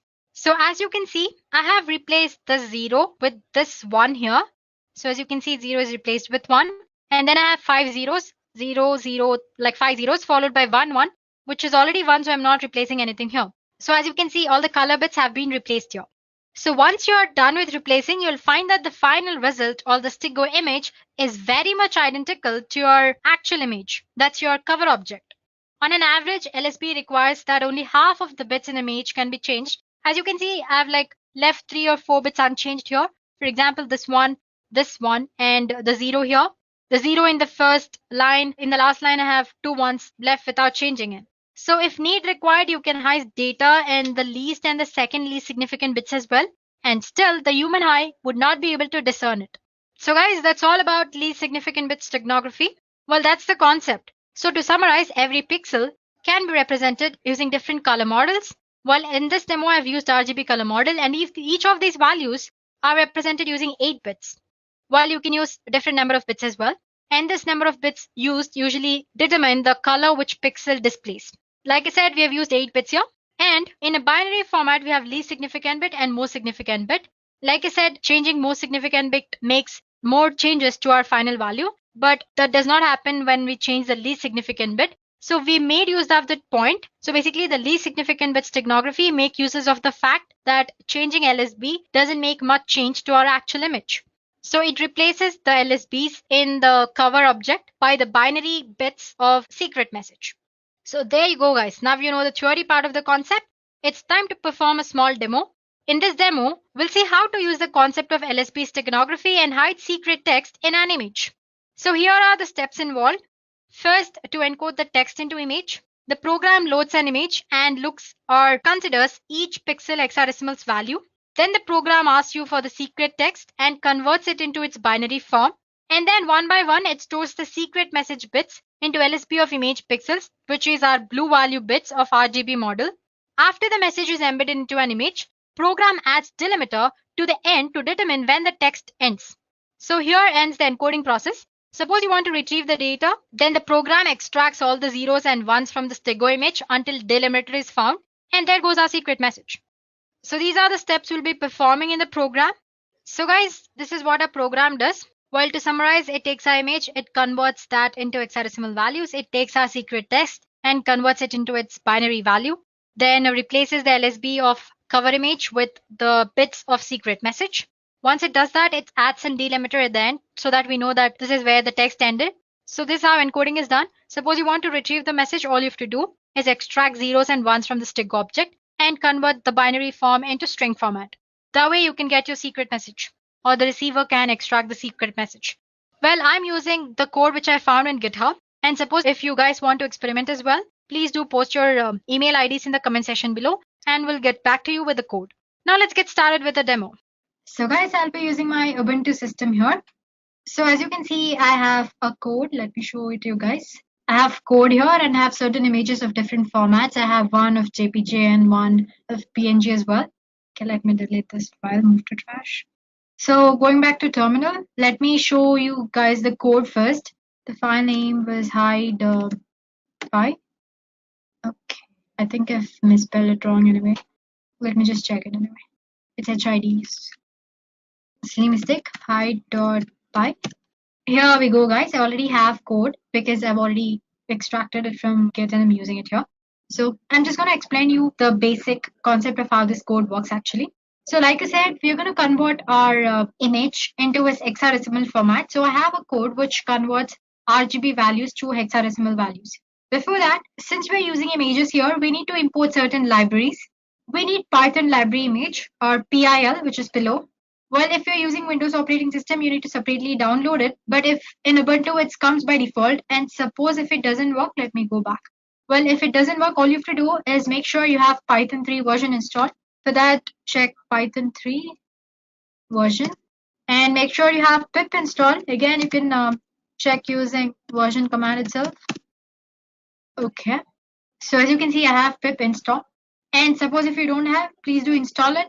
The command is simple. All you have to do is sudo apt install python 3 pip. That's it. Just click enter and it'll install. I'm not doing it again because I already have it installed like you guys saw. And once you've done that, to install pillow, sudo pip install pillow. That's all. And then it'll work. That's just the way of installing pillow library. Let me clear the stuff. Let's go back to program. So since we're using images, like I said, we need to use certain libraries. Here we'll be using pillow library. So if you get an error while using this program, please do install pip and pillow. So getting back to program, like I said, here we're using an image and converting that to its hexadecimal format. And similarly, while retrieving it, we're using the inverse function of it. And our secret message, which is in string format, we're converting it to binary and binary to string. And then there is encode. Basically, it goes through the hex code and places the binary bit of a secret message into the hex code. Similarly, the inverse program is decode. It'll decode the hex format. First, it'll check if for the zeros and ones, and then it pulls the data from that. So basically, we have four main functions here, which is encode, decode, hide, and retrieve. Like I said, encode and decode. Like I said earlier, it checks for the hex code, hexadecimal code, and then replaces the bits. And decode, it checks if the hex code has zeros and ones, it'll extract the data. If hex code doesn't have any zeros and one, it'll return none. So there you go. Now, these are the basic functions, and then comes the complex function, which is to hide a message. I have a hide function here. Just go through it. It's very simple. So basically, as you can see, this hide function, it takes file name and message. It opens the image library where it gives the file name as input and then converts the message from string format to binary format and adds the delimiter as we discussed in the theory part of the session so that while extracting, you know that you have reached the end of the text. So basically, first it checks if our image is in RGB format or not. If it doesn't, and then it converts to it. And then there it goes. And basically, it takes each and every bit, checks if the bit is in proper format, if the actual bit of the secret message can fit into this and all that, and then replaces the bit. And once it has encoded the secret message completely into our image, it returns a message saying completed. If the mode of the image or if your file doesn't exist, and for all that, it returns a message saying incorrect image mode, couldn't hide. Now, the retrieve function is as very simple, the most simple one. It's taking the file name from which you'll have to extract the data. If it checks first, it checks if it's in the RGA format. I mean, that's red, green, blue format. And if it's not, it's going to convert into it properly. And from there, it's going to extract the data. And then it retrieves all the zeros and ones until it finds delimiter. Once it has found the delimiter, it gets to know that it has reached the end of the text and then it displays the message success. Otherwise, it will give you an error message. Finally, we have our main function. So basically, we're going to give like string. You have switch option while writing code, right? Either in Java or C++ anyway. Just like that, I'm going to give a code. Well, it's not going to display to the user, but anyway, it's in this code according to the code. You need to use a command like Python, the file name, as in the file name and which contains the code, -e to embed the data and the image and the text which has to be embedded and all that. Oh, we'll get to know when we actually perform the demo. So let me just summarize what we've learned in the code again. So just basically go through it. It's very simple.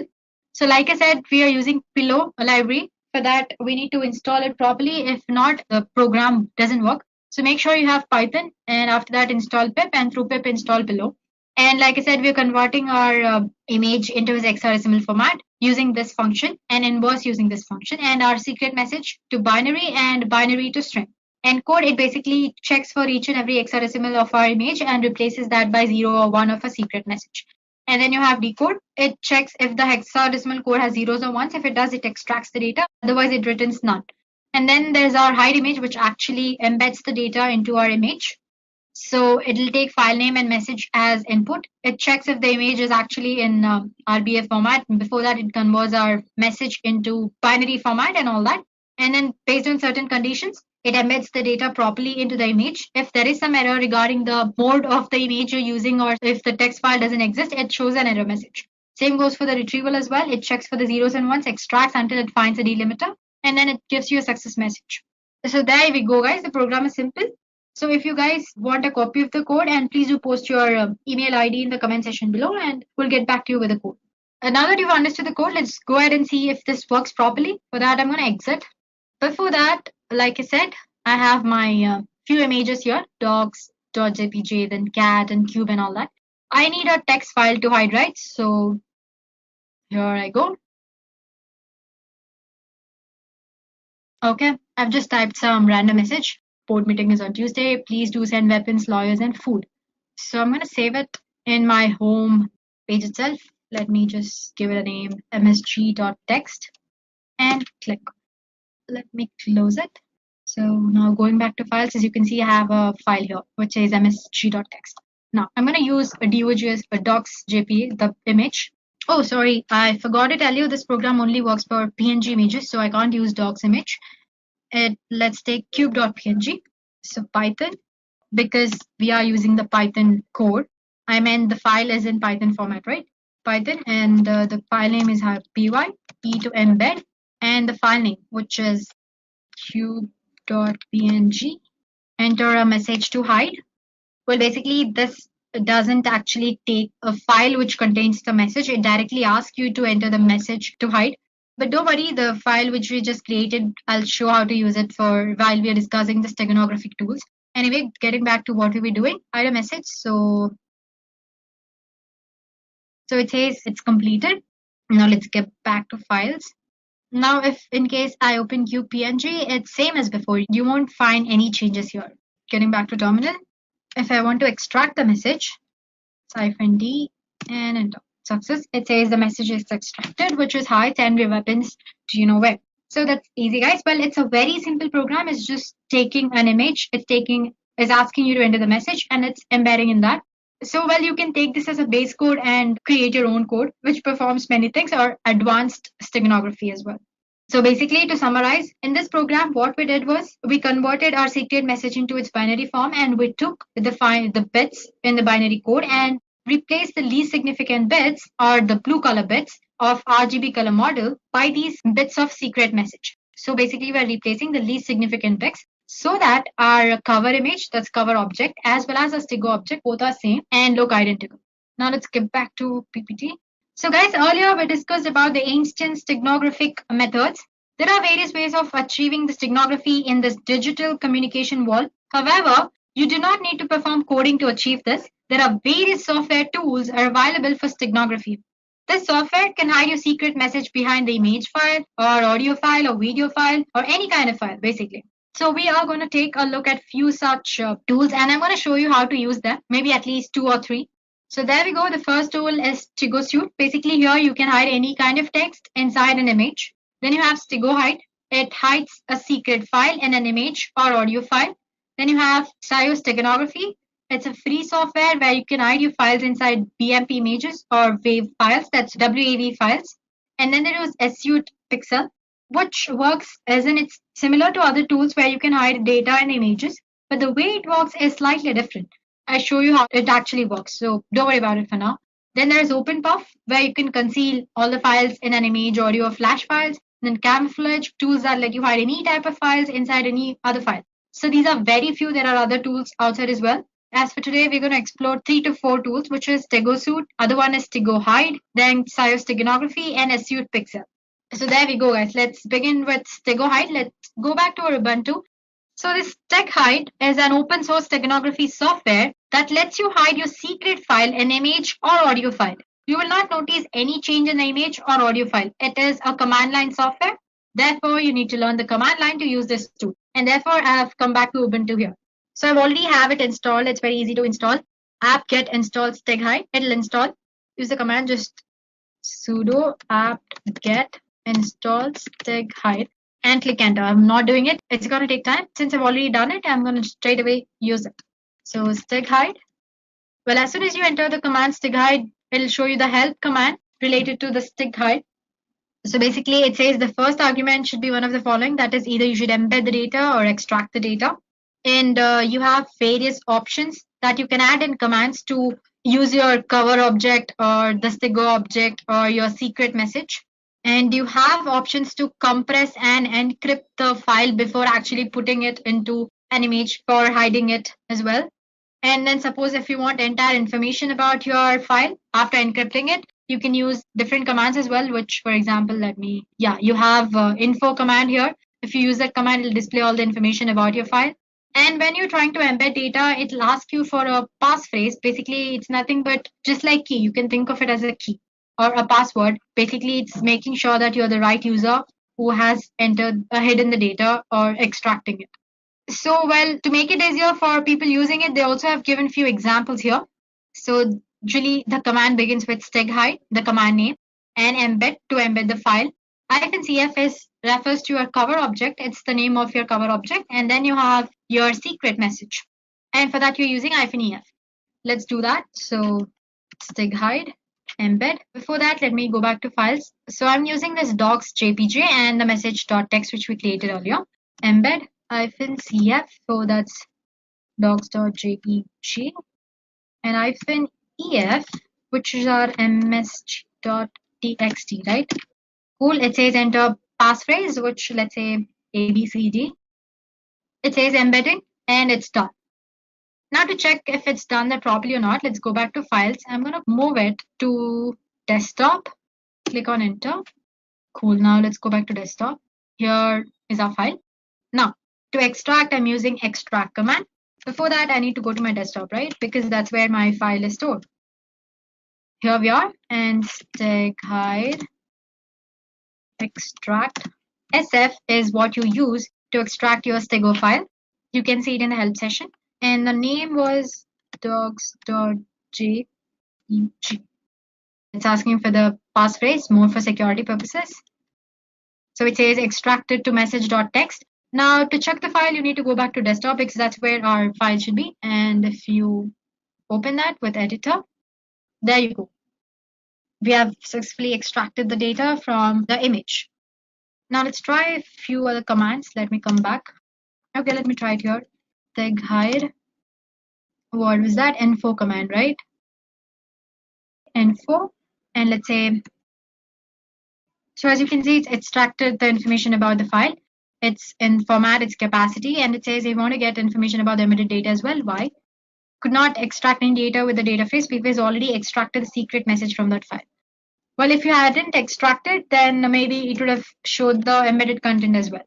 So that's how you use a steghide. You have multiple other options as well. Like, for example, when you were trying to embed, it asks you for the passphrase, right? Instead, if you don't want it to ask like this, you can use -p command and enter the passphrase. You can add it in the command itself here. And then it actually skips that step and actually goes back to this embedding message, a done step. So yeah, that's all about steghide. Now let's go back to other tools. So the next tool we'll be using is a Stego Suite. It is a free steganography tool, which is written in Java. And with Stego Suite, you can easily hide confidential information and image files. So I have a file called sample here. I have certain images. It's in JPG format. It's a BMP file. And then there is a PNG file as well. So first tool that we're going to explore is Stego Suite. So Stego, yeah, there we go. This is the Stego Suite tool. It looks very simple. Basically, there's nothing here. So click on File, Open, and select the file in which you want to embed the text or the secret data. Let's go back to sample. And here I'm using this PNG image. Open. Here it's asked you for the text which you want to embed in the image. So this is the secret text I want to hide. If you want, you can give the password and embed. It says embedding completed. The file is saved to desktop sample image embed.jpg. Let's go back and check sample, and here we go. You have an image and properties. It's a JPG file. Let's try opening it. There you go, guys. It looks similar to our actual message. Well, it doesn't look different at all, but the data is actually hidden inside it, right? To know that, all you have to do is let's just rename this.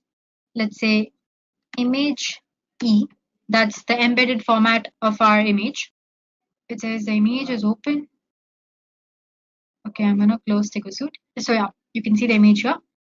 Let's rename it image E. Now, if you want to retrieve the message, Stego Suite, file, open, select the file in which the text was embedded, which is image E, and open. Enter the password, which is and extract. So as you can see, it has extracted the text message which earlier I hid into the image. Hey, this is a secret test I want to hide. Well, go ahead and try to use it. It's fun. It doesn't have any other functionalities apart from these. It's a very basic, simple tool. Let's go to our next tool, which is Steganography. Well, it's a free software that can be used to hide secret files in BMP, that's bitmap images, or WAV files. Use of this tool is very easy. You can just open the software, load any BMP image or WAV file to its interface, and then add a file which you want to hide. And this also supports encryption, multiple formats. Well, instead of telling all this to you, let me just show it to you. So as you can see, I have it already installed. It's just one-step installation. And to add the file, as in to encode, you need to click on this add files option. To extract, you can use this. First, let's try to add files. So the first name, all you have to do is load your BMP or WAV file. And sample, I have one BMP image. I'm gonna load it, open. Well, as you can see, this size is slightly bigger. Click on next here. So now that you've loaded your cover image, you'll have to load the image or the file which you want to store in this cover image. For that, you click on add file option here. Let's say I want to store this image. Let's try open and next. So as I said, it shows different encryption formats here. So you can select from various algorithms like RC4. Then you have triple DS, DS, triple DS with 1112 and many other formats. It's asking for the password. Give some password. Click on next. So the embedding is done. It's asking you to name the file. Let's say bird and save. So the final file is similar to the actual BMP image. You can't make out any changes, right? But there is a secret data which is hidden inside it, which is another image. Now let me close, finish. Let's try to extract it. Click on this extract files and load the source file, which should be a bird. Then open, next. It's asking for the password. So A, B, C, D, that's what I'd give it. And extract file, image2.j, save. File extract successful. Okay, finish. Let's go back to the location and see. So here we go. We had tried to store this image2 in the bird, but after that we tried to extract it. So there we go, guys. The image has been successfully extracted. This way you can store any kind of file. It can be your Excel file or Word file, document file or PowerPoint file or image or anything. So that's your Steganography tool. So like I said, you can add the files, but to extract the message, you'll have to start using this file from the beginning again. Then let's go back to our next tool, which is Suite Pixel. It's here. Let me just check. I have installed it. I'm gonna extract all. Let's store it in our desktop. And okay.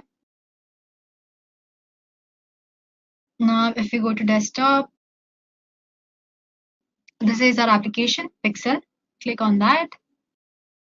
So guys, even this is a tool where you can store any kind of hidden information, but it has a different approach when compared to other tools. It uses image file as a key to protect your hidden text inside an image. That is, to hide and unhide text inside an image, you need to enter another image as a key. So as you can see, you have three images here. Original image, that's your target image, and delta image, which acts as a key. Instead of giving some password or anything, it takes another image as a key or passphrase. So open original image, desktop, let's go to samples. Let's try fly. Now you need to enter the message. Hi, this is the text I want to hide. And here I'm clicking on encrypt message. Save image. Let's try and save it somewhere else. Desktop. Let's store it in the documents. File name, my image, and save. Now let me open the thing again, or you can just say reset, exit here. Now if I open the application again, let's try to extract what we just hid. So open the original message, which is in desktop, right? Sample, that's flying, open, decrypt image. So there you go. So let me show it to you again. All you have to do is reset, click on the open original image, give the original image which you try to encrypt, that would be flying, and open, and then say decrypt image. So like I said, it uses an image as a key to extract or hide anything inside your image. And now give your actual image as in the encrypted encoded image or your Stego image and click on open. Yeah, and just say yes. So as you can see, it has extracted the data which I was trying to hide. So I'm sure you might have observed, right? The way it functions is slightly different from other steganographic tools.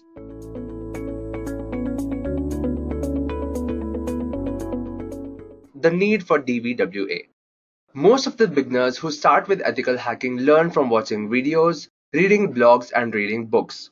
But the knowledge you gain from here is limited, and the best way to improve your skills in hacking is by practice.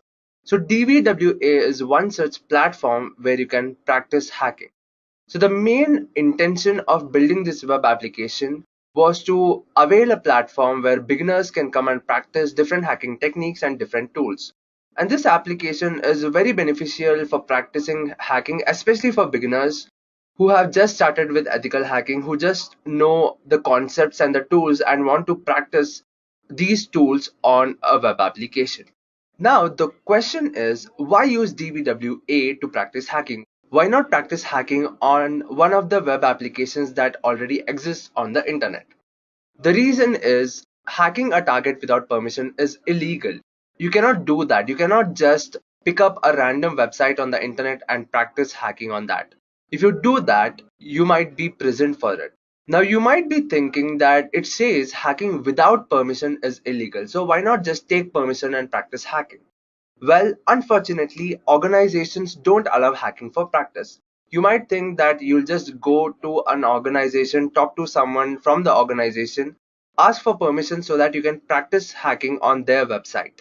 Well, they don't allow you to do this, mainly because they don't want to risk it, because they don't know you. And even if they know you, their data is at risk. Because when you're hacking, there are a lot of points where you can unintentionally delete the data, and organizations don't take this risk. And that's why you can use DVWA to practice hacking. So mainly DVWA is used for practicing ethical hacking within the boundaries of the law. So when I say within the boundaries of the law, you're not doing anything illegal, you're not doing anything wrong. So they've built this platform so that you can practice hacking within the boundaries of the law in a legal way. Now let's see what DVWA actually is. DVWA stands for Damn Vulnerable Web Application, and as mentioned in the name, this web application is damn vulnerable. It's got a lot of vulnerabilities. This is an open source web application that is designed to be vulnerable on purpose so that people can run tools and implement different hacking techniques to hack this web application. Now, what are the features of DVWA? Now, let's have a look at the features of this web application. The first feature is it is very easy to install. In the next part where I'll be showing you how to install DVWA, you'll realize that it's pretty easy to install. The installation will hardly take 5 to 10 minutes. The next feature is that this web application runs on your local server. You don't need to host this web application on a different server, and you don't even require an internet connection to use this web application. The next feature is that this web application has got various vulnerabilities. It has got different vulnerabilities like SQL injection, cross-site scripting, brute force, and many others. So if you use DVWA for practice, you're practicing more than one hacking techniques, and you can also use more than one tools for hacking this web application. And the final feature, and one of the most useful feature that I've found on DVWA, is that it's got different security levels. While you're playing a video game, which I'm sure you have at least once in your lifetime, you have different difficulty levels. You have easy, medium, hard, and depending on how skilled you are in playing the video game, you choose the difficulty level. Similar to that, when it comes to hacking, DVWA provides 4 difficulty levels as of now: easy, medium, hard, and impossible. And depending on what your skill levels are in hacking, you can choose a different security level. Now this is all about DVWA. Now let's move on and see how to install DVWA on Kali Linux operating system. The operating system that I've chosen to install DVWA is Kali Linux operating system. The reason I've chosen Kali Linux as the operating system is because this operating system is designed for penetration testing. And if you're practicing hacking using Kali Linux, it's easy because most of the tools are already pre-installed. Next, we'll have to use a database because this web application will require a database because some of the vulnerabilities are database related. So in this installation video, I'll be using MySQL database. And finally, like I told you previously, we'll be running this web application on a local server. And that's why we need to run a server on our system. And for that, I'll be using Apache server. Now let's see how to install DVWA on Kali Linux. This is the home screen of Kali Linux operating system. And the first step to do to install DVWA is to download the files. So for that, I'll open a web browser and I'll type DVWA git because I'll be downloading the files from GitHub. You'll see a lot of links. I'll click on the first link of GitHub where I'll be downloading this web application from, and I'll just copy this URL. Now I'll open a terminal and download DVWA on my local system.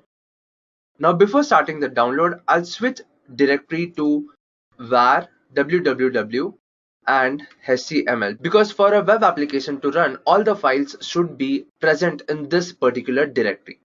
So first I'll switch to this directory and then I'll use the command git clone and I'll paste the URL that I copied and .git. This is the extension that you have to give, and then I'll hit the enter button. Now we can see that the project or the web application is getting cloned and it is done. Now I'll just run the ls command and see if it's there. Yeah, so you can see that there's a DVWA directory here. Now the next thing you have to do is give this directory all the permissions. To do this, I'll type chmod -R, which says to give the permissions to all the files in all the directories, and the permission I'll be giving this directory will be 777 and then the name of the directory. Now you have to set up this web application to run properly. For that, you have to go into this directory DVWA, and under this directory there is another directory called config. I'll just switch to that directory, and here you'll see a file named config.inc.php.dist. This file has got the default values, the default configuration. I'll just create the copy of this file and I'll name it config.inc.php. So keep in mind that the extension should be PHP.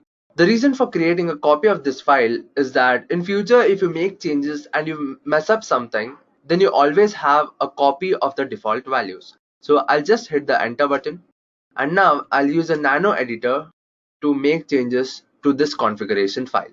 Here you can see a lot of different configuration, and the changes I'll be making is in this part. Firstly, I'll be changing the password to pass and the username to user. You can change the username and password to any username and password that you want, but make sure that you use the same username and same password throughout. Now I'll just save this file and exit it. To save, I'll type Ctrl O, and to exit there will be Ctrl X. Now I'll just clear the screen. The next thing you have to do is configure the database. To configure the database, first I'll start the database service. The command will be service MySQL start. If there are no errors, that means the service is started. Now let's log into MySQL. I'll be choosing the username root. If the username of your super user is something else, then you'll have to use that username. Now I'll just hit the enter button, and because I haven't given any password, I'll click the enter button again. Now to set up the database to use DVWA, the first thing you have to do is create a new user. To create a new user, you'll have to type create user, the name of the user, that is user @127.0.0.1. I'm giving this IP address because this is the loopback IP address, which means that the web application is running on the local server. And then I'll type identified by, which is to provide a password, and the password will be pass and a semicolon. So remember, this username and the password should be exactly the same as the password and username that we entered in the configuration file of the DVWA web application. Now I'll just hit the enter button.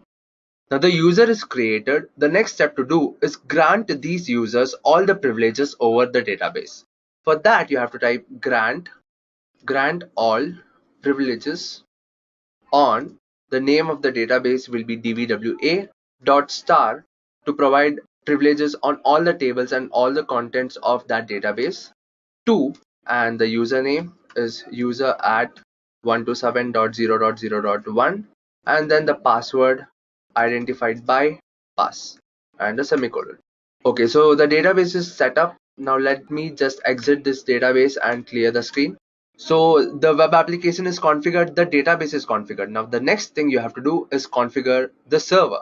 Before configuring the server, you'll have to start the server first. So I'll be using the command service apache 2 start, because the server I'm using is apache 2. Now we have configured the web application and also the MySQL database. The next step to do is to configure the server. For this, you'll have to make some changes in the configuration file. So first, I'll switch to the directory where this configuration file is. The directory will be cd etc php 7.3. In some cases, if you have a different version of Apache or different version of PHP, this path might change. So make sure you're in the right path, and then Apache 2. Let's see what files I've got here. So this is the file, the php.ini is the file that I have to make the changes to. I'll use a gedit text editor, and the file name is php.ini. The changes you have to make are these two configurations. The first one is allow URL f open. You have to set this as on, and the second one is allow URL include. You also have to set this to on. In some cases, maybe when it's the first time you're opening this file, you might find that one of these or both of these configurations are set to off. So make sure both of these configurations are set to on. Save the file and exit the file. Next thing to do is to start the service. So the command is service apache to start.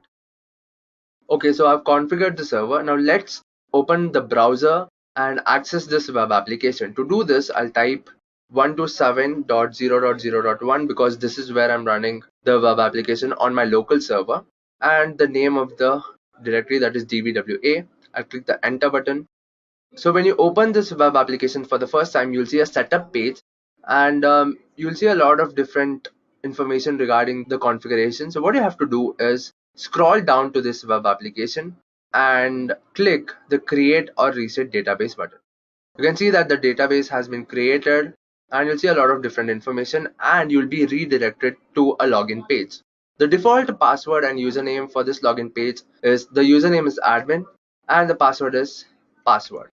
I'll hit enter, and here is the home page of damn vulnerable web application. There are some general instructions, warnings, and on the left hand side on this part you can see there are a lot of vulnerabilities that are present, and you can practice these vulnerabilities. And like I told you about the security levels, if you look at this tab, let me just click this tab, you'll see that there are different security levels: low, medium, high, and impossible. If you want to change it, you can change it like this. You can set it to low and submit, and then choose whichever vulnerability you want to practice, and then run tools or hacking techniques. Well, that's how you can install DVWA on Kali Linux operating system.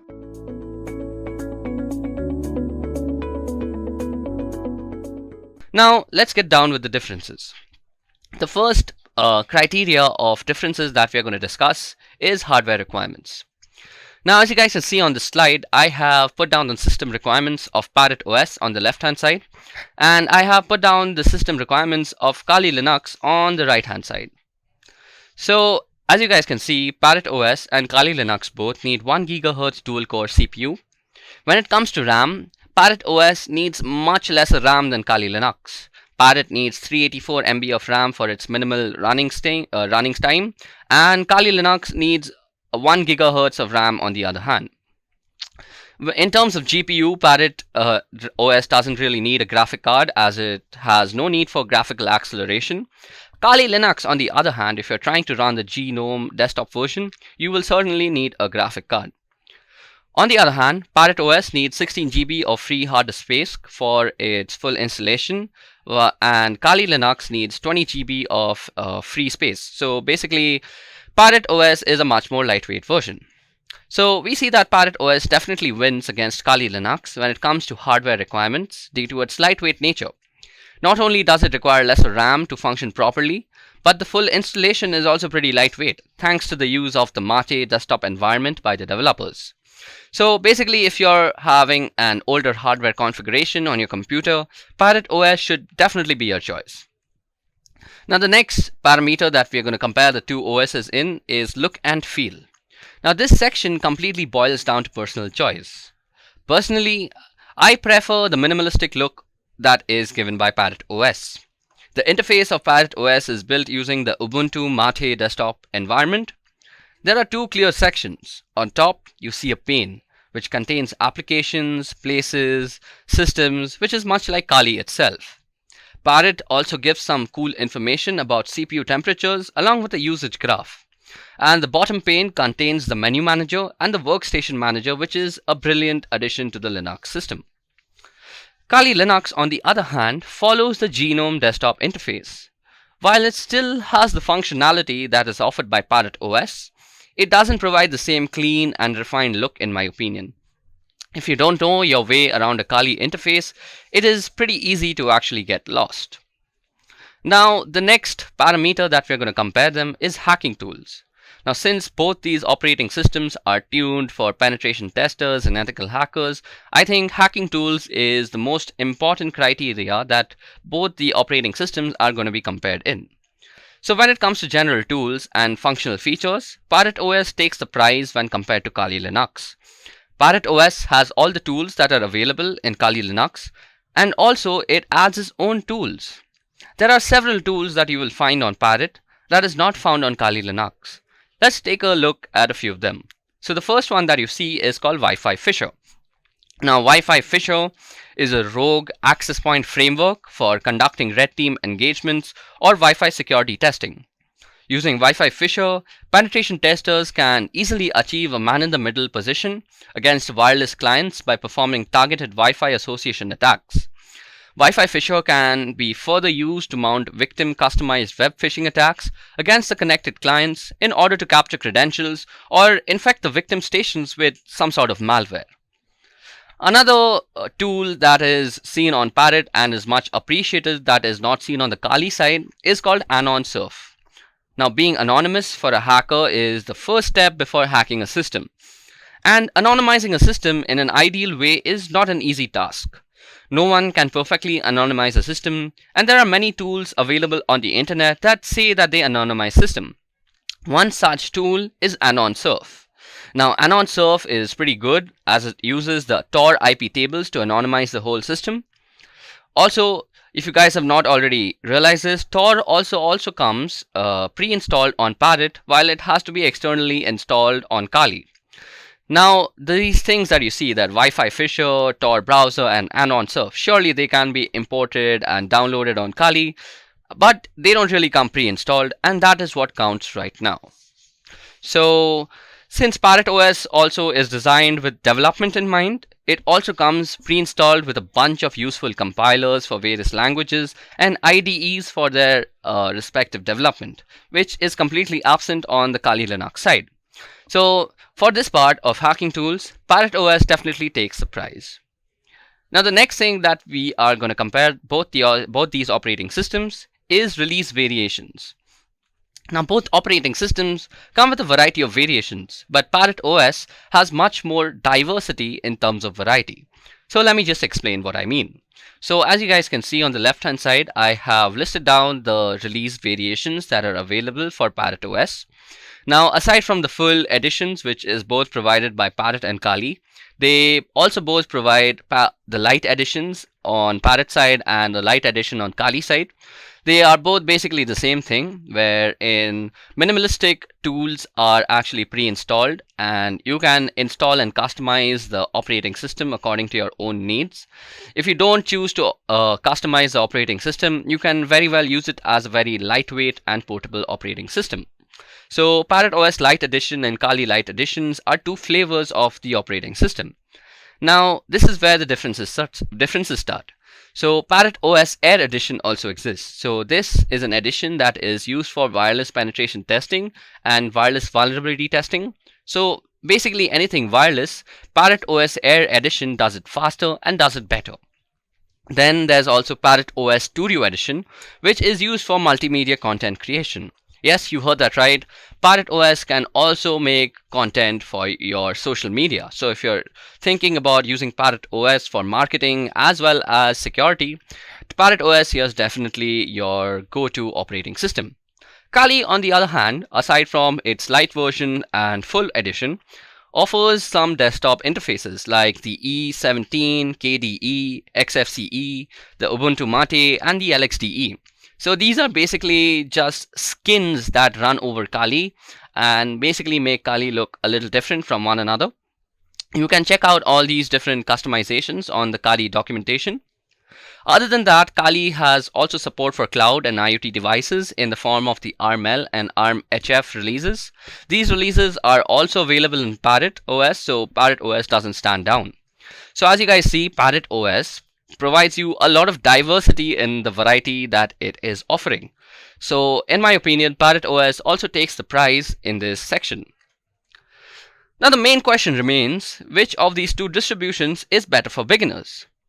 Well, it is to be duly noted that both these distributions are not exactly meant for beginners. If you want to learn about Linux as an operating system, you're better off using something like Ubuntu or Deepin. This also doesn't mean that you cannot learn the basics on Parrot or Kali. On the other hand, if you are already knowing the basics of Linux and want to get your hands on an operating system to learn ethical hacking, I'd personally recommend using the ParrotSec OS Lite edition. This is because the Lite version comes with the bare minimum of networking tools.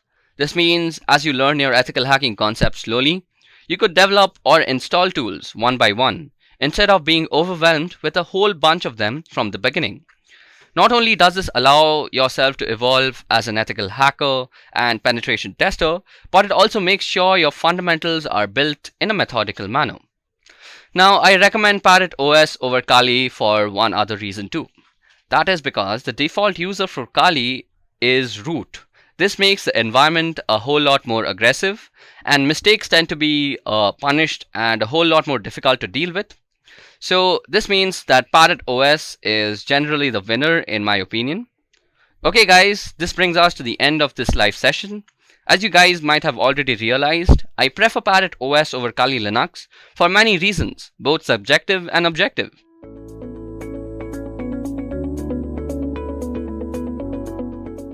So let us now move ahead and see a few of the roles that ethical hackers do. There seems to be a general misconception that a person with an ethical hacking career is only responsible for penetration testing of system and application. Well, this is not true. An ethical hacker is responsible for much more. You see, ethical hackers perform operations such as scanning open and close port using NMAP tool. And then ethical hacker is engaged in social engineering methodologies, examining patches released to perform various vigorous vulnerability analysis on them. And an ethical hacker will see if he or she can evade an IPS, which is nothing but intrusion prevention system, honeypots and firewall. Ethical hackers can also employ their strategies into sniffing networks, bypassing and cracking wireless encryption, and hijacking web services and web applications. As ethical hackers tries to replicate working of black hat hacker by analyzing the defense protocols and social engineering aspect of an organization. Thus, to sum up, ethical hacker job role is to protect the privacy of an organization that ethical hacker is working for. Then immaculate report any sort of breach in the system to the corresponding division with the responsibility of mending the vulnerabilities.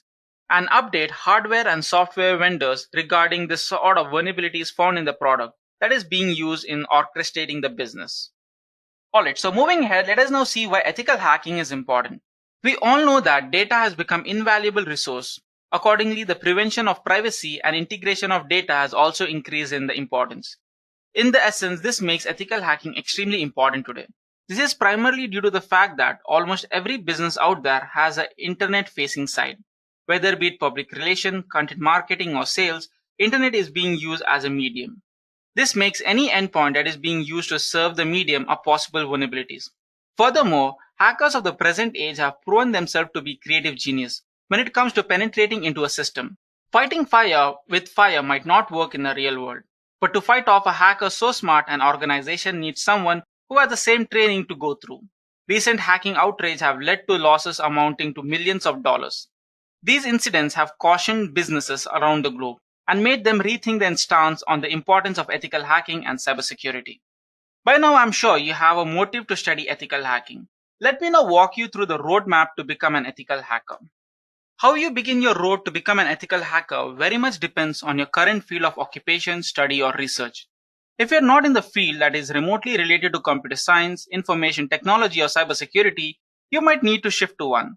For someone who is at the early stage of their career, this might be an easy task, but for others, suddenly changing their field into work is a daring task. Having a bachelor's degree certainly helps you slag the job, but you can pass most of the beginner level interview with a general knowledge of networking and operating systems. Technical knowledge aside, an ethical hacker must be a creative thinker. And a reason for this is that ethical hackers have to predict and prevent crack activities, and this requires out-of-the-box thinking. Apart from that, ethical hacker should also think like an hacker in order to beat him in its own game. Furthermore, ethical hackers need to be able to work under pressure with immaculate judgment. Last but not least, an ethical hacker must be proficient at communicating the problems he finds to the corresponding department. Those who are skeptical about going to college could pursue their career in the military.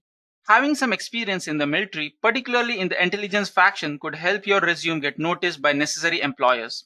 Getting a job as a ethical hacker prior to getting industry experience is really difficult. After getting an entry-level job such as tech support engineer or a security analyst, you may try attending some of the partnered certification, which will definitely give you a certain edge over the others while you're applying for the job. Speaking about certifications, let's discuss about it. While talent and ability aren't established only by certification, but they do help when you're proving your knowledge and skills to others. Even if you don't have ample industry experience, a certification like Certified Ethical Hacker, in short CHE, unquestionably helps. CHE is an unbiased credential, and generally CHE certified ethical hackers are in high demand. According to PayScale, Certified Ethical Hacker, in short CHE, earns around $88,000 per annum.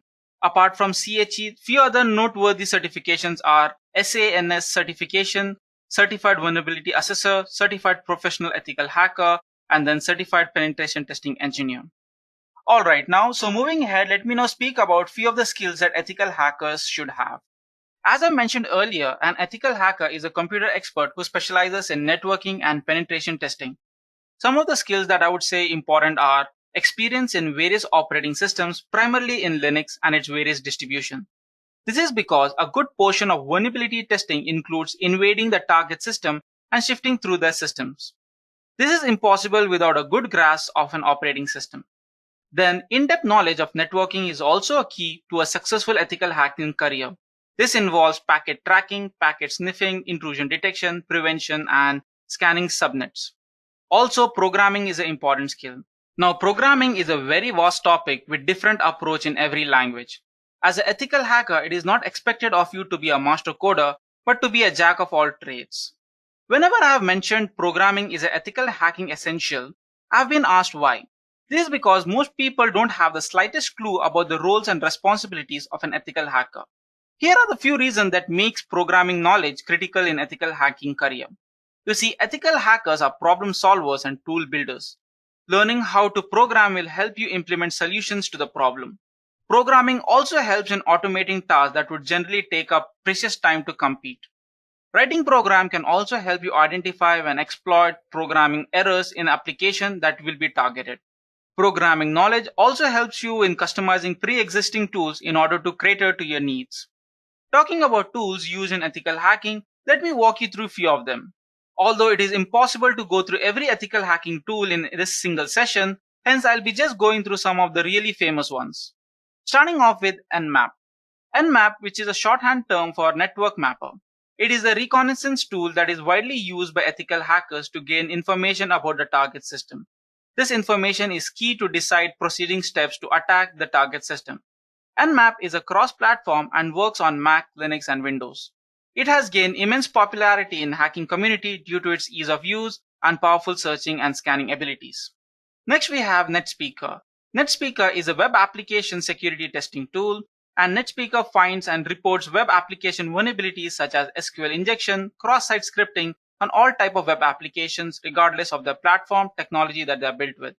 NetSpeaker's unique and dead accuracy proof building security technology does not just report vulnerabilities, it also produces a proof of concept to confirm that no false alarms have been ringing, freeing you from having to double check the identified vulnerabilities. Moving ahead to the next tool, that is Burp-Suite Enterprise Edition. Burp-Suite is a JavaScript-based web penetration testing framework. It has become an industry standard, and this tool is used by information security professionals. Burp-Suite helps you identify vulnerabilities and verify attack vectors that are affecting web applications. Burbsuit's unquestionable acceptance and fame came to an attribute to the fantastic web application crawler. It can accurately map content and functionality, thus automatically handling sessions and handle all sort of state change, violation content, and application logins. Moving on to our next tool, that is nothing but Metasploit. Metasploit is an open source pen testing framework written in Ruby. This acts as a public resource for reaching security vulnerabilities and developing code that allows network administrator to break into his own network to identify security risks and document the vulnerabilities. It is also one of few tools used by beginning hackers to practice their skills. It allows you to replicate websites for phishing and other social engineering purposes.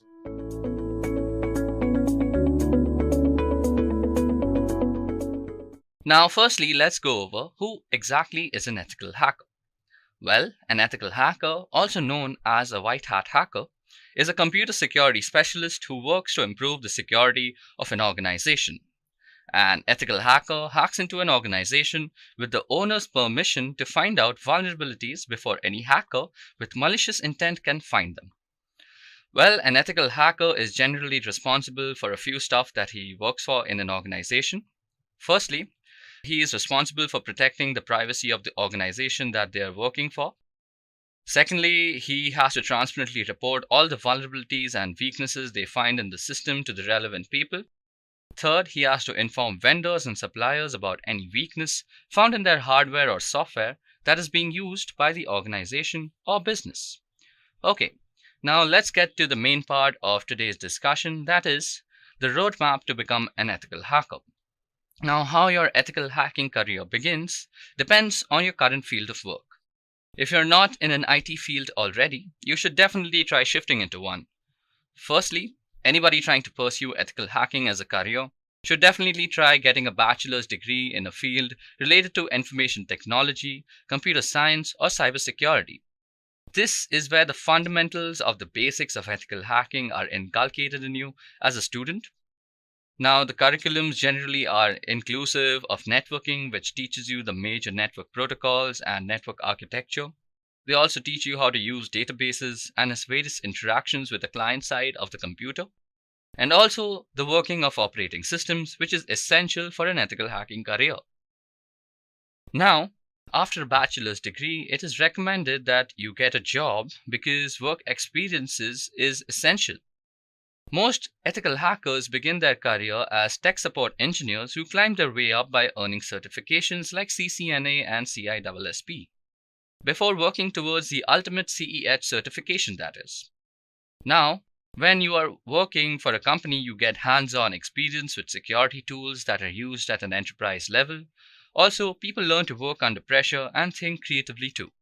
Now, all that is left is to prepare yourself for the CEH examination. Now, some of you might be thinking that there's a lot to study, and that's entirely true. Without help or structured way to go about the curriculum, people might find themselves getting lost in the burden, and Edureka has a solution to this problem with our cybersecurity and ethical hacking courses. You will be taught on an online portal by an instructor who has profound experience in an ethical hacking career. You'll be studying from carefully curated content. Above that, you'll also have a lifetime access to this content. So, not only are you learning from the right people, but also from the right content as well. Now, let me just mention that technical knowledge aside, an ethical hacker must be a creative thinker. Ethical hackers have to predict and prevent cracking activities, and this requires an out-of-the-box approach for solutions to general problems, as you have to stay one step ahead of a black hat hacker. Ethical hackers also need to be able to work under pressure with immaculate judgment. And last but not least, an ethical hacker must be proficient at communicating the problems he finds to the corresponding departments. Also, those who are skeptical about going to college could also pursue a military background. Having some experience in military, particularly in the intelligence faction, could help your resume get noticed by the necessary employers. Now, after getting an entry-level job as a tech support or security analyst, you might try attaining some of the more pertinent certifications, which will definitely give you a certain edge over the others when applying for a job. Let's discuss these with certifications that you might want to achieve first. Okay, now talking about certifications, talent and ability aren't established only by certifications. but they do help when proving your knowledge and skills to others. If you don't have an ample industry experience, a certification like CEH certainly helps. CEH is an unbiased credential with immense market value. According to PayScale, a CEH certified ethical hacker earns around $88,000 per annum. Apart from CEH, there are also a few other noteworthy certifications that prove your skill as an ethical hacker. For example, there's the SANS GIAC certification. There's also the Certified Vulnerability Assessor, which is the CVA certification. There's also the CPEN certification, which stands for Certified Professional Ethical Hacker, and also the CPTE, which stands for Certified Penetration Testing Engineer. For now, let's discuss the CEH certification. Well, the CEH certification is awarded to those who pass the exam first of all. Now, the CEH exam is a multiple choice exam which verifies your knowledge pertaining to the penetration testing structure and the tools used within that structure. It equips prospective job seekers in the information security industry with a solid start, making sure that the holders of the certificate know how to do the basics like information gathering, attacking computers or servers, performing wireless attacks, and even social engineering. Now, talking about the exam itself, as I just said, the exam is a multiple choice type exam. It has 125 questions that test all your knowledge on ethical hacking in a period of 4 years or 240 minutes per se, and the minimum passing criteria is 70%. Okay, now let's go over the objectives of the CEH exam. Well, firstly, the first objective is to inform the public that credentialed individuals meet or exceed the minimum standards of ethical hacking. Secondly, the CEH exam serves to establish and govern minimum standards for credentialed professionals of ethical hacking.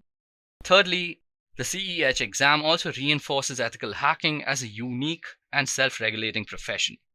Also, talking about the eligibility criteria, there are a couple.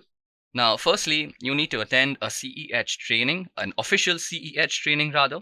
This can be in any format, for example, an instructor-led training or a computer-based training or live online training, as long as the program is approved by the EC Council. Now, the program at Edureka is approved by the EC Council and is also aligned to CEH, so it will certainly make you eligible for the CEH exam. Now, you can also attempt without some official training. In order to be considered for the EC Council certification exam without attending any sort of official training, you must have 2 or more years of documented information security experience. Well, that's it for eligibility. Let's go over the skill sets that you might require to become an ethical hacker. Well, firstly, a person with an ethical hacking career is expected to be proficient in database handling, networking, and operating systems, and also have excellent soft skills as they need to communicate problems regarding security to the rest of the organization. Other than these generalized skill sets, an ethical hacker also has to have a good grasp on the following set of skills. Firstly is network traffic scanning, or sniffing rather. Now, sniffing is the process of monitoring and capturing all the packets passing through a given network using sniffing tools. It is a form of tapping phone wires and getting to know about the conversation happening over the network. It is also called wiretapping when applied to computer networks. Secondly, an ethical hacker should know how to orchestrate different types of network and database attacks, as their main job is to predict a black hat hacker, and to do this, one must be able to think and act like a black hat hacker. Thirdly, ethical hackers have to deal with different kinds of operating systems on a daily basis, with Linux being the daily driver. So it is obvious that an ethical hacker needs to have an in-depth knowledge of the working of operating systems in general. For example, they need to know how to look for exploits in the buffer vulnerabilities. After that, ethical hackers also have to deal with different kind of database formats, whether it be SQL, PostgreSQL, or NoSQL. An ethical hacker at least needs a general knowledge of their working.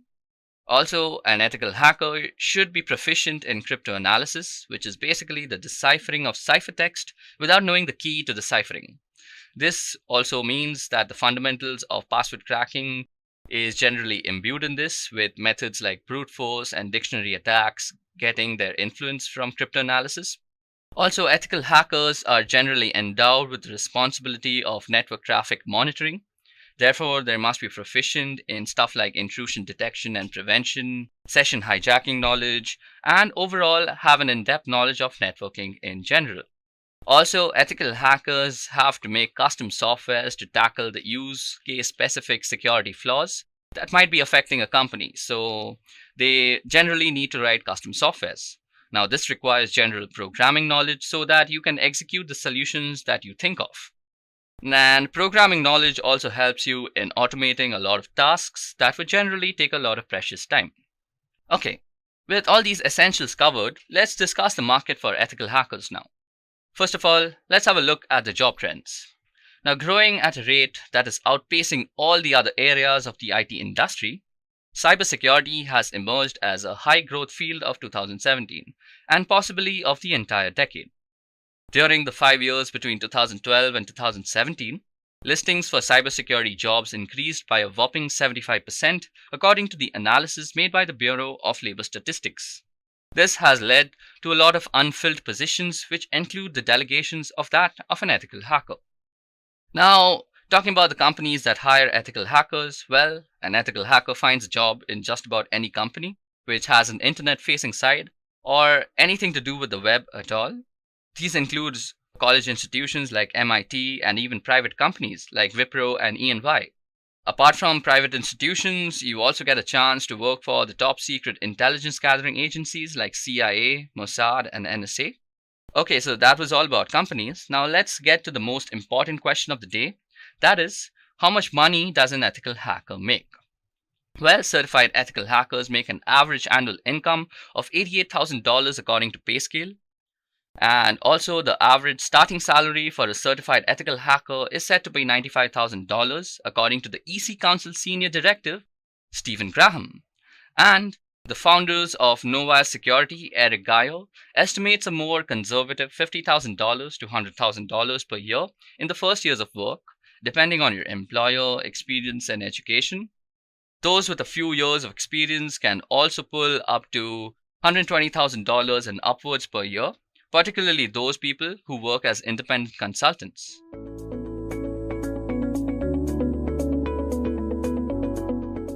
Cybersecurity is a set of techniques and practices employed to protect data. But what are we actually protecting data here from? We are protecting data from unauthorized access, unauthorized modification, and unauthorized deletion. These three terms are similar to what we know as CIA triad in cybersecurity. CIA basically stands for confidentiality, integrity, and availability. Now let's explore the CIA triad. So confidentiality is exactly what it sounds like, keeping your information secret. It is the protection of information from unauthorized people and processes. Let's consider a simple example. Would you like the thought of your private health information or financial information falling into some stranger's hands? Whoa, definitely not, right? Similarly, no business owner likes the thought of her business information being disclosed to competitors. Information is a valuable asset. Integrity is when the information that is stored in a system is very accurate and highly reliable. Integrity is protection of information from intentional or accidental unauthorized modification. For example, if a hacker were to break into a banking website and change its balance from $1 to $1 million, integrity of site is now lost. The final component of CIA triad is availability.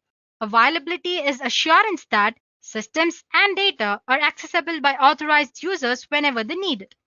So if we cannot access the data whenever we need it, we are definitely not secure. So guys, now you know what CIA triad basically means. Now let's take a look at what kind of attacks can be made on the CIA triad in real world and how we can defend them. Let's begin with confidentiality.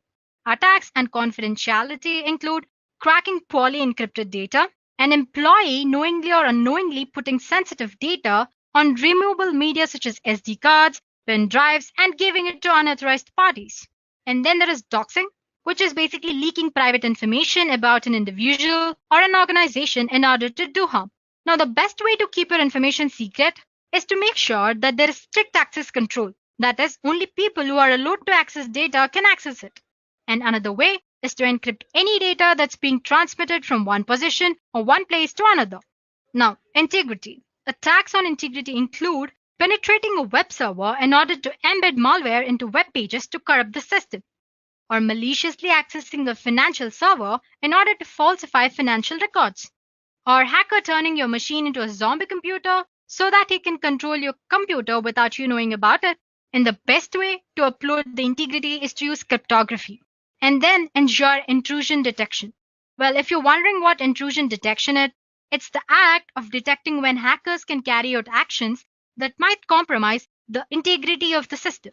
And finally, threats you should be aware of when thinking about availability is denial of service attack or distributed denial of service attack. We already talked about it earlier. Basically, denial of service attack is one where enemy will flood your computer and internet connection with traffic so that the legitimate users can't access any information that there is on website. And there are other attacks as well. For example, ransomware attack, which encrypt data on targeted computers so that the authorized parties cannot use it. And then deliberately disrupting a server room's power supply so that the servers go offline. Now, a few ways you could protect yourself from these attacks are by using antivirus software, or you could install spyware detection and spyware remover softwares as well, and you could start using a firewall. So guys, the CIA triad is very fundamental concept in security. Confidentiality, integrity, and availability all have to work together to keep your information secure. But don't think for 1 minute that these are the only factors to be considered while talking about security. Now, let's talk about other 3 pillars of security.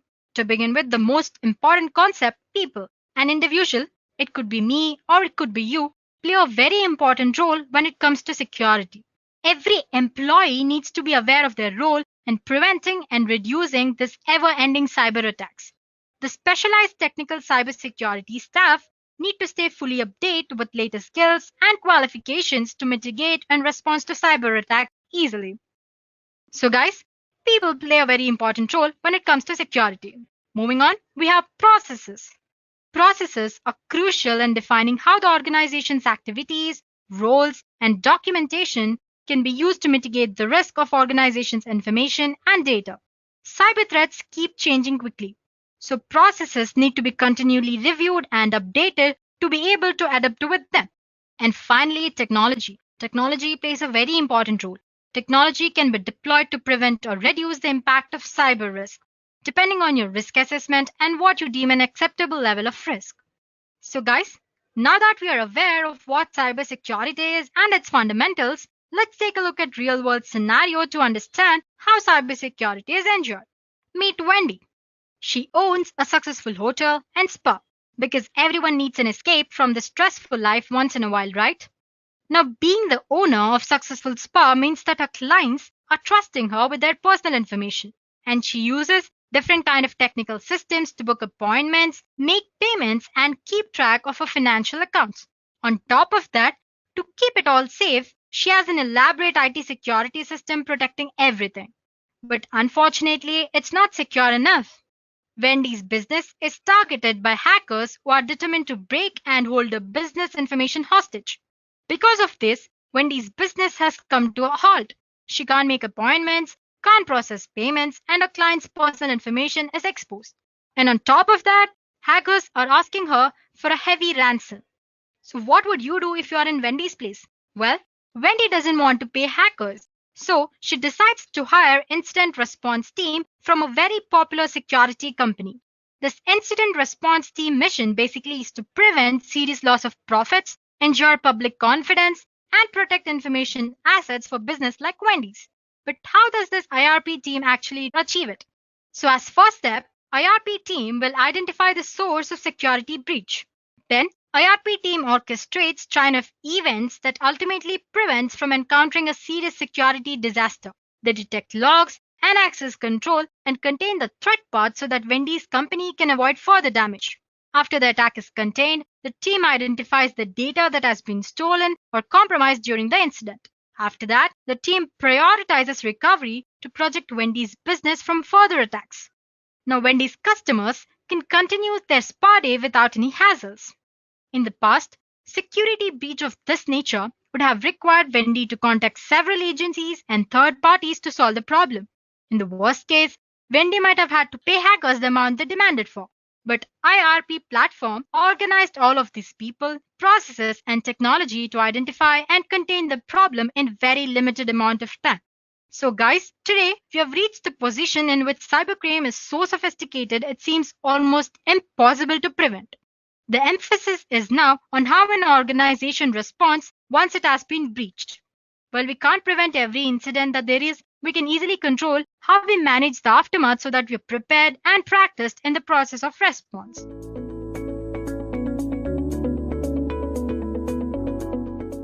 Now, focusing on application security, web application security is the process of protecting website and many other online services against different security threats. Common targets for web application attacks are content management systems like WordPress, database administration tools like PHP MyAdmin, and different kind of software as a service applications. Now guys, why do you think these web applications are the most preferred targets for cyber attacks? Well, let's start few reasons. Firstly, due to coding practices. If the code is poorly written, hackers can exploit application layer loopholes to initiate attack. Suppose if the code is complex, it increases the likelihood of unattended vulnerabilities and malicious code manipulation. Secondly, ease of execution. Most attacks can be easily automated and launched indiscriminately against thousands or even tens or hundreds of thousands of targets at the same time. And lastly, the most popular reason is because people get paid in bulk to launch attack on applications. Well, I guess these reasons are convincing enough, right? Organizations failing to secure their web applications run the risk of being attacked. And this is mostly due to vulnerabilities that are present in application. And this gives leeway for attackers to manipulate web applications. Let's take a look at few common type of attacks. To begin with, there is SQL injection.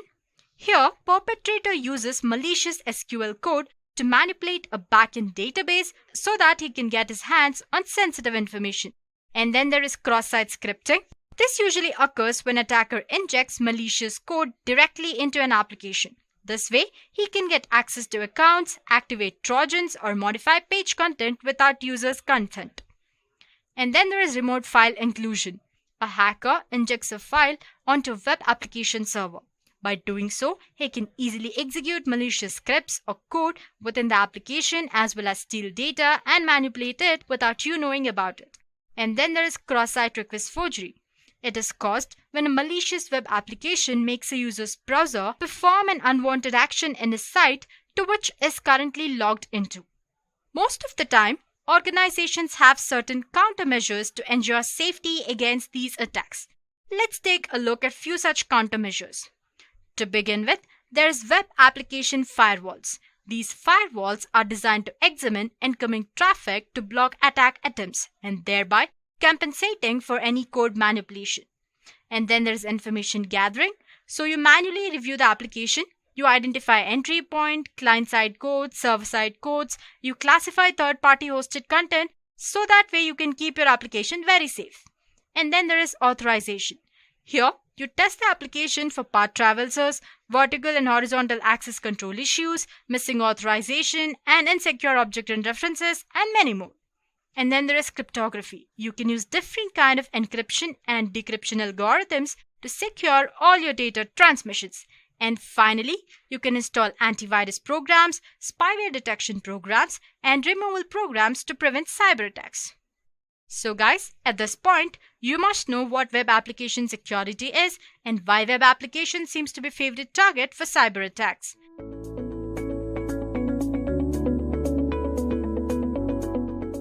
So in this modern era, organizations greatly rely on computer networks to share information throughout the organization in an efficient and productive manner. Organizational computer networks are now becoming a large and ubiquitous. Assuming that each staff member has a dedicated workstation, a large-scale company would have few thousand workstations and many servers on the network. It is likely that these workstations may not be centrally managed, nor would they have perimeter protection. Now they have a variety of operating systems, hardware, software, and protocols with different level of cyber awareness among users. Now imagine these thousands of workstations on company networks are directly connected to the internet. This sort of unsecured network becomes a target for an attack which holds valuable information and displays vulnerabilities. Now, network security consists of policies and practices adopted to prevent and monitor unauthorized access, misuse, modification, or denial of a computer network and network accessible resources. Only network security can protect you from a Trojan horse viruses. Network security involves the authorization of access to data in a network, which is controlled by the network administrator. Users choose or are assigned an ID and password or other authenticating information that allows them to access to information and programs within their authority. Network security covers transactions and communications among businesses, government agencies, and individuals too. Networks can be private, such as within a company, and others which might be open to public access. And network security is involved in organizations, enterprises, and other types of institutions. It does as its title explains. It secures the network as well as protecting and overseeing operations being done. And the most common and simple way of protecting a network resource is by assigning it a unique name and a corresponding password. Okay, so now let's see why the need for network security arose. So the TCP/IP protocol suite, which is the major protocol suite used for communication, was created in 1980s as an internetworking solution with very little concern for security aspects.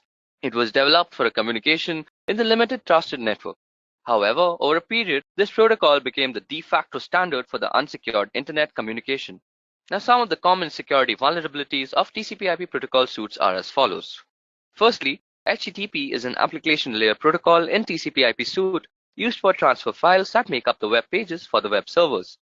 These transfers are done in plain network security 4 text, and an intruder can easily read the data packets exchanged between server and a client. Another HTTP vulnerability is a weak authentication between the client and the web server during the initialization of the session. The vulnerability can lead to a session hijacking attack where the attacker steals an HTTP session of the legitimate user.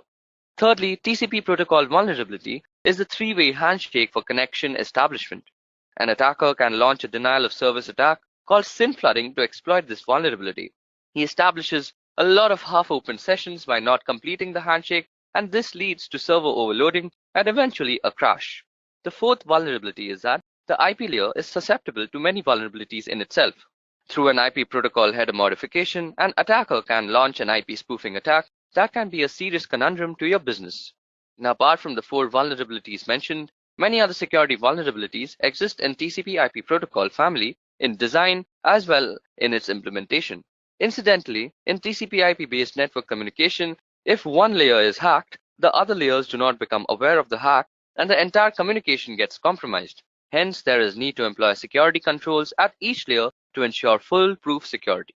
Now, as discussed earlier, there exists large number of vulnerabilities in the network. Thus, during transmission, data is highly vulnerable to attacks. An attacker can target the communication channel, obtain the data, and read the same or reinsert a false message to achieve his nefarious aims. Now, network security is not only concerned about the security of the computer at each end of the communication chain. However, it aims to ensure that the entire network is secure. Network security entails protecting the usability, reliability, integrity, and safety of network and data effectively. Now, network security defeats a variety of threats from entering or spreading on a network. The primary goal of network security are confidentiality, integrity, and availability. These 3 pillars of network security are often represented as the CIA triangle. Now, the function of confidentiality is to protect precious business data from unauthorized persons. Confidentiality part of network security makes sure that data is available only to the intended and authorized people. Next, the goal of integrity is the maintenance and assurance of accuracy and consistency of data. The functions of integrity is to make sure that data is reliable and is not changed by unauthorized people. And last but not the least, the function of availability in network security is to make sure that data, network, and its resources are continuously available to the legitimate user when they require it. Now, ensuring network security may appear to be very simple. The goals to be achieved seem to be straightforward, but in reality, the mechanism used to achieve these goals are highly complex, and understanding them involves sound reasoning.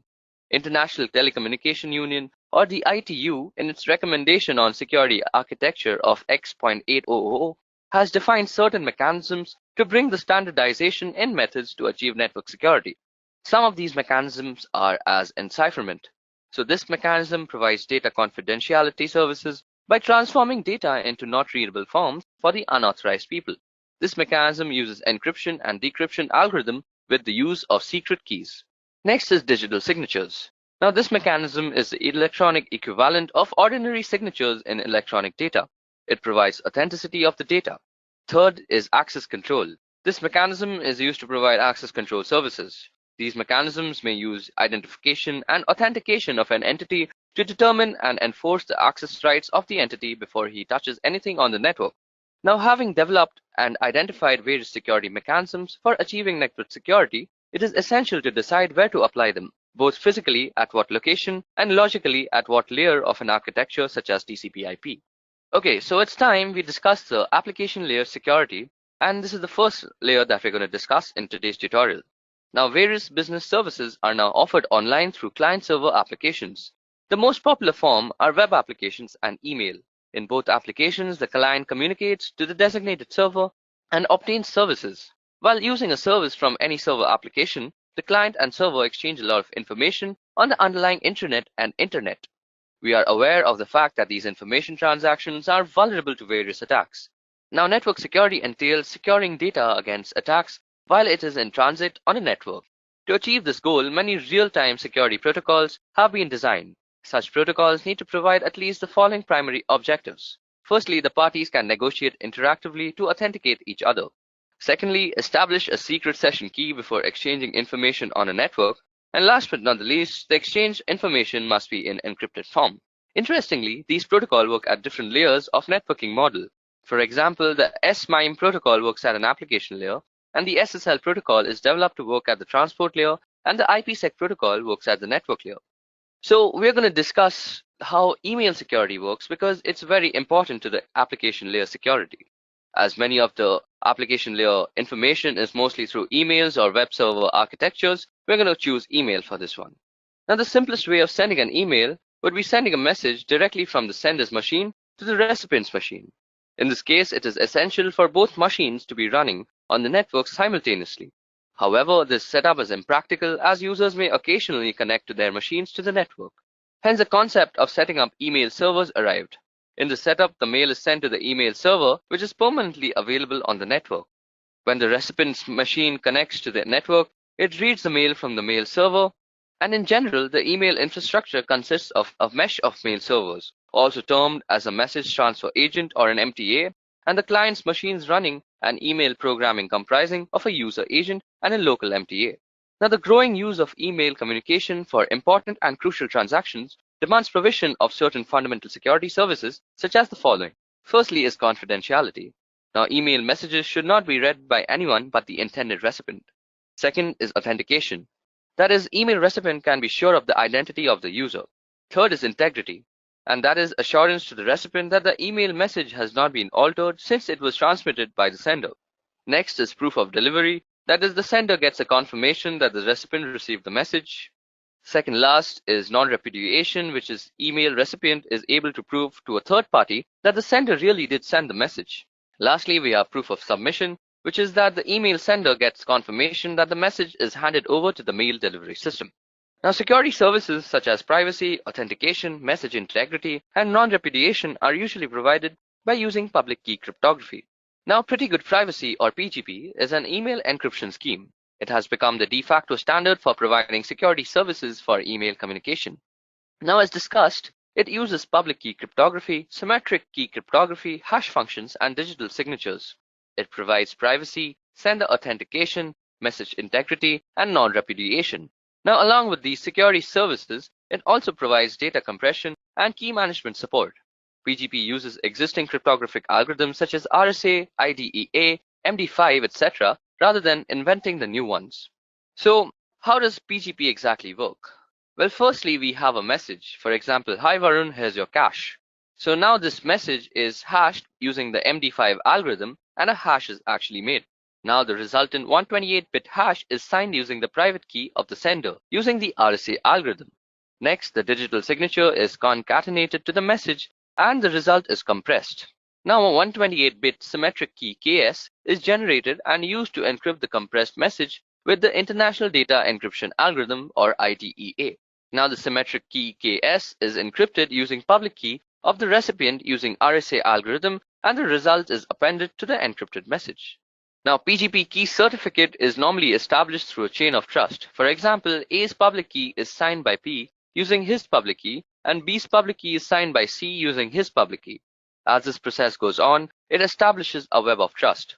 In a PGP environment, any user can act as a certifying authority, and any PGP user can certify another PGP user's public key. However, such a certificate is only valid to another user if the user recognizes the certified as a trusted introducer. Several issues exist with such a certification method, and it may be difficult to find a chain leading from a known and trusted public key to desired key. Also, there might be multiple chains which can lead to different keys for desired users. Okay, so that was all about application layer security. It's time we move to the transport layer. Now suppose you're visiting a shopping site like jabong.com and you want to buy a sweatshirt. Now you enter the type of good and the quantity desired, and then the address and payment card details. Now you click on submit and wait for the delivery of goods with debit price of amount from the account. Now all this sounds good, but in the absence of network security, you could face a few surprises. For example, if the transaction did not use confidentiality, an attacker could obtain your payment card information, and then the attacker can then make purchases at your expense. If no data integrity was used in the communication, an attacker could modify Bob's order in terms of type or quantity of goods. Lastly, if no server authentication was used, a server could display the website and its famous logo, but the site could be a malicious site maintained by an attacker who is masquerading as jabong.com. And after receiving your order, he would take your money and flee, or he could carry out an identity theft by collecting all your name and your credit card details. Now, transport layer security schemes can address these problems by enhancing TCP/IP-based network communications with confidentiality, data integrity, server authentication, and client authentication. The security at this layer is mostly used to secure HTTP-based web transactions on a network, and this is mostly done through a protocol called SSL. Okay, so in the year 1995, Netscape developed SSL version 2 and is used in Netscape Navigator 1.1. The SSL version 1 was never published and used. Later, Microsoft improved upon SSL version 2 and introduced another similar protocol named Private Communication Technology, or PCT. Netscape substantially improved SSL version 2 on various security issues and then deployed SSL version 3 in 1999. The Internet Engineering Task Force subsequently introduced a similar TLS protocol as an open standard. TLS protocol is non-interoperable with SSL version 3. Now, TLS modified the cryptographic algorithms for key expansion and authentication. Also, TLS suggested use of open crypto-Diffie-Hellman and digital signature standards in place of patented RSA that is used in SSL. But due to the expiry of RSA patent in 2000, there existed no strong reason for users to shift away from the widely deployed TLS to SSL version 3. So this is why SSL version 3 is mainly used over TLS in various sites and applications. So the salient features of SSL protocol are as follows. SSL provide network connection security through confidentiality, that is, information is exchanged in an encrypted form. Then it provides authentication, which is communication entities identify each other through the use of digital certificates. Web server authentication is mandatory, whereas client authentication is kept optimal. And third is reliability, which maintains message integrity in check. Moving on, SSL is always available for TCP applications, and it is supported by almost all the web browsers. It provides ease in doing business with new online entities and is developed primarily for web e-commerce services. So how does SSL exactly work? Well, it does it in two ways. Firstly is by providing encryption, and second, identification. So suppose you were transferring a bank account number through some SSL-enabled website, then your bank account would be first encrypted and then the message would be transferred. Secondly, identification is done using SSL with the help of SSL certificates. SSL certificates are small data files that are digitally bind a cryptographic key to an organization's detail. When installed on a web server, it activates the padlock and the HTTPS protocol and allows secure connection from a web server to a browser. Typically, SSL is used to secure credit card transactions, data transfers, and logins, and more recently is becoming the norm when securing browsing of social media sites. Now, the SSL certificates binds together a domain name, a server, or a host name, and an organization's identity is known by the certificate when he is on the web. So when a website is using HTTPS, you know it's using HTTP with the secure part provided by SSL that is provided by the SSL security certificates. Okay, so it's time we move to the most important layer, that is the network layer security. Now, in the early 90s, Internet was used by a few institutions, mostly for academic purposes. But in later decades, the growth of Internet became exponential due to expansion of network and several organizations using it for communication and other purposes. With the massive growth of Internet, combined with the inherent security weakness of the TCP/IP protocol, the need was felt for a technology that can provide network security on the Internet. A report entitled Security in the Internet Architecture was issued by the Internet Architecture Board in 1994. It identified the key areas for security mechanisms, and the IAB included authentication and encryption as an essential feature in the IPv6, which is the next generation IP. Fortunately, these security capabilities were defined such as they can be implemented with both the current IPv4 and futuristic IPv6. Security frameworks include IPsec and has been defined in several requests for comments, and some RFCs specify some portions of the protocol while others address the solution as a whole. So the basic goals of IPsec, which is the protocol used for network security, is to protect IP packets, provide data signing, and provide defense against network attacks. Okay, so let me give you guys an overview of IPsec before we continue. So the IPsec has two parts. First is IPsec communication, and the second is Internet Key Exchange. Now, IPsec communication is typically associated with standard IPsec functionality. It involves encapsulation, encryption, and hashing the IP datagrams and handling all IP packet processes. Secondly, it is responsible for managing the communication according to the available security associations established between communicating parties. Next, it uses security protocols such as authentication header and encapsulated SP. It is also important to note that the IPsec communication is not involved in the creation of keys or their management. And IPsec communication operations itself is commonly referred to as IPsec. The second part of the IPsec protocol is the Internet Key Exchange. Internet Key Exchange is automatic key management protocol used for IPsec. Technically, key management is not essential for IPsec communication, and the keys can be manually managed. However, manual key management is not desirable for large networks. Thirdly, Internet Key Exchange is responsible for creation of keys for IPsec and providing authentication during key establishment process. Though IPsec can be used for any other key management protocols, IKE is used by default. Also, IKE defines two protocols called OKLI and SKEME to be used with already defined key management frameworks in Internet Security Association Key Management Protocol. Okay, so let's just see how IPsec works. So firstly, when two computers realize that they need to share data amongst themselves, they ask themselves one question, which is, will IPsec be used by the sending and receiving computers? Now, if the answer to the question is yes, a security negotiation is actually established. In this security negotiation, an encryption algorithm and decryption algorithm is discussed between the two computers that can be used for the exchange of data. Now, during the security negotiation, a session key is also generated. Now, after the security negotiation takes place, these session keys are actually made known to the two computers that are trying to communicate with each other, and they use these session keys for encryption and decryption purposes for the data that is being sent over the network now. So this is how IPsec works. Now, IPsec also consists of various policies that make it the de facto for network security protocols. Now, the first policy on the list is Server Request Security Policy.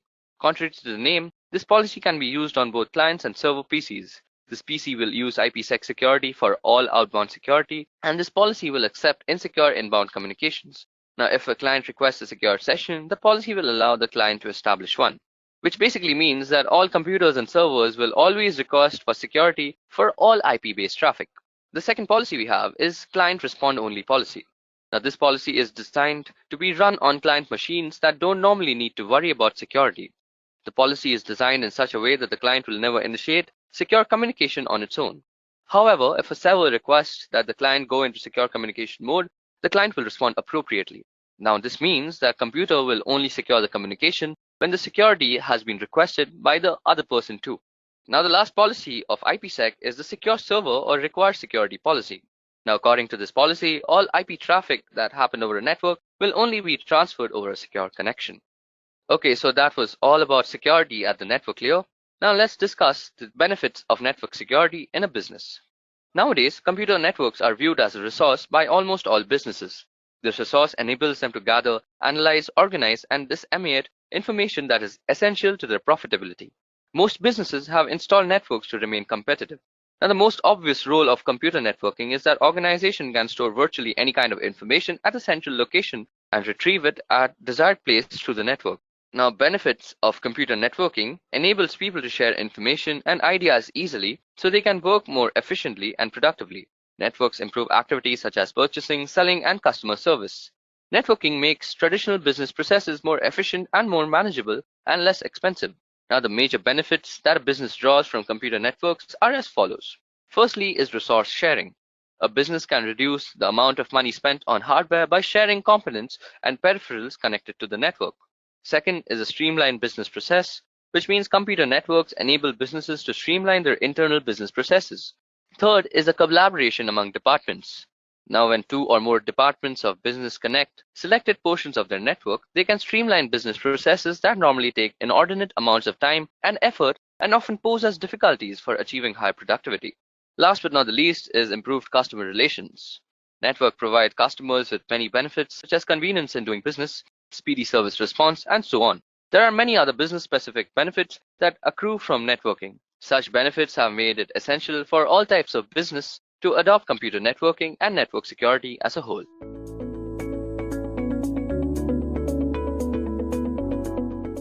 So, recognizing the national and economic security of the United States depends on the reliable function of critical infrastructure. The President issued Executive Order 13636, which is improving critical infrastructure cybersecurity, in February 2013. The order directed NIST to work with stakeholders to develop a voluntary framework based on existing standards, guidelines, and practices for reducing cyber risks to critical infrastructures. The Cybersecurity Enhancement Act of 2014 reinforced the NIST's Executive Order 13636 role. Created through collaboration between industry and government, the voluntary framework consists of standards, guidelines, and practices to promote the protection of critical infrastructure. The prioritized, flexible, repeatable, and cost-effective approach of the framework helps owners and operators of critical infrastructure to manage cybersecurity-related risks. Now, according to Section 7 of Executive Order, the Secretary of Commerce shall direct the Director of the National Institute of Standards and Technology to lead the development of a framework to reduce cyber risks to critical infrastructure. The cybersecurity framework shall include a set of standards, methodologies, procedures, and processes that align policy, business, and technological approaches to address cyber risks. The cybersecurity framework shall incorporate voluntary consensus standards and industry best practices to the fullest extent possible. Now, let's see why exactly do we need a cybersecurity framework. Let's tackle that question. So, the framework will help an organization better understand, manage, and reduce its cybersecurity risks. It will assist in determining which activities are most important to assure critical operations and service delivery. In turn, that will help prioritize investments and maximize the impact of each dollar spent on cybersecurity. It results in a shift from compliance to action and specifies outcomes. By providing a common language to address cybersecurity risk management, it is especially helpful in communicating inside and outside the organization. That includes improving communications, awareness, and among IT, planning, and operating units, as well as senior executives of organizations. It gives you a measure of where you are and where you need to go. It can be implemented in stages or degrees, which make it more appealing to business. It has built-in maturity models and gap analysis, so you don't need additional maturity models on top of CSF. Organizations also can readily use the framework to communicate current or desired cybersecurity postures between a buyer or supplier. Now let's see what exactly is a cybersecurity framework. The framework is voluntary guidance based on existing standards, guidelines, and practices for organizations to better manage and reduce cybersecurity risks. In addition to helping organizations manage and reduce risks, it was designed to foster risk and cybersecurity management communications amongst both internal and external organizational stakeholders. Now let's see the types of cybersecurity frameworks that we have. So the first type of framework is PCI DSS, which stands for Payment Card Industry and Data Security Standards. It is a set of security control required to implement protected payment account security. It is designed to protect credit cards, debit cards, and cash card transactions. The second type of framework that we have is ISO 27001 and 27002. It is the International Organization for Standardization. Now, the best practices recommendations for information security management and information security program elements are from this framework. The third type of framework is CIS, which stands for Critical Security Controls. a prescribed arrangement of activities for cyber protection that gives particular and noteworthy approaches to stop the present, most inescapable and perilous attacks. A key advantage of the controls is that they organize and center fewer activities with high outcomes. Last but not the least, we have the NIST framework. Now, NIST framework is made for improvising critical infrastructure cybersecurity with a goal to improve organizations' readiness for managing cybersecurity risk by leveraging standard methodologies and processes. Now, out of all the frameworks we just discussed, NIST is the most popular framework. NIST was developed in the February of 2013 after the US presidential executive order. It was designed to address national and economic challenges, and it is supposed to be voluntary, at least for private sectors. Now let's discuss the objectives of the framework. So the cybersecurity framework's prioritized, flexible, and cost-effective approach helps to promote the protection and resilience of critical infrastructure and other sectors important to the economy and national security. The framework was developed to be adaptable, flexible, and scalable by an organization. Also, it should improve organizations' readiness for managing cybersecurity risks. The framework was designed to be flexible and performance-based, and it should be cost-effective. It should leverage standard and methodologies and processes, and should promote technological advancement and innovation, and it should be actionable across the enterprise focus on outcomes. Now let's discuss the components of the NIST Cybersecurity Framework. The Cybersecurity Framework consists of three main components, namely the core, implementation tiers, and profiles. The framework core provides a set of desired cybersecurity activities and outcomes using common language that is easy to understand. The core guides organizations in managing and reducing their cybersecurity risks in a way that is complementing an organization's existing cybersecurity and risk management processes. Next, we have the framework implementation tiers, which assist an organization by providing context on how an organization views cybersecurity risk management. The tiers guide organization to consider the appropriate level of rigor for their cybersecurity program and are often used as a communication tool to discuss the risk appetite, mission priority, and budget. Last but not least is the framework profiles, which are an organization's unique alignment of their organizational requirements and objectives, risk appetite, and resources against the desired outcomes of the framework core. Profiles are primarily used to identify and prioritize opportunities for improving cybersecurity at an organization. Let's discuss the framework tiers now. The tiers describe the degree to which an organization's cybersecurity risk management practices exhibit the characteristics defined in the framework. The tiers range from partial, which is tier 1, to adaptive, which is tier 4, and describe an increasing degree of rigor and how well integrated cybersecurity risk decisions are into broader risk decisions, and the degree to which an organization shares and receives cybersecurity information from external parties. Tiers do not necessarily represent maturity levels. Organizations should determine the desired tier, ensuring that the selected level meets organizational goals, reduces cybersecurity risks to the level acceptable by the organization, and is feasible to implement fiscally and otherwise. Next, we have the core. The core is a set of desired cybersecurity activities and outcomes organized into categories and aligned into informative references. The framework core is designed to be intuitive and to act as a translation layer to enable communication between multidisciplinary teams by using simplistic and non-technical language. The core consists of three parts: functions, categories, and subcategories. The core includes 5 high-level functions, which is identify, protect, detect, respond, and recover. These 5 functions are not only applicable to cybersecurity risk management, but also to risk management as a whole. The core asks an organization to identify what processes and assets need to be protected. Now, after assessing that, you need to find what protection is available. Then you need to find out what techniques can identify the threats and what techniques can contain the impact of an incident. And finally, the core defines what techniques can restore the capabilities of the organization before the attack. Alright, now let's dive deeper into the functions to see what these functions actually do and what purpose they serve. So the functions are the highest level of abstraction included in the framework. They act as the backbone of the framework core that all the other elements are organized around. So the first function is identify. It helps develop an organizational understanding to manage cybersecurity risk to systems, people, assets, data, and capabilities. The activities in the identify functions are foundational for effective use of the framework. Understanding the business context, the resources that support critical functions, and related cybersecurity risks enable an organization to focus and prioritize its efforts consistent with its risk management strategy. Examples of outcome categories within this function include asset management, business environment, governance, risk management, and risk assessment. Now, the next type is the protect function. So, to develop and implement appropriate safeguards to ensure delivery of critical services, the protect function supports the ability to limit or contain the impact of a potential cybersecurity event. Example of outcome categories within this function include identify, management and access control, awareness and training, data security, information protection processes and procedures, maintenance, and protective technology. The next kind of function is the detect function.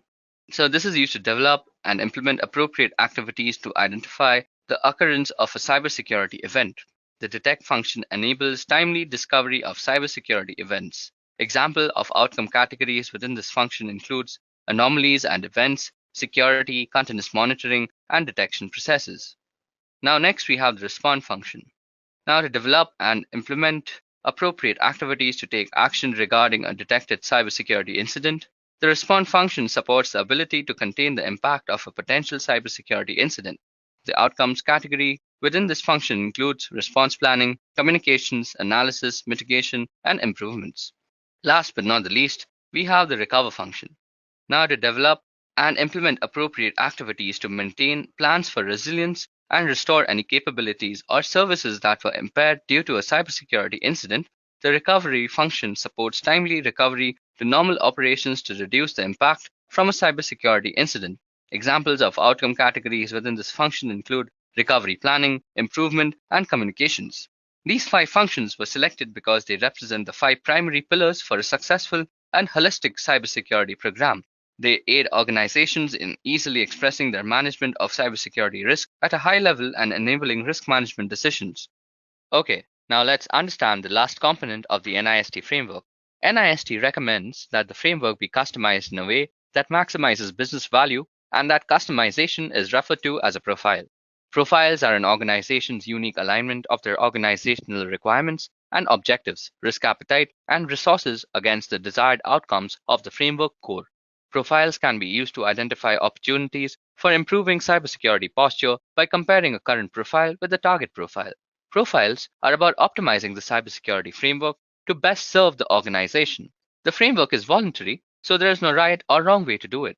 One way of approaching profiles is for an organization to map their cybersecurity requirements, mission objectives, and operating methodologies along with the current practices against the subcategories of the framework core to create a current state profile.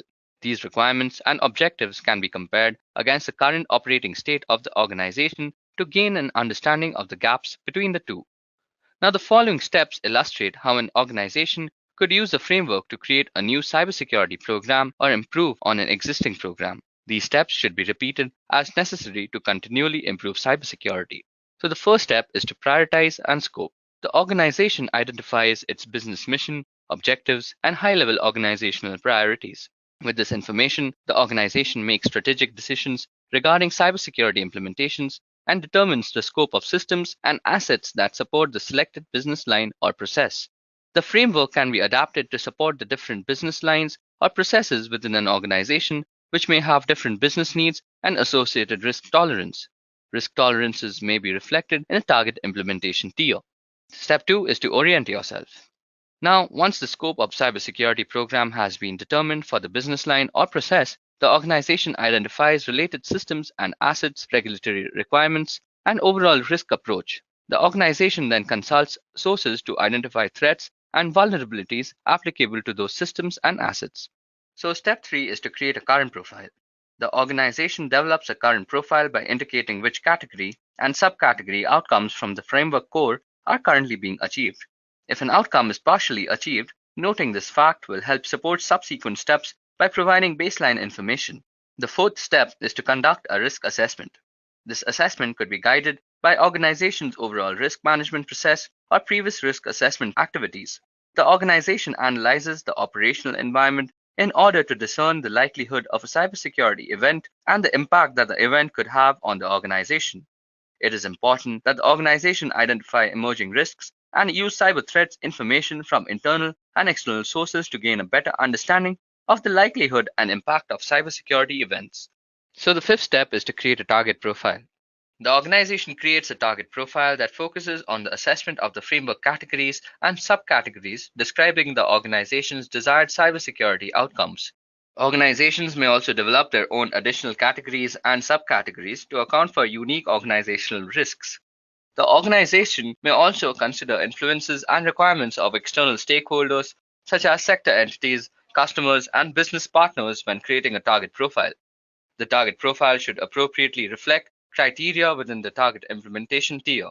The sixth step is to determine, analyze, and prioritize gaps. The organization compares the current profile and the target profile to determine gaps. Next, it creates a prioritized action plan to address gaps, reflecting mission drivers, costs, and benefits, and risks to achieve outcomes in the target profile. The organization then determines resources, including funding and workforce, necessary to address the gaps. Using profiles in this manner encourages the organization to make informed decisions about cybersecurity activities, support risk management, and enables the organization to perform cost-effective, targeted improvement. The last step is to implement action plan.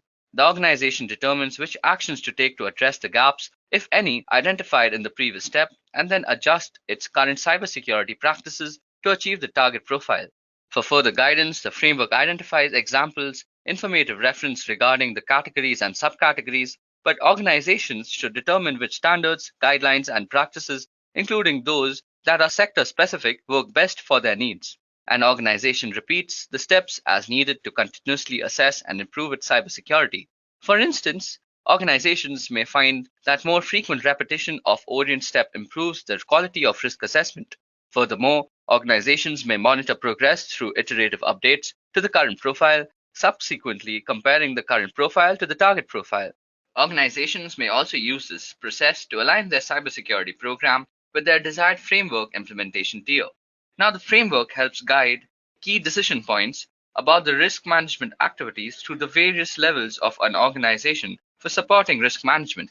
Now, as you can see in the picture, it describes a common flow of information and decisions at the following levels within an organization. The levels are executive, business process, and implementations or operations.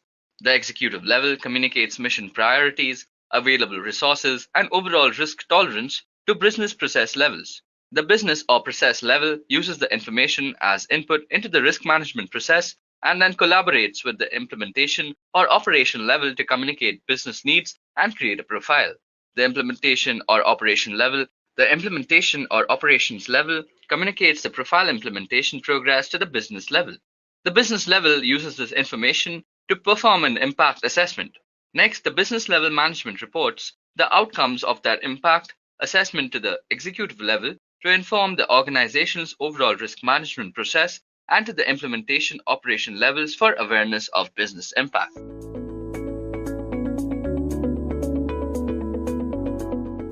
We are going to talk about cybersecurity tools that have stood still through thick and thin against various kinds of cyber attacks. Since there are a multitude of tools spread out across various domains of cybersecurity, we are going to talk about one tool from each domain. So first on our list is Blue Vector. Now, network security programs and human IT operators who manage them are under constant threat. New attack techniques like malware deployed without files are straining resources and testing defenses in two critical ways. First, brand new threats and attack techniques often have at least a small window of time when they can bypass some defenses before defender catches up. Second, even if critical threats like zero-day malware are stopped, the constant siege of attackers means that defenders are likely to get overloaded by both real alerts and false positives. One possible solution that has only recently become an option is tasking machines and computers with protecting themselves. If a security program could be programmed to act like an analyst, then it could try and counter malware and human-backed intrusion at machine speed, a move that would give defenders a serious home court advantage. This is exactly what Blue Vector Defense tries to do. Blue Vector works almost right away, but also has deep machine learning capabilities, so it gets even smarter over time. It will learn the intricacies of each network that deploys it, tweaking its algorithms and detection engines in a way that makes most sense for the environment. Blue Vector is installed as either a hardware-based network appliance or as a virtual machine. It can operate in line with network traffic, stopping and remediating threats in real time as they attempt to enter a protected space, or as a retrospective tool that can scan the work performed by other programs and analysts, catching threats that they might have missed, and recommending fixes. It is designed to work with all IPv6 traffic as well as older IPv4 streams, so it can operate in environments that are rich in Internet of Things and supervisory control and data acquisition devices, such as those in industrial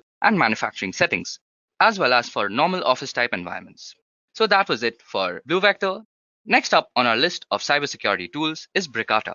These days, even the most basic cybersecurity defenses for any medium to large enterprise will include an intrusion prevention system or an intrusion detection system. Even by itself, a well-tuned IPS/IDS system that is constantly monitored by security teams will catch most network problems and security breaches. However, the fact that many organizations stop there has led to an uptick in successful attacks designed specifically to operate in IDS blind spots. This is where Bricata platform comes into play. At its core, Bricata offers advanced IPS/IDS protection with multiple detection engines and threat feed to defend network traffic and core assets. But it goes a step further, adding the ability to launch threat hunts based on events or simple anomalies.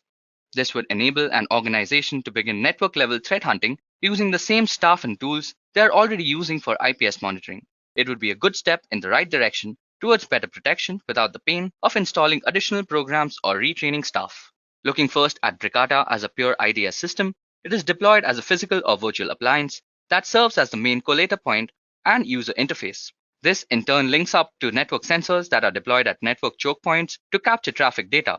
While Bricata sensors will almost always be deployed at network gateways, they can additionally be placed around core assets of internal points where network traffic flow to give platform visibility into horizontal movements of potential threats. Now that takes care of intrusion detection. Up next on our list of tools is Cloud Defender by AlertLogic. Compared to traditional servers and client architectures, cloud computing is the new kid on the block. While cybersecurity best practices are similar within a cloud environment, many of the vulnerabilities and specific threats that target the cloud are different. As such, even organizations with deep cybersecurity teams that may need a little help when moving large chunks of their computing infrastructure to the cloud. That is the whole idea behind Cloud Defender from AlertLogic. Designed from the ground up as a way to provide protection to web applications, critical data and everything else running or stored within an organization's cloud, there is a whole sliding scale of support available. At the low end, Cloud Defender is a user-friendly tool that would enable local IT staff to inspect their cloud deployment to look for evidences or hidden threats or breaches. At the other extreme, the 200-person cybersecurity team at AlertLogic can take over most cloud-based cybersecurity functions, offering monitoring, advising, and logging of events in a software-as-a-service model. When used as a SaaS, AlertLogic will do everything short of remediating problems. Most organizations are probably want to use Cloud Defender as some combination of both SaaS security and as a tool to aid their local team. The platform is configured for this and making all logs and information collected by the program available at least for a year to local IT staffers. Cloud Defender works with any cloud environment, including Amazon Web Services, Microsoft Azure, Google Cloud Services, VMwares, and others. There is no difference in pricing based on the cloud environment. Pricing is totally based on the number of nodes being protected and the size of the log files being analyzed. Up next on our list of tools is Cofense Triage, which works as a phishing defense tool. One of the most popular and quickest ways for attackers to enter a network these days is to trick a user into taking an action, whether installing malware or providing their login credentials.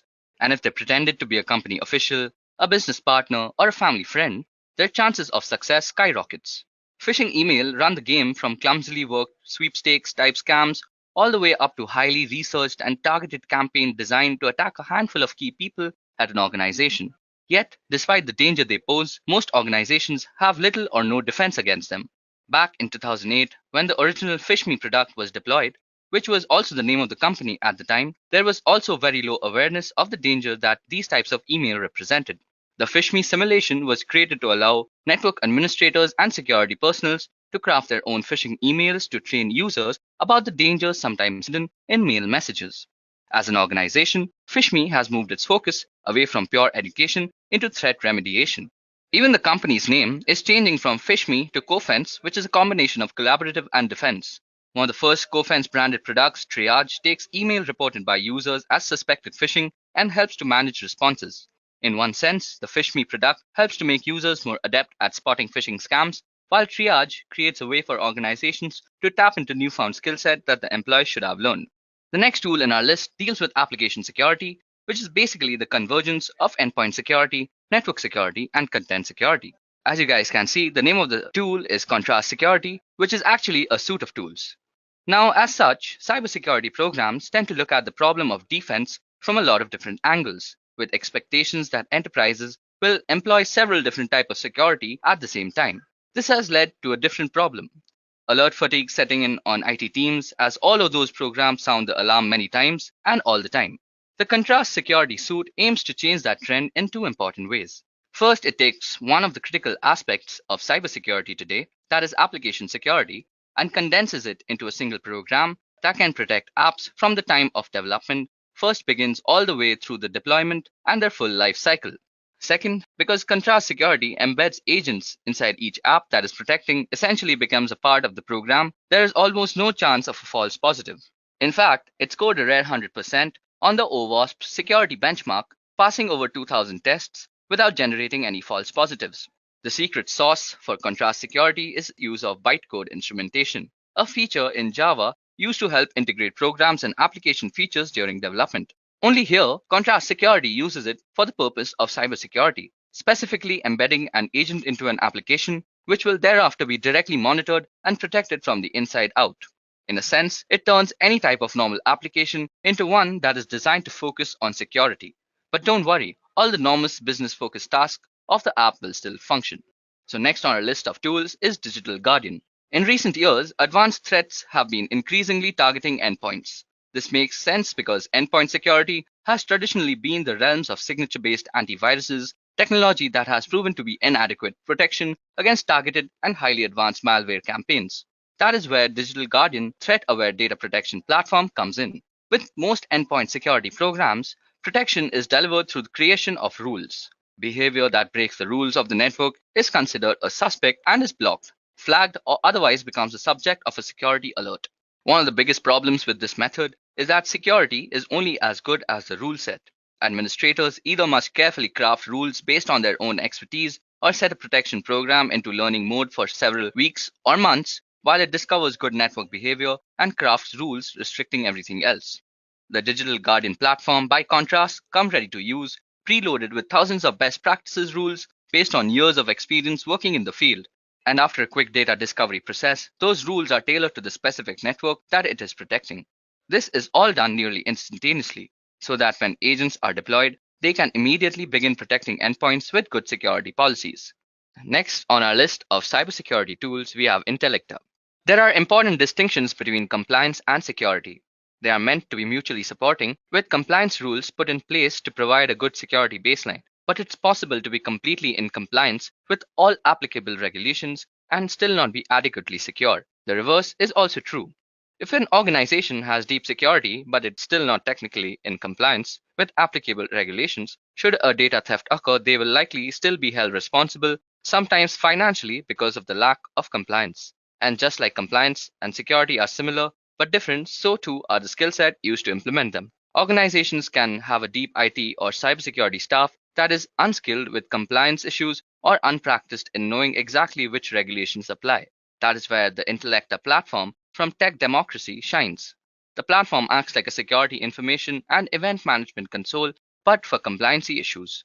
Installed either as an on-premise or cloud-based console, it pulls information from a series of network collectors and correlates that data into a continuously monitored compliancy dashboard. It's a neat tool that every company should have. Up next on our list of tools, we have the Mantix 4, which is a pretty interesting tool in my opinion. Given the insidious nature of advanced threats, it's almost a certainty that every organization of any size will eventually be hacked or compromised, regardless of what or how many cybersecurity defenses are in place. In response, the somewhat new concept of threat hunting is becoming an increasingly important part of cybersecurity defenses. The Mantix 4 platform, named after the apex predator of the insect kingdom, the praying mantis, seeks to solve the people problem. While the program provides robust threat hunting tools for use by clients, the company also employs a team of experts to hunt on their behalf. It takes threat hunting into the software as a service realm. Mantix 4 was originally designed for the Canadian government's Department of Public Safety, which is the equivalent of the Department of Homeland Security in the United States. In Canada, Mantix 4 helps to defend networks sitting in 10 sectors considered critical infrastructure, rooting out threats that might bypass more traditional protection. The system is deployed as two components. The first part is comprised of observer sensors that sit at critical points within a protected network, either alongside routers or at network gateways, though they can be deployed almost anywhere depending on the need. The sensors are lightweight enough to be housed inside a virtual machine or within a network server with additional bandwidth. However, because the observer sensor process and record a lot of traffic, the best deployment is probably going to be as a small appliance that hosts nothing else, something the company provides. The sensors can be set to work inline or to passively sniff network traffic. Now, the last tool that we're going to discuss for today is a pretty important tool also in my opinion, and it covers a very important aspect of any industry level cybersecurity plan, that is traffic analysis. Network traffic analysis tools have been used for a long time to help improve efficiencies in enterprise network, locating unused capacity bandwidth and eliminating choke points. It has recently been employed as an arms of cybersecurity too. That makes sense given that, except for insider threats, attacks are going to be initiated and ultimately controlled by outside elements. The communication between the internal threat malware and its controllers on the outside are captured by traffic analysis tools.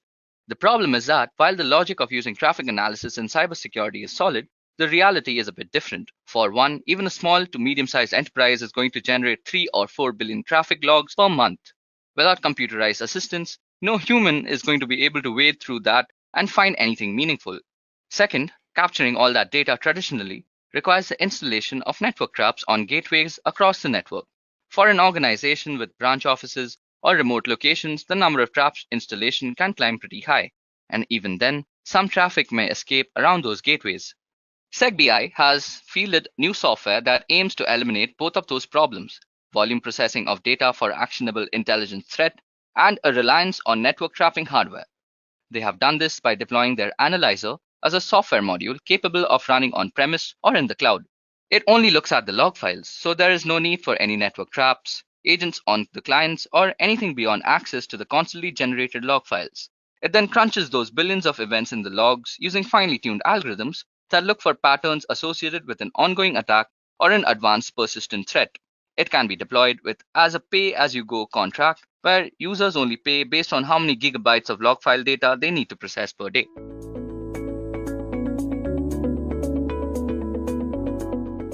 So let's take a look on our top 10 reasons to learn cybersecurity.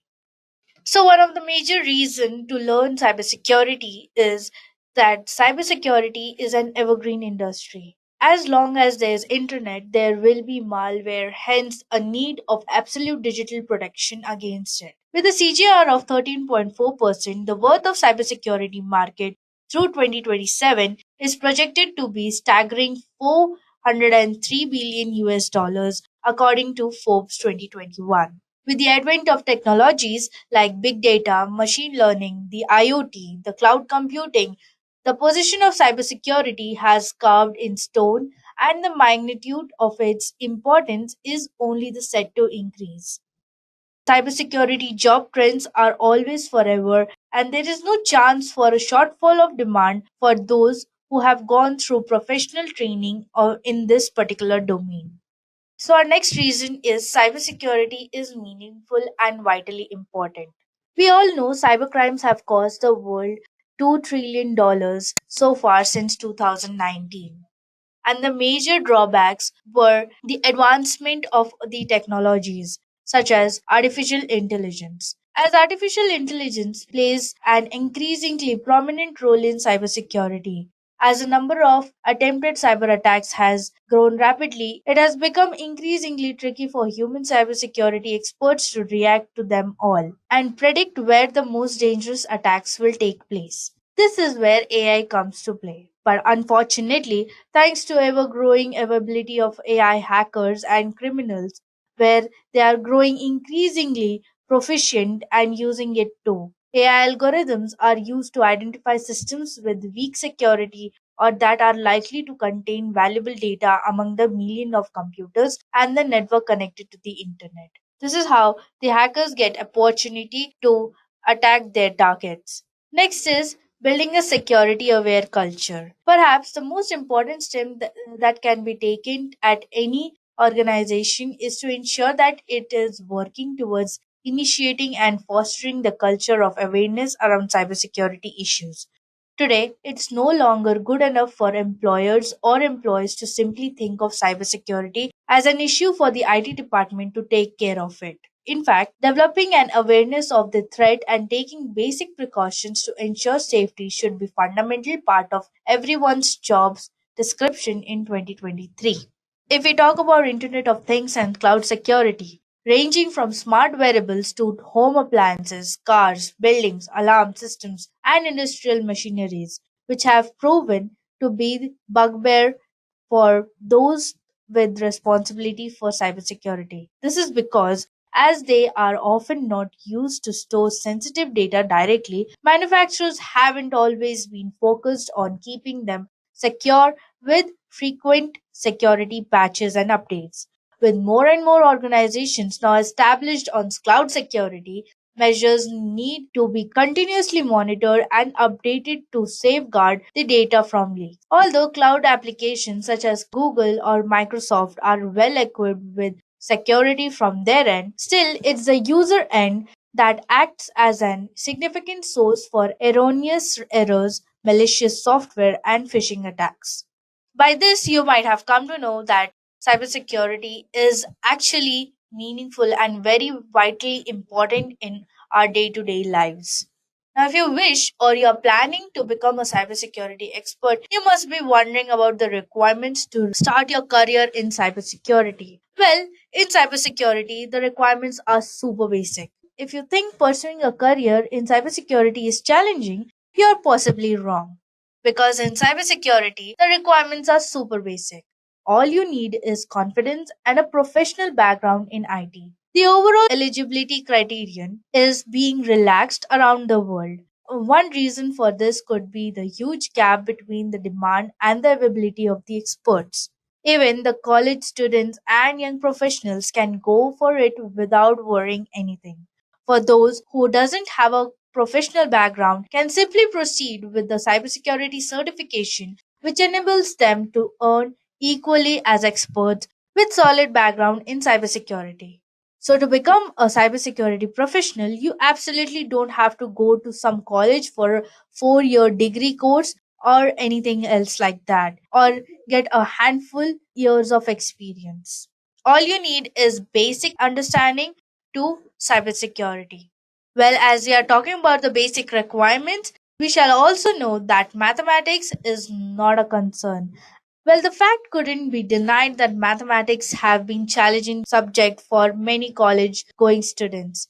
Not everyone loves it, and the fact is that doesn't let them proceed with other best options which have mathematics as an important part. In cybersecurity, training and education is totally free from involvement of mathematics, and thus one who hates it need not have to worry at all. Those who are still very young and consider it one of the best available options is due to this reason. Learners can rather learn the programming and other core topics related to cybersecurity and can work in challenging environments. Cyber attacks are getting smarter day by day. Cybersecurity professionals are always busy outsmarting black hat hackers, patching vulnerabilities, and analyzing the risk of an organization. Tackling such attacks in a ever advancing industry only comes with continuous study and thorough research. This means after you learn cybersecurity and start working, your knowledge is continuously enriched, and with experience, your wisdom continuously gets honed, and thus the sky is the limit when we are talking about personal growth in cybersecurity industry. Cybersecurity is expanding its horizon through various industry. This makes sure that the perfect platform for growth in terms of career as well as learning opportunities. This proves that when you learn cybersecurity, you will be continuously knowing new things and gaining rich experiences which will add on to your skill set.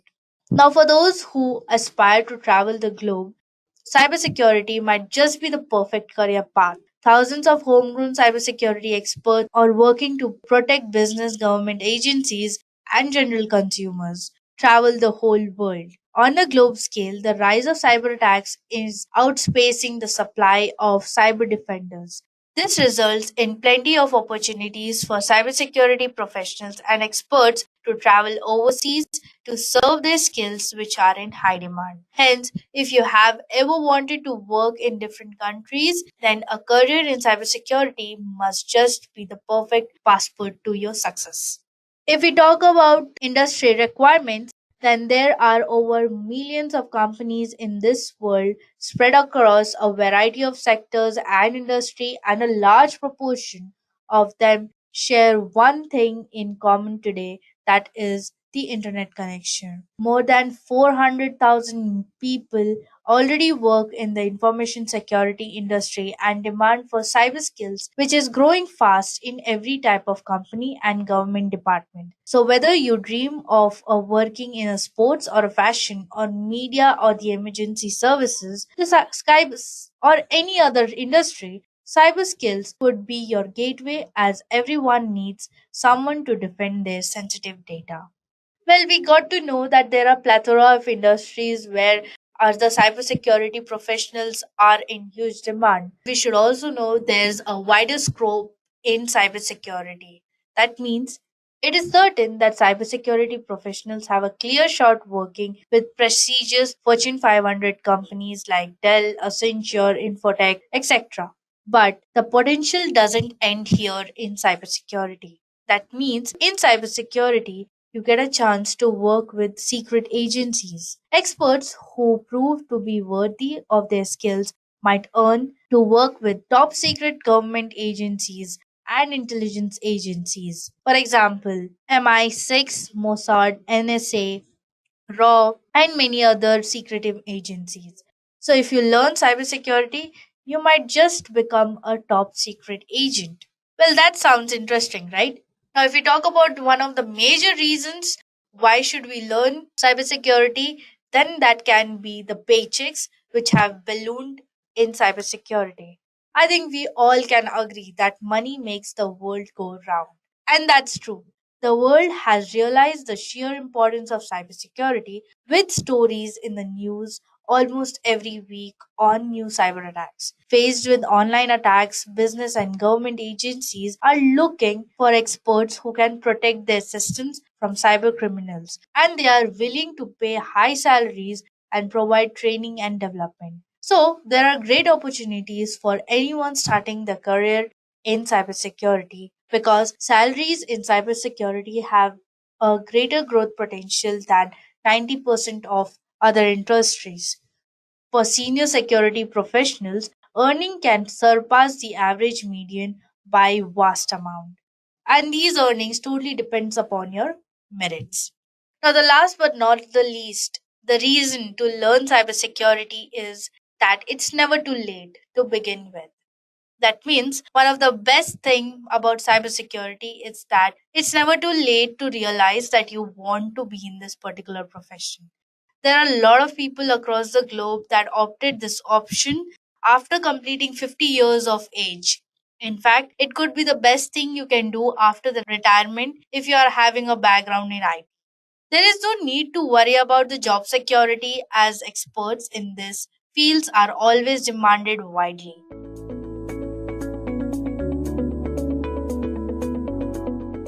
Let us now see some of the top 5 skills to have as a cybersecurity professional. Starting off with intrusion detection system. An intrusion detection system is a set of skills where one monitors a network or a system for malicious activities or policy violation. Any intrusion activity or violation is typically reported either to an administrator or collectively centered using security information and event management system. A security information and event management system combines output from multiple sources and uses alarm filtering technique to distinguish between malicious activities and false alarm. The intrusion detection job roles can range from the scope of single computer to a large network system. The most common classification here are network intrusion detection and host intrusion detection system. Alright then, a system that monitors important operating system files is an example of host intrusion detection system, while a system that analyzes incoming traffic network is an example of network intrusion detection system. It is also possible to classify intrusion detection system by detecting the approach. The most well-known variant are nothing but signature-based detection and anomaly-based detection. The next important skill is to know how to code. It is very important that a cybersecurity professional has a background in programming. Now you might be wondering how coding is related to cybersecurity, right? Well, you see, knowledge of programming language helps you defend against hacking techniques while using the languages. That's why coding is a sought out after skill in the industry.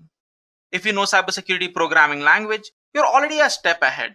To give you a better understanding of what I'm speaking, let us consider JavaScript as an example. We all know JavaScript is one of the most popular and widespread programming language for web development. And I would say it is also one of the best cybersecurity programming language you can learn. You see, hackers can steal cookies, manipulate event handlers, and perform cross-site scripting. But with JavaScript, a website owner can run any code whenever a visitor comes to the website, which can improve the functionality of the website but also its security. On the other hand, it can also produce malicious functions unknown to the visitor. If a hacker takes control of a website, they could program it to run malicious code. JavaScript engineer in cybersecurity space is a perfect job for someone with knowledge of programming language. Clearly, as a JavaScript engineer, you'll be expected to foster development process for API functionalities. You may also design websites and use interface while ensuring that the security is not altered. This means mitigating possible cross-site scripting attempts in web forms as well as minimizing other technical risk. To beat hackers, you have to think like them, right? So it's important that you think like a black hat. So what I'm trying to say is, with this skill, we can predict the hacker's next move and beat them in their own game. It is the mindset needed during a response to an actual attack and to find goals of the hacker, besides the information that is being collected. Next skill is nothing but risk management and risk mitigation. Risk management and risk mitigation is a process of identifying, assessing, and mitigating risk to the scope, schedule, cost, and quality of a project. Risk comes in the form of opportunities, threats, and are scored on the probability of occurrence and impact on the project.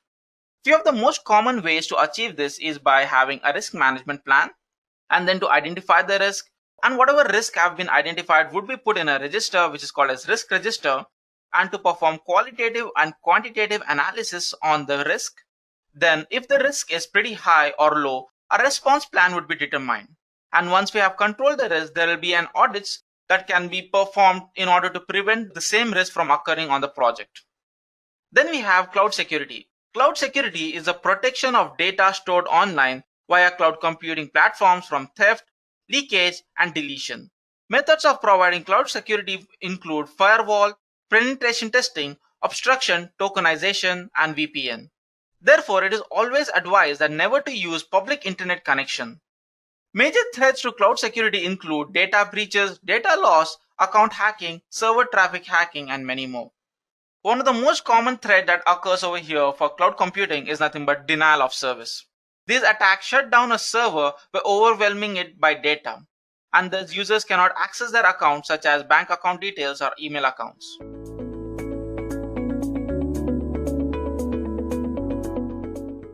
So, as an interviewee, I'd expect that the candidate should first tell me the need for cybersecurity, his views on cybersecurity. So the candidate should be like this. Today's generation lives on the internet, and we general users are almost ignorant as to how those random bits of ones and zeros reach securely to our computer. For a hacker, it's a golden age. With so many access points, public IPs, and constant traffic, and tons of data to exploit, black hat hackers are having one hell of a time exploiting vulnerabilities and creating malicious software for the same. Above that, cyber attacks are evolving by the day. Hackers are becoming smarter and more creative with their malware, and how they bypass virus scans and firewalls still baffle many people. Therefore, there has to be some sort of protocol that protects us against all these cyber attacks and makes sure our data doesn't fall into the wrong hands. This is exactly why we need cybersecurity. Now for defining cybersecurity, here goes. Cybersecurity is a combination of processes, practices, and technologies designed to protect networks, computers, programs, data, and information from attack, damage, or unauthorized access. Okay, so moving on to the next question is, what do you have on your home network? So, a home network gives you a test environment for experimentation, Active Directory domain controller, a dedicated firewall appliance, and a net-attached toaster. As long as you are learning and fiddling with it, that's what matters. I've augmented the router my ISP provided with an Apple AirPort Extreme, which provides better wireless performance to some devices. From there, I've extended the wired part of the network into two parts of the house using 5-port Ethernet switches, my office and living room, each with 4 devices. In the office, I have a network-attached storage device which provides shared data folders to every device for movies and TV streaming anywhere in the house as well as backups. In the living room is a range of gaming consoles, a TiVo box and an Android media player. Despite owning a smart TV, it's not hooked into my network simply because the device we own do a far better job of anything the smart TV offers. Okay, now moving on to the next question is, what is encryption and why is it important? Well, a process of converting data into an unreadable form to prevent unauthorized access and thus ensuring data protection is called encryption. Encryption is important because it allows you to securely protect data that you don't want anyone else to have access to. Businesses use it to protect corporate secrets, governments use it to secure classified information, and many individuals use it to protect personal information to guard against things like identity theft. Okay, so that explains encryption and why it is important. Moving on, tell me the difference between symmetric and asymmetric encryption. Okay, so if we compare on the basis of keys, symmetric encryption has the same secret key for both encryption and decryption, whereas asymmetric uses different keys for encryption and decryption purposes. Performance-wise, symmetric encryption is fast but is more vulnerable, while asymmetric encryption is slightly slower due to high computation. Some examples of symmetric are DES and 3DES, while asymmetric, the most popular is RSA and Diffie-Hellman. Okay, so time for the next question. So what is the CIA triad? Now, in this question, the candidates should explain what is CIA triad and what it is used for. So here's the answer. The CIA triad for information security provides a baseline standard for evaluating and implementing information security, irrespective of the system and/or organization in question, where confidentiality is all about making sure that data is accessible only to its intended individual. Measures undertaken to ensure confidentiality are designed to prevent sensitive information from reaching the wrong people while making sure that the right people can in fact get it. Integrity, on the other hand, is all about making sure that data is kept properly intact without it being meddled with an unauthorized way. Data must be changed in transit, and steps must be taken to ensure that data can be altered by unauthorized people. These measures include file permission and user access controls. On the topic of availability, well, it is all about making sure that data and computers are available as needed by authorized parties. Moving on to the next question is, what do you understand by risk, vulnerability, and threat in a network? Well, threat refers to someone or something with the potential to do harm to a system or an organization. Moving on, vulnerability refers to a weakness of an asset that can be exploited by one or more attackers. In other words, it is an issue or bug that allows an attack to be successful. Last but not the least, risk refers to the potential for loss or damage when a threat exploits a vulnerability. Okay, the next question is, how do you report risk? Well, risk needs to be assessed first before it can be reported. There are two ways you can actually analyze risk. The first is, it can be either quantitative or qualitative. This approach is suitable for both technical and business guys. The business guys will see the probable loss in numbers, while the technical guys will monitor and assess the impact and frequency. Now, depending on the audience, the risk can then be reported. Moving on, how do you differentiate between IPS and IDS systems? Well, first of all, IDS stands for Intrusion Detection System, and IPS is Intrusion Prevention System. Now, IDS just detects the intrusion and leaves the rest to the administrator for assessment and evaluation or any further action. IPS, on the other hand, detects the intrusion and takes necessary actions to further prevent intrusion. Also, there is a difference in the positioning of devices in the network. Although they work on the same concept, the placement is very, very different. Moving on, what do you know about cybersecurity frameworks? Well, Cybersecurity Framework is a voluntary guidance based on existing guidelines and practices for organizations to better manage and reduce cybersecurity risks. Besides helping associations oversee and decrease probable risks, it was intended to cultivate risk and cybersecurity administration communications among both inner and outer authoritative partners. Most frequently adopted cybersecurity frameworks are PCI DDS, which stands for Payment Card Industry Data Security Standards, the ISO 27001 and 27002, which is the International Organization for Standardization, then CIS, which stands for Critical Security Control, and the most famous cybersecurity framework is NIST. Moving on to the next question, which is, what is weak information security? Well, information security policy is considered to be weak if it does not meet the criteria of an effective one. The criteria include distribution, review, comprehension, compliance, and uniform. Information security is weak if the policy has not been made readily available for review by every employee within an organization, or the organization is unable to demonstrate that the employees understand the content of the policy document. This is when an information security is considered weak. Moving on to the next question is, what's the better approach of setting up a firewall? Okay, so following are the steps you should take to configure your firewall. The first is a username and password. Modify the default password for your firewall device. Next is the remote administration, which will disable the feature of remote administration from the outside network. Then comes port forwarding. For certain applications to work properly, such as a web server or FTP server, you need to configure appropriate port forwarding. Next comes the DHCP server, which is installing a firewall on a network with an existing DHCP server will cause conflict unless the firewall's DHCP server is disabled. Then is logging. Now, in order to troubleshoot firewall issues or potential attacks, you want to make sure to enable logging and understand how to view the logs. Last but not the least, we need to actually go through the policies. Now, if you want to have solid security policies in place, make sure that your firewall is configured to enforce those policies. Moving on to the next question is, can you explain SSL encryption? Now, SSL stands for Secure Socket Layer, and it is a protocol which enables safe conversation between two or more parties. It is designed to identify and verify that the person you are talking to on the other end is exactly who they pretend to be. We also have HTTPS, which stands for Hypertext Transfer Protocol Secure, which is actually HTTP combined with SSL, which provides you with a safer browsing experience with encryption. So this is a very tricky question, but SSL wins in terms of security. Moving on, which one is more secure, SSL or TLS? Well, SSL is meant to verify the sender's identity, but it doesn't search for any more hazards than that. SSL can help you track the person you are talking to, but that can also be tricked at times. TLS is another identification tool just like SSL, but it offers better security features. It provides additional protection to the data, and hence SSL and TLS are often used together for better protection. Moving on, what are salted hashes? Well, salt is actually random data. When a properly protected password system receives a new password, it creates a hash value of that password and adds a random salt value. Then the combined value is stored in its database. This helps defend against dictionary attacks and known hash attacks. Example, if someone uses the same password on two different systems and they are being used using the same hashing algorithm, the hash value would be same. However, if someone of the system uses salt with the hashes, the value will be different.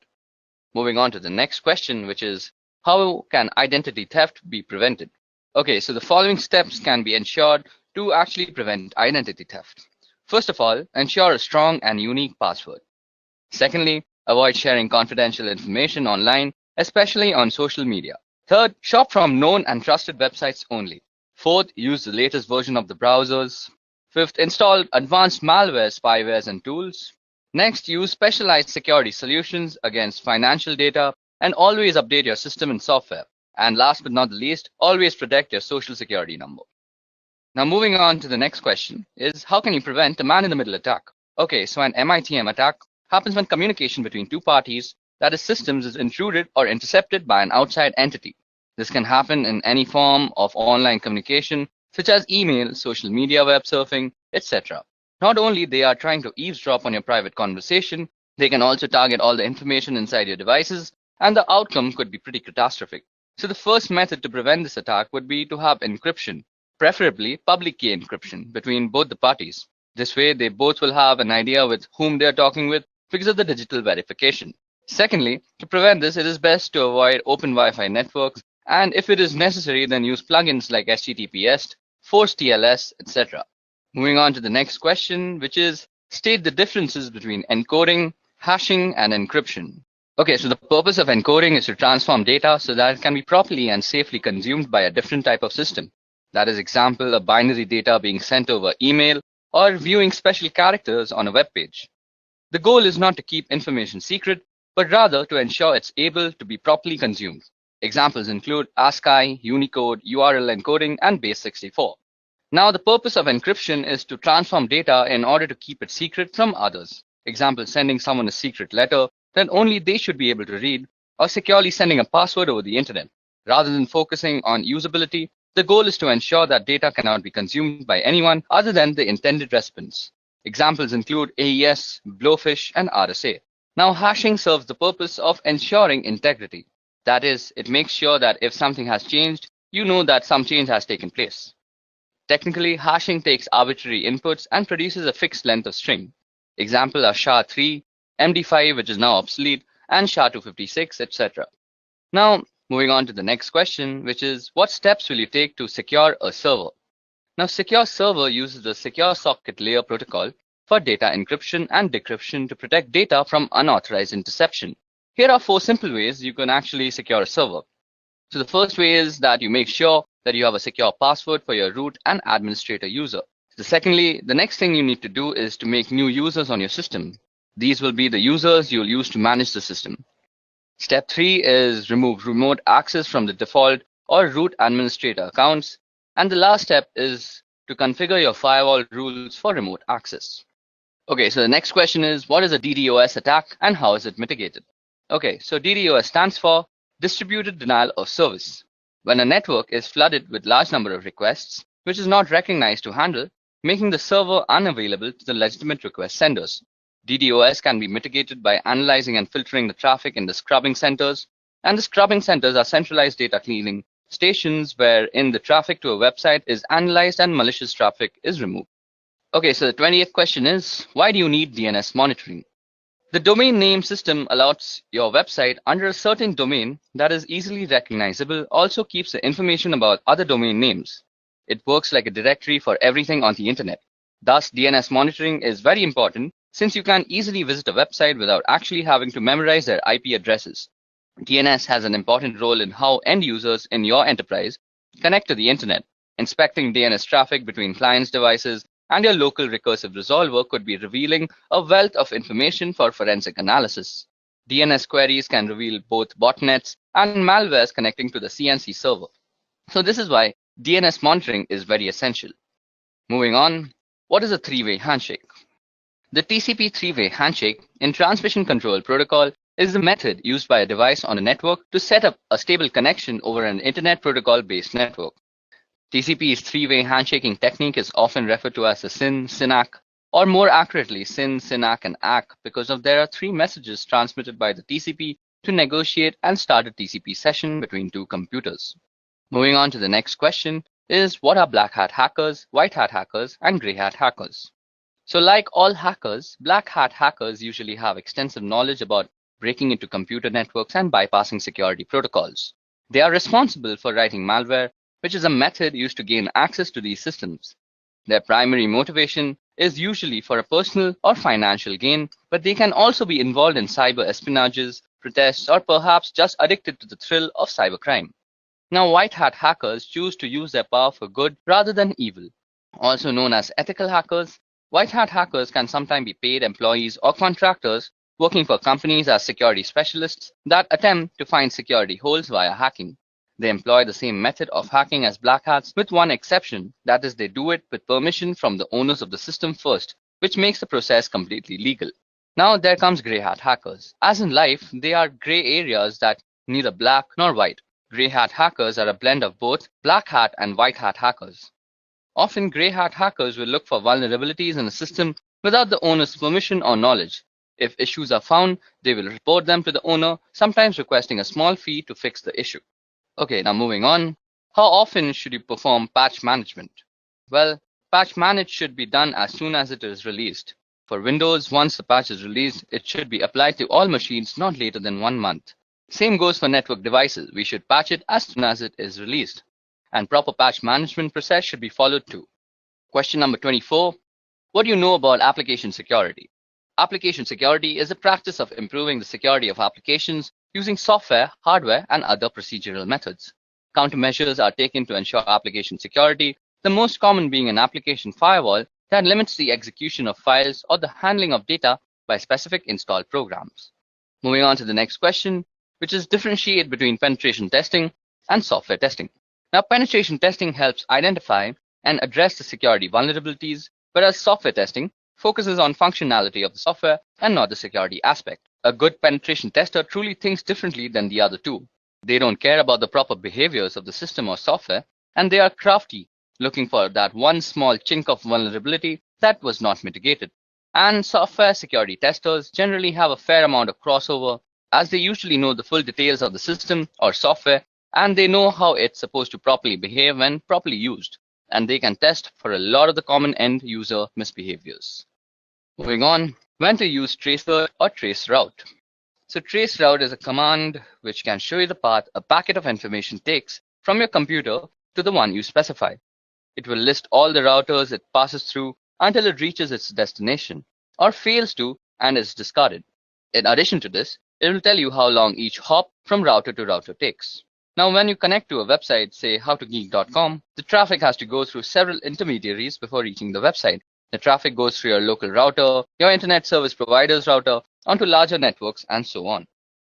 Okay, so moving on to question number 27, which is tell me something about the common cyber attacks that plague us today.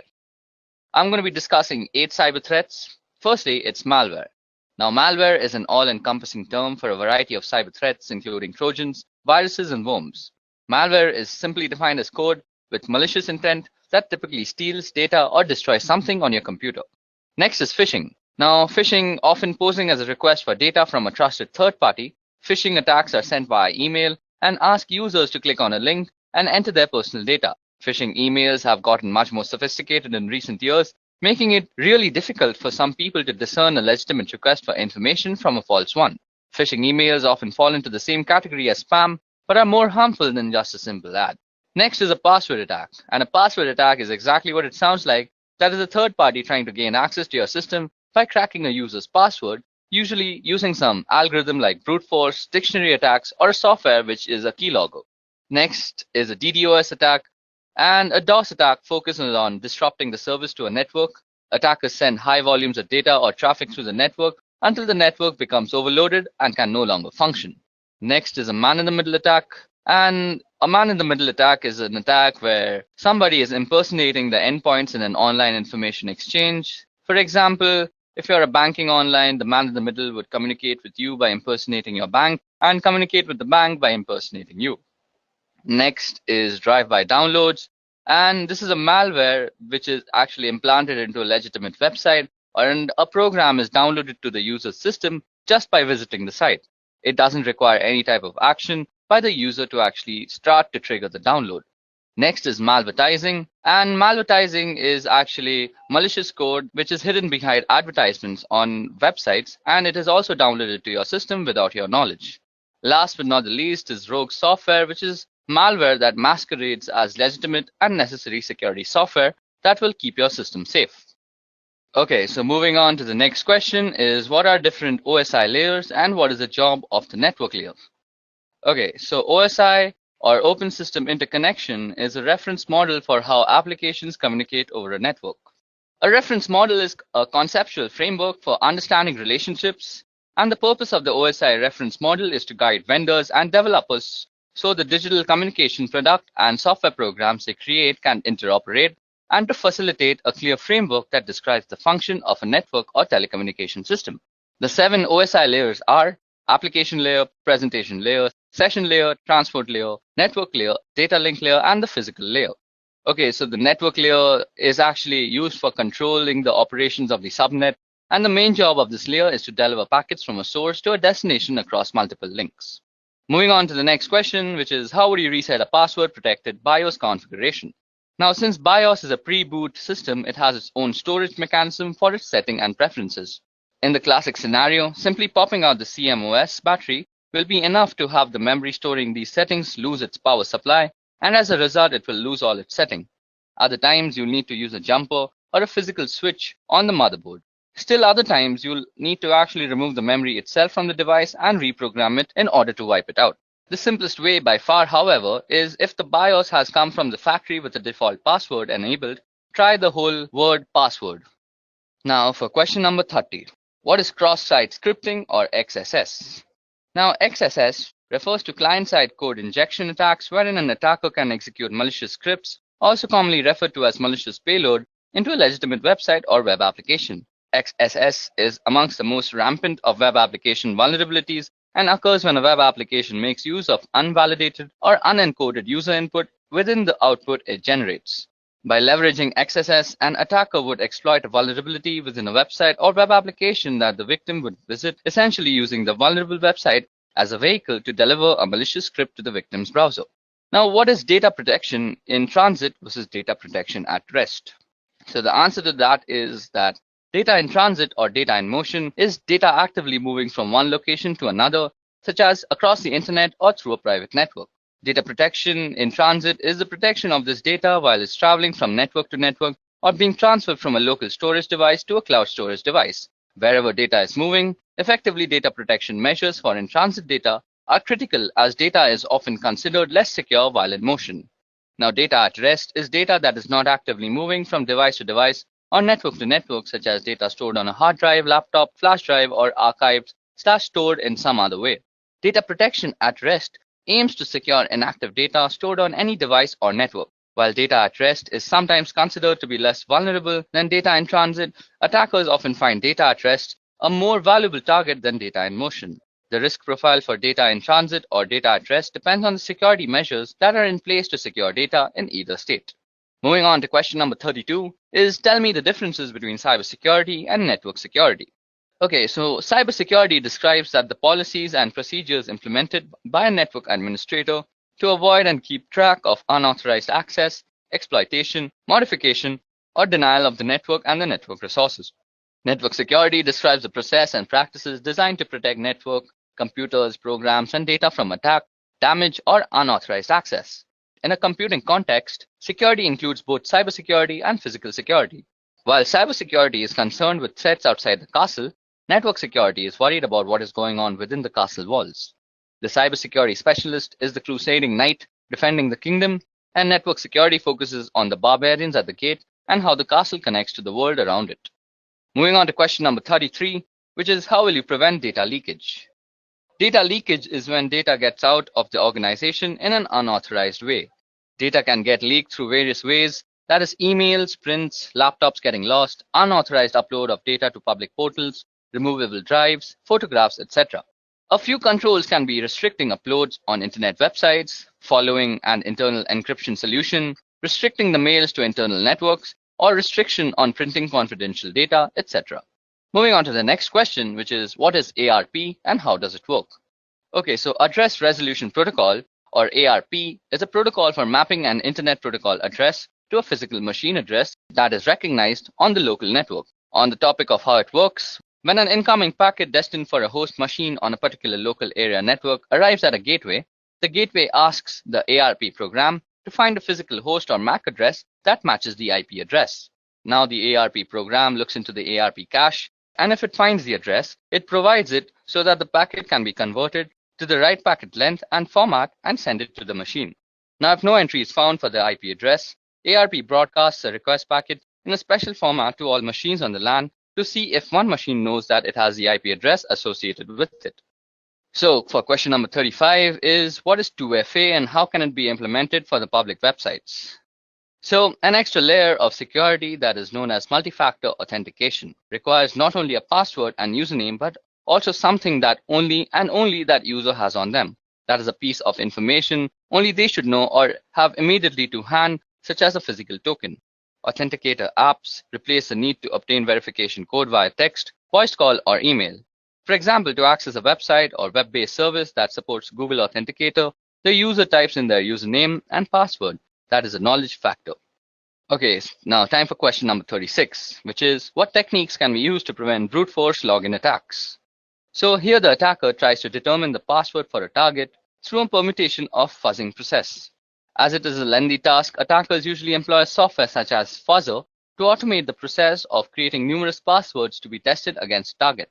To avoid such attacks, password best practices should be followed, mainly on critical resources like servers, routers, exposed services, and so on. Okay, so now time for the next question, which is what is cognitive cybersecurity? Now the applications of artificial intelligence technologies pattern on human thought process to detect threats and protect its physical and digital system. Self-learning security systems use data mining, pattern recognition, and natural language processing to simulate the human brain, albeit in a high-powered computer model. This is exactly what cognitive cybersecurity is. So what is port blocking within LAN? Well, restricting the users from accessing a set of services within the local area network is called port blocking. Stopping the source not to access the destination node via ports as applications work on the port, so ports are blocked to restrict the access, filling up the security holes in the network infrastructure. Okay, so time for question number 39, which is what is the difference between VPN and VLAN? Okay, so VPN is related to remote access to the network of a company, while VLAN basically means to logically segregate networks without physically segregating them with various switches. Now, while VPN saves the data from prying eyes while in transit and no one on the net can capture the packets and read the data, VLAN does not involve any encryption technique, but it is only used to slice up your logical network into different sections for the purpose of management and security. Okay, so it's time for question number 40. So the question is, what protocols fall under the TCP/IP internet layer? Okay, so I'll be going through the 5 layers that consist the TCP/IP protocol, and I'll also be listing out the protocols that are inside every layer. So starting with the physical layer, the protocols that reside in the physical layer are the Ethernet IEEE 802.3 and the RS-232 from one of the many protocols.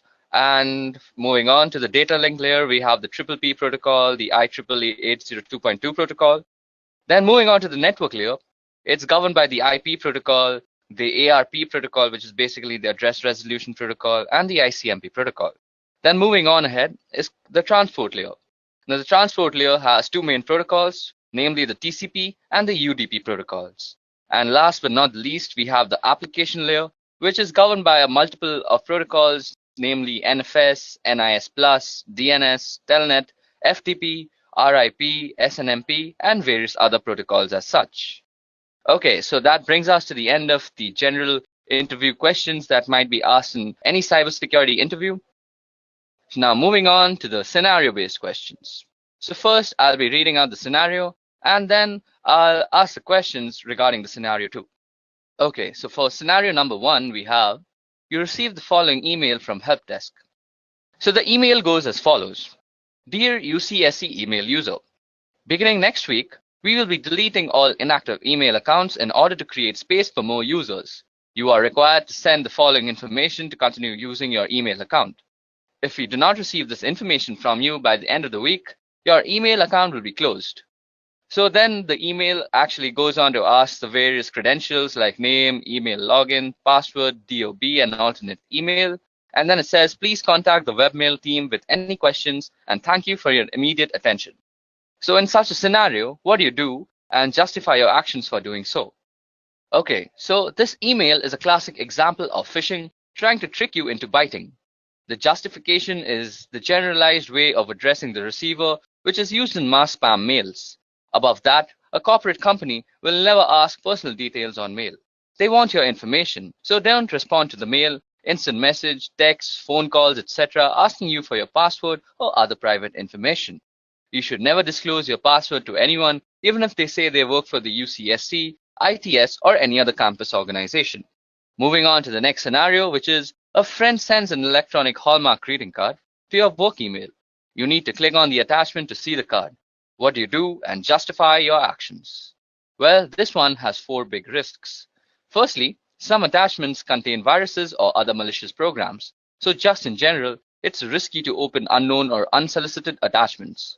Secondly, also in some cases, just clicking on a malicious link can infect a computer. So unless you are sure a link is safe, don't really click on it. Third, email addresses can be fake. So just because the email says it is from someone you know, you can't be certain of this without checking with the person. Fourth, finally, some websites and links look legitimate, but they're really hoaxes designed to steal your information. So what we have to do is actually not click on the email and actually ignore it completely. Moving on to the next scenario, which is one of the staff members in ITS subscribes to a number of free IT magazines. Among the questions she was asked in order to activate her subscriptions, one magazine asked her for a month of birth, a second asked for a year of birth, and a third asked for her mother's maiden name. What do you infer is going on in this situation and justify? Well, all 3 newsletters probably have the same parent company or are distributed through the same service. The parent company or service can combine individual pieces of seemingly harmless information and use or sell it for identity theft. Then it is even possible that there is a fourth newsletter that asks for a day of birth as one of the activation questions. Often questions about personal information are optional. In addition to being suspicious about situations like the one described here, never provide personal information when it is not legitimately necessary or to people or companies you don't personally know. So now time for scenario number 4. Well, in our computing labs and departments, print billing is often tied to users' login. People log in, they print, and then they get a bill. Sometimes people call to complain about bills for printing they never did, only to find out that the bills are indeed correct. So what you infer is going on in this situation and justify your inference. Sometimes they realize they loaned their account to a friend who couldn't remember his or her password, and the friend did the printing and thus the charges. It's also possible that somebody came in from behind them and used their account. Now, this is an issue with shared or public computers in general. If you don't log out of the computer properly when you leave, someone else can come in from behind and retrieve what you were doing and use your accounts. Always log out of accounts, quit programs, and close browser windows before you walk away from a general public computer. Now, moving on to scenario number 5, we have that we saw a case a while back where someone used their Yahoo accounts at a computer lab on a campus. She made sure her Yahoo account was no longer open in the browser window before leaving the lab. Now, someone came in behind her and used the same browser to re-access her accounts. They started sending emails from it and caused all sorts of mayhem. So what do you think might have gone wrong here? Well, the first person probably didn't log out of her account, so the new person could just go into the history and access it. Secondly, another possibility is that she did log out but didn't clear her web cache. This is done through the browser menu to clear pages that the browser has saved for future use. Time for scenario number 6 now. Okay, so 2 different offices on campus are working to straighten out an error in an employee's bank account due to a direct deposit mistake. Office number 1 emails the correct account and deposit information to office number 2, which promptly fixes the problem. The employee confirms with the bank that everything has indeed been straightened out. So what is exactly wrong here? Well, account and deposit information is sensitive data that could be used for identity theft. Sending this or any kind of sensitive information by email is very, very risky because email is typically not private or secure. Anyone who knows how can access it anywhere along its route. So as an alternative, the 2 offices could have called each other or worked with the ITS to send the information in a more secure fashion. Okay, moving on to the next scenario, which is the mouse on your computer screen starts to move around on its own and click on things on your desktop. What do you do in such a situation? A. Call your coworker over so they can see. B. Disconnect your computer from the network. C. Unplug your mouse. D. Tell your supervisor. E. Turn the computer off. F. Run an antivirus. Or G. All of the above. So we have to select all the options that apply in this situation. So the options that apply are B and D, which is basically disconnect your computer from the network and tell your supervisor. So this is definitely suspicious. Immediately report the problem to your supervisor and the ITS support center. Also, since it seems possible that someone is controlling the computer remotely, it is best if you can disconnect the computer from the network and turn off wireless if you have it until help arrives. If possible, don't turn off the computer. Okay, time for scenario number 8. So below are a list of passwords pulled out of a database. Now, which of the following passwords meet the UCSC's password requirement? Okay, so the third password, which is option number C, is the only one that meets all the following of the UCSC's requirement. It has at least 8 characters in length. It contains at least 3 of the following 4 types of characters, which are lowercase characters, uppercase characters, numbers, and special characters. And not a word is preceded or followed by a digit. So it's the third option which is correct in this situation. Moving on to the second last scenario we have for today is you receive an email from your bank telling you there is a problem with your account. The email provides instructions and a link so you can log in to fix your account and fix the problem in doing so. So what should you do? Well, we have to delete the email, and better yet, use the web client that is Gmail, Yahoo Mail, etc. and report it as spam or phishing and then delete it. Any unsolicited email or phone call asking you to enter your account information, disclose your password, financial account information, social security number, or any other private or personal information is suspicious, even if it appears to be from a company you are familiar with. Always contact the sender using a method you know is legitimate to verify that the message is indeed from them. Okay, so it's time for our last scenario of the day. which is a while back, the IT folks got a number of complaints that one of our campus computers was sending out Viagra spam. They checked it out, and the reports were true. A hacker had installed a program on the computer that made it automatically send out tons of spam email without the computer's own knowledge. So how do you think the hacker got into the computer to set this up?